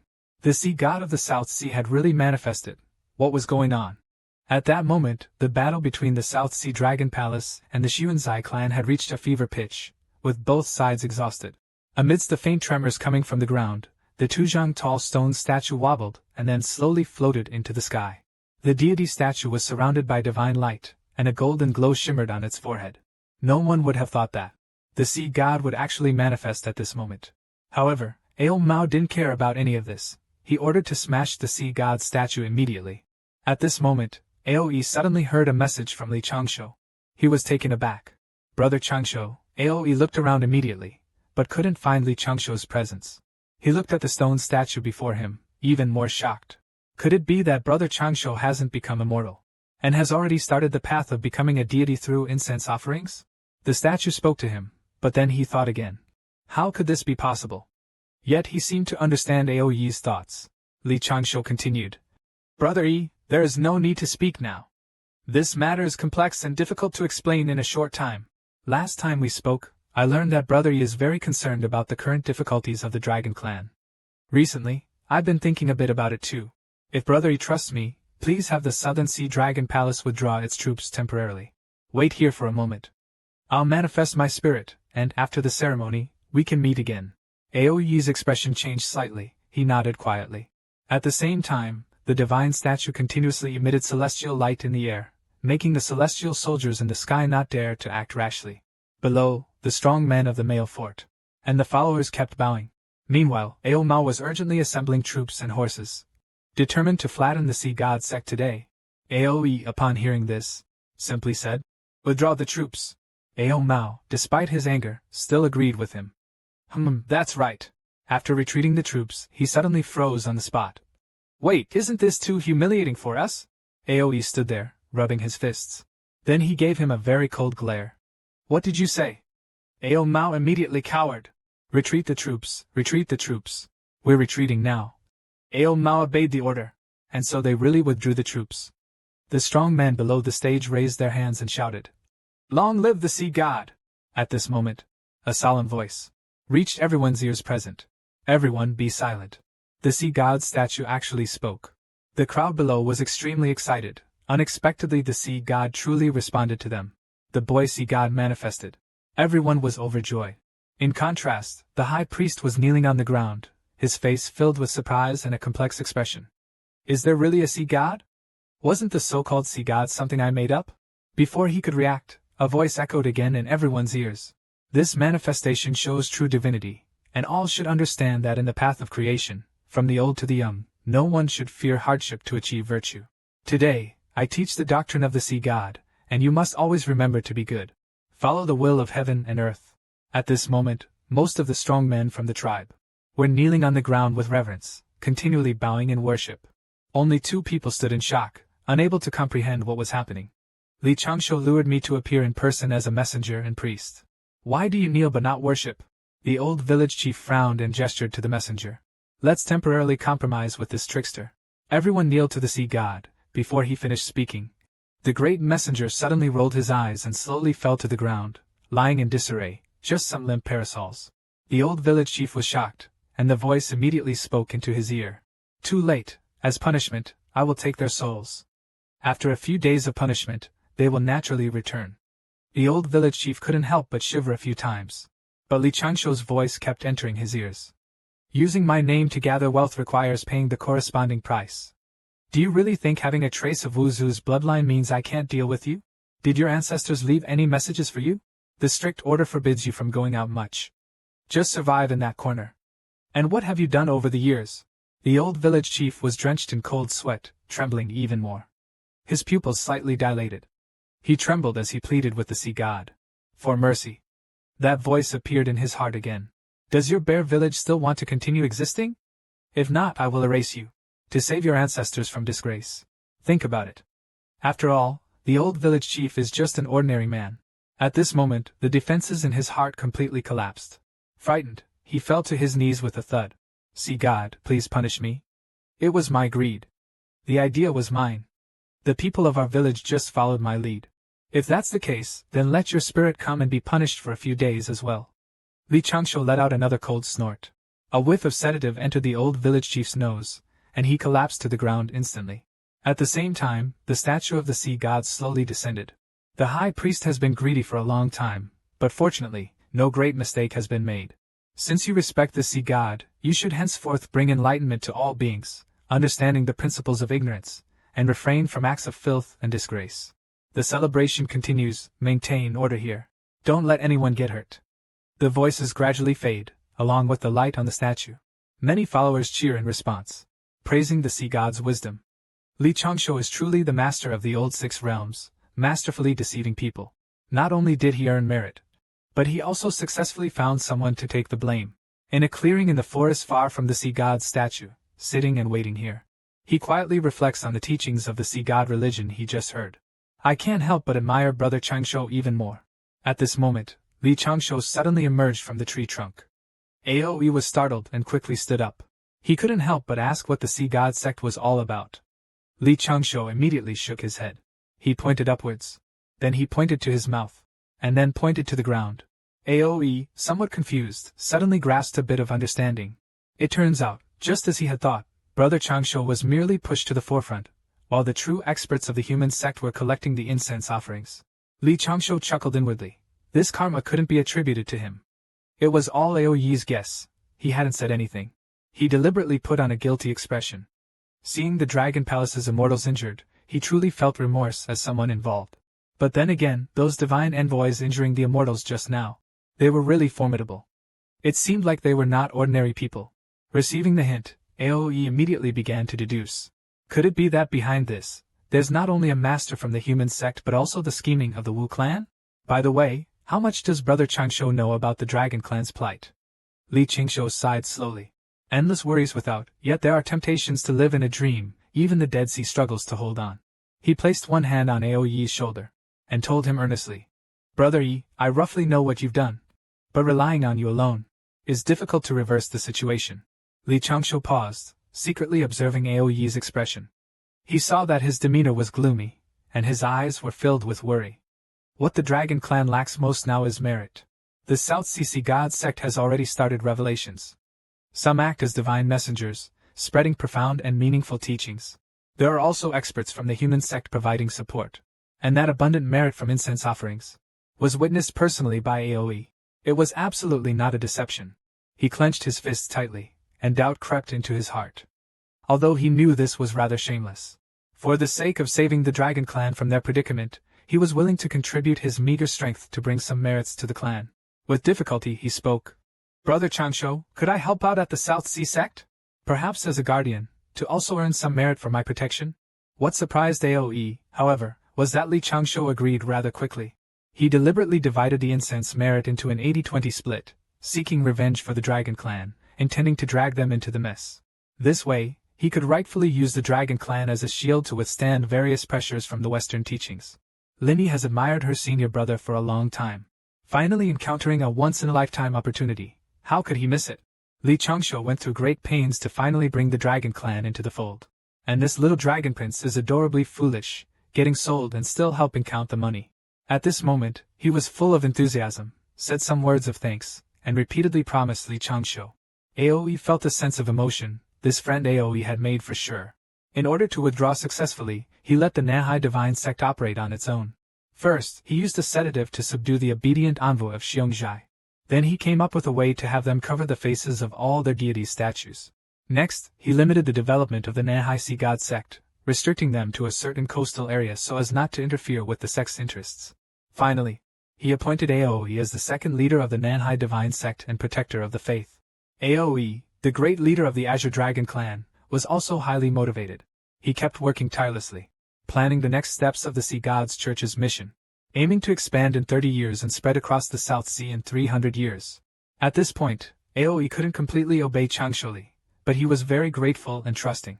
He even changed his nickname to Leader Brother, which made Lao Lu cringe with embarrassment. Half a year later, Changsholi finally escaped from Xiong village. However, as soon as he saw Lingyi, he startled her. "Brother, what's wrong with you? Why do you look so haggard?" Changsholi slowly said that he was exhausted from working on big matters for half a year and contemplating the great envoy of heaven and earth. Then he lay down on the bed and fell asleep immediately. Linga gently covered him with a quilt, watching her senior brother sleeping on the bed. How could she miss such a rare opportunity? Kiss him a couple of times while he's sleeping, then lie next to him or something. Then secretly alert the master to come and catch this scene. As long as she begs the master to take charge, wouldn't her marriage with the senior brother be settled? She chuckled. Today is a heaven-sent opportunity, a perfect match. A heavenly marriage. She must seize this chance and make it happen in one go. Just as she finished speaking, an arrow suddenly shot in. Linga was full of anger. "Really ruining my good thing?" She heard the messenger arrow saying. "Little Cheong Peak, are there any disciples who haven't gone into seclusion? I'm the disciple on duty to guard the mountain gate today. Someone outside the gate wants to see someone from Shaoqiong Peak." Lingyi raised a finger. "To interrupt those who disturb my romance. They should all die." Meanwhile, Li Changsho woke up from his sleep. He rubbed his eyes. "What's wrong?" Lingyi laughed. "Nothing. Just swatting a mosquito." Li Changsho sensed with his spider silk that someone was looking for them at the gate, so he extended it out. He sat on the bed with a faint smile. "Junior sister, you want to outsmart me? Try practicing for hundreds more years." Master's old flame sent a message through her father. Unexpectedly, that old scoundrel beat them to it. A sudden formation disrupted Lingyi's plan. Following senior brother's orders, he had no choice but to rush to the mountain gate. A few hours later, he returned from the gate. At the same time, Li Changsho had already regained his full strength. Standing at the door, he stretched lazily. Lingyi immediately took out a communication jade talisman. It emitted a faint glow and looked quite ordinary. She said that an old acquaintance wanted to send it to the master. Upon hearing this, Li Changsho waved his hand. He felt there must be something fishy about it. What if there's a harmful trick inside? Moreover, the master spent most of his years in solitary cultivation, having few friends outside. Lingyi sighed, saying the master is truly a pitiful male immortal. Li Changsho gave a charming smile, small knives appearing in his hand. This communication jade talisman might be someone's scheme. Let me open it and see. Then the truth will be revealed. The senior and junior brothers and sisters were tinkering inside the house for a while. Moments later, laughter came from inside the house. Lingyi laughed until tears came out, not expecting that this was really just an ordinary legendary jade talisman. Meanwhile, Li Changsho was in a daze, looking at the family letter revealed on the jade talisman and the words that were about to disappear. He noticed the signature name Wan Jiangyu. Wasn't this the name that the master often muttered while drunk? Presumably, he was the one who left for 800 or 900 years without regret. The senior brother who ignored the master, and also the master's former love. He was the one who indirectly damaged the master's foundation. Although Li Changshu doesn't like this senior uncle, he still hopes for the best possible outcome. He hopes that the senior uncle went out to find a treasure for the master to restore his Taoist foundation, and not for some other reason. After a fruitless search, hundreds of years passed in a flash. Desperate and afraid to return, he waited 800 or 900 years to send a letter. The message talisman used was quite poor in quality. Li Changshu wanted to use it again. But he found that the spiritual energy within had been completely exhausted. It broke apart immediately. Although he didn't want to read the contents of the letter, he had no choice but to read it before the characters vanished.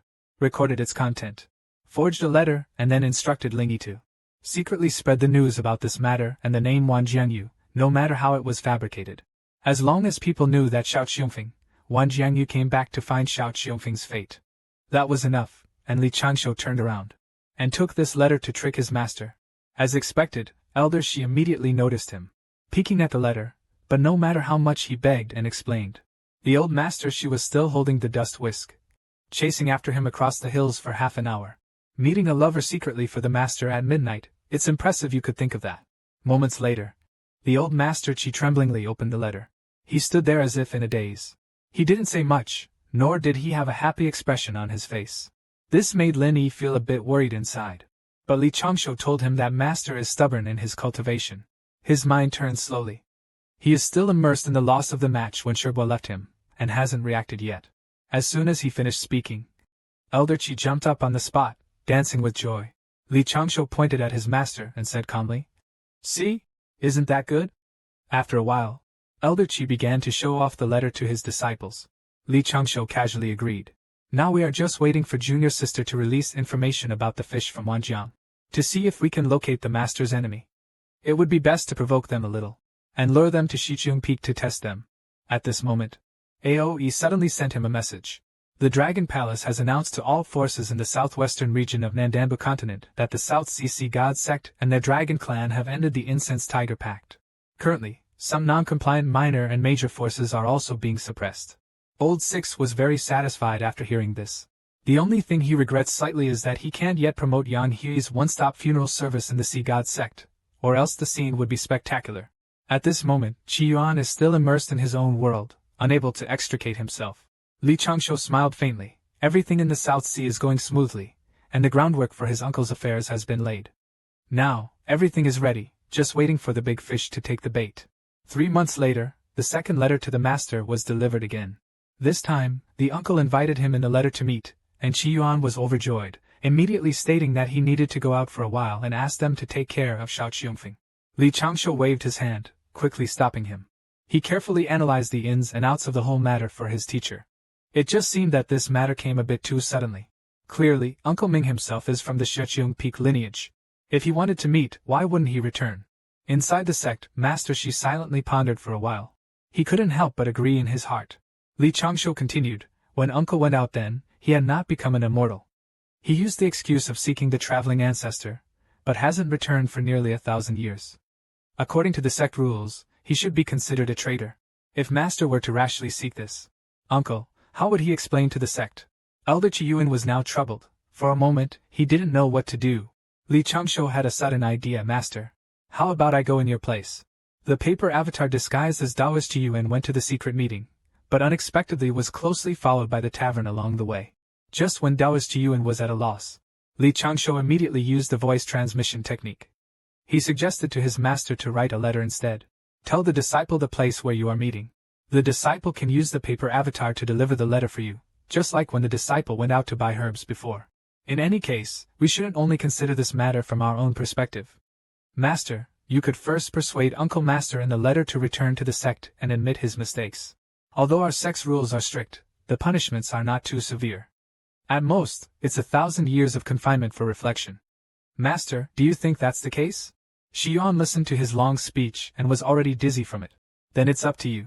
He solemnly handed the communication talisman to Li Changshu. He repeatedly told him not to peek. Li Changshu chuckled.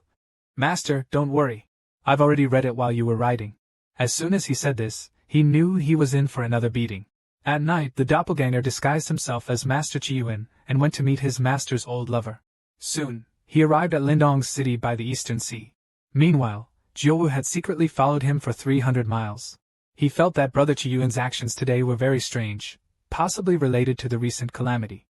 Moreover, as the master in charge of longevity, Jiuwu couldn't just sit idly by. But as soon as this thought crossed his mind, he turned and saw Brother Chiyuan. Brother Chiyuan was deep in conversation with a stranger. Something was definitely wrong. What he didn't know was that although the stranger stopped Chiyuan, they weren't there to make contact with him. The old Taoist placed his hand on Chiyuan's shoulder. Then came the words. "Fellow Taoist, have you heard of the Nahai Sea God cult?" The paper figure clone looked speechless, not expecting someone to preach to their own cult leader.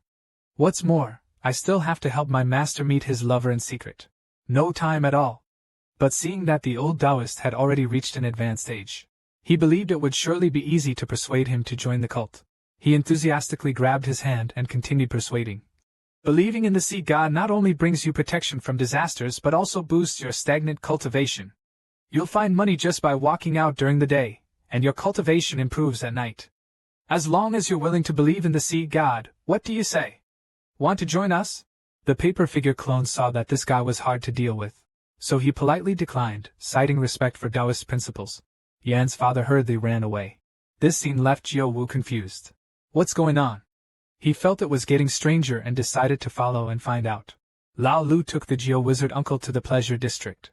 If the Geo master's uncle finds out, it would be terrible. Although Jiuwu didn't know where Chiyuan Taoist was going, his strong curiosity forced him to follow step by step, until he saw him casually walk into a shop. He looked up and was quite shocked. The place was filled with ladies everywhere. Even outside, you could hear the wild voices continuously. Isn't this the red light district? Could it be that junior brother Chiyuan became immortal, and thus gave up on himself? As he was thinking, a jade-like hand quietly approached. The next second, it directly wrapped around his arm. She invited him to come and play in a very seductive voice. Then she gently blew into his ear, saying, "Let's go inside and talk." "How about it, Jiu Wuxin?" In an instant, Zhou radiated a dazzling light, pushing away the women surrounding him. After all, he's a man of principles, and his heart could only hold the fate of billions. He immediately let out a loud roar, scattering the ignorant and mundane. At this moment, a voice was heard. "Brother from the tavern, please be patient, and then invite him to meet at the end of this street." As soon as the two met, the tavern keeper couldn't help but question him. Why he came to such a place. Li Chengshou took out the excuse he had prepared and asked him to carefully sense the flower building 900 zhang to the southwest. There, lanterns are everywhere, and the lights are bright. On the surface, it looks like a luxurious little building. In reality, there's an unusual aura within. The two decided to investigate further, and happened upon this dramatic scene. A scantily clad woman sat in the center, holding a jade pipe in her hand. The pipe had a butterfly-shaped mark. Her face was quite alluring. Another man knelt timidly before her, begging for a few more days of mercy. This amusing scene made the two of them very happy. They almost forgot their purpose for coming here. However, Li Chengshou was very clear in his heart that the demon aura here was likely related to his master's rival and love. It could also be a trap set for his master. But now with the assistance of the 9th great wizard uncle, he could both hide his identity and reduce karma, plus have an extra helper. It was actually quite good. The small house shook immediately. He was ready to go out and fight them immediately, but Li Chengshou stopped him at once. Such places are lively at night, but have few guests at noon. So you must wait until 50 before making a move. Jiuwu slowly nodded in agreement. I didn't expect that, junior brother Chiyuan. You know this place quite well. Chiyuan quickly explained that he had only heard about it from the senior a few times. Li Chengshou sighed inwardly. In order to uphold his master's wisdom, he had no choice but to sacrifice himself. Upon hearing this, Jiuwu did not suspect anything. Your eldest disciple at home has a heart as dark as the ash at the bottom of a single furnace. Li Chengshou silently endured, careful not to draw his sword and stab you. Jiuwu secretly followed the old Taoist Chiyuan. They arrived at the flower house together, but unexpectedly sensed some demonic aura. It wasn't until noon the next day that they decided to take action together. First, they knocked out everyone, humans and demons alike, in the flower house. Then, they dealt with the demons that were draining the vitality of mortals. Finally, Li Chengshou performed a soul-capturing technique to collect their scattered souls, watching as the beautiful woman in front of them transformed into a centipede spirit. Jiuwu was truly startled. The sixth elder then took out the poison pill given by Elder Wan and handed it to Jiawu, suggesting he quietly eliminate the monsters here with it. After that, he could leave with a guarantee. However, going through this process gave Jiawu a sense of déjà vu. It turned out the clever tactics of Changsho were taught by his junior brother. But soon, he changed his tone and asked in confusion why his junior brother had come this time. Was it to exorcise demons? Li Changsho told him without any concealment. He had recently received 2 letters. Coming here to exorcise demons was just incidental. Then he turned his gaze. Locked onto the shopkeeper Hua Luo. Since he still needs to clean up the scene next, it's necessary to trouble Jiawu to take him back for taming.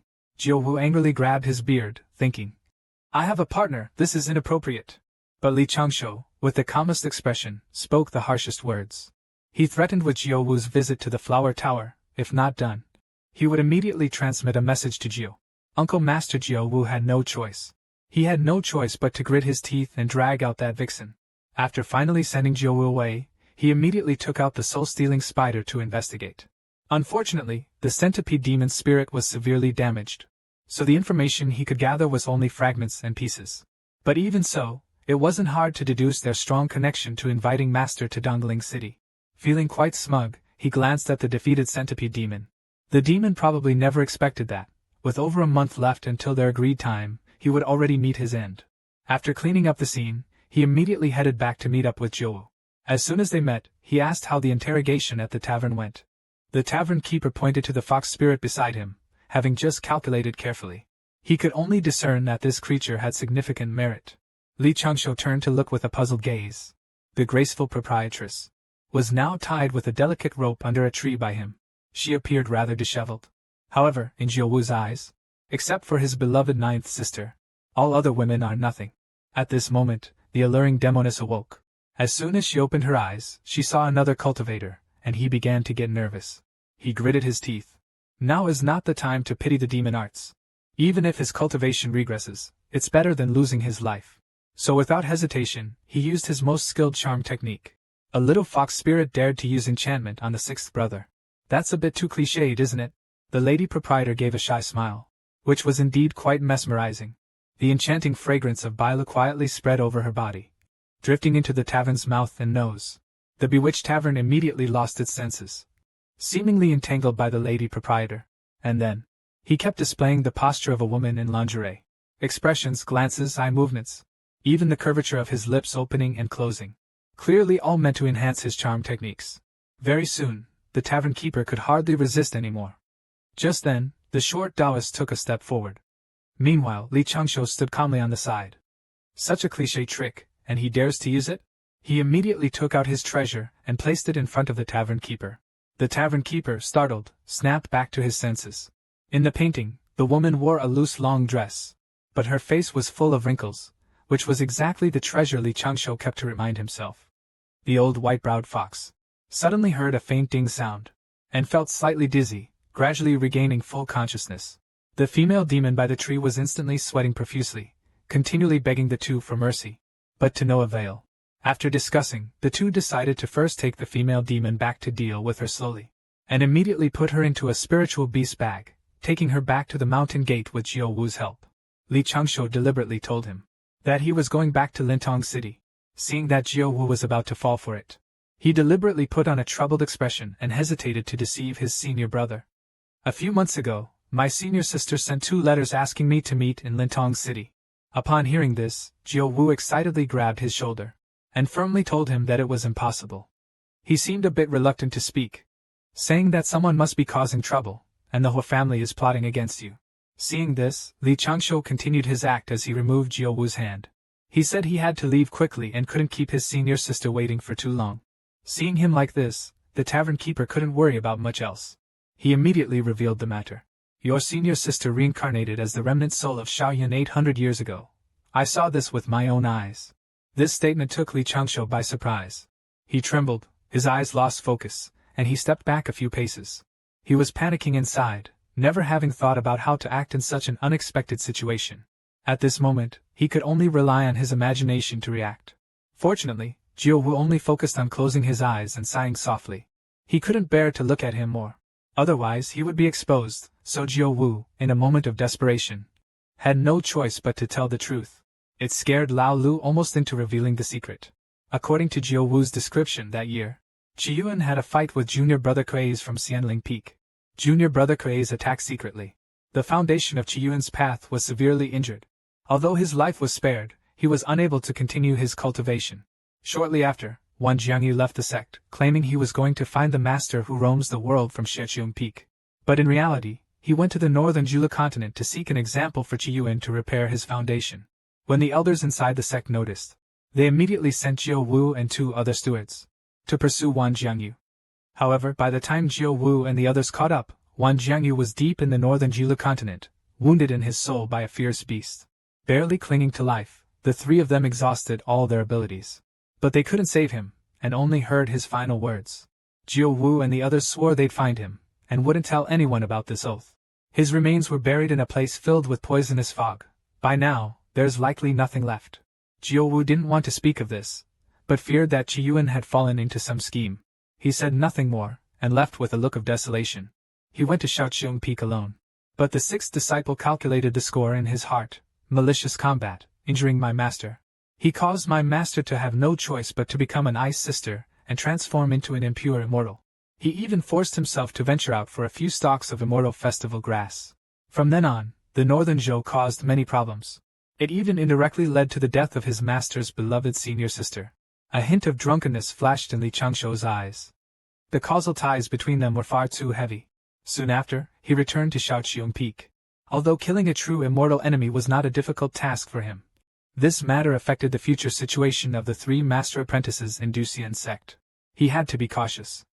To avoid breaking his master's heart, he deliberately kept this matter hidden. He imitated the style of the previous 2 letters and wrote a reply to his master. Upon reading the reply, the master was petrified on the spot. He felt like retreating into seclusion for another 1,000 years. Li Changshou thought to himself that he should find a way to locate the reincarnated form of his senior uncle in the future. A few days later, senior uncle Wu came to visit his newly acquainted junior brother, Qiyuan, but Li Changshou intercepted him using his master's grief as an excuse. Then, they retold the events of that year over drinks. Li Changshou pressed for some details, and Wu answered everything comprehensively. Afterwards, Li Changshou repeatedly asked Wu not to bring up the events of that year again. The tavern owner solemnly agreed, thus bringing the small episode in Lindong City to a close. Additionally, the captured fox demon was suppressed by the elders outside the Duxian sect's gate, punished to remain confined there for 300 years within a powerful ley line. Master Qiyuan suffered a sneak attack by his rival in love, severely injuring his spiritual core, leaving him no choice but to transform into a corrupted immortal. Now, he feigns communication, deliberately provoking. How could such a large sum be easily overlooked by the crafty old British? On this day, Li Changshou was sitting in the house drinking tea when he suddenly heard that a major competition in the sect was about to be held. Uncle Jiujio specifically came to ask him how his preparations were going. He smiled faintly and, for the sake of caution, hesitantly reported a predicted ranking: aim for 108th, strive for 72nd. As soon as he finished speaking, Jiujio slammed his hand on the table. It really startled Li Changshou.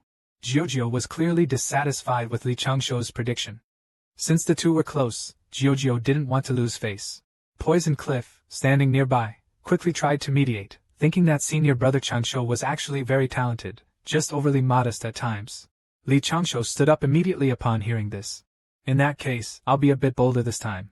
Guarantee 72, strive for 36. Lingyi, on the other hand, just gave a faint smile. Senior brother's acting skills are truly beyond reach. In the following days, Yuta Cliffs frequently visited Shaoqiong Peak to spar with him. 99 also often hinted to go drinking for guidance on being an official. But Li Changshou was repeatedly defeated by Yudu, because his mind wasn't focused on it at all. He had finally detected a good opportunity when Kasi went out alone. How could he easily let it slip by? Half an hour later, Taoist Kasai was selecting magical treasures. Just as he picked up the jade bracelet to examine it closely, he suddenly noticed a strange person. Although the other person was cloaked, their appearance and physique were exactly the same as his own. He was so angry he gritted his teeth. Someone dared to impersonate him here, truly courting death. Seeing Kasai take the bait, the paper effigy decoy deliberately led him to the sky above the dense forest. Li Changshou smiled faintly, thinking that the person ambushing his master was very cautious. But that's all it was. He suddenly turned around and stopped. A hand blocked in front of him, and with the other hand, he secretly took out a porcelain bottle. He told him that this was just for convenience and formality. It was not intended to offend, but Keith was extremely unwilling to speak, feeling his portrait rights were inviolable. Keith gave a faint smile. The flying shuttle had already disappeared from his hand, and this flying shuttle seemed to be able to absorb light. At this moment, it made a large circle, silently creeping towards Li Changshuo's back. He no longer pretended and burst into laughter. "Let my treasure shuttle send you to the afterlife." Li Changshuo smirked. This guy is also an expert in deception. With one hand he grasped the flying shuttle. In an instant he crushed it. His entire aura suddenly surged. Until it reached the late stage of true immortal realm, Keisai still lacked some vigilance. Just as he was about to flee, a piercing sound suddenly occurred. At some point, Li Changshuo had already dispersed the poison powder into the air. A wisp of poison gradually inhaled into his nose and mouth, and Keith's vision suddenly went dark. Li Changshuo quickly restrained him in the air. "Competing with me in schemes, you have met a master."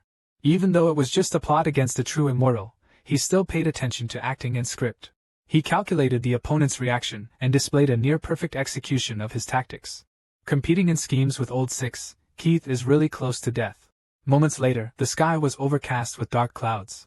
In the deepest part of a desolate valley hidden by an array of spells, Quan Si woke up from a deep slumber. At that moment, his entire body was already nailed to the wall.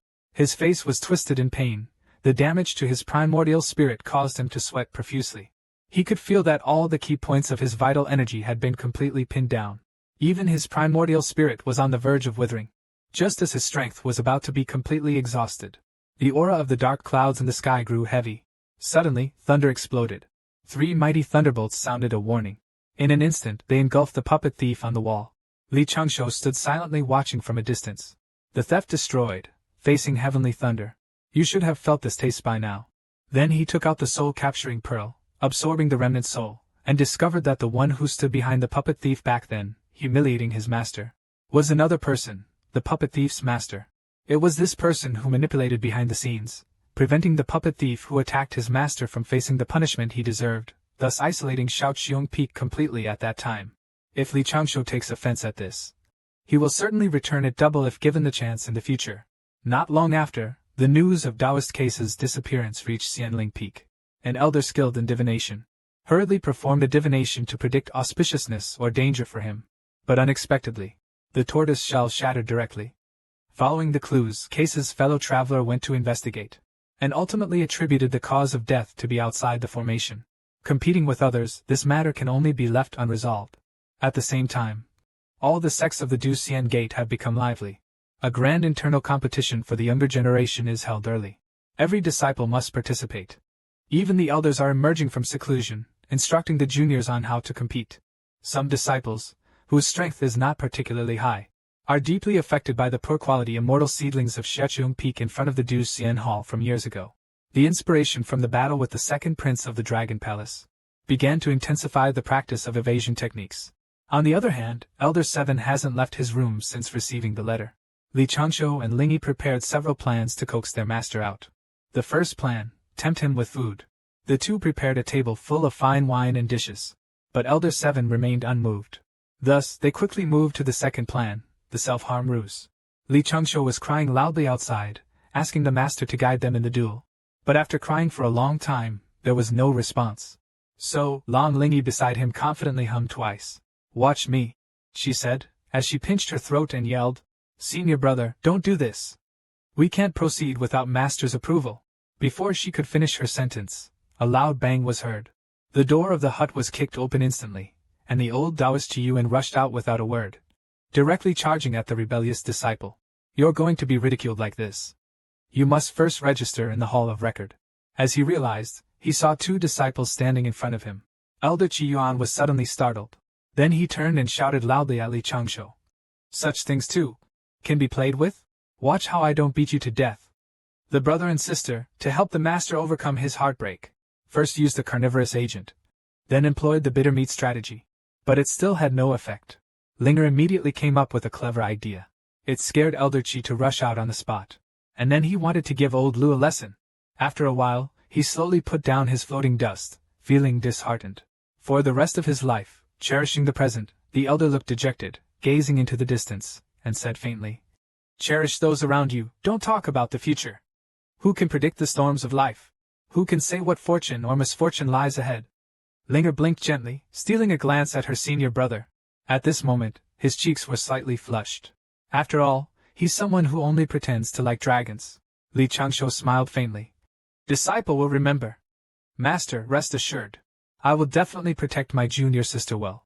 Shi Yuan just waved his hand. You're more capable than I am. For the major matters within the sect, you and Lingy can decide for yourselves. Master will continue to cultivate in seclusion, striving to comprehend the true realm of immortality and accomplish what you mentioned before. For the rest of my life, I only hope that the two of you will be well. Creak, the wooden door of the hut was closed. Li Changshu and Lingy exchanged a glance, both with shy expressions. The word emotion is truly troublesome. Li Changshu shook his head calmly and said, what you see now is not necessarily what you see. The most troublesome thing is not the word emotion, but rather a certain someone causing chaos secretly. I can't say more. When you cultivate to a higher level and meet Wu Weijing, you'll understand. Linger blinked, a bit puzzled. Suddenly, a voice called out to Li Changshu, and he was slightly startled. He saw the figure of a short Taoist, running wildly from afar. He kept saying there was good news. A big official had fallen upon Li Changshu. Li Changshu was dumbfounded by his words. The big official is looking for me? A flash of insight, he quickly called the innkeeper. Stepping aside, the two whispered for a while. Probably talking about something like ambition pills. Leaving Lindy puzzled, but what he didn't know was, the 9 witches had previously seen the disciple of the old white-browed immortal. They had lingering symptoms not long after. Luckily, they were saved by this pill. After the other elders heard about this, they all wanted to offer many benefits in exchange. And this time, he came specifically to exchange with Li Changshu. Li Changshu refused on the spot without even thinking. But who knew he would take out the Wu shock scroll? To tempt Li Changshu, he hesitated only for a moment, then immediately took out 6 large bottles to exchange. Jiao Wu looked speechless. Didn't he just say he didn't have any? I dare say this is definitely not all of it. Not long after, the grand competition inside the sect officially began. Each mountain peak of the sect sent disciples to participate. The person carrying this small wind is naturally Li Changshu, and the lavishly dressed Lan Lingyi. Elder Qi Yuan looked speechless, wondering where Lingyi's luxurious attire came from. He turned to ask Li Changshu if he had done something against his conscience. Li Changshu smiled faintly and reassured his master. Rest assured, master, these things were all exchanged with pills and other elders. Li Changshu suddenly changed the subject and asked if his master had thought it through, as Elder Shi Yuan looked downcast. In such a grand event like the Wind School's big gathering, all the elders participated.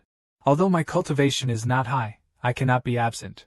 With the 2 disciples lacking support from Wenyan, Li Changshu is very excited.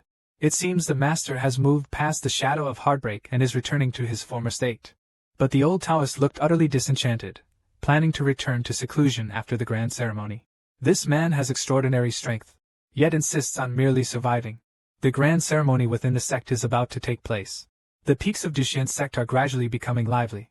As the only senior brother of Xiaoqiong Peak, he naturally had to take on the main responsibility. Just as Li Changshu was planning to find a quiet place to stay, a voice transmission suddenly caught his attention. Greetings to the sect master. The newcomer was the second sect master of the South CC God sect, and also the Azure Dragon Grand Protector, Aoing. Li Changshu politely greeted him in return. The two exchanged a glance, and everything was understood without words. Aoe, being a disciple of the Jia sect, was always standing below with the disciples of Duxian sect, which felt out of place. The two exchanged a few pleasantries, and then immediately returned to stand beside the Han clan. At this moment, all the disciples on the square were ready. They quietly awaited the grand ceremony within the sect. The young ones have no worries as their voices echo throughout the mountain gates. On this auspicious day, all the young disciples recruited by our immortal sect over nearly 200 years have gathered here. Today, the large sign within the sect is not meant to rank you in order of superiority. It is meant to encourage your cultivation. Even if you're temporarily behind, it doesn't mean you can't surpass others in the future. At the same time, a young girl handed a number tag to Li Changshu. Li Changshu very politely took it over. This is the queue inspection. It records the numbers of each contestant in the book. There are also 12 blank squares. If you win later, you can light up one of the squares. Li Changshu chuckled. Holding the sword, he wondered if he could just break it to end the competition. But before his dream even started, the elder interrupted, ordering that contestants must not damage it. Any loss or damage would result in a 6-month suspension.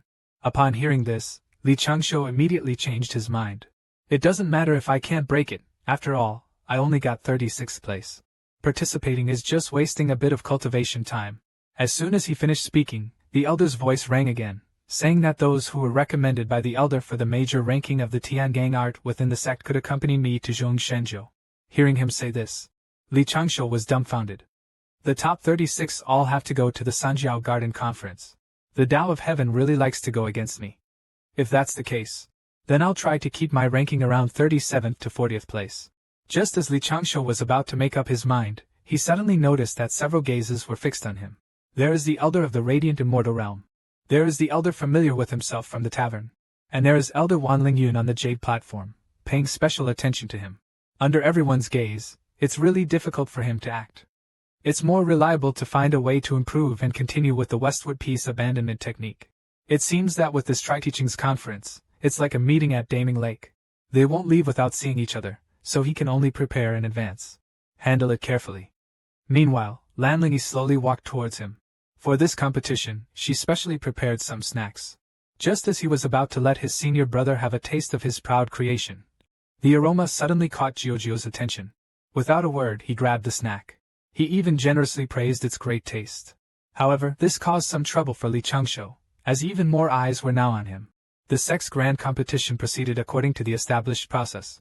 After a lengthy speech by the sect leader, he finally announced the official start of the grand competition. The disciples below were all full of fighting spirit. This competition is hosted by Elder Ge, with updated results for each group A, B, C, D, and E. Each disciple corresponding to their assigned number will compete. After explaining the rules, the duels proceeded smoothly one after another. Li Changshou was secretly observing, first watching the matches. Although these duels among peers held no reference value for him, Li Changshou thought watching more might help. Later, it would allow him to disguise himself more naturally. A match between a nobody and Yiqing Xianya. Yiqing Xianya walks forward with a serious expression. Even though the nobody knows they can't defeat junior sister Yiqing, being able to admire one of the sect's top beauties up close. Every extra moment is a bonus. Yiqing Xianya raises her flying sword.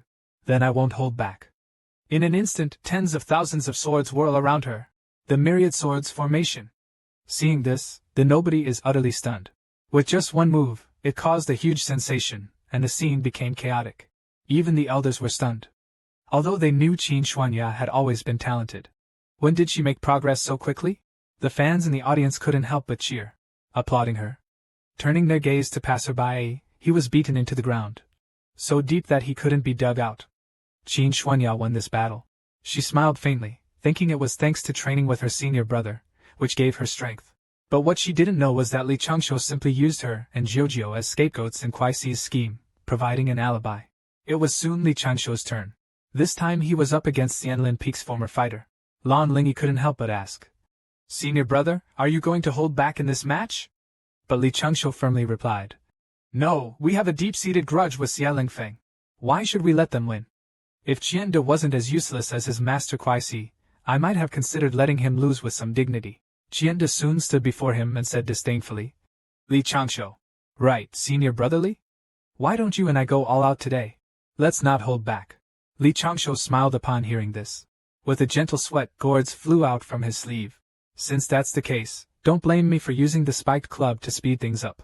At the command, the disciple of Xianling Peak immediately grasped the lightning-summoning wooden sword. Then, he flew straight into the air, summoning thunder and lightning. Then holding the wooden sword, he pointed it slightly at Li Changshou. Dozens of tiny lightning rays bloom, forming into a malfunctioning thunderbird, attacking Li Changshou. Li Changshou quickly forms a seal with both hands. 72 yellow paper charms above his head form the fifth charm formation. He looks upward, needing to defend against this wave before counterattacking. The charm formation spews out pillars of fire. The two intertwine with each other. It seems like the fight is extremely intense. Only moments later, they barely managed to disperse the Thunderbird. Looks like it's about time. Next, they began discussing as those disciples from Lin Feng's sect sneered and quickly formed hand seals. A layer of ice appeared on the ground and swiftly spread everywhere. Li Changshou looked up, realizing this guy was indeed prepared.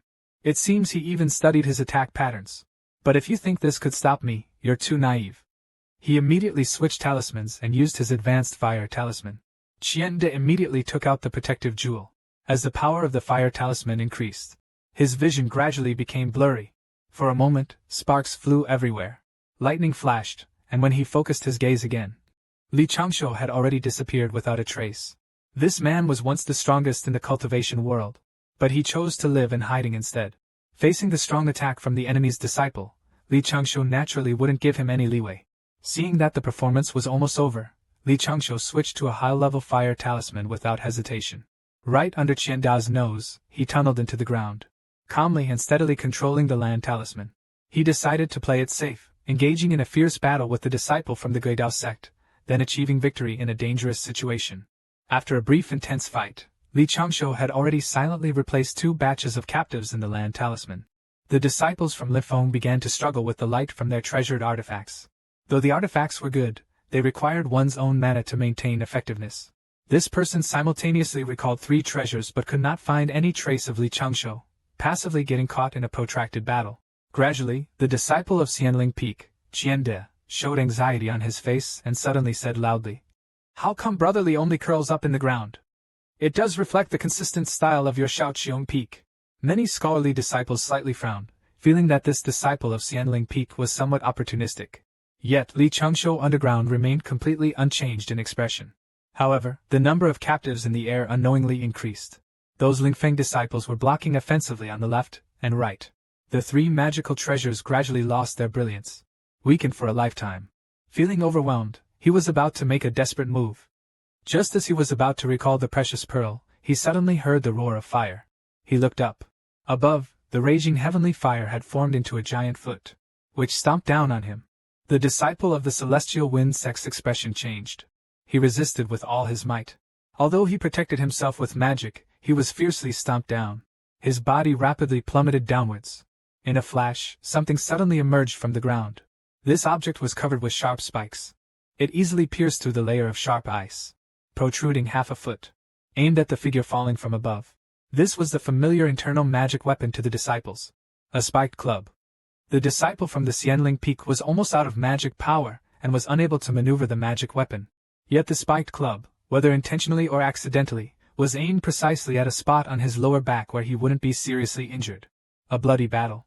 The sword flew 3 feet, and seeing the result, the steward inside the door immediately declared the victor as the saint. Li Changshu held a spiked club and deliberately put on a show. Sigh, this was truly a battle of equals. After speaking, the steward gave permission, and Li Changshu turned and returned to his seat. Linger came forward to meet him. She happily told Li Changshu that she had just won her match as well. While Li Changshu was pleased, he suddenly thought of the scenery at Shaoqiong Peak. Linger told him that it was with Uncle Master Jiujio. At this moment, Uncle Jiujio was happily collecting gambling scriptures. After this battle, Uncle Jiujio truly made a fortune. Li Changshu couldn't help but be curious, but Lingy told him it was because of a recent large expense. That's why he took this opportunity to open the stakes and make a big profit. Li Changshu recalled the nearly perfect top-tier formation he had constructed. He was stunned, realizing he was the culprit behind Uncle Jiujio's gambling addiction. It seemed to be himself. Go Xing, Li Changshu originally wanted to live a stable life. But he couldn't escape the arrangements of fate. After witnessing his mace technique, the scholarly disciples became timid. They surrendered before the fight even began, giving him no chance to perform. An hour later, the match list was announced again. Meanwhile, another disciple from Xianlin Peak stepped forward. He looked fiercely at Li Changshu, claiming he would avenge his senior brother. Li Changshu remained silent. It seemed this was another one in need of a lesson in love. Before the match, this disciple had carefully observed Li Changshu's moves. He thought highly of himself, but what he didn't know was, in this world, no one dares to claim they understand Lao Lu completely. As the competition began, all the disciples' hearts were on edge, feeling that a great battle could break out at any moment. But instead, they only heard 2 soft bangs. In the instant the 2 figures landed, both disappeared without a trace. Time passed, an incense stick's time, a cup of tea's time, until a full hour went by. The entire arena fell silent. The surrounding disciples looked around nervously, only to find the field empty. The steward inside the door could no longer watch and angrily tore up the list. The 2 of you are enough, you've extended the average duration of the duels. Hearing the commotion, Li Changshu was the first to jump out. But the next scene was unbearable for the crowd to watch. As expected, Li Changshu picked up the spiked club, once again aiming at the person's backside, soaring into the sky. Just when it seemed like it was over, unexpectedly, after winning 2 matches, he became famous in reverse. All disciples, upon seeing Li Changshu, would instinctively cover their rears. Even those spectators watching from the sidelines gave him a peculiar nickname, Assassin Rear Blossom. Li Changshu was quite helpless, thinking not many people would come to watch his match. Yet, unexpectedly he found himself so wildly exaggerated. Linger beside him told him it was all thanks to the Book of 9 and 9. Besides running the betting shop, he also started storytelling. He talks about the official competition content. But even if there are rumors about the senior brother being an assassin, I would still like him.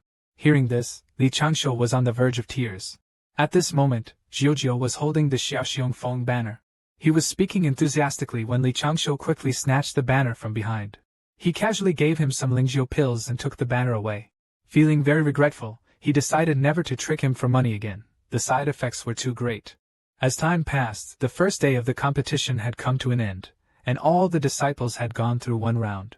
Li Changshu thought that even though rumors were spreading wildly, the matter would pretty much be forgotten by the second day. However, on the second day, just as a steward was reading out the battle list, a female disciple immediately raised her hand to stop him.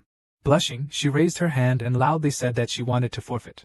The steward turned to look at Li Changshu, confused about what he had done. Li Changshu was also baffled, as he clearly hadn't done anything. But the next second, the steward suddenly reacted violently, thinking, "You're not planning to use that technique on female cultivators, are you?" Li Changshu was also startled. He really hadn't considered using that move against female cultivators. It was just an unconscious act of taking out a weapon. The female disciple looked anguished, gritting her teeth, her eyes full of unwillingness, as if she suffered a great humiliation. With the announcement of the winner, the female disciple resolutely turned and left. She couldn't help but give him the middle finger. Li Changshu was also quite depressed, but fortunately, there were still 7 matches to go, enough for him to redeem himself. On the third day of the third round, Li Changshu appeared at noon, and his opponent was an outstanding disciple ranked in the top 100 within the sect. His cultivation had reached the Void Return realm, but when Li Changshu was still planning how to deliberately lose to the opponent also chose to surrender. At this point, some disciples couldn't help but discuss, that fierce person from Little Cheung Peak has already scared off 2 opponents. There's no other way. His Earth Shield and Spiked Club are unbeatable. It's said that the Spiked Club is an immortal treasure specifically designed to break protective immortal light. We didn't expect such an unexpected strong presence this time. We underestimated that fierce person from Little Cheung Peak before. What should we do if we encounter him tomorrow? Just concede, there are many matches anyway. It's unlikely to be unlucky. Meeting him twice, Li Changshu also felt dejected, wondering why the rumors grew more exaggerated. This man became a legend with a single Spiked Club. Due to his ruthless methods, everyone was too scared to fight. By the 5th day, Li Changshu's predicament of reputation finally saw a turning point. He was about to face an opponent ranked 6th in the sect, Xianmiao Yosi from Building Peak. Li Changshu couldn't help but feel a bit excited. At last, he could have a fair and square contest. Lu Xizhi said, "Today, I shall definitely learn from senior brother Li's techniques. Xizhi won't back down without a fight like others. Besides, Xizhi has made some preparations. Watch carefully." Lu Xizhi was now equipped with armor of the Sword Immortal Fortress level. It was tied around his lower back. Li Changshu couldn't help but feel speechless. Quite a graceful young man, but the diaper-shaped cushion on his butt was a bit disappointing. But that didn't matter. What mattered was that he'd finally found a chance to engage in a big fight. Lu Xizhi, without a word, leapt up and swung his broadsword mercilessly toward Li Changshu. Li Changshu gripped his Spiked Club tightly, his mind racing. How could he break the undefeated myth of the Spiked Club? Suddenly, an idea struck him, and he smiled mischievously. Actually, all he had to do was intentionally lose a fight with the Spiked Club. As the broadsword came down, Li Changshu quickly blocked it. In the blink of an eye, he disappeared with an Earth Escape technique. Lu Xizhi couldn't help but be surprised. He had never seen such a smooth Earth Escape before.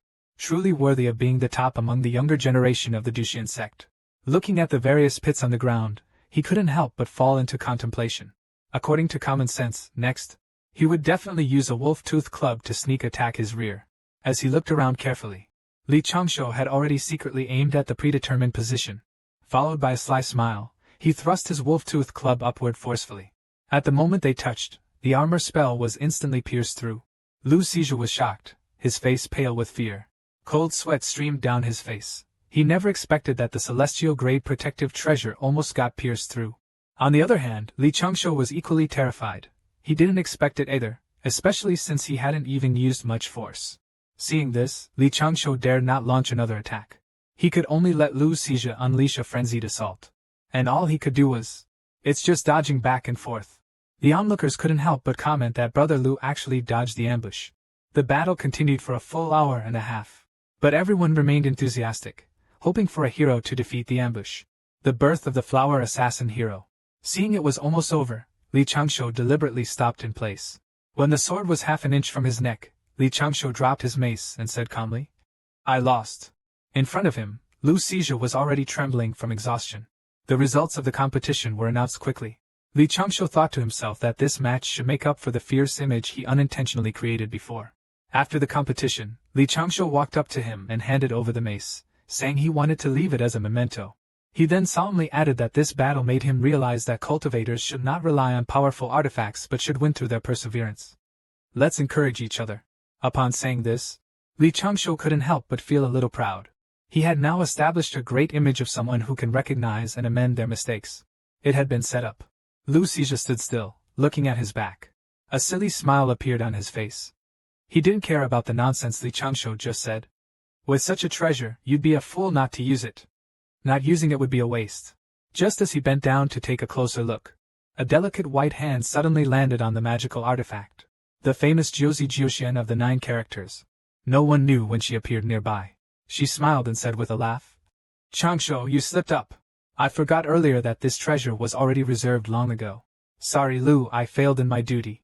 After saying that, Jiujiu picked up the ritual tool, bounced and left, leaving only Lu Xizhi's lonely figure sitting in place. Meanwhile, Li Changshu was happy because he finally said goodbye to the harmful energy brought by that birthright. But he didn't expect that in the next second, he would be called back by Uncle Jiujiu. No matter how hard he thought, he couldn't imagine that the spiked club had returned to him once again, but in a different way. Goshing often roamed freely between heaven and earth like a dog. But he never thought that one day he would meet the Jade Emperor in a painting. He even managed to bluff him. As the inner disciples continue to emerge, the rankings become clearer.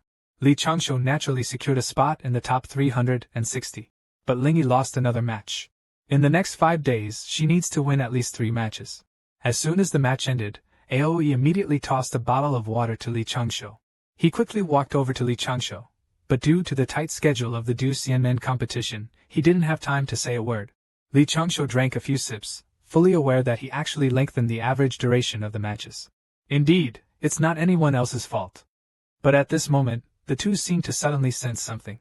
Simultaneously, they turned their heads and stared wide-eyed at each other. Over at the Sea God Temple, it seemed someone extraordinary had arrived. Meanwhile, at the Sea God Temple in Nanshan Buzhou, Li Changshu's guide quickly approached the temple where the anomaly had occurred. First, they slowly searched to find out what was happening. It was a young man in a white robe and an old man in gray, followed by 8 guards. Unexpectedly, the cultivation level of these 8 guards was at the celestial level. The young man in the white robe smiled faintly. Having seen so many wild gods in Nanshan Buzhou, apart from the Taoist offerings, this place is still quite decent. This temple teaches mortals to do good, protects their well-being, rewards good people with virtue, and punishes minor evildoers. But claiming credit for the underworld's cycle of reincarnation is somewhat wrong. Seeing this, the old man immediately responded. "Have you chosen this place?" The young man in the white robe seemed to sense something as well and said unhurriedly, "I'll take a closer look." This place also has the involvement of the Dragon Clan, known for their arrogance, being from the ancient Yi tribe. I don't really want to talk to them. Hearing this, Li Changshu felt a bit confused. He immediately thought of 2 options. First, go out and make connections. Seize this opportunity to connect with the real power players of the wilderness. Second, let things take their course. But listening to their discussion, it seemed the young man in the white robe had the idea to involve wild gods to expand his influence. Li Changshu didn't hesitate much and chose a third option.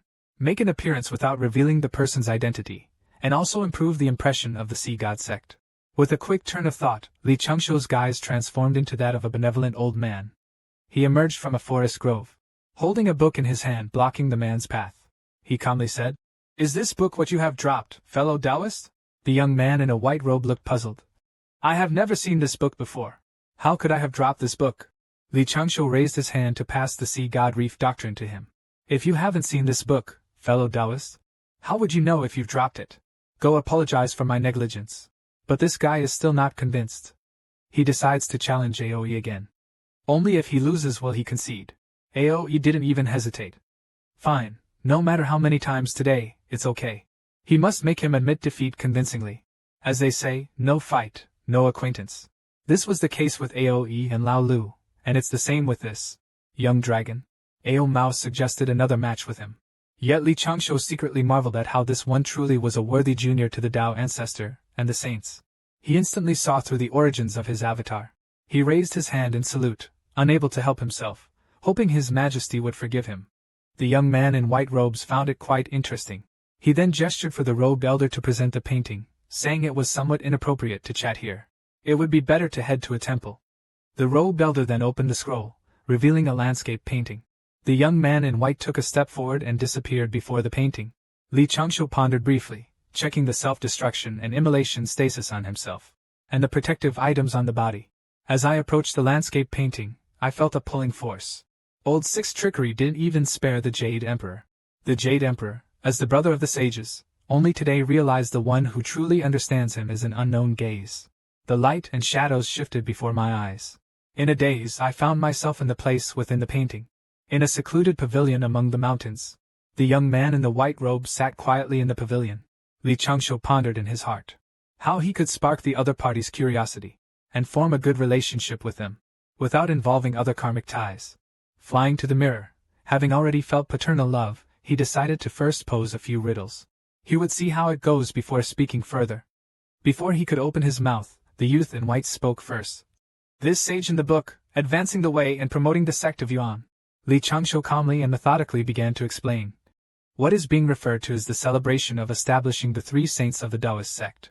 Because they thought hosting the grand ceremony for the Rinjiao leader was the biggest event. If they could take advantage of this powerful ally, it would concern the reputation of the sage. After a long conversation, the young man in the white robe felt regret at meeting Li Changshu and the other person so late. Until several hours later, a stream of light flew out of the landscape painting. The old man depicted by the Taoist turned his head and made a Taoist robe gesture, saying, "I won't disturb your enjoyment, fellow Taoist." The young man in the white robe showed a bit of reluctance in his eyes. "Please consider carefully what I mentioned earlier, as you should understand my difficulties." After he left, the young man in the white robe watched for a while, and sighed. "I never expected this. To think that the one without intent is actually a wild god. Such virtuous deeds, if they could always be by my side, the troubles of the heavenly court of millennia could be resolved." During the meeting, the elder of the East Mu Palace seemed to hesitate. I carefully considered, what exactly is this person's identity? We couldn't grasp even a bit. We only know he's the leader of the South Sea God sect, has some relation to the dragon race, and a bit of relation to the witch tribe. Beyond that, we know nothing. The young man in white robes smiled faintly and said, "I previously calculated and found that he should be a person of benevolence. Later, remember to submit a report with the content focusing on summoning the wild god from the southern Zhou to the heavens, and then link this matter to the Sea God sect." The elder of the East Mu Palace responded, "I will comply, your majesty. Are you intending to use an edict too?" He appeared in a white robe, smiling, and said, "No, I would not do such a short-sighted thing.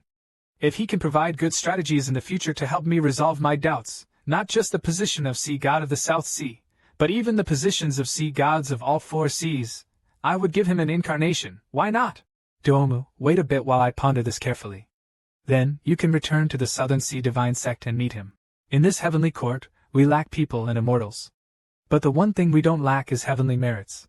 At the same time, in a forest within the crossing Immortal Gate, Li Changshu let out a slow breath, feeling like his primordial spirit almost got blown away along with it.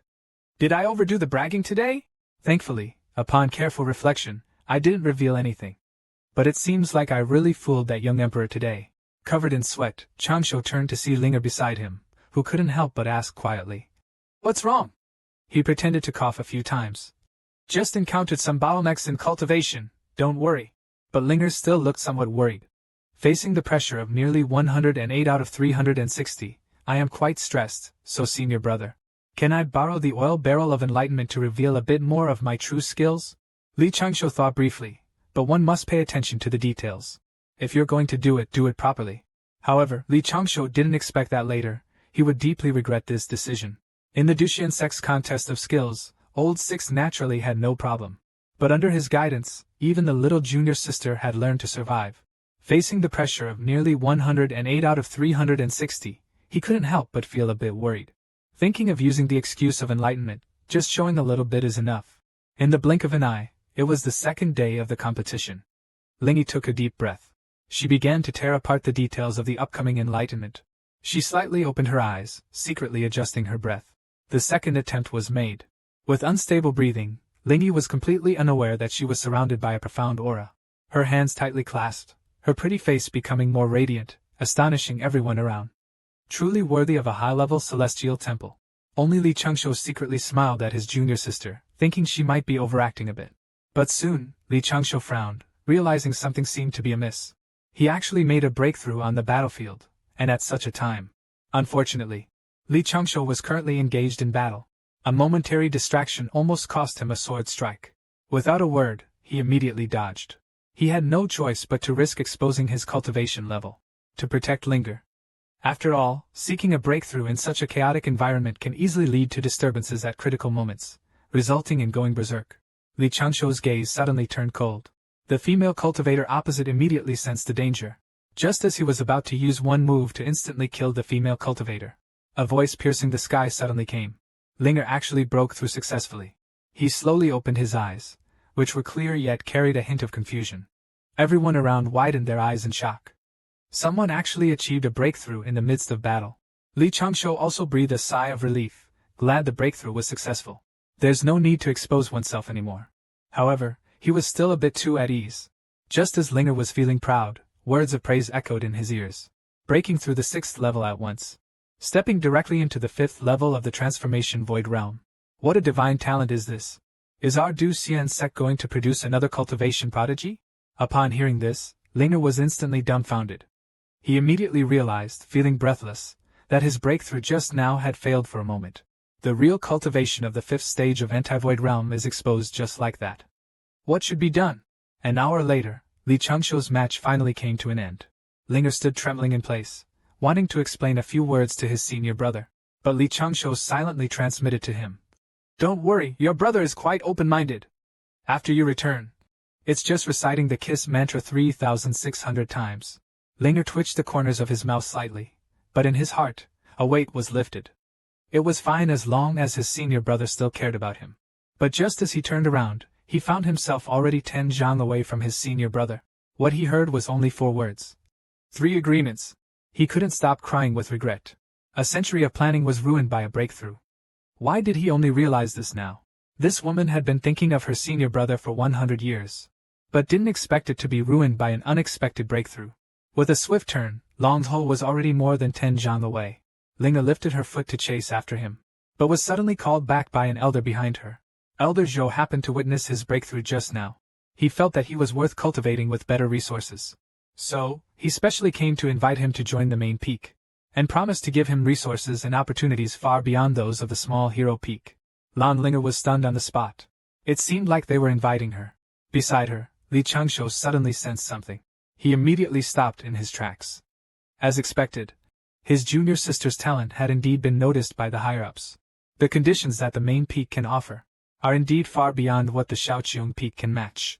Junior sister, you wouldn't.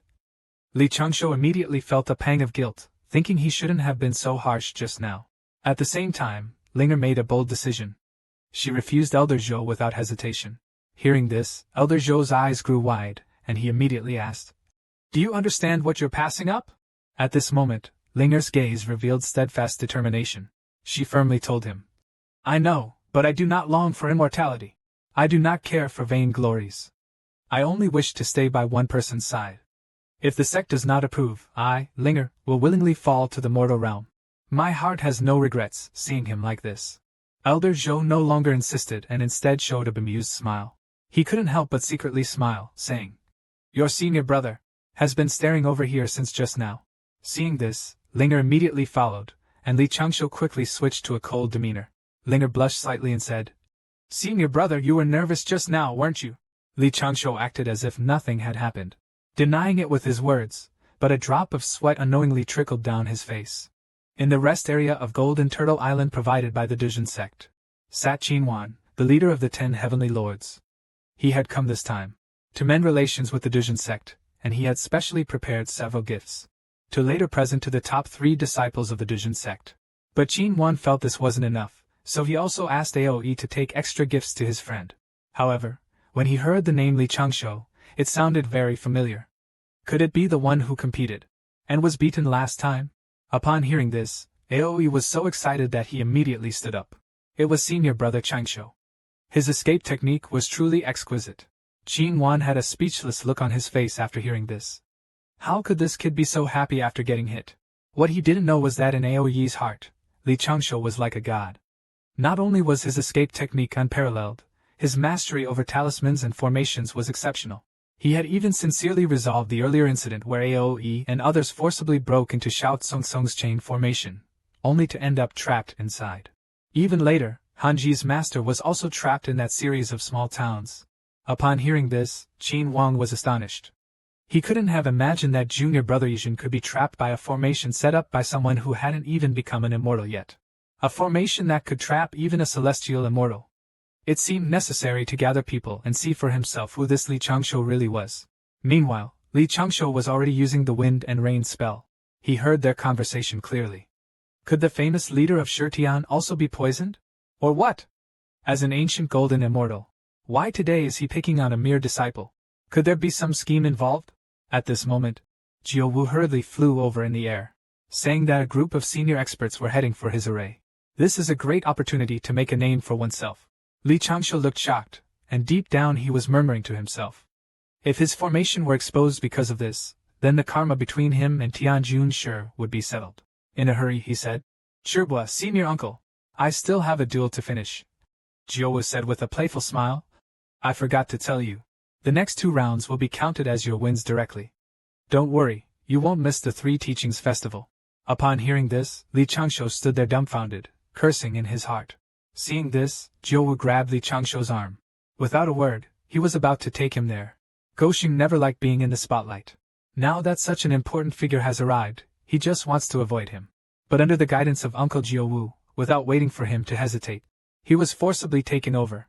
In the Lingxiao Palace at the center of the Eightfold Heaven, a ruler of the 3 realms sat on the high platform in the hall. The young man with peach-colored eyes lowered them slightly, and spoke calmly to the guard in front of him. "My dear ministers, according to what official Mu said, the land of the 5 departments is now in chaos. Worshipping the wild gods in the temples is not a rightful practice of heaven, and the heavenly court is now empty of troops. We cannot lightly attack them, but granting these wild gods the position of righteous gods to recruit them into the heavenly court seems somewhat inappropriate. This matter is too weak, lacking the majesty of the celestial court. Do any of you ministers have a good strategy?"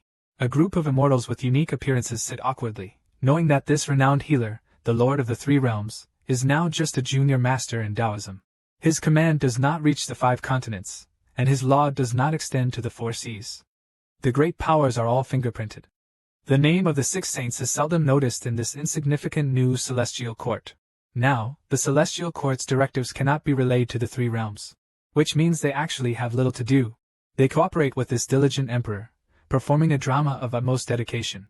Meanwhile, at the formation of Shaoqiong Peak, all the immortals gather. Everyone stands dazed in front of the formation, looking at the familiar wooden sign in front of him. The Qin King gazed at the formation and couldn't help but praise it repeatedly. This place is indeed worthy of being called a temple.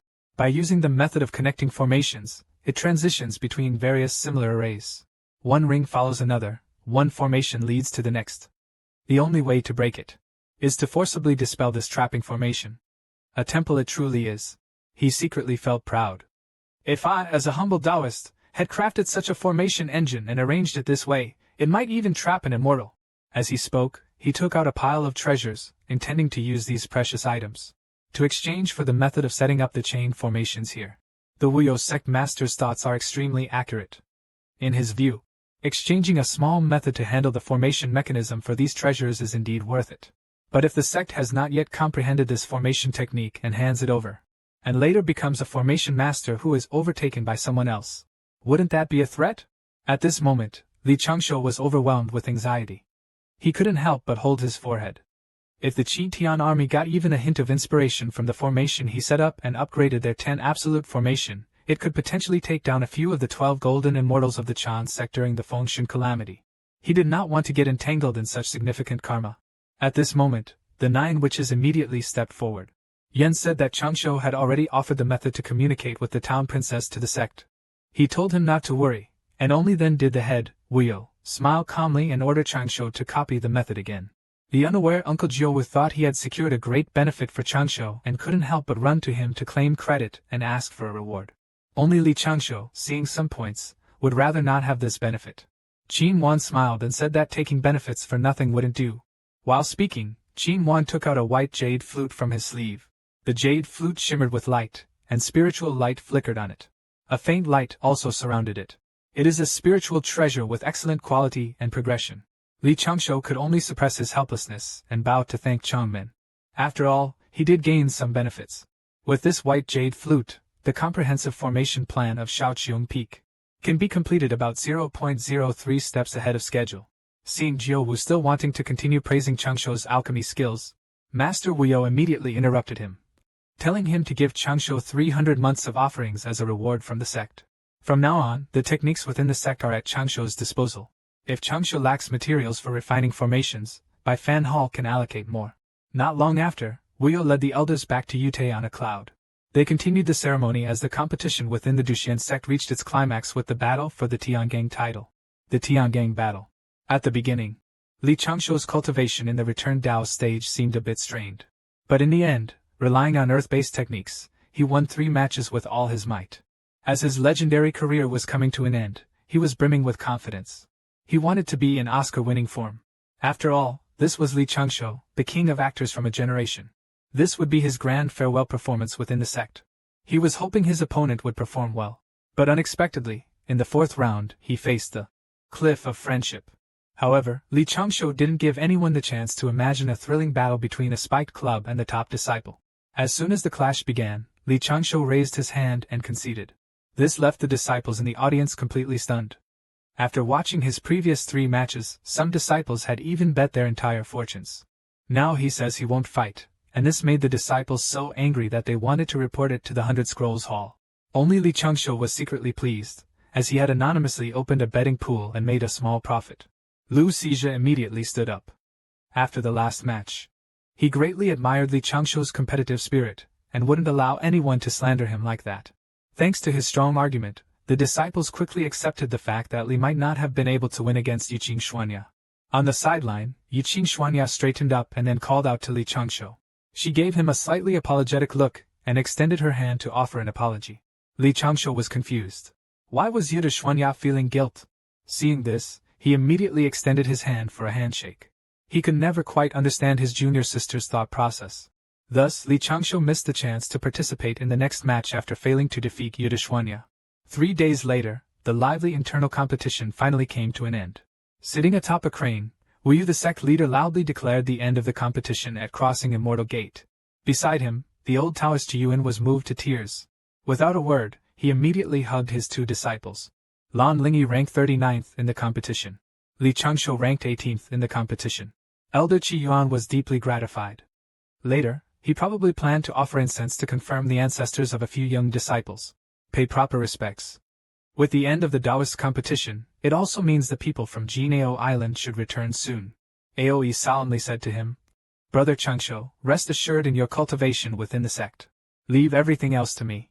Upon hearing this, Li Changsho took out a magical pouch from his chest. There are a few paintings inside. They are considered his recent masterpieces. There's also a pouch that may help with your troubles. Remember, don't open it in front of others. Aoi, full of expectation, took the treasure pouch and carefully put it away. The 2 exchanged a smile and bowed to each other on the clouds. They parted ways. The sect's competition had just ended. Suddenly, there were disturbances again from the South Good Port's divine temple of the sea god. Li Changsho briefly sensed it. Previously, the elder who followed the Jade Emperor to the mortal world, Dongmugong, visited again. He quickly activated the guide hidden beneath this sea god temple. They exchanged greetings, and Dongmugong briefly explained his purpose. The Jade Emperor greatly benefited from his last conversation with the sea god. During the recent gathering of immortals at Lingxiao Hall, His Majesty mentioned the matter of summoning the sea god of the South Sea. A decree will arrive here soon. We will be colleagues in the same court in the future, my friend. Li Changsho frowned slightly and said, The term soon is rather vague. My friend, please clarify how long it will be before the decree arrives. Dongmugong said sternly, It could be 100 years quickly. or 200 or 300 years slowly. Many positions in the heavenly court are vacant now. The heavenly Tao operates, relying solely on His Majesty to maintain order. An official decree to grant a divine position would take at least 100 years to receive a response from the heavenly Tao. Li Changshu was secretly delighted. The heavenly court positions are stable, and a secure civil servant life doesn't seem far away. But outwardly, he just smiled faintly, saying there was no rush for this matter. Even 1,000 years would be fine. Dongmu Gong smiled faintly. Since last meeting the Jade Emperor, he had a good impression of this boy, the Sea God, and wanted him to give some guidance. Friend, you are wise and resourceful. Could you show me a clear path? Li Changshu calculated with his fingers. The person in front of him was the previous incarnation of the pure young immortal Lu Dongbin. If I help Lord Dongmu, it would mean undermining this sage's authority. He could only shake his head and sigh. I cannot assist you, fellow Taoist. The key is finding a way to retreat. If in the future life is without worry, longevity cannot be guaranteed. Li Changshu thought for a moment. He calmly told him. Many things are beyond reach, but there are 3 steps to retreat from the withered trees of spring. Lord Dongmu continued to inquire. May I ask what those 3 steps are? Li Changshu immediately turned around and waved his hand. This is a heavenly secret. It cannot be revealed. He neither wanted to nor could get involved in this cause and effect. Deep in a forest on Jineo Island, 2 disciples are sneakily hiding in the bushes. In front of them, a man is holding a bouquet of flowers. He stammers as he confesses his love to the woman in front of him. This really startled the man. However, in her heart, she has always seen Aoi as just a younger brother and handed him a good person card without any hesitation. Aoi was caught off guard and stood there dumbfounded. He was deeply disappointed, feeling that he just looks young. After his past success, he couldn't understand why he failed this time. Between the loss, he again broke through and remembered the secret manual given by Brother Changshu. But when he opened it, there were 7 big characters neatly written inside. Do not force it. Coincidentally, on this day, Aoi experienced heartbreak and was temporarily forced to let go of love for a lifetime. The Sea God sect flourished and obtained a divine position in the heavenly court. Li Changshu has been quite successful lately, and it's time to check on the spirit beasts he raised. However, when he scanned with an immortal stone, he suddenly found that more than half of his spirit beasts were missing from his spirit beast enclosure. And these precious spirit beasts all appeared bewildered. What exactly is going on? As the Sea God sect develops and grows, Li Changshu was promised a divine position in the heavenly court. Originally, everything seemed to be going smoothly, but he suddenly discovered that his spiritual beast was missing. Li Changshu calculated with his fingers, searched his memory, and soon saw these scenes. About 3 years ago, one afternoon, 3 beautiful girls appeared in the spiritual beast pen. Linger looked distressed at the right hand he forgot to attend to, which died from neglect. In that moment of helplessness, Yichin Shuanya sighed and said, Junior sister, accept the inevitable. But Lan Linger was only sad for a moment. Quickly I comforted myself, thinking it wasn't a big deal. I just overlooked it. At most, I'd get scolded by senior brother. Just in time, I'll show off today. Let's head to the river by the back mountain and see how to roast it. Giorgio immediately cheered. Qin Xianya lightly frowned, but didn't stop them. So, half a month later, Giorgio lay seriously in front of a spirit beast. Xiaolingi, does this one look sick to you? Grill or stew? And so another day passed.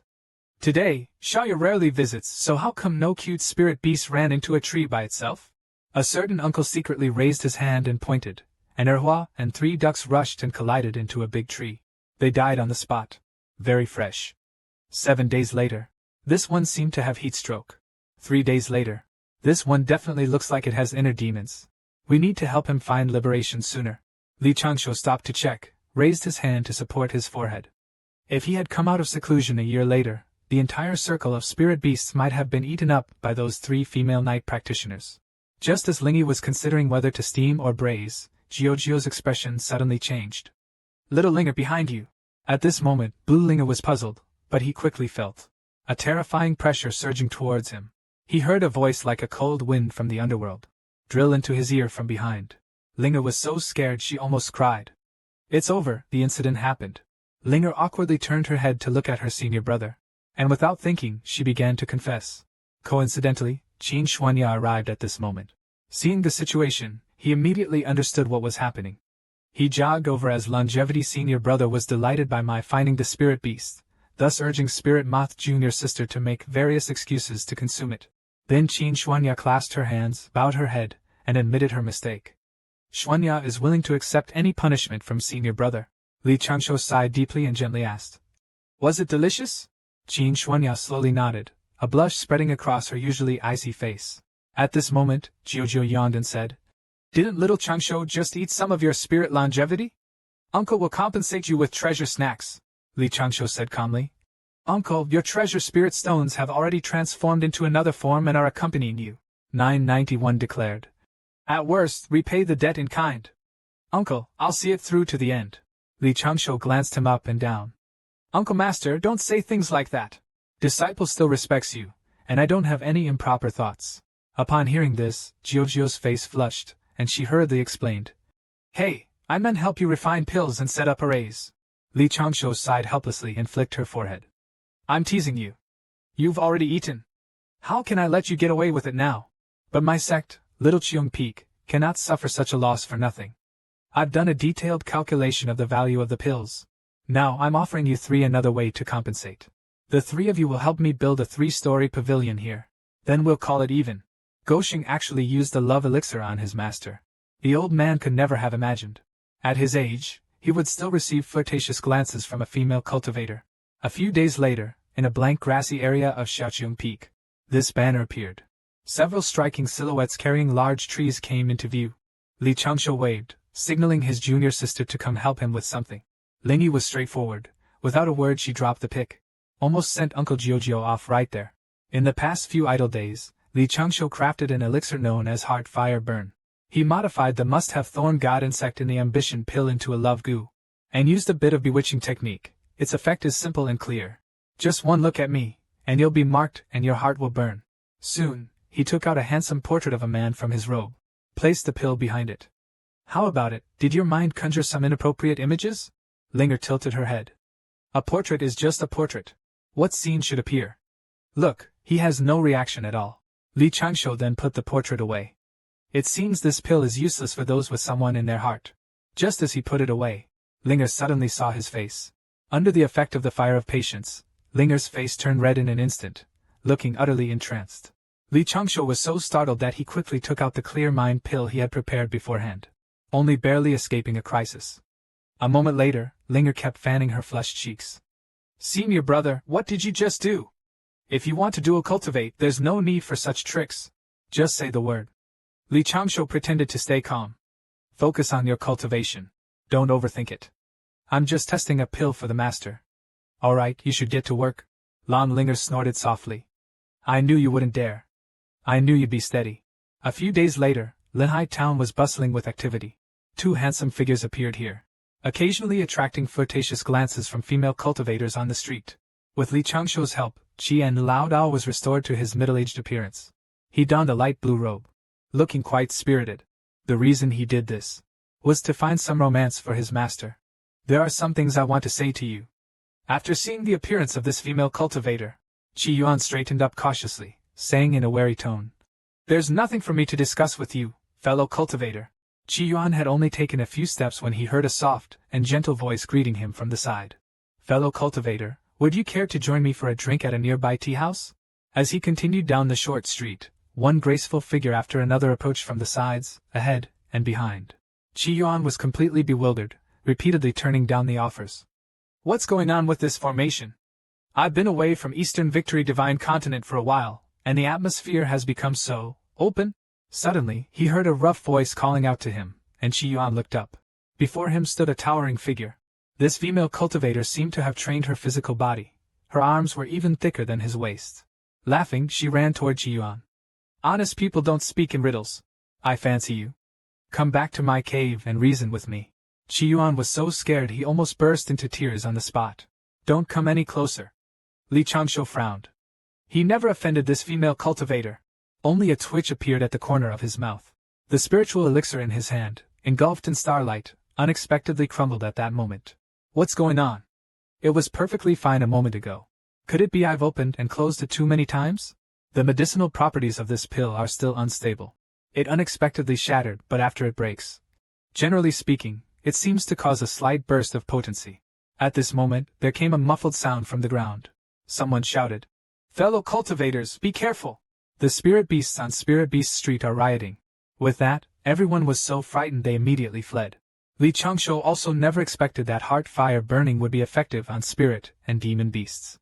Frightened, he immediately grabbed his master and sprinted all the way back. Back at Shaoqiong Peak, Go Xing used his master to test the trial elixir. It almost caused a spirit beast riot. Luckily, he reacted quickly. He immediately pulled his master back to Shaoqiong Peak. When he saw him again, Li Changshou was already lying weakly on the table, his butt almost beaten to a pulp by his master. Yet he kept muttering. One must endure the hardships of cultivation life. To stand tall between heaven and earth, and to compete with the sun and moon. Seeking longevity and short peace, Linger sat quietly beside him. So this is the reason, senior brother, that you were hung up and beaten for 2 hours by master? What he didn't know was that his senior brother dared to take master's pill, which was basically a living elixir. Linger drooled, looking at Li Changshou with lustful eyes. Senior brother, do you want me to help you massage? Li Changshou hurriedly waved his hand. No need. This minor injury will heal soon. I was a bit careless in handling matters this time, so I'll take it as a lesson. Go accompany little junior uncle. Don't let him come over, or else the situation will definitely worsen. As soon as Linger left, Li Changshou quickly pulled himself together. He had already prepared for the beating in advance, so how could he possibly use his real body? Although there was a little accident in the process. Master should be in high spirits now. If I had known, I should have used the third turn elixir Heart Fire instead of using a defective first turn product. The process of making elixirs is indeed a long and arduous journey. Half a month later, Jiao Wu hurriedly flew over from the direction of Danding Peak. He was anxiously shouting Xiangdandan. Li Changshou looked puzzled. Clearly, he had taken 2 bottles of Xiangdandan half a month ago, and it's not yet the delivery day. Jiao Wu anxiously said it's not about the medicine delivery. There's a problem with the Xiangdandan. An elder of the Celestial Immortals took it, and today is in a daze. He is behaving crazily, constantly saying he's a bird. We need to fly higher. This has already alerted the Grand Elder. What should we do? Li Changshou remained calm and unhurried. Uncle Master, are you sure the other party became like this because of our courage pill? Jiao Wu scratched his head, listening to the elder's words. Li Changshou's face remained composed as he walked over to take a look. Li Changshou quickly arrived at the scene to inspect the situation with the courage pill. A disheveled middle-aged Taoist was lying on the bed, his head drooping as he slept deeply. The courage pill was crafted by him, and every ingredient was handled by him. Thus, he quickly found the reason. Within 3 days of taking the courage pill, Elder Qiao had taken another pill with similar medicinal properties, causing an overreaction. This led to his madness. Elder Wan Lingyun, upon learning of this matter, immediately ordered everyone to search Elder Qiao's storage artifacts, determined to clear Changshou's name. The storage bag was found quickly, but apart from some Xiongxin pills, there were no other pills inside. Elder Wan Lingyun let out a cold snort. These are no ordinary Xiongxin pills, and definitely not ones refined by Changshou. While they appear identical to Xiongxin pills, Changshou's refined pills possess a balanced and neutral medicinal property. Why do these 2 pills carry a sinister blood aura? Furious, Elder Wan Lingyun. Elder Qiao was awakened from his slumber on the spot. Is it you trying to frame our Changshou? Do you believe I'll poison you? Seeing this, Sect Master Ji Wuyo immediately asked him to calm down. Changshou's suspicion has been cleared. He asked him to spare Elder Qiao. Li Changshou, with a calm expression, said that it was indeed inappropriate to spread this matter. The person who refined this pill must be a senior within the sect. It was also because his cultivation was too shallow, resulting in too few Xionghuan pills being produced, hence the seniors unraveled the formula to refine it themselves. Therefore, the root of the matter still lies with him. Elder Wan Lingyun snorted coldly. Angrily said, You only know how to falsely accuse someone while in bed. Good people have lived for thousands of years, but are not as sincere as a junior. Seeing this, Li Changshou immediately instructed his disciple to present the Xiongxin pill to the Baifan Hall, so it would be distributed within the sect to prevent further mishaps. After speaking, he secretly informed Jiao Wu to find an excuse to come out because he had something to say. The Xiongxin pill painstakingly crafted by Old Six turned out to be a counterfeit.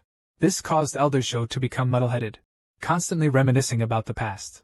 Li Changshou had just flown out of Danding Peak on a cloud. 9 witches hurriedly chased from behind. Before he could speak, Li Changshou whispered, I remember there was a mistake at the Danding Peak in Jiawu Shibua.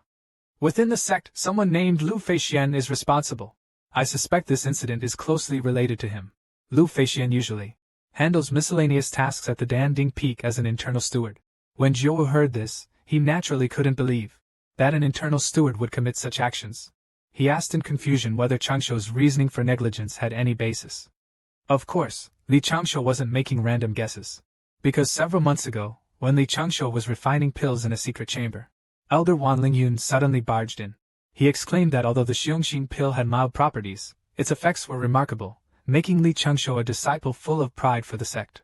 Looking at the pill in his hand, Li Changshou was puzzled. He didn't recall giving Uncle Wan a Xiongxin pill. Elder Wan thought carefully, and confirmed it wasn't given by him. The pill was obtained from Lu Feixian. Moreover, he was specifically instructed not to disclose this matter. It would be quite embarrassing if outsiders knew he took this. However, in Elder Wan's view, the person who makes the pill is like its father. They can't be considered outsiders. Upon hearing this, the people at the tavern were confused, not understanding the connection. Li Changshou calmly analyzed it for them. Uncle Ning, I have always kept track of the whereabouts of the ambition pills I refined, and they were all intended for the elders. But I never gave any pills to Fairy Lu Fei, nor is Lu Fei an elder-level figure.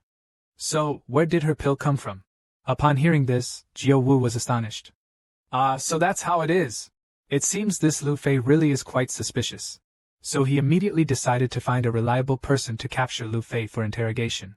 After a short while, Uncle Jiao appeared, sitting on his giant gourd, carrying a spiked club, humming as my senior brother calls me to patrol the mountain. In no time, I left the little Cheong Peak. Flying towards the mountain gate, soon received news from the paper crane that Jiao resolved it successfully. Jiao Wu quietly listened to Jiao's transmission. As expected, the elixir of ambition was indeed concocted by Lu Feixian's meddling. Their alchemy skills were lacking. I don't know how he learned about Qin Shi. He tried to refine it according to his own interpretation of the pill recipe. In the end, he made a sinister pill. Li Changshou smiled faintly. Master Uncle, there's no need to be angry. It's just as well, I got a chance to extricate myself from the Xiong Xian Dan affair. Did you hurt that Lu Feixian, Master Uncle? Having a relationship of over 1,000 years with him, of course not. He just had Xiao Jiao give him a simple lesson. He merely used a spiked club to burst the chrysanthemum. With one move, he confessed everything. By the way, warn him not to do this again. He also needs to clear his name in front of the master. As Li Changshou said, just a simple scare. He confessed everything. Li Changshou slowly nodded, somewhat regretfully saying, it's just that we can't split the profits with Master Uncle anymore. Jiao Wu smiled faintly. These years have been thanks to Tony.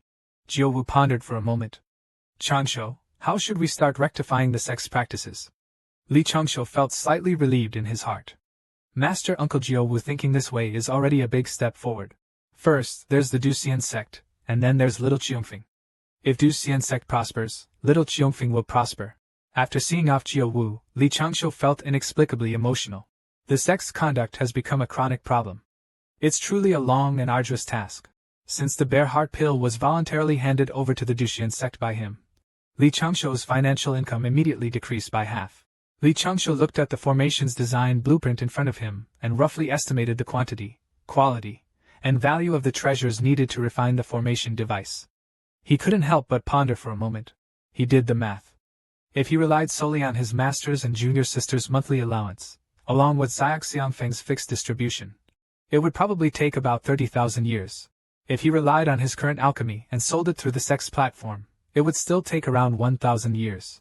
Anyway, it was still too slow, so Li Changshou spent half a day carefully filtering through options. Finally devised a way to spread the word without leaving the mountain, revealing any secrets, or affecting harmony within the sect. Only then did I realize it was placed next to the little pine pavilion. It was a half-shang tall wooden box with a large-bellied catwood carving inside called the Immortal Cat Garlic Tube, but actually a strategy tube. It gives some advice based on what you say. Before use, you need to feed valuable items like snacks or alchemical treasures into the cat's mouth. A bamboo stick with a strategy written on it will appear at the bottom of the box. Li Changshou was very satisfied with his creation, but Lin Yi beside him was quite puzzled, thinking it was obviously a scam. Will anyone really fall for it? Of course, Li Changshou isn't foolish either. He made some tiny designs inside the barrel, and on each bamboo slip inside, there were ambiguous words that weren't too bad, giving a chilling illusion. Once someone tried it, more victims would follow continuously. After half a day, Li Changshou felt a stir in his mind, and a scene before the barrel emerged in his mind. A small head gradually approached. It was looking up and down at the wooden cat inside. Who is Garlic deceiving with this? Just putting this thing here and expecting people to take snacks. Only a fool would fall for it. but then he thought again. It looks like a lot of fun, and apparently it's harmless. So he tossed a spirit stone in. He clasped his hands solemnly, as if making a wish. Cat immortal, I have a friend. He says. He owes a lot to a much younger nephew. One of a different generation. He's indebted to so many that he doesn't know how to repay. What should he do? Li Changshou chuckled silently. In honor of that beautiful jade, he was given a top-grade bamboo stick this time. Carefree and at ease. Without burdens or worries. Having embarked on the path of immortality. Why worry about not understanding the way? Standing there for a long time. He felt that this thing seemed quite effective. Since that's the case, let me try a few more times. A few days later, Li Changshou was really startled. He didn't expect there to be so many gullible people. In front of that garlic barrel, a long queue had already formed. What Li Changshou found interesting was that most of those seeking advice would bring a phrase. I have a fellow Taoist near the sacred Lingshan of the Rhinoceros Horn continent, in a hidden cave abode there. The voice of the quiet Taoist came from that location. Rest assured, second master, the quiet Taoist will give their all. He sat in the lotus pond, pondering for a few moments. The dragon clan may have declined, but they're still not to be underestimated. You want me to apply pressure, and then have the Western sect guide the dragon to Lingshan. You really want to use my child's life to fill this matter? Previously, when plotting against the Immortal Gate, he was almost exposed in front of that person called Senior Brother. This time, we must plan carefully. As they are now targeting the Dragon Clan, it should not concern the 3 Taoist sections. The Dragon Clan has no dealings with Taoism, and they shouldn't encounter that terrifying Senior Brother again. A disciple of a sage who can make me, the queen, worried for so long, is truly rare. In order to increase income, Goshing specifically set up a fortune-telling tube. Unexpectedly, it attracted countless cultivators to follow one after another. Half a month later, a familiar figure to Li Changshou quietly appeared in front of the fortune-telling tube. Cat immortal, I have a friend. I don't know what's wrong, but recently he always has the image of a senior brother in his heart. Whenever he has free time, he wants to go near that senior brother. He admires this senior brother greatly, and takes him as an example. But his master said that perhaps he had fallen for someone. This left him very confused. What should he do, Cat immortal? Li Changshou thought for a moment. It was a good opportunity to subtly set a boundary regarding friendship, and to discourage her from putting her mind on him. Li Changshou quickly selected a top fortune from among the bamboo sticks. Using a formation, he sent it out. The fairy deer is a beautiful story, no need to be bound by form. Ming Zhao's fate is to achieve the Tao with ease and humor. Qin Xianyu read the bamboo stick and immediately showed a contemplative expression. He quickly understood something and smiled a relieved smile, performing a Taoist salute to the big-bellied cat immortal. Li Changshou pondered for a moment. Did the Poison Master Sister understand something? However, the Poison Master Sister's thought process has always been unique and distinct. Even Li Changshou was unsure. What effect does this bamboo skewer of mine really have? The 9th witch's eyes lit up. What Xiao Changshou made is quite good. It's a good thing to take the initiative to offer some ideas for the sect. That cunning little brain wasn't wasted. After a while, Lu Feixian, who was beaten black and blue, floated over. With hands clasped together, he said devoutly, Cat immortal. I have a fellow cultivator who previously did something foolish, driven by greed. Some accidents happened. Now walking on the road. Gets beaten up now and then. Once while cultivating in the cave, I inexplicably fell asleep. When I woke up, I was barely clothed and tied to a tree. This fellow cultivator realized his mistake and wanted to make amends. But suffering like this makes it hard to focus on cultivation. What should I do? The 2 followers chuckled silently and flicked a finger, giving him an encouraging bamboo stick. But just as the action was completed, Li Changshou instinctively frowned. A sudden premonition indicated something was happening at the South Sea deity cult. Moreover, this time, a hint of blood suddenly surged in Li Changshou's heart. At the Eastern Sea Dragon Palace, the Dragon King sat atop the Grand Hall. The Dragon King was overjoyed and kept praising. Aoi became the deputy leader of the South Sea Divine Sect. He earned a lot of merit for the Dragon Palace. This is a great achievement. No matter what reward he asked for, it was promised. But Aoi came this time under the guidance of Li Changshou, regarding requesting troops to protect the South Sea Divine Sect. Meanwhile, in a hidden mountain forest in Xinyo, under the cover of several heavy shocks, a charming figure appeared in the valley. In front of him were the agents of merit for various deities. Both men and women were cultivated. Most of them were at the celestial immortal level. The calm Taoist had a serious expression and ordered them that in a month, they all had to incite mortals to cause chaos at the Nahai Divine Sect. At that time, He would have some puppets assist them. The goal was to make the Dragon Clan protectors of the Nehai Divine Sect reveal themselves, kill half, and leave half alive, then lure more Dragon Clan experts there. They would continue to incite mortals to obstruct these Dragon Clan members. I just said that those who oppose may step forward by half a step. An elder with a hesitant expression took half a step forward. He was about to speak, but the elegant Taoist flicked her slender fingers. This old cultivator in the half-step immortal realm immediately collapsed. At this moment, her expression was serious. Who agrees now? Who opposes? The remaining dozen or so people were terrified and quickly backed away. All immediately expressed their agreement. They were willing to serve Her Majesty with all their might, even to the point of death. The elegant Taoist smiled faintly. The Dragon Clan would never expect me to suddenly launch an attack, catch them all in one fell swoop, but when Jing was being too optimistic, how could Go Xing possibly not foresee the invaders' attack? The statue of the sea god in the South Sea was about to face trouble. Yet Go Xing warmly welcomed those villains who were smashing things, even singing for them. On a quiet night, Li Changshu was focused on refining elixirs. The messaging shell beside him sent out waves of divine thoughts. Li Changshu quickly answered the call. Aoe excitedly told him. The ceremony to request troops from the Dragon Palace has been successfully completed. My father has started to muster troops. This time, we must let them know that our Dragon Clan is not to be trifled with. Hearing this, Li Changshu felt no ripples in his heart. All of this was within his expectations. Then Aoe explained what he had been doing these past 2 days. He rushed back to the East Sea Dragon Palace to meet his father, and reported the matter as Li Changshu instructed. The East Sea Dragon King paused briefly. You say you want to borrow 20,000 celestial soldiers from the Dragon Clan to protect the Sea God Temple? Aoe trembled all over. He pondered silently in his heart. Could it be that his request was too excessive? After all, 20,000 celestial soldiers is no small number. Before he could speak, the Dragon King scolded Aoe loudly, saying as the second prince of the Dragon Clan, how could you be so lacking in resolve? Send me 30,000 elite celestial soldiers, and over 600 of our Dragon Clan's top experts. Mobilize 200,000 from the immortal realm, ready for battle at any time. Hearing this, Aoe finally breathed a sigh of relief. So it wasn't that I asked for too much. Li Changshu was stunned upon hearing this. What? So generous with the resources? If not many people come from the other side, it will be quite embarrassing. Aoe finished speaking and saw that Li Changshu had no reaction, thinking he hadn't prepared enough. He even considered contacting elders and experts from the clan to join the battle. Li Changshu quickly stopped him, saying this force is enough to annihilate a great immortal sect. Li Changshu said earnestly. Brother Yi, your cultivation is still shallow. It's not suitable for you to join the battle. But Aoye's gaze was firm. I've gained so much merit for nothing. I can't let my clan fight for me. My father has already appointed me as the commander. I must strike the strong enemy hard this time. Seeing him like this, Li Changshu couldn't stop him anymore. In that case, protect yourself well. Don't act recklessly and aggressively.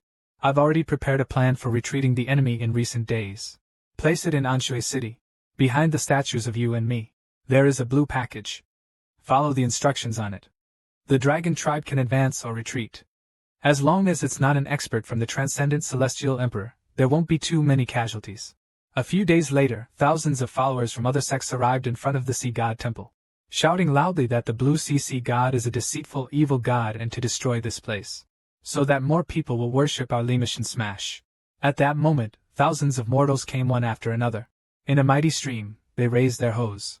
Carrying wooden sticks and machetes, they kicked open the door to the Sea God Temple. They had just stepped inside, when 2 burly, armored men leapt out with smiles. At the same time, they posed side by side as if resting. One of them took out a small drum and lightly started tapping it. The other burly man raised his voice and started shouting lines in rhythm. You're all our fellow villagers, so listen to what I have to say. Smash the temple statues if you must, but don't harm people with a cruel heart. All the believers look bewildered. What on earth is going on?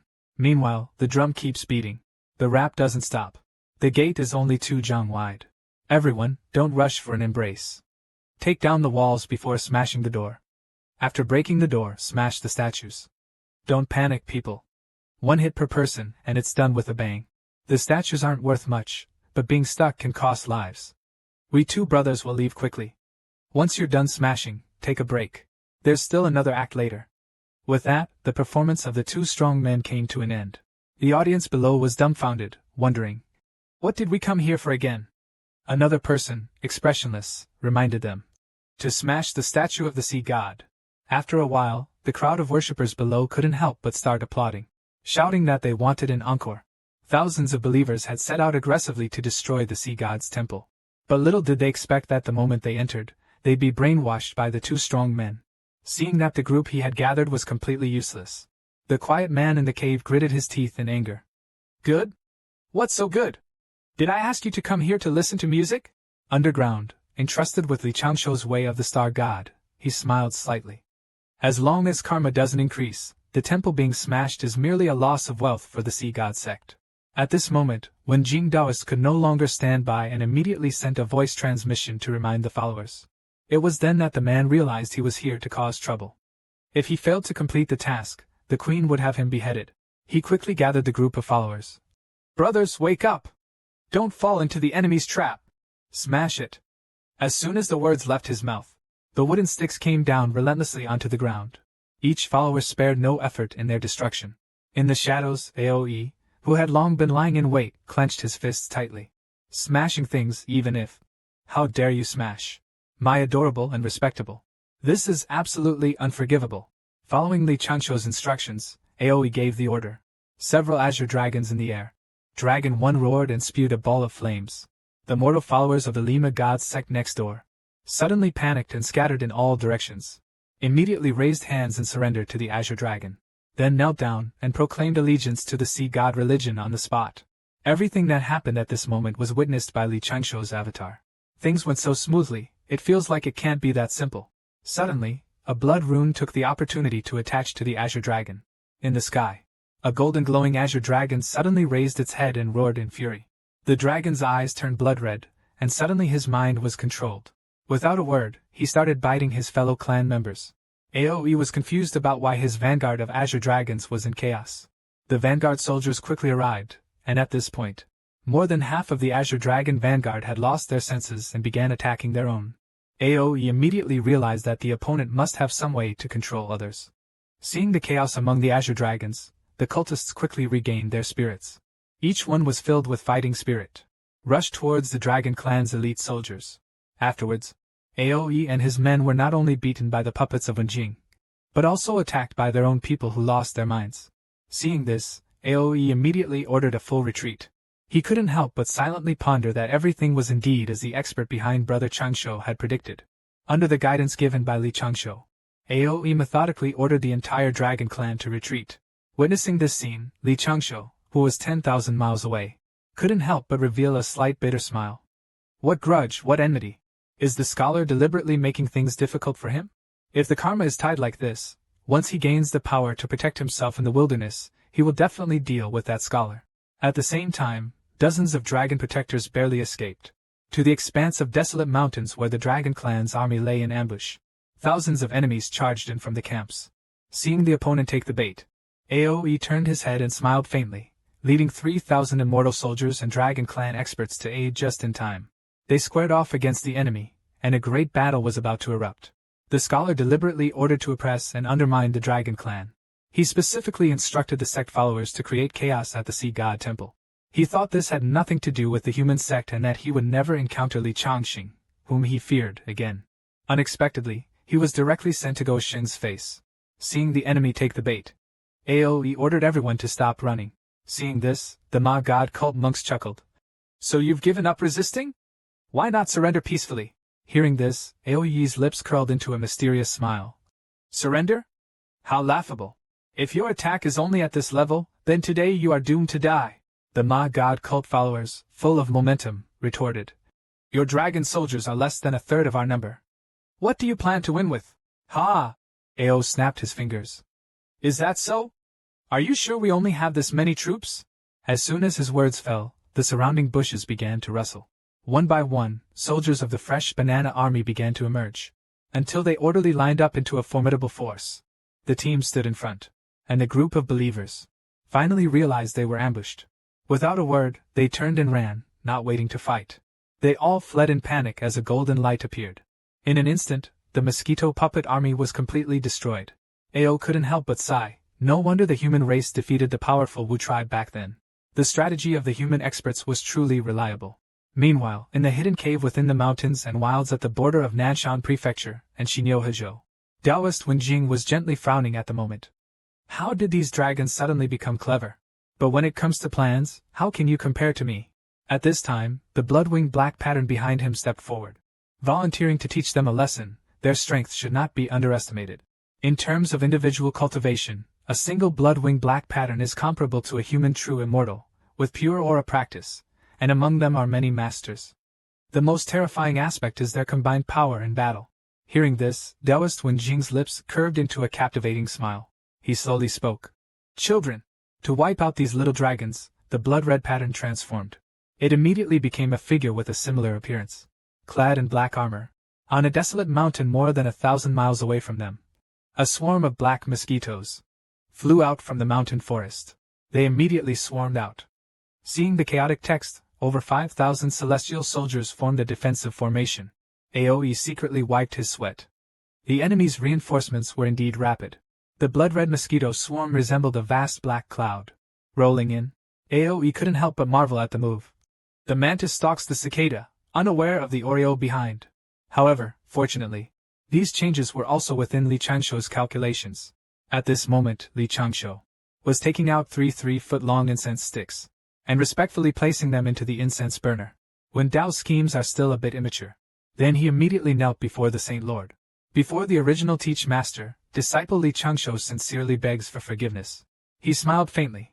The Oreo behind still has follow-up actions. Little did he know, above the Oreo's head, there was still Yaoyin circling in the sky. When Tao was intent on exterminating the dragon clan entirely. For this purpose, he even specifically dispatched the ancient divine beast, the blood-winged black patterned skirt.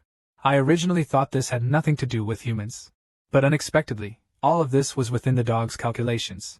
Just as the blood-winged black striped dress arrived, they unhesitatingly attacked the dragon clan, swearing to wipe out every last one of them. Each of their cultivations was on par with the celestial of the human race, refined and imposing. The weaker dragon soldiers were naturally no match for them. Seeing this, Aoe immediately condensed a weapon. In an instant, it transformed into a spear. Without a word, he attacked the blood-toothed black pattern. Just as it was about to make contact with the mosquitoes, the swarm of tiny mosquitoes had no strength to resist. Their bodies went limp, unable to dodge at all. In an instant, they were frozen within the ice blade. Aoe's casual attack instantly dealt with dozens of blood-winged black patterns. Next, he gently hooked his finger. Following the strategy personally taught by Li Changshu, he maximized his taunting skills. Hiding up in the sky, are you afraid of me? If you have the guts, come down and face me. The blood-winged black pattern prided itself on being clever, but couldn't stand such an insult. A few words were enough to bring him down. As he spread his wings to dive, Aoe couldn't help but let a slight smile appear at the corner of his mouth. You're still far from it. Before he landed, a nearby Dragon Clan expert instantly spat out a burst of flame, engulfing him completely. Next, groups of celestial soldiers flew out from underground, soaring into the sky from all directions. From the 9 heavens to every corner of the earth. Everywhere was filled with Dragon Clan cultivators. With gritted teeth, blood-fanged black marks seethed with anger. How vile! Not only were they ambushed in the nearby forests, even underground was filled with Dragon Clan troops.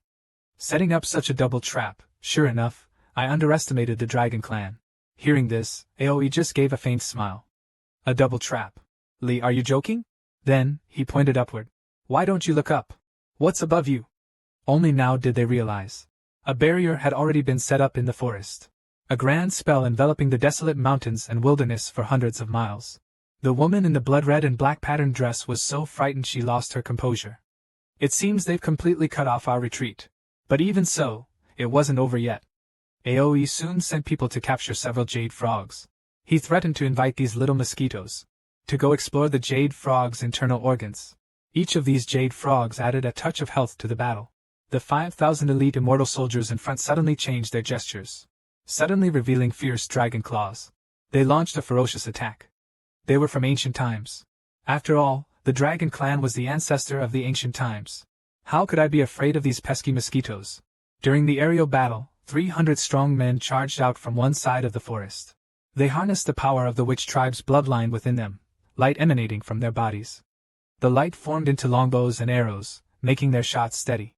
Ao decisively commanded all units to attack with full force. First, eliminate the enemy in front of us. Then immediately take a stance to meet the incoming battle. The Dragon Clan is about to achieve a decisive victory. Meanwhile, on the other side, Li Changshu was kneeling before the saint. This time, he came just to find some peace of mind. He neither recited any island scriptures, nor did he stir up any emotions. He was merely burning incense as per the usual practice here. But what he didn't expect was that as soon as he asked for help, he immediately received a response. A corner of the painting slightly moved, and a trace of Taoist energy flowed over and fell upon him. How did it suddenly become effective? Is it so casual nowadays? Li Changshu felt a bit touched in his heart. He finally managed to become familiar in front of the sage, which wasn't easy. This young disciple, under 200 years old, caught the sage's attention with just one kneel. The sage even sent the Grand Master Xuandu to help him resolve his confusion. However, the dog sage doubted this and even wanted him to prove his identity. The courtyard of the Imperial Palace on the ninth heaven. Today's wind may not be noisy, but it carries a strange scent. The Grand Master Xuandu, in dark robes, sits cross-legged on a mat under a tree. Frowning and calculating, a scene emerges in his mind. A young disciple kneels silently in front of the teacher's portrait. Not speaking. Just kneeling there. Naturally, this situation is directly sensed and transmitted by the revered teacher, Sage Laozi. If it alarms the teacher, it must be something significant. Xuandu pondered for a long time. He began to calculate the past life events of this young disciple. What happened? He found out someone had obscured the secrets of heaven for him. Xuandu closed his eyes, concentrated, and with a flick of his left hand in the air, his fingertips swirled like spreading ink.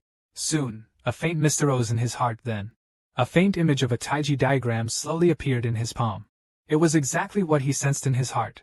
This guy's name is Li Changshu, a young disciple of the Duxian sect, not yet 200 years old.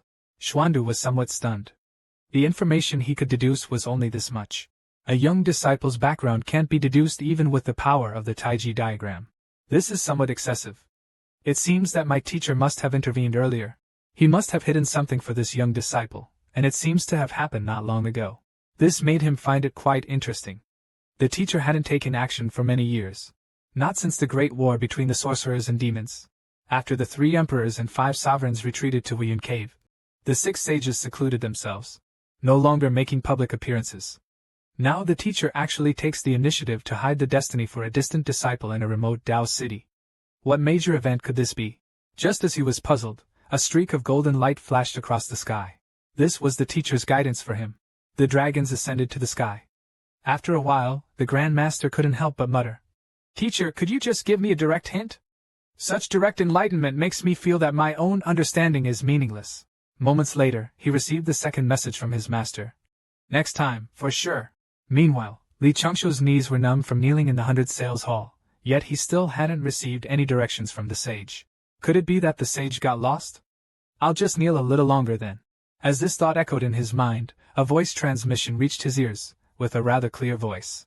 "I am the Grand Master of the human sect. You are worshipping in front of the teacher's portrait. There must be something difficult, so I came to see." 3,000 miles southwest of the Dao Immortal Gate. Only then could he meet. Li Changshu was surprised but also a bit suspicious. Such a good thing, he only burned 3 incense sticks in front of the saint's portrait. Without saying a word, he alarmed the saint, prompting the saint's only disciple to appear. Li Changshu murmured, "Senior, how do you prove your identity? Even Xuandu, a great master, has amnesia. It's the first time I've encountered such a situation. How should I prove I am me?" Xuandu pondered for a moment.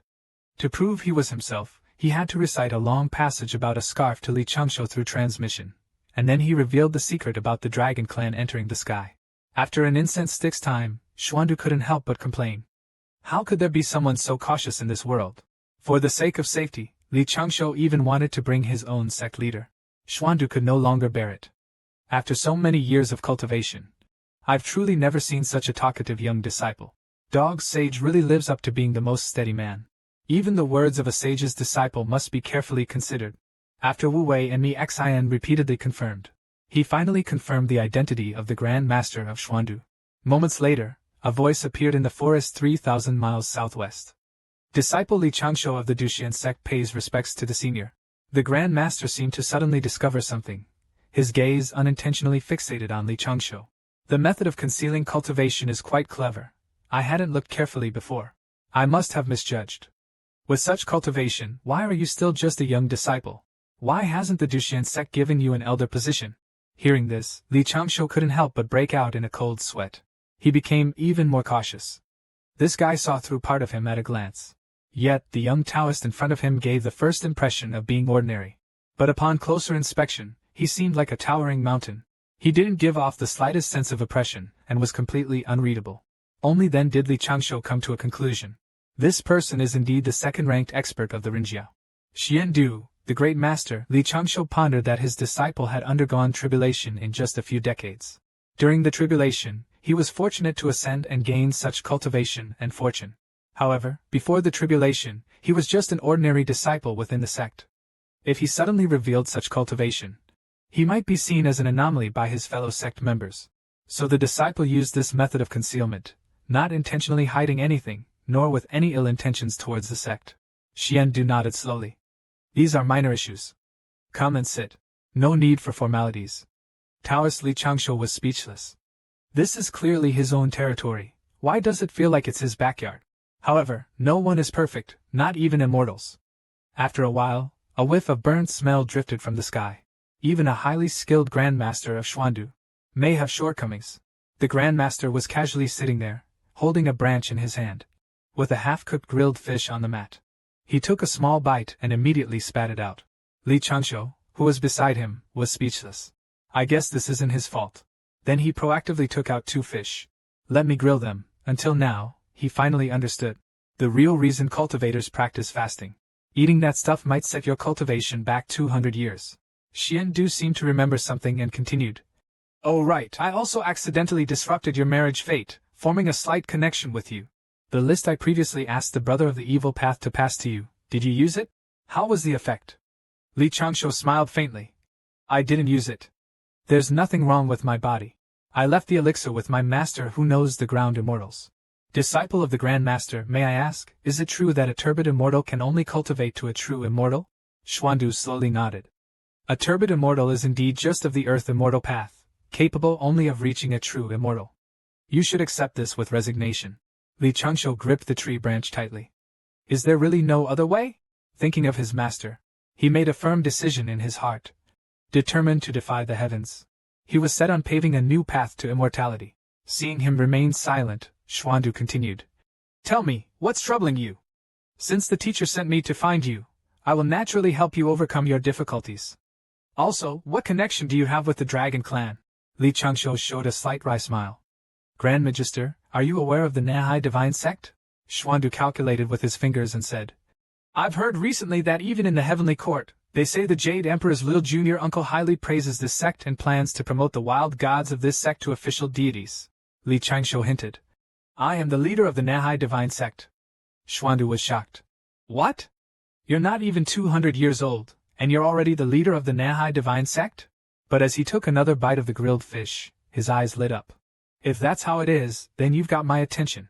Quickly, tell me what exactly happened. This man, though obviously possessing extraordinary strength, is strangely obsessed with running away. Despite being a top survivor among the living, he is still being taught to never underestimate his enemies.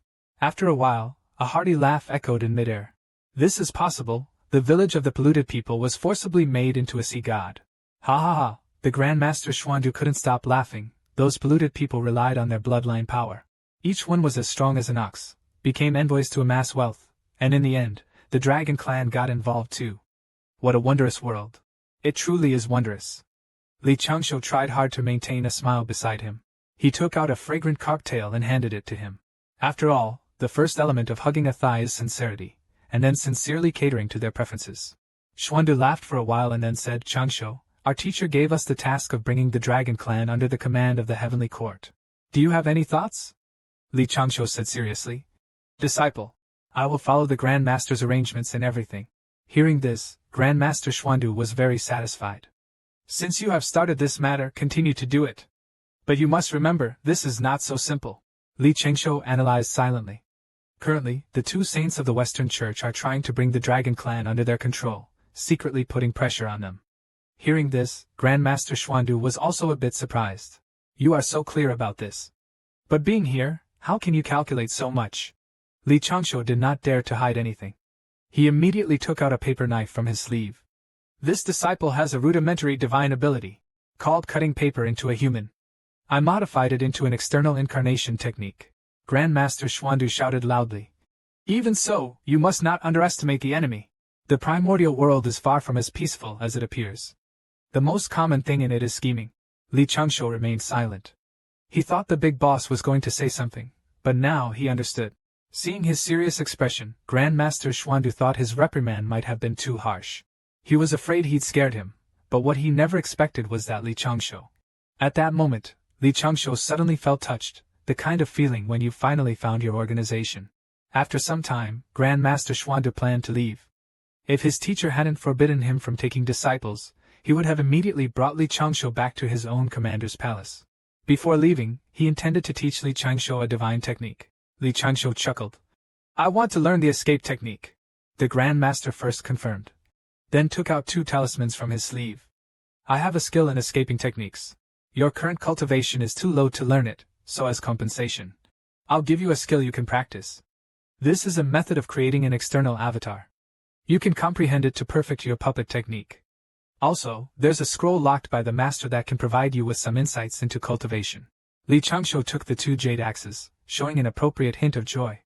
Thank you, Grandmaster. The Grandmaster looked at him, puzzled. This child clearly has high cultivation. Why is he obsessed with escaping? Seeing the Grandmaster about to leave, Li Changshu hesitated. Grandmaster, there's something I'm not sure I should say. Regarding the situation in the city with Lu Feng, I understand you wish to prosper human teachings. But the key issue is that they aren't giving birth. Xian Du frowned. Why is it like this? Logically, as long as they kiss after getting married, there should be a spirit born. Li Changshu suddenly understood something. So he had been adhering to these principles all these years. He didn't realize that just getting married without actions wouldn't result in a child. Although the Dragon Clan won this battle, it was actually Go Xing who prevailed. He not only gained the gratitude of the Dragon Clan but also owed them a favor. On the other side, the great battle in the southwest of Nanshan Buzhou has reached its end with the dragon's complete victory. Watching those overconfident swarms of blood-pooled black mosquitoes, Aoi felt waves of emotion in his heart. Following the advice of the expert behind Brother Changshu, they looted, cremated bodies, and captured souls. Everyone offered a funeral. If not for the strategies given by the expert behind Brother Changshu, although the dragon camp would have won, the casualties would have been several times greater. They truly owe Brother Changshu a great favor. Meanwhile, a figure in a flowing robe stood with hands folded in the air. Changshu truly lived up to the expectations of me and my teacher. Well done. Then he glanced down and shouted loudly. Everyone listen, it is acceptable to punish evil, but do not let medicine harm mortals. Do not let medicine harm mortals. When Yaneo immediately looked up, he looked towards the sky hundreds of feet high. It turned out to be the Taoist Grandmaster Xian Du. The Grandmaster was also very clear in his heart, his appearance here. It's equivalent to openly backing the sea god cult leader, so Li Changshu can proceed without holding back. At this moment, when Jing Taoist, who was focusing on this place, was already furious, suddenly shivered, instantly lost his anger. How could Grandmaster Xuandu appear there? He knew this man couldn't be provoked. Next, he should avoid that boy from the human race. The sea god cult indeed has traces of someone's teachings. However, he vaguely remembered that a few years ago, there were some dragon soldiers quite dissatisfied with the Dragon Clan, leading to some rebellions. This matter can be slightly utilized. In the empty Lishao Hall of the Nine Heavens, the news that the Dragon Clan had completely destroyed the bloodlines had already come in. Dong Mua stood below the high platform, bowing in salute. Your Majesty's scheme against the Dragon Clan, Old Shin cannot deduce. But at that time, the ones who appeared were the ancient beasts, the blood-winged black-marked swarm. And the only ones capable of releasing so many of them now are limited to 2 entities. The young man in white robes slowly nodded, clearly understanding who Lord Dongmu was referring to. Then, he was instructed to bring some rewards later to the Southern Sea Divine Sect to show appreciation to this beloved minister. The Jade Emperor paused, and a touch of embarrassment appeared on his face. Lord Dongmu, this time remember to ask this beloved sea god for his name and title. At this moment, he suddenly realized he didn't know even half of the Southern Sea god's name. Not even an alias. At this time, Li Changshu was holding the many gifts sent by the Dragon Clan, overjoyed. Although the Dragon Clan won this battle, he was the one who truly profited. Not only did he earn the Dragon Clan's gratitude, but he also owed them a significant favor. But with this support, the comprehensive defense formation of Shaoqiong Peak. And the Shaoqiong Peak wandering plan can take a big step forward. However, just after Li Changshu selected treasures from the Dragon Palace for half a day, the familiar figure returned to the familiar old street. Entering the familiar temple gate, the visitor naturally brought the Jade Emperor's reward, the Dongmu Palace. Li Changshu sent a paper avatar, transformed into an elderly Qingshou elder, to meet with Dongmu Palace immediately. Upon meeting, Dongmu Palace showed concern and exchanged a few pleasantries with him. Yet he always felt that seeing the sea god again, there was a slight difference in the divine charm and Taoist aura. This sea god seems more composed and confident than before. He has a radiant aura about him. As Dongmu Gong took out the treasure, Li Changshu stepped forward. He pushed the pile of treasures back into his hands. I owe this reward to Dongmu Gong's grace. Please take some, or I will feel guilty. Two figures pushed and let each other have it for a while until they stopped. Thus, the emperor's reward was halved. As they were leaving, Dongmu Gong remembered to ask about his title, unsure of how to report to the emperor. Li Changshu quickly thought, I shall offer one. From today, I shall be known as Taoist Chang Gum. Mu Gong, you may tell the emperor this. A legend begins here. This man has always aimed for stability as his life goal. Unexpectedly, the appearance of a woman directly disrupted his originally peaceful life. One day, a mountain patrol disciple suddenly arrived outside Shaoqiong Peak. Entrusted by someone, he came specially to deliver a message to the old master Jiyuan. Just as he complained that Shaoqiong Peak was a god-forsaken place, he suddenly heard three fairies laughing and playing. Looking closely, it was Yiqin Xian and others. On that fair and translucent skin, a turtle had unexpectedly appeared. Jiujiu was holding a paintbrush, laughing non-stop, clearly pleased with her masterpiece. Lan Lingyi was equally delighted, even shedding tears from laughter.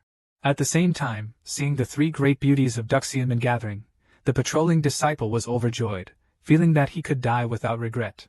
But before he finished speaking, with a clang, the fire spirit's sword had already been unsheathed. It brushed past his ear. The patrolling disciple trembled. He was immediately drenched in cold sweat, utterly terrified. He didn't dare to take a step forward.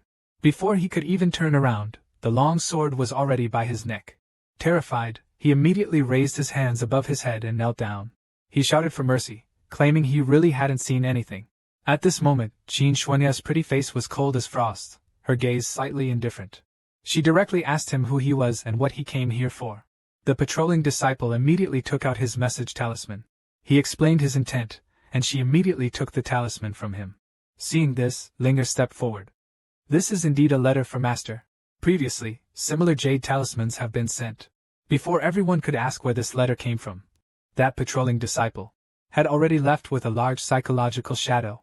He made a quick getaway. On this day, a disciple patrolling Mount Duxian completely lost his preference for beauties. However, to ensure Master's safety, Linger decided to check the contents of the letter first. Next, Linger carefully examined the jade talisman's prohibitions to prevent any spellcraft intrusion. After 2 hours, he finally finished the inspection. Then, he infused the jade talisman with magic. However, all of this was observed by Li Changshu. He immediately communicated, not fully utilizing the needle and thread beside him. Further confirmed the safety of the jade talisman, chanting, stability, 40 times. Until the next day. Elder Shi held the copy transcribed by Lingyi, and wept silently, muttering continuously, It's great that Master is still alive. However, regarding this lion that suddenly appeared, Li Changshu didn't have much goodwill. Leaving his two disciples, who hadn't yet become immortals, in the mountains and running off himself was somewhat irresponsible. But Li Changshu couldn't say much about it. As long as Master didn't blame the lion, he would still respect this Grand Master somewhat. A few days later, under the arrangement of the old Taoist of Destiny, Li Changshu and Lan Lingyi were forced to stand at the doorstep, holding a banner to welcome the Grand Master. Li Changshu silently thought, Master has aged so much. Therefore, the Grand Master must be a white-haired, wrinkled old man. As he was pondering, a figure appeared in front of him. However, what surprised the two disciples was that the person in front of them wasn't an old, wrinkled Taoist. Instead, it was a girl wearing battle armor, carrying a long sword that looked like a door plank on her back, with a rather charming face. Importantly, on this girl, who was supposedly thousands of years old, Li Changshu sensed a strong, fierce aura. Qi Yuan burst into tears upon seeing the master, exclaiming, Disciple! Qi Yuan pays respect to the master. This not only made Li Changshu and the other disciple widen their eyes again, but also revealed that she was truly their Grand Master. This young master spoke with a clear voice, Are you really the second brother? Second brother, how could you have failed your tribulation? How did you turn into the corrupted elder brother? Why hasn't he come out to see me? Qi Yuan opened his mouth, but didn't know what to say. Master, this disciple is incompetent. Accidentally lured into a trap, and could only survive using an immortal technique. Then, Qi Yuan told the whole story of what happened since Lin Jiang Sanren's departure. A trace of icy killing intent emerged. A pervasive aura emanated from the girl's ancestor's body. Xia Lin Feng, I will go confront them now. Go Xing has always been very steady in protecting Xiao Xiongfeng. This time he finally gained the master's approval. Before everyone could react. In an instant, Xiangling shot forward like an arrow released from a bow. She dragged a sharp trail of blood-red light in midair, shooting towards Korean Lingfeng. Li Changshu never expected that this master's temper was so fiery, directly challenging the Lord of Yifeng. However, a slight smile appeared at the corner of his mouth. Regardless of everything else, the fact that the ancestor spoke directly to Quan Xi's master, rather than Quan Xi himself, made Li Changshu see him in a new light. Even so, Li Changshu hurriedly activated his avatar to seek help from his close friend, Uncle Jiu Wu, and also asked Elder Wan Lingyun to help mediate. Meanwhile, the scattered immortal of the river was already in a fierce battle with Quan Xi's master, striking the opponent's internal organs with a single palm. Caught off guard, Quan Xi's master had his left shoulder pierced by the bloody radiance, splattering blood as his protective immortal light was instantly shattered. Jiang Linger's eyes were stern, holding two short blades in her hands. She swore to seek justice for her disciple. He shouted, "You and your master crippled my apprentice. So it's only right that I cripple you." Master Kaisi knew he was no match, despair written all over his face. Just as the weapon was about to strike, Elder Wan Lingyun immediately blocked the attack. Then he promptly separated the two. "Stop, fighting is forbidden within the sect." However, Jiang Linger didn't care at all, loudly demanding them to step aside, or she would take them all on at once. At that moment, a voice tinged with a sigh suddenly spoke. "Stop," Jiang Linger paused. She turned to look toward Broken Sky Peak. The visitor was the sect's strongest celestial, Master Wang Qi. In a very calm tone, he said, "Jiang Linger, do not let things get out of hand." Li Changshu, nearby, was flustered. "At least be gentle, Master Wang Qi. My master is a fierce person who would kill without a second thought. Can you really stop her like that?" To his surprise, Jiang Linger compromised so easily. This made Li Changshu think there was definitely something between the two. Just as things settled down, Jiang Linger called Li Changshu over to discuss some matters privately. She also wanted to learn more about the current Xiaoqiong Peak. On the way back, Li Changshu couldn't help but remind his ancestor disciple to meet you. "I believe the feud between Xiuqiong Peak and Xianling Peak needs to be carefully planned and should be handled discreetly, not openly. Moreover, I dreamt that Quan Xi was killed by someone and died tragically.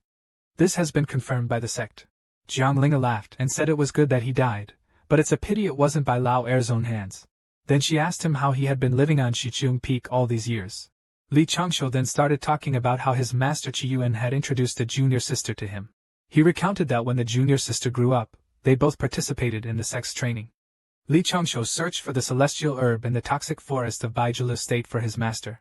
Although hard work paid off and he successfully collected it, from then on, he was bound with the poisonous cliff. Next, Master Qi Yuan helped to resolve the situation. Afterwards, Li Changshu received an invitation from the Dragon Palace. By a twist of fate, he performed alongside his future good brother Aoi on the same stage. Not long after, Li Changshu underwent his immortal tribulation and unexpectedly became the leader of the Sea God sect. Of course, the matters of ascension and becoming the leader must not be told to the Patriarch. Next, when the Bloodmark puppets launched a large-scale attack on the Crossing Immortal Gate, everyone at the Crossing Immortal Gate united to defeat the enemy. Not long after the great battle ended, the sect's grand competition was held ahead of schedule. Xiaoqiong Peak made a great breakthrough, achieving its best results in history. After hearing this, Jiang Linger said earnestly, "Your master is stubborn, and not very cautious about others. I think you're a bit more stable. I'll entrust Xiaoqiong Peak to you in the future." Li Changshu showed a faint smile on the corner of his mouth. Although he had always been doing this, he felt the burden on his shoulders become so heavy after hearing his grandmaster say it directly. "Don't worry, I will do my best to protect this place."